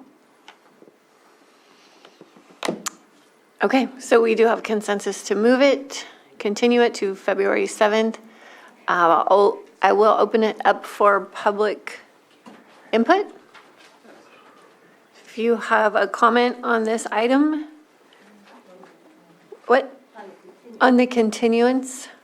So just, if you can't be here on the 7th, this is a time where you can, you know, come up and say something, or if you want to talk about the continuance, I think as well, that's a good opportunity to do so. Okay. Good evening. My name's Elliot Hurwitz, and I live in Siegler Springs on Cobb Mountain. I'm the chair of the Cobb Area Council Forest Stewardship Committee and the former chair of the council, which we established after the Valley Fire so that we could come together after a catastrophic disaster. I'm currently on the executive committee of the Sierra Club Lake Group, and for the last year I've been active in the Blue Ribbon Committee, working especially on restoration of some of the principal creeks, Kelsey, Cole, Alder. I'm executive director of the Siegler Springs Community Redevelopment Association, where we work to build community solidarity and collaboration in the face of challenges, especially those caused by climate disruptions such as intense wildfire, drought, and chaotic ecosystems, and where we published this comprehensive guide to living with wildfire in Lake County. I'm also a grateful alumnus of the Ag Ventures program, and a happy member of the California Women for Agriculture, although I'm not speaking in any of those roles this evening, only as a member of the community.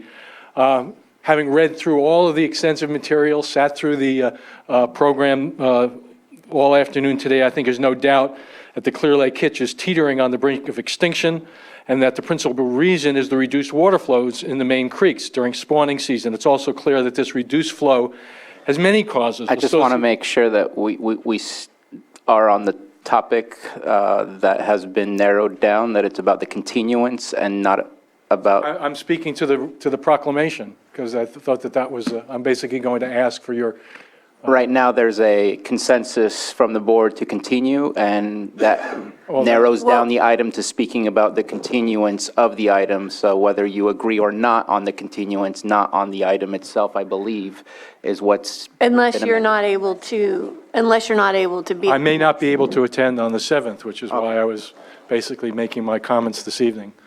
I don't know yet. Please, I apologize for interrupting.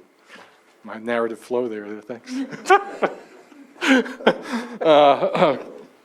So as I said, having spent the time preparing, as everyone has, going through all the material and, sitting through the extensive presentation tonight, it seems clear that there is the hitch is in danger of extinction.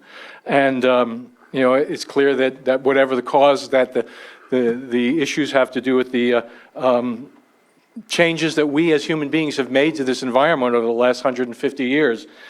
It's also clear that this small fish holds a unique and precious place in the culture of the Lake County Pomo tribes, and its loss would be yet another catastrophic blow to a culture that is an essential treasure to all of us here who've come to live around the lake. Especially as we struggle to build a more respectful and sustainable relationship with the land that sustains us. In all of my work here, I've come to realize that the immense value of the living spirit of connectivity with the land, the air, the waters, the many creatures that our local tribes have kept alive, against unimaginable odds. I'm not saying that the tribes are the only ones who love the land. I know that the farmers and many people who've lived here for generations also do.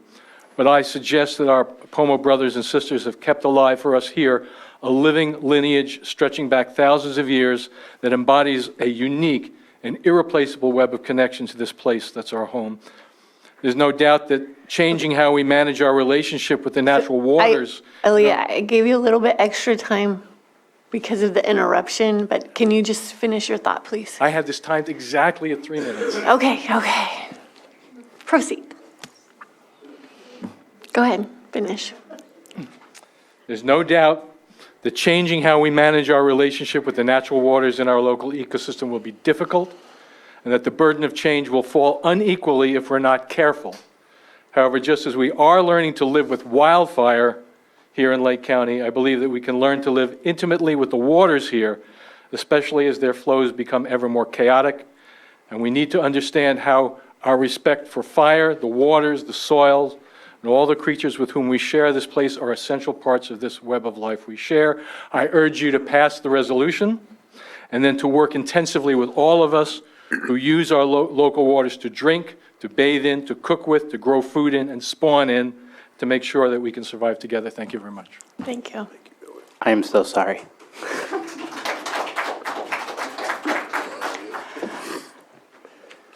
Anyone else in the chambers wanting to come up?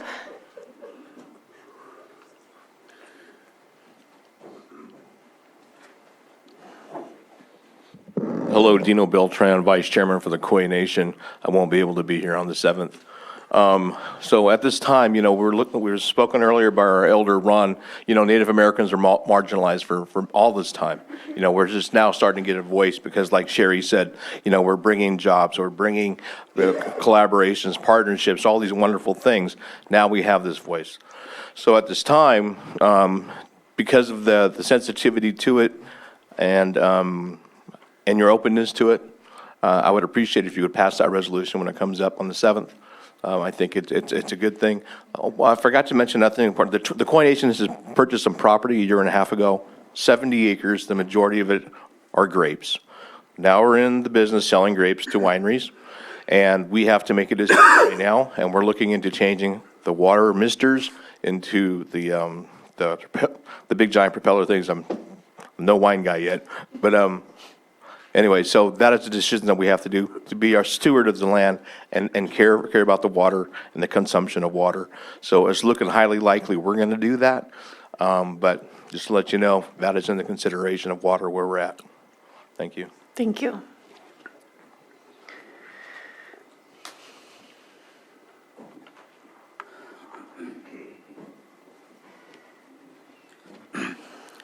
Hello. My name is Rob Morgan. I'm a tribal member and the executive assistant with the Koi Nation. I just wanted to say, I wanted to come up and kind of give I don't know, I should be here on the 7th, but this is a little bit that has to do with that and you guys making the decision today. I think that this is a decision that is urgent. This is something that we put on the back burner when it comes to the extinction of these species.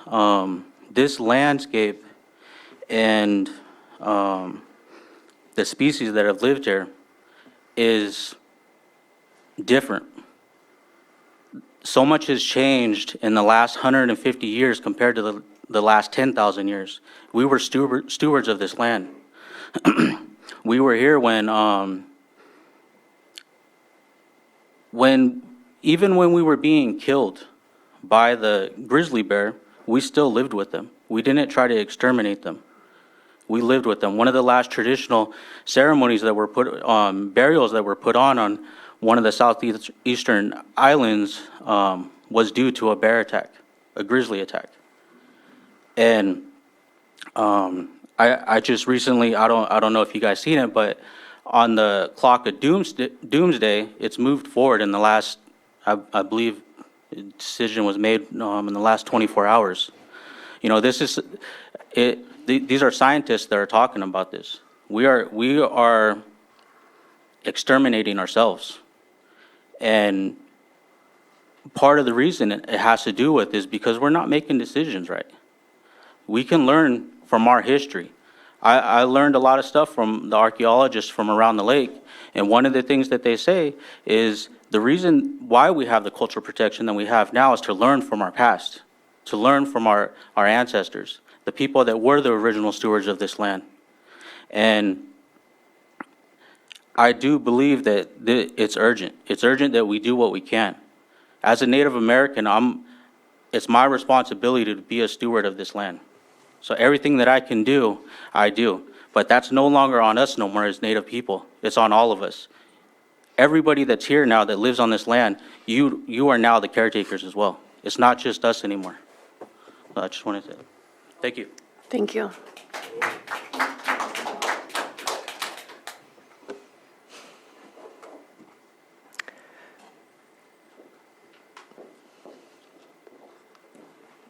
Good evening.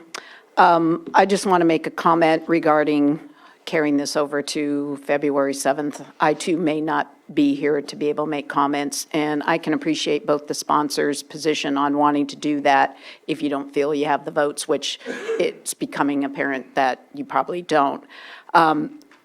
It is disappointing, to say the least, that a proclamation, and thank you again for proposing it, where items 1 through 8, and there are 9, items 1 through 8 call on others to take action, and the county is only taking action on 1 item, and it's pretty nominal. So to say this should be routine, you're absolutely right. It should be routine because it's not enough. And even Supervisor Sabatier said that it's not enforceable, and in fact, that's very true. It doesn't go far enough. But it is disappointing that if this can't get passed by just calling on other agencies, then I worry about getting any meaningful action on this issue that is, it's dire. So I hope that if it comes up on February 7th, that you all do support it. And we will try to send someone to that meeting. Thank you. Anyone else in the chambers? What about on Zoom? Jim Steele. Okay.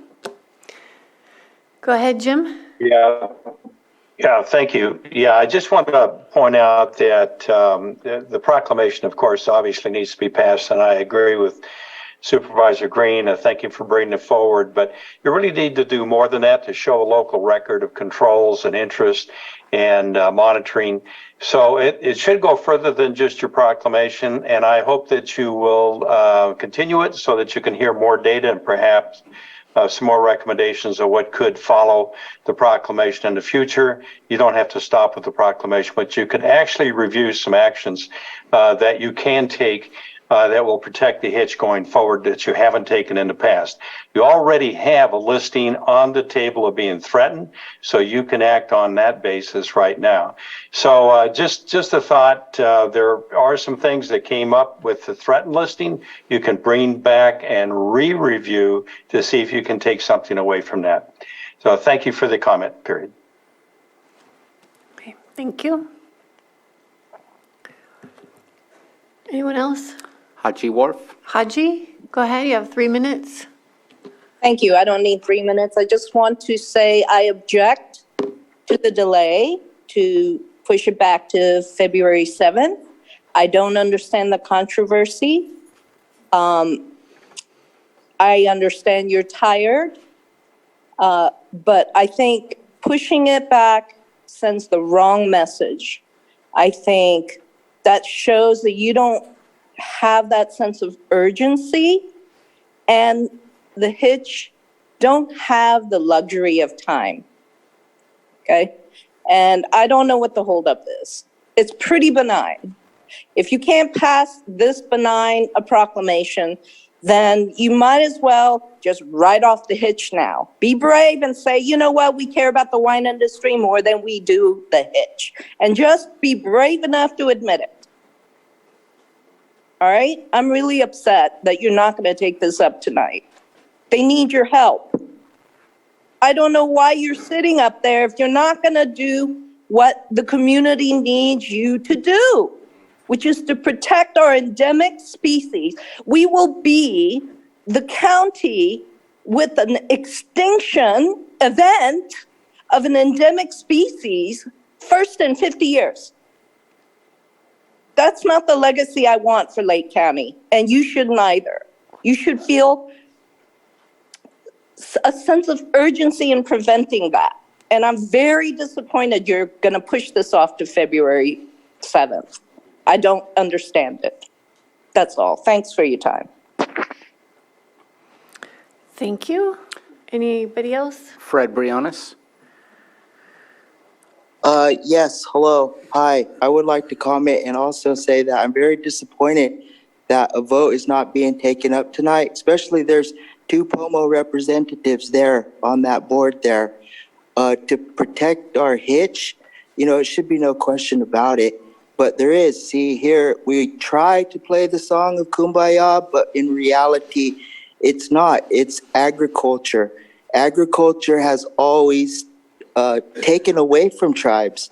Agriculture is so foreign to Lake County, and now it pins our whole community, our water supply for the animals, for the fish, for the hitch, for everything against the wine industry.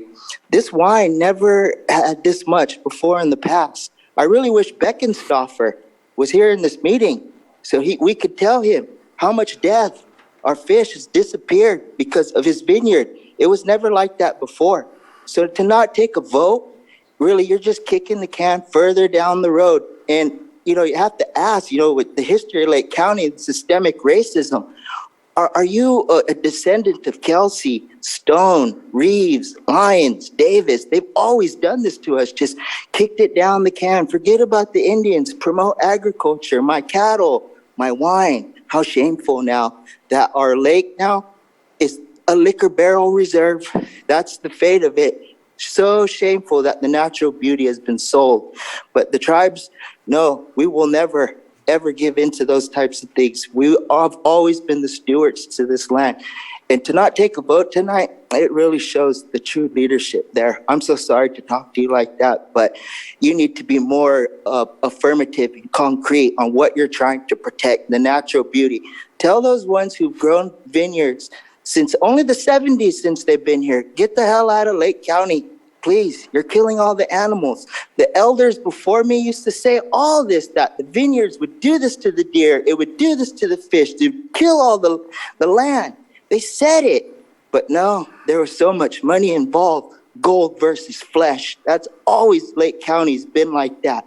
So please take a vote tonight and show true leadership, strong leadership for the Pomo people who've been here for 10,000 years versus the ones who've only been here since the 70s. Please go get out of Lake County, go to Sonoma, go to Napa. We're here. You're taking all our water to turn it into wine. So shameful. That's my final comment. Okay, thank you. Lori Montserrat. Hi, Lori Montserrat, State of California Environmental Protection Agency. I'm not going to be here on the next date, but I do urge the board to take action on this and to protect the image. Thank you so much. Thank you. And that's it. No more hands on Zoom. Okay. So bring it back to the board. We have consensus to continue? You have another comment, Supervisor Green? Yeah, I'll totally take a motion to continue, but I want to be very clear moving forward that respect is a two-way street. I'm indebted to the First Peoples for bringing the attention to this board of the first fish and the efforts we're going to make to try to save it. But I'm going to object to characterization of members of our agricultural community as being anything other than stewards of the land. Is there room for improvement in some of their practices? Does the ongoing drought challenge our current understanding of best available technology? Are we talking about all agriculture or just those along some of our stream corridors that most affect the lake? The most important thing that has happened here tonight is to get these people in the same room, just as it was important at the emergency summit to get the agencies together and start communicating about what they're doing and what they're not doing. And here in this realm, leadership requires, at the end of the day, we have to take some votes here. And an emergency proclamation is an unusual creature. It's not a simple majority. If there is a state of emergency, we need at least 4 supervisors up here to agree to that before we can pass it. Now, I know it's disappointing that we continued this hearing today, 2 weeks from January 10th, because we weren't ready to rock and roll just yet. I can tell you that the draft emergency proclamation was not born out of thin air. Most of the asks in there have been vetted directly with the agencies that they're pointed at. It is also important to know what is not in the emergency proclamation. As you have heard continuously from all the agencies, there's going to be a series of meetings. There's going to be a series of voluntary asks for action. And that the emergency proclamation is not the place to do that. And it is fair to say that it looks outward towards some of these other agencies. And one reason it does that is because they are catching up themselves as far as what their roles and responsibilities are. And because the county is a little bit late in coming to this. But we're here now, and we're committing to taking our own sense of leadership within those things that are in our jurisdiction. And when we do bring this back on the 7th, we can go down those specific bullet points and those agency asks. One of them was to ask the Blue Ribbon Commission to take a look at prioritizing its projects for those that are most hitch beneficial in the short term. And they're meeting tomorrow, so it is unfortunate that we can't give them that direction. But I think most of the agencies you've heard here today already have a pretty good plan of action of what they need to do. What we don't have here locally is consensus and willingness to be open to other views, to be open to other voices. And that's why it's appropriate to continue this emergency proclamation now. This is certainly an urgent matter, but it is unlike a wildfire where it just burns through in a day and we're just left there cleaning it up. This has been years in the making. It will be years in the solutions. and the emergency proclamation will be just one little baby step along the way of that. So I do think it's hugely important, and I do appreciate people for commenting and demanding action tonight. But I think it is more important that we debate the actual impact of this proclamation when we all are fresh, when some of the voices who couldn't be here tonight may be able to join us, and just take a deep breath and decompress all this. The one thing that is not in the emergency proclamation is any order for anyone to open their hearts and minds to listen to what has been said here tonight. But that's really my request before we get out of here. There does seem to be board consensus to continue this to the 7th. I don't know if that requires a motion or what. No motion? Do we need a date and time certain? I have reserved 1:30 for this item. 1:30? So those are my comments. If anyone else wants to comment on the continuance, but we appear to have consensus to do that. So 1:30 p.m., February 7th. Supervisor Crandall? Yeah, so I just, I wasn't going to say anything, but I have to because no matter what, Mr. Briones will be upset with me anyhow. So I just have to say, the gentleman that came up and said, we live with the bears even though they killed us, right? Remember that statement? That is how our ancestors were. They took in people as long as they had the same respect for us that we had. It's unrealistic to think that anybody's going to go away or leave or force anybody away. And so I know that as a Native American, as a Pomo, I don't think that type of behavior and discussion is conducive. This is the reason why we can never sit in the same room. And so I don't align with what was said. And I don't know if my fellow Native people feel the same way, but for me, I think respect goes both ways. And regardless of, profit or whatever happened, things of that nature, if we want to work together and get things done together, we can't speak that way. So I just have to say that I was willing to move forward either way. And so when, it was said that, as a Native American, I'm not willing to, it's just a little disheartening to hear that from people. So I just have to say that. Sorry, but that's how I feel. Anybody else?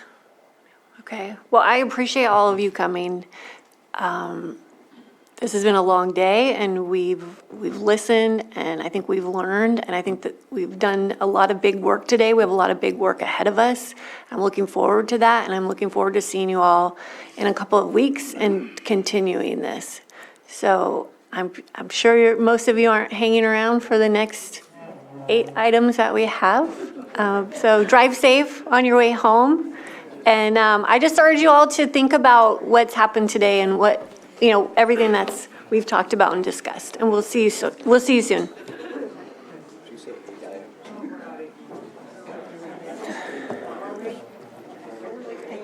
Did you not notice?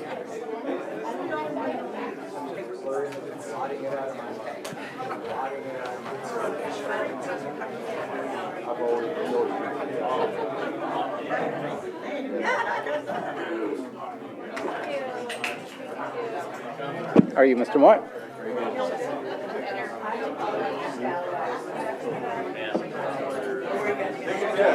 We did, and I deleted it. Yeah, text me. Anyway, great job, people.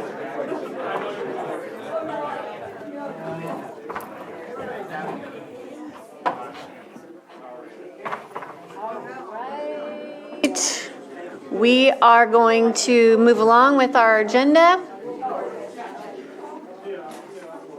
We have successfully completed our timed items.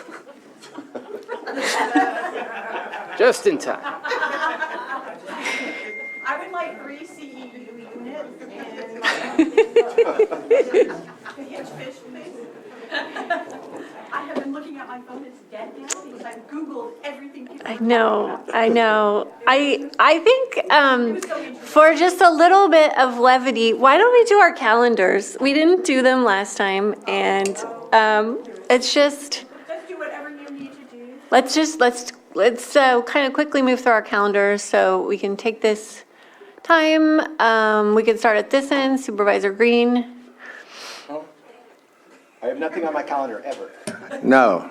First five, Commissioner Morrow. Looks like a point-in-time count. So that's a strategy we use to count our homeless population. We're going to do point-in-time hitch counts. Nobody knows it yet, but we are going to do that. Meeting with Tim Stevens, the new CAO over at Sutter Lakeside on Friday. And that's all I got. Okay. Supervisor Simon? Ooh, even looking at it, it's hard to read, but, so, finish up the meeting today. Looks like, is there going to be agenda review? No. No, okay. All right. Kind of open a little bit the rest of the week. Thursday afternoon at 4, I have there's going to be an RDA meeting, Rural Development meeting, and then Friday morning I have a meeting with Susan, CAO, and then also was reached out by the State Water Resources Board. I have a meeting with the representative from that.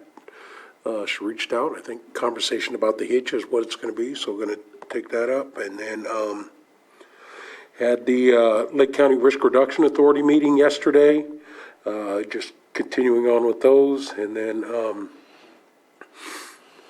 back here on Tuesday for our special meeting. So let's see. And missing sports awards right now, so. Those are always nice, especially if you've seen them go through the entire growth. So tomorrow, meeting with Adventist Health to discuss some of the projects that I'm working on. Meeting with our Public Works Director to discuss some roads. I'll be at the first 5 Lake Commission as well. I will make sure to be a public member because I'm the alternate. But I do want to continue listening in and seeing what's going on there. Lake County Fire Protection later on, and I'll be listening into the Sulphur Bank Superfund site as well on Zoom. Want to make sure that we're seeing the right progress there. I know it's not in the district, but it affects that whole region, including the whole lake. On the 26th, we'll be having a Hope Rising board retreat. We're going to be doing goal settings for the calendar year, and based on those goal settings, that'll help us create our annual budget. Looking forward to those conversations. Then having another Hope Rising meeting on Friday, and also meeting with Supervisor Crandall and our sheriff on Friday as well. Looking forward to more rain on the weekend, which is good. And then looks like I got something that I can't tell what that is. Oh yeah, kicking off with the skate park design meeting on Monday, and appreciate the board's approval of that. And we'll definitely keep in mind the conversations we had today, and then meeting with our CAO. No, sorry, not that week. And coming on the 31st for our workshop, including other items that have been added. Me? Go ahead. All right, so real quick, just a fast report. RCRC, I talked about some of it today, but just so you all know, I was appointed to the executive committee, so instead of going every other month, I go every month now. So even though I didn't win the second vice chair, it's basically, I'm still at the table where I would have been there, so it's the same kind of concept till the end of the year. So that's good, because I'll have information firsthand before we get these documents, so it's good. I'm glad.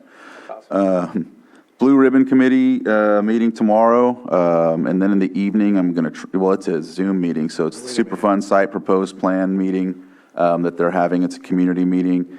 I have the RCRC listening session on Thursday. Let's see, Friday, I have I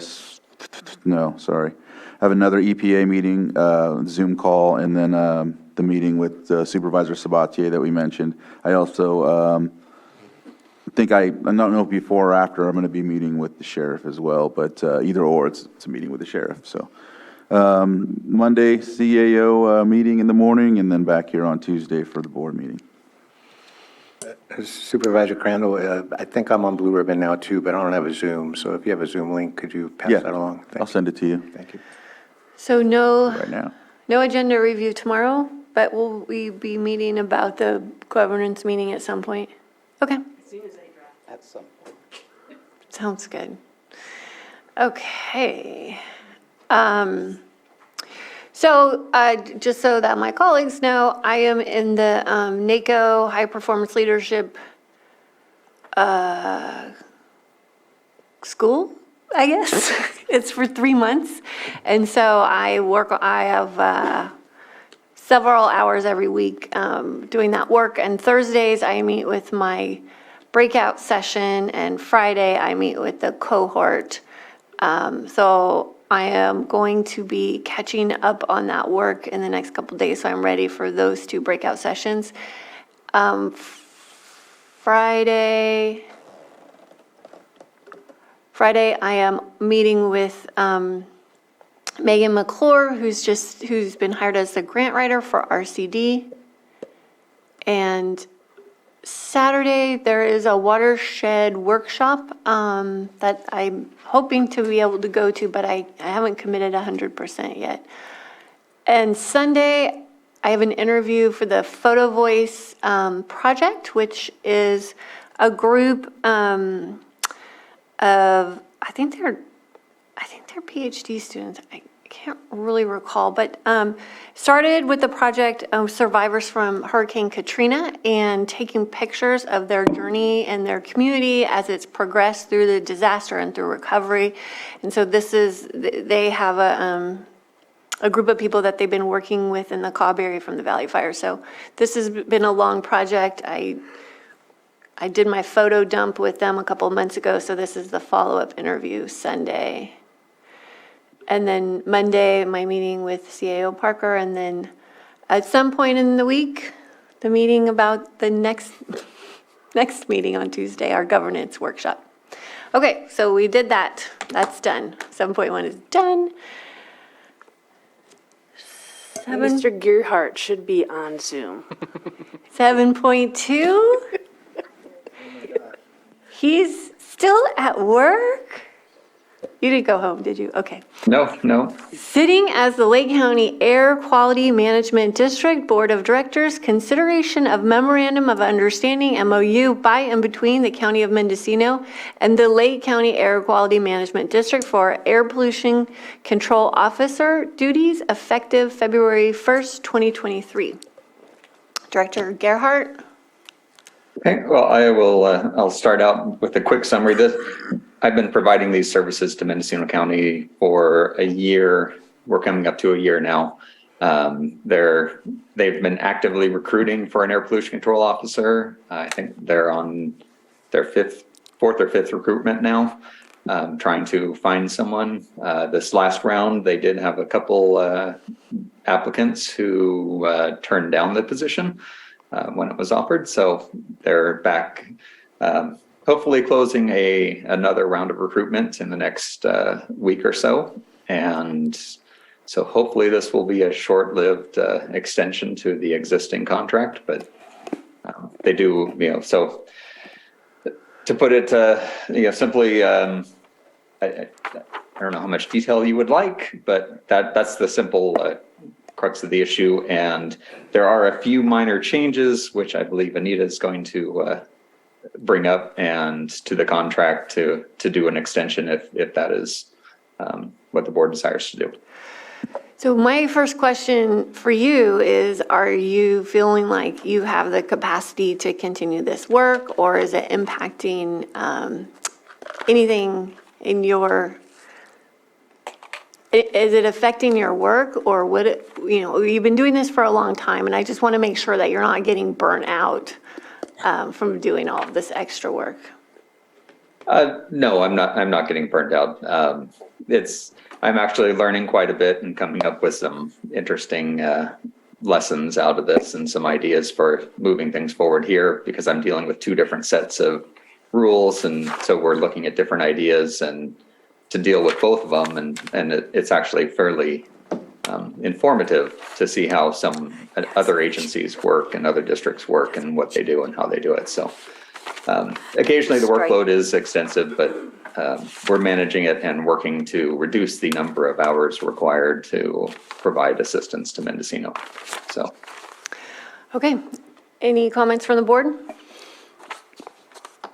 Supervisor Sabatier? I appreciated the comments made in your memo. I love the connection of ensuring that Mendocino does what they're supposed to do in their air district, since their air district absolutely impacts ours, and I couldn't agree with you more. Appreciate the time you've dedicated to make that happen. It's always good to be good partners with our neighbors.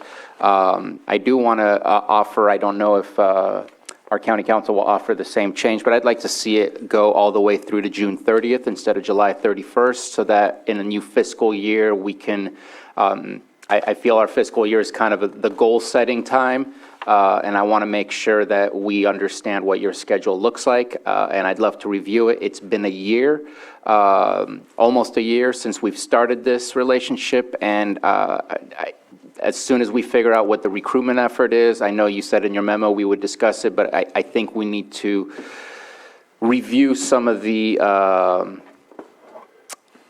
portions of the contract that today I don't want to renegotiate or things like that, because I want to make it a seamless transition for February 1st, but I think we need to look at it a little bit more scrutiny to ensure that we are motivating Mendocino to the maximum to get to a final point for this contract.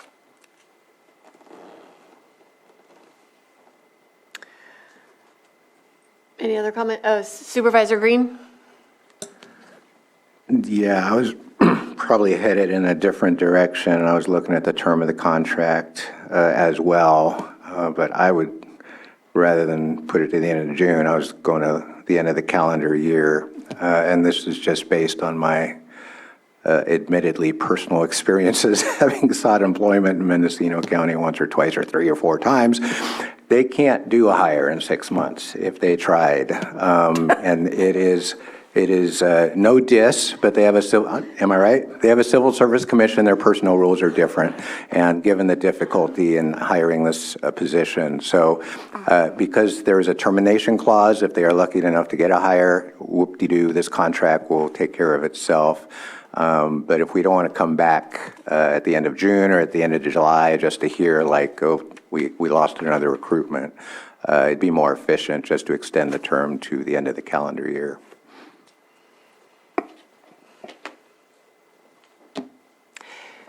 County Council, did you have any additions? Corrections? Yes. Corrections? Ma'am. Thank you.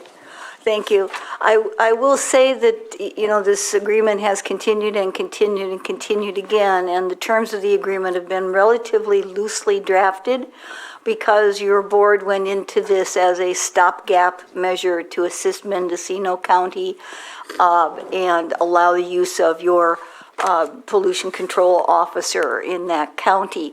But as time goes on, these looser terms also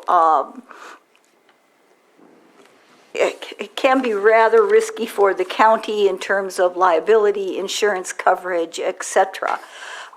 Because this is more of a shared position.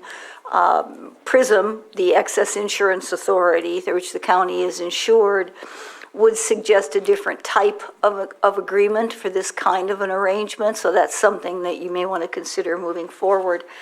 What the corrections that I'm talking about would occur first on page 2 under section 2 compensation, because this job is 10 hours a week and does again it exposes the county to certain additional liability, including workers' comp injuries involving work in Mendocino that has nothing to do with the Lake County taxpayers. So that risk should be borne by Mendocino County. And again, there's generally an arrangement here with employment situations that address that, which PRISM has suggested. But here, in order to move this along, what we've come up with the assistance of Stephen Carter and admin, thank you, is to add to the hourly rate, which presently is $1.10 per hour, to add to that $3.50, which represents a commensurate share of coverage that addresses a premium portion as well as a relatively low risk of loss given the injuries of that department as we've seen them. And their premium contribution annually is also relatively low. Mendocino's agreed to that, which would mean that the provision compensation 2A, Mendocino shall pay Lake as compensation for the interim air pollution control officer services an hourly rate of $113.50, $113.50, with an anticipated maximum of $4,540 per month. This amount may be exceeded if Lake provides additional services for special projects as outlined in number 1 above. For each month, any part of which the services described herein are provided, Lake will provide Mendocino an invoice each month, which Mendocino will process expeditiously for payment. The total compensation payable to Lake hereunder shall not exceed $28,284 for the term of this MOU. So if the term is reduced or extended as per supervisor's suggestions, that math will have to be recomputed. But this is the redraft from Mendocino, which came in yesterday, that accounts for that additional increase to address the workers' compensation coverage.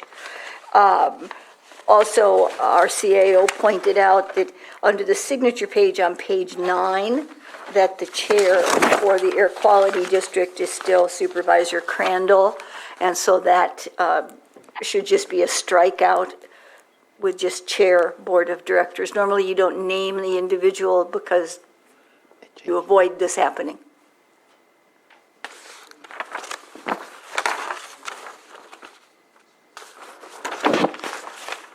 Okay. Public input? Anyone in the chambers or in Zoom that has anything to add to this discussion?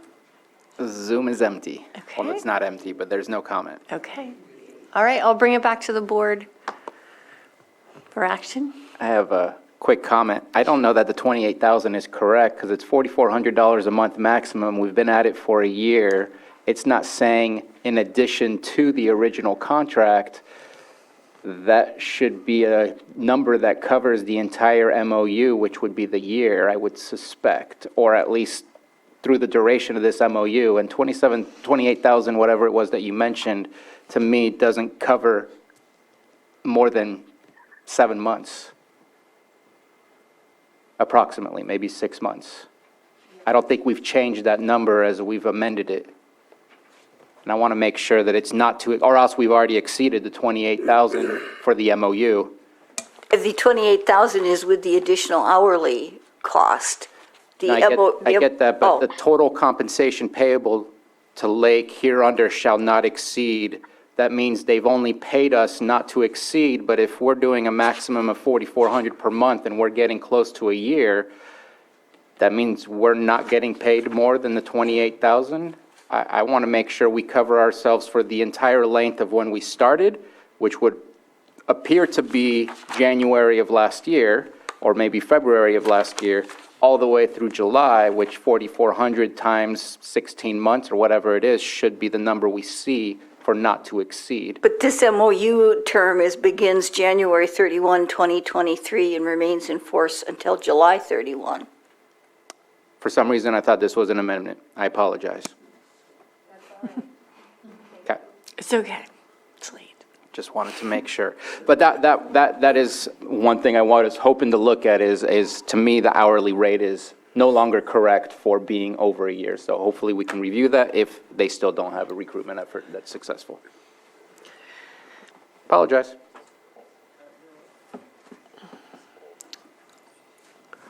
It's back at the board level, correct? Yeah, do you have a comment? No.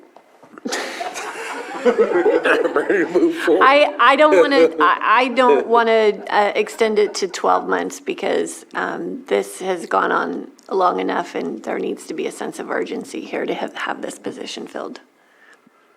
So can I motion? Yes, So I'll please. motion to approve the memorandum of understanding by and between County of Mendocino and the Lake County Air Quality Management District for Air Pollution Control Officer APCO duties effective February 1, 2023. With the revision. As amended with revisions. Second.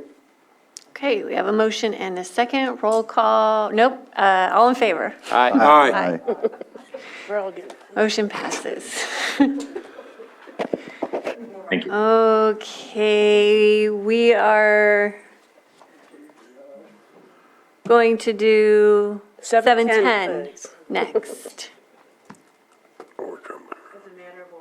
As a matter of order. Okay, so 7:10, addendum, consideration of proclamation declaring a shelter crisis urgency due to the current need for sheltering for those experiencing homelessness during the weather and temperature patterns that the county has been experiencing. Supervisor Sabatier. So I'll go through this quick. I want to show you what the ramifications are of doing this. California Government Code allows us for a shelter crisis, allows for to be declared when a public health safety is in danger, lack of bed space to provide for those experiencing homelessness. On our agenda further on is a warming center. We know that our current declared emergency of COVID-19 is going to lapse in the middle of February. And so we, in speaking with both county council, with community development, this is the way to make sure that it stays covered. It could only last 90 days. After that, we can do 90-day extensions, no more than 730 days. By having this, it decreases the liability for the county and suspends certain local, state, and regulatory statute, regulations, or ordinance prescribing standards of housing, health, or safety to mitigate delays or hindrances to providing a shelter. If we did not have this, we would have to go through the entire CEQA process, which we do want to do for a permanent, but we are way in need of a warming center 2 months ago.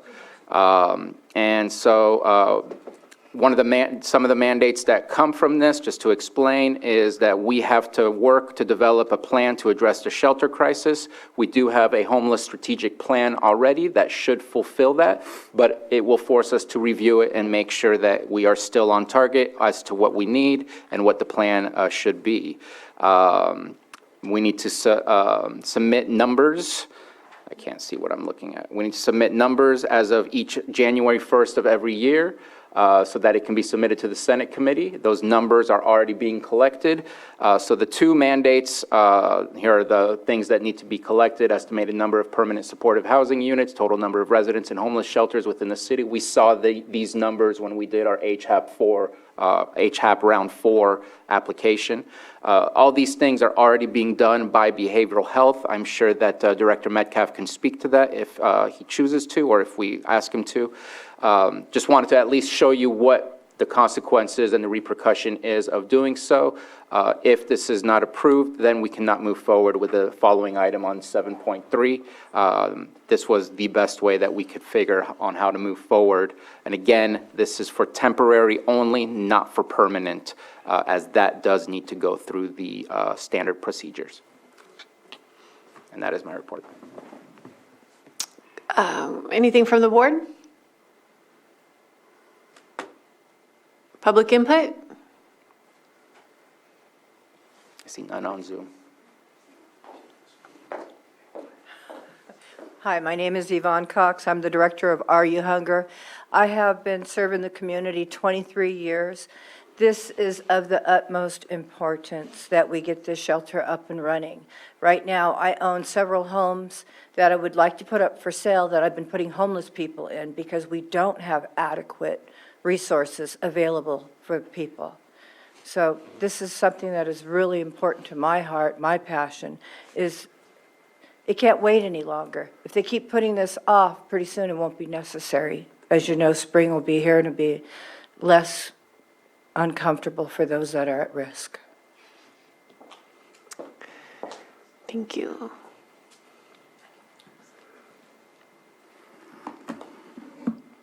Good evening, Lake County Board of Supervisors. Thank you for your time. My name is Matt Barnes. I'm the Executive Director of Sunrise Special Services Foundation. I've been a Lake County resident for over 30 years, and I have over 20 years' experience serving those in need through social service programs. In addition to my role as Executive Director for Sunrise, I serve as the Program Director for Social Advocates for Youth, the only homeless shelter for youth ages 18 to 25 north of San Francisco. Under my direction, SAY has been running Sonoma County's youth warming shelter since November 22. I'm here today to present to you the Sunrise Special Services Foundation proposal for the warming shelter grant. Excuse me, sir. That's a following item after this. This is Okay. solely for the emergency to allow that to happen. Okay, I'll be back. Okay.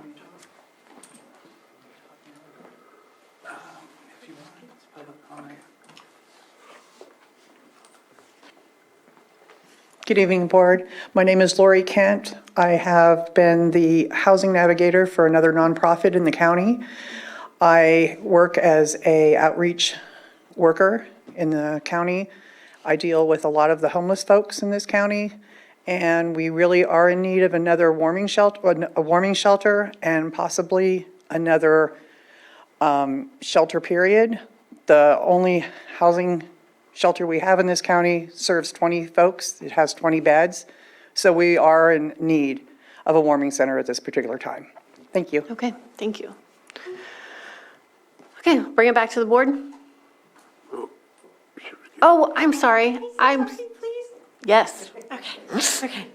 So, my name's Nicole Mullins. I have worked with Elijah House and with Hope Center. My background is working with people incarcerated, teaching parenting classes. I do anger management at our local Lake County Tribal Health, and I am a preschool teacher. When Elijah House closed, it came as a shock to me. I thought that we had plenty of funding and we were helping people. People were gaining things that they needed. It's one thing to house somebody quickly overnight and protect them from the elements. We can help them beyond that, even at a warming center momentarily, by giving them, getting them their ID, getting them the resources they need, so when they are out on the streets, if this doesn't get extended, they're in a better place. My goal at Elijah House as a housing navigator was always, even if that person left in a week, but they were in a better place, they were clean and sober, they had eaten for a week, their sleeping patterns were better. It was a win situation. They were in a better place. And that's what I would like to do, to have my team have the opportunity to help our people out there on the streets. It is warming up, but they still need things. Even if the weather changes and, we get springtime next week, these people still need resources that we have access to. And I hope you consider that. Thank you. Thank you. Anybody else? Still no one on. Okay, now I'll bring it back to the board. And I guess I offer the resolution. It's not proposed as a... It's a proclamation. I move to approve the proclamation declaring a shelter crisis urgency. Second. Motion and a second. All in favor? Aye. Aye. Any opposed? Okay, motion passes. We will go back to 7.3. It's like, Thank you. 7.3, consideration of agreement between the County of Lake and Sunrise Special Services Foundation for emergency warming shelter services in the amount of $153,600 for fiscal year 2022-23 and authorize the board chair to sign. Behavioral Health Services. Madam Chair, I'm going to recuse myself from this discussion. Okay. All right, thanks. Thank you, Madam Chair and members of the board. Todd Metcalf, Behavioral Health Services. I want to thank Supervisor Sabatier for bringing the previous item to the forefront here, and thank you for approving it, because that's a segue into what I'm bringing to the board now. As was mentioned earlier, there is a huge need, excuse me, for a warming center, warming shelter in our county, and so we went out to bid. We got another round of the, I always get this wrong, the Homeless Housing Assistance and Prevention Grant monies that Supervisor Sabatier mentioned. These are another couple of rounds of that we went out to bid, and the COC, I'm sorry, I need to introduce Lori Lewis Crandall, the chair of the housing. I'm trying to keep this brief because I know you're all very tired.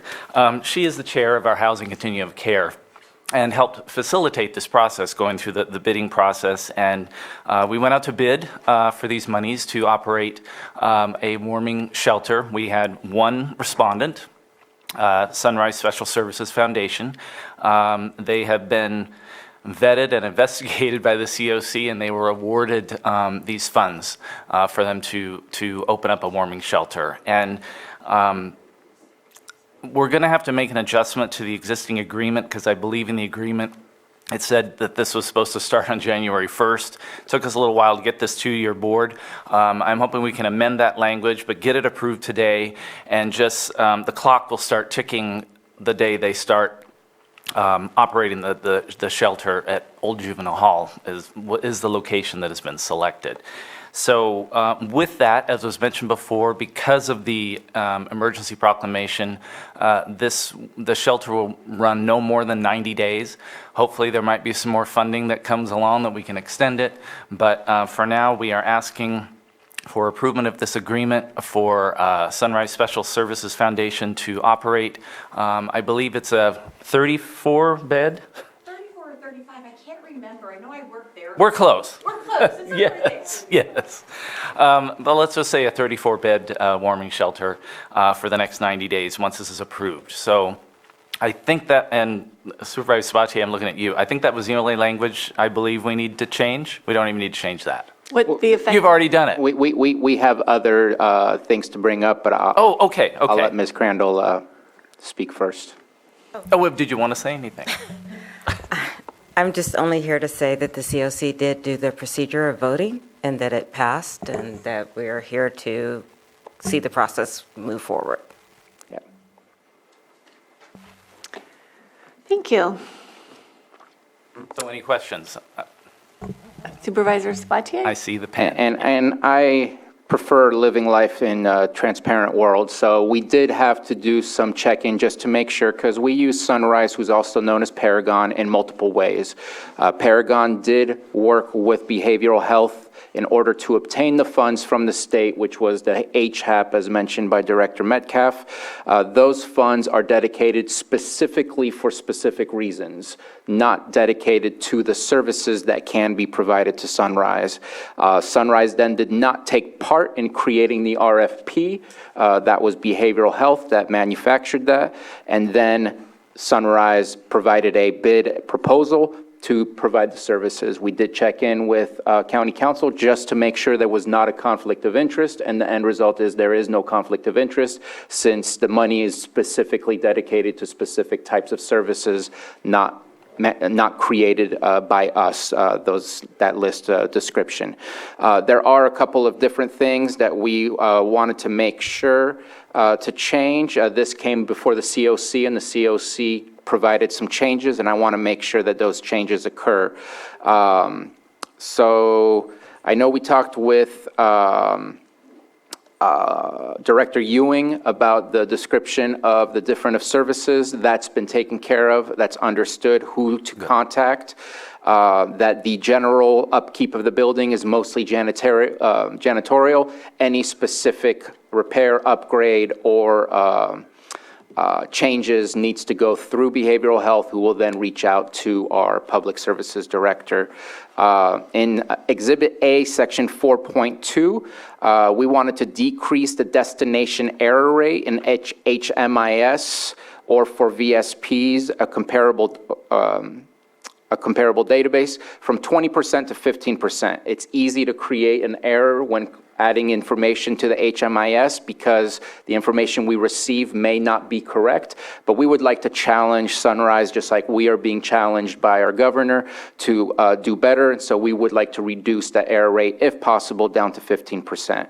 On Exhibit A, Section 4.2, there was a typo of a minimum of 8% total funding to be spent on youth.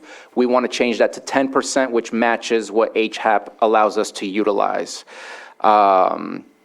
On Exhibit A, Section 5.3, in addition to the language that requests the contractor to provide a quarterly report, we also want to add that contractor agrees to present monthly to the continuum of care regarding the status and activities of the warming shelter so the COC can be up to date on what is going on. And then also add to Exhibit A, Section 5.5, to state contractor agrees to provide information about local and regional services that those staying at the warming center can benefit from. We want to make sure to lead every person at the warming shelter towards greater services, not just part-time help for overnight stay. We want to change lives. We don't want to just help. That's a huge difference. So I apologize for the language change. We had a COC meeting just last Thursday, I think it was. And so this was right around the time that all the changes were being already processed for our agenda. But these things are important to me because they were important to the COC that we add as changes. It doesn't change the contract with Sunrise. It just adds some specific information requested from them. Thank you. I appreciate that. I'm looking at Ms. Grant just to make sure that she agrees with that. Oh, the changes are largely clarifiers, but even if they weren't, your board could consider them today. As far as the term of the agreement, if your board's approving it today, absent any other triggering event that is easily defined at this point, I would suggest the term begin today. Effective today. Supervisor Green? Yeah, I don't see it in the packet here, but I have attended one or two COC meetings, and I know there was some discussion about actually signing off on behalf of the COC, and I want to acknowledge your service on COC and also some of the concerns that were raised. So I want to make sure we have total confidence moving ahead and that this representation, that you feel good signing it. And I want to acknowledge some of the concerns raised could be raised by any number of other commissions and councils that do work for the county, but it isn't real clear what exposure somebody serving as a chair or a member of an advisory body may face. So that may be something to talk about for a future agenda item, talking to all our boards and commissions generally. So I want to thank you again for all the hard work you've done on this. I want to make sure your comfort level is there, all the signatures are done, and use this as a learning experience moving forward. I just want to say thank you, and I just want to point out that it's, in my opinion, it's not about my comfort level, but really it's about the board, and that's what I'm here to do, to represent the board, and I'm speaking for the board, and so I want to give each person who actually has a voice the confidence in knowing that I will move forward with what the consensus is, despite whatever my personal opinions may be. But I am confident in what we're doing right now as a COC. I know that it's very difficult for people to probably understand and process, but I think it will be better for the county, and consistency is good. It's a good thing. When we can be consistent and we can be confident in what we're doing, and we make sure that we're doing the same thing across the board, and we're delivering material, or we're delivering a contract, or we're delivering a service that is consistent. And the only other comment that I wanted to ask, because Anita said for today, and I heard that there was a challenge with them getting into the actual location. Would that assist them with getting into the location a little bit sooner? Yes, Oh, sorry. No, we should have checked in for. No, I've been in communication with the Public Services Director, and he has assured me that we can gain access, well, it's a little late today, but we'll make sure that we get you in there tomorrow, so. And the only other comment that I had is that it was just because somebody, the point that you commented earlier, much earlier today. Sorry, I've had my full dose and I don't envy anybody in this room at this moment. But I just wanted to say that there probably should be, in hearing that there might be heat or like warming versus cooling. In my opinion, I'm not speaking for the board at this moment, only in my opinion, that we should maybe also have this leeway where it can extend from warming to cooling, or maybe if the weather is crazy. So if it's still raining and it's freezing and it's cold, then the center should be able to extend their services so that the community is not suffering of the people that we're trying to serve. And that is just my personal opinion. So that's what I would advocate for. Work in progress. And I'll add to that we have $300,000. We're only using $153,000 for this at this moment in time. And so there's some opportunities that we need to look ahead and make sure that we're not on January 24th approving a warming center. That way we can be ahead of time. But everything in time. Absolutely, and I checked and double checked, and we have the money. Okay, public input? Hi, I'm back. So I'll finish my statement here. Our goal at Sunrise is to provide a welcoming and respectful environment where individuals can find respite from the elements, access the basic necessities, and connections to resources and services that can help them transition to more stable housing. Homelessness is a growing problem in our community and is essential that we take action to address it. A warming shelter is a critical service that provides a safe and secure environment for individuals experiencing homelessness during the cold months. It is a temporary solution that can make a significant difference in the lives of those who need it. I urge you to approve our proposal we have set forth today. The need for this service in our community is clear, and Sunrise Special Services Foundation is well equipped to provide solutions. With your support, we can make a positive impact on the lives of individuals experiencing homelessness in Lake County. Thank you for your time and consideration. I would request that our start date is February 1st, given that we have not had access to the facility. Thank you. Anyone else? I also ask that we hold off until February 1st. We need to get supplies in there, and we can quickly do a run to Walmart and to Costco, and then get our vendors going so that we have adequate food and supplies for the people coming in. Thank you so much. I'll take this one. They actually can't enter the facility without the agreement in place. So if they plan on stocking up and getting it prepared to open up, that's the date we need. Whenever you plan to enter the building. Tomorrow. How about tomorrow? Yvonne Cox, time is of the essence, as you all know. I am tired of going to memorials for people that I feed on the regular. Seeing these people dying in the streets has affected me profoundly.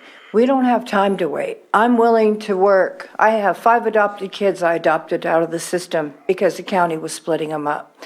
Time is of the essence.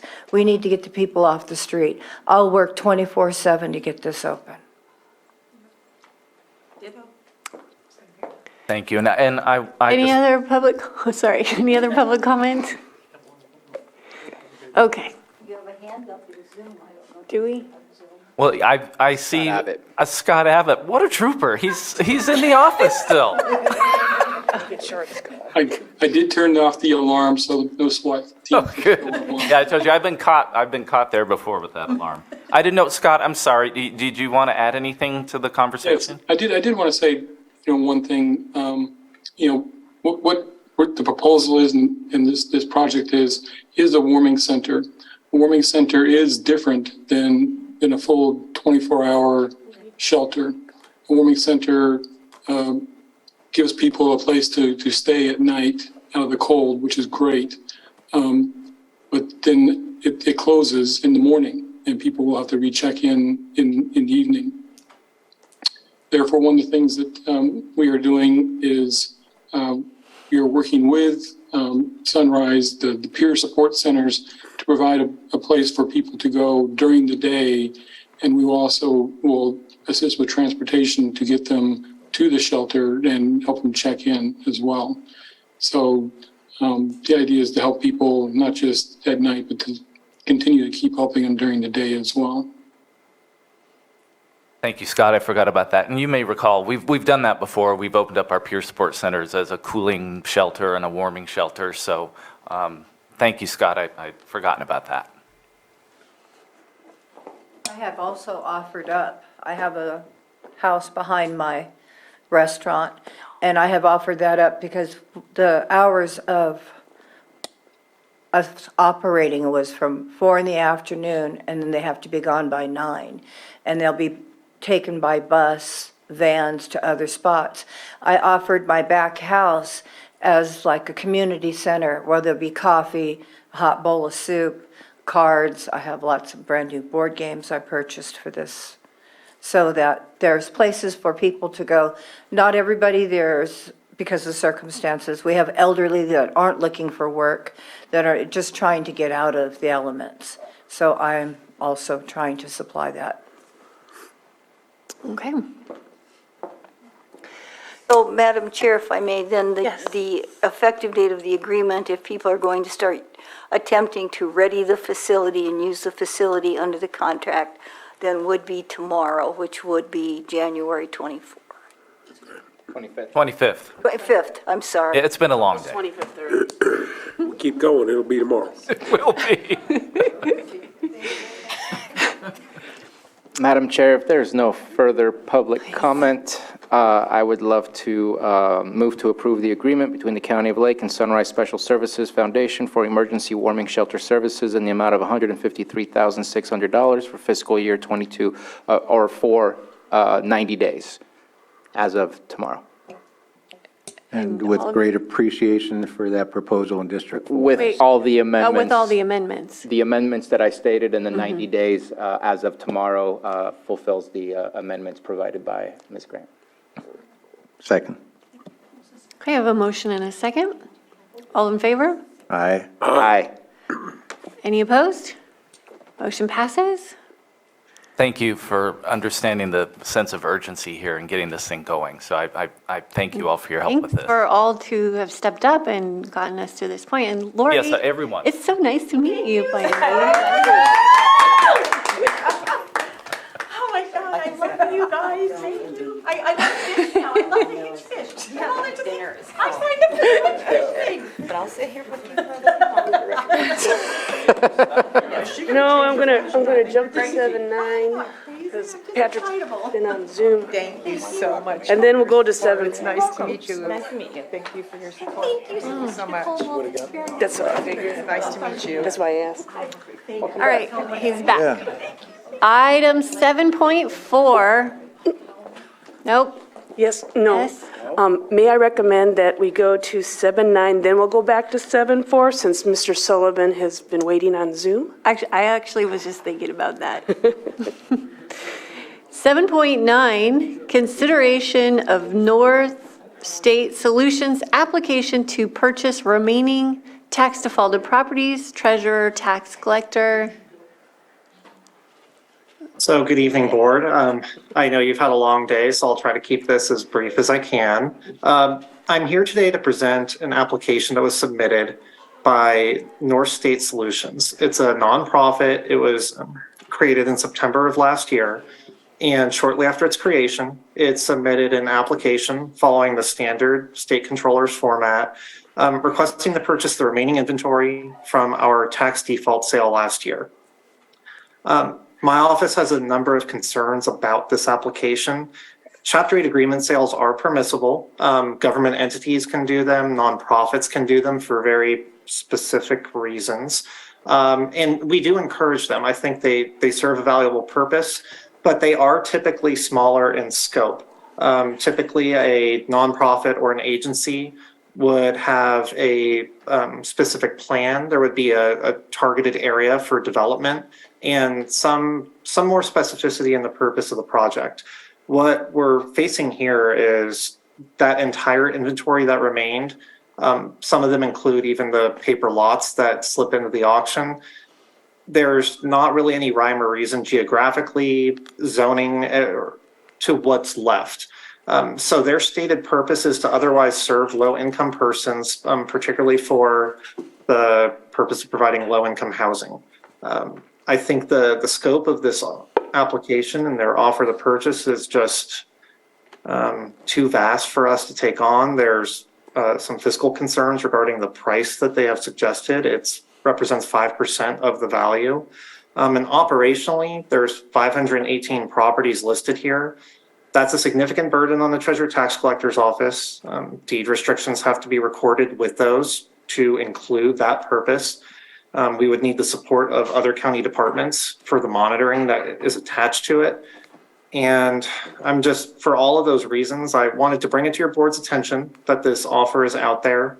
And I would recommend that your board deny it.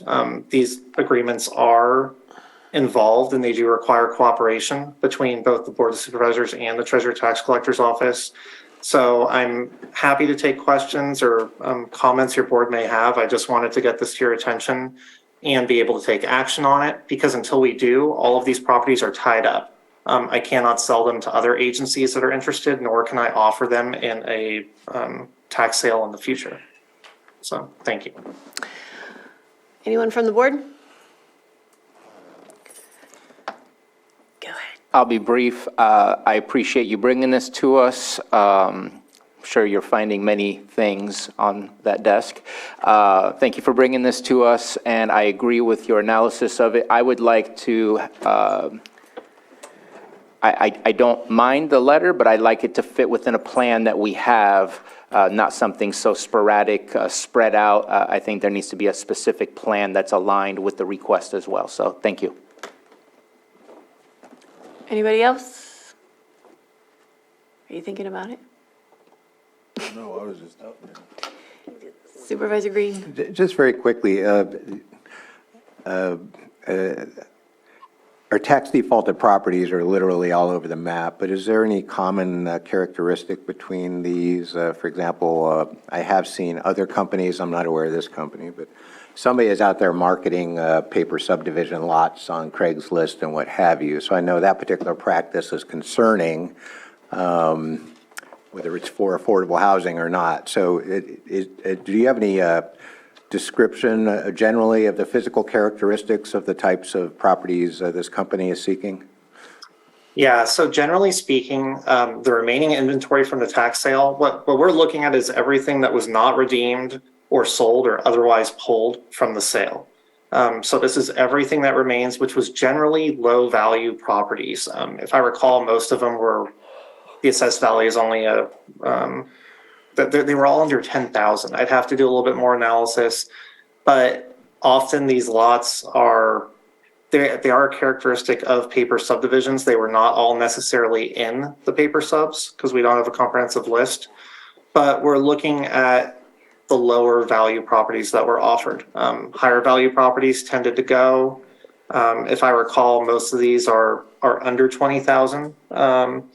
And I can only assume that it's, the more valuable lots were taken by people in the auction or redeemed. So this is essentially what's left over. Thank you. Public input? I see no hands in Zoom. Bringing it back to the board? Madam Chair, I move to approve the denial of the North State Solutions application to purchase remaining tax defaulted properties. Second. Okay, we have a motion and a second. All in favor? Aye. Any opposed? Motion carries. Thank you, tax collector. All right, thank you for your time. Who says that? Oh.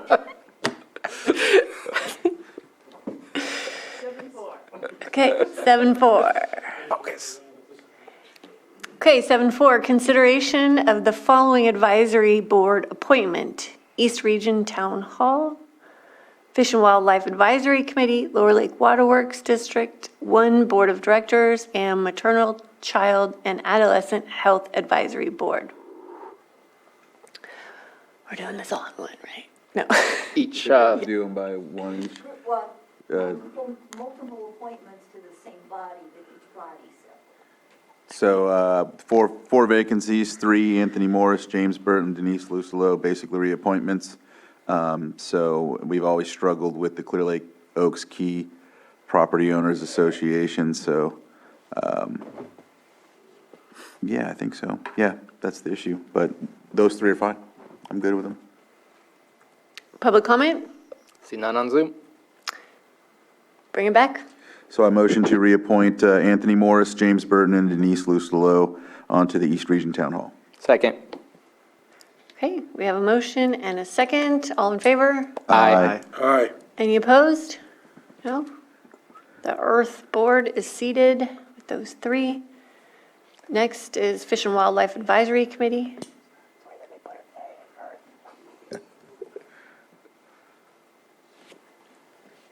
Do we need someone, I don't see the district, oh, she's 5. Yep, District 5. Are you good with that? Yeah, go ahead. All right. Well, Public comment. public comment. No public comment on Zoom.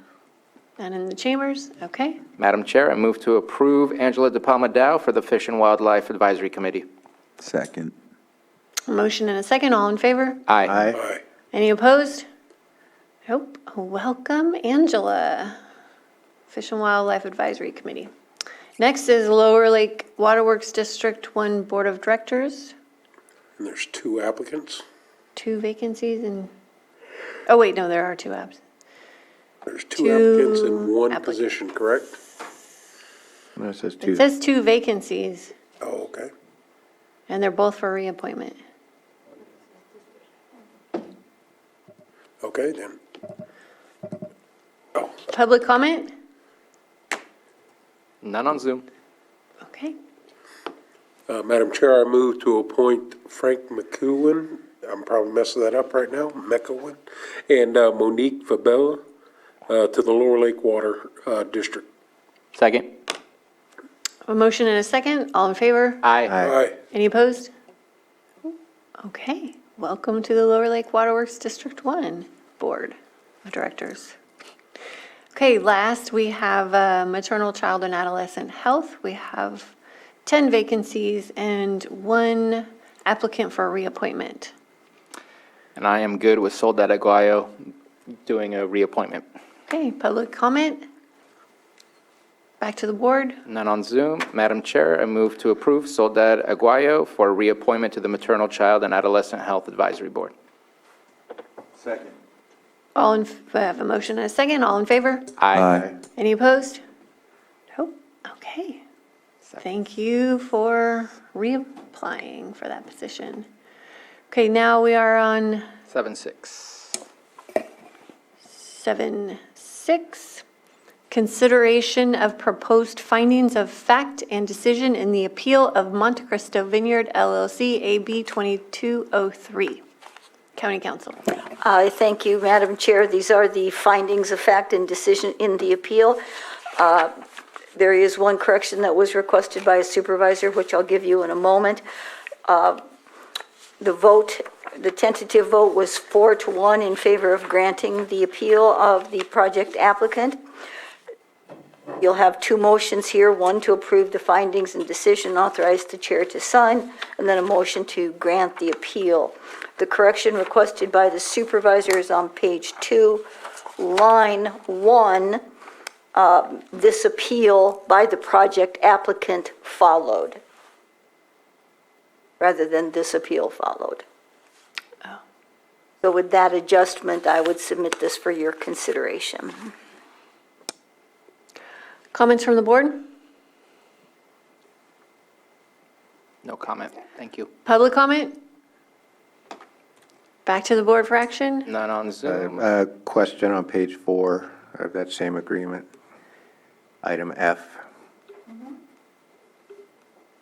see some blank text in there. Oh, no, that does belong in there, my bad. We covered under that. Thank you. Madam Chair, I move to approve the findings of fact and decision and authorize the chair to sign. Second. Motion and a second. All in favor? Aye. Any opposed? Aye. One opposed. Madam Chair, I move to grant the appeal. A motion and a second. All in favor? Aye. Aye. Any opposed? Aye. One opposed. Okay, motion passes. All you have left is item 9. 9? I thought, Oh, We just did. we don't have 7.7? Nope. no, we don't have it. We just did 9. No 5.6, 9's adjournment. 5.6. Oh, Oh, adjourn. 9. That 9. Good call. Hit that thing. Smash. Too late.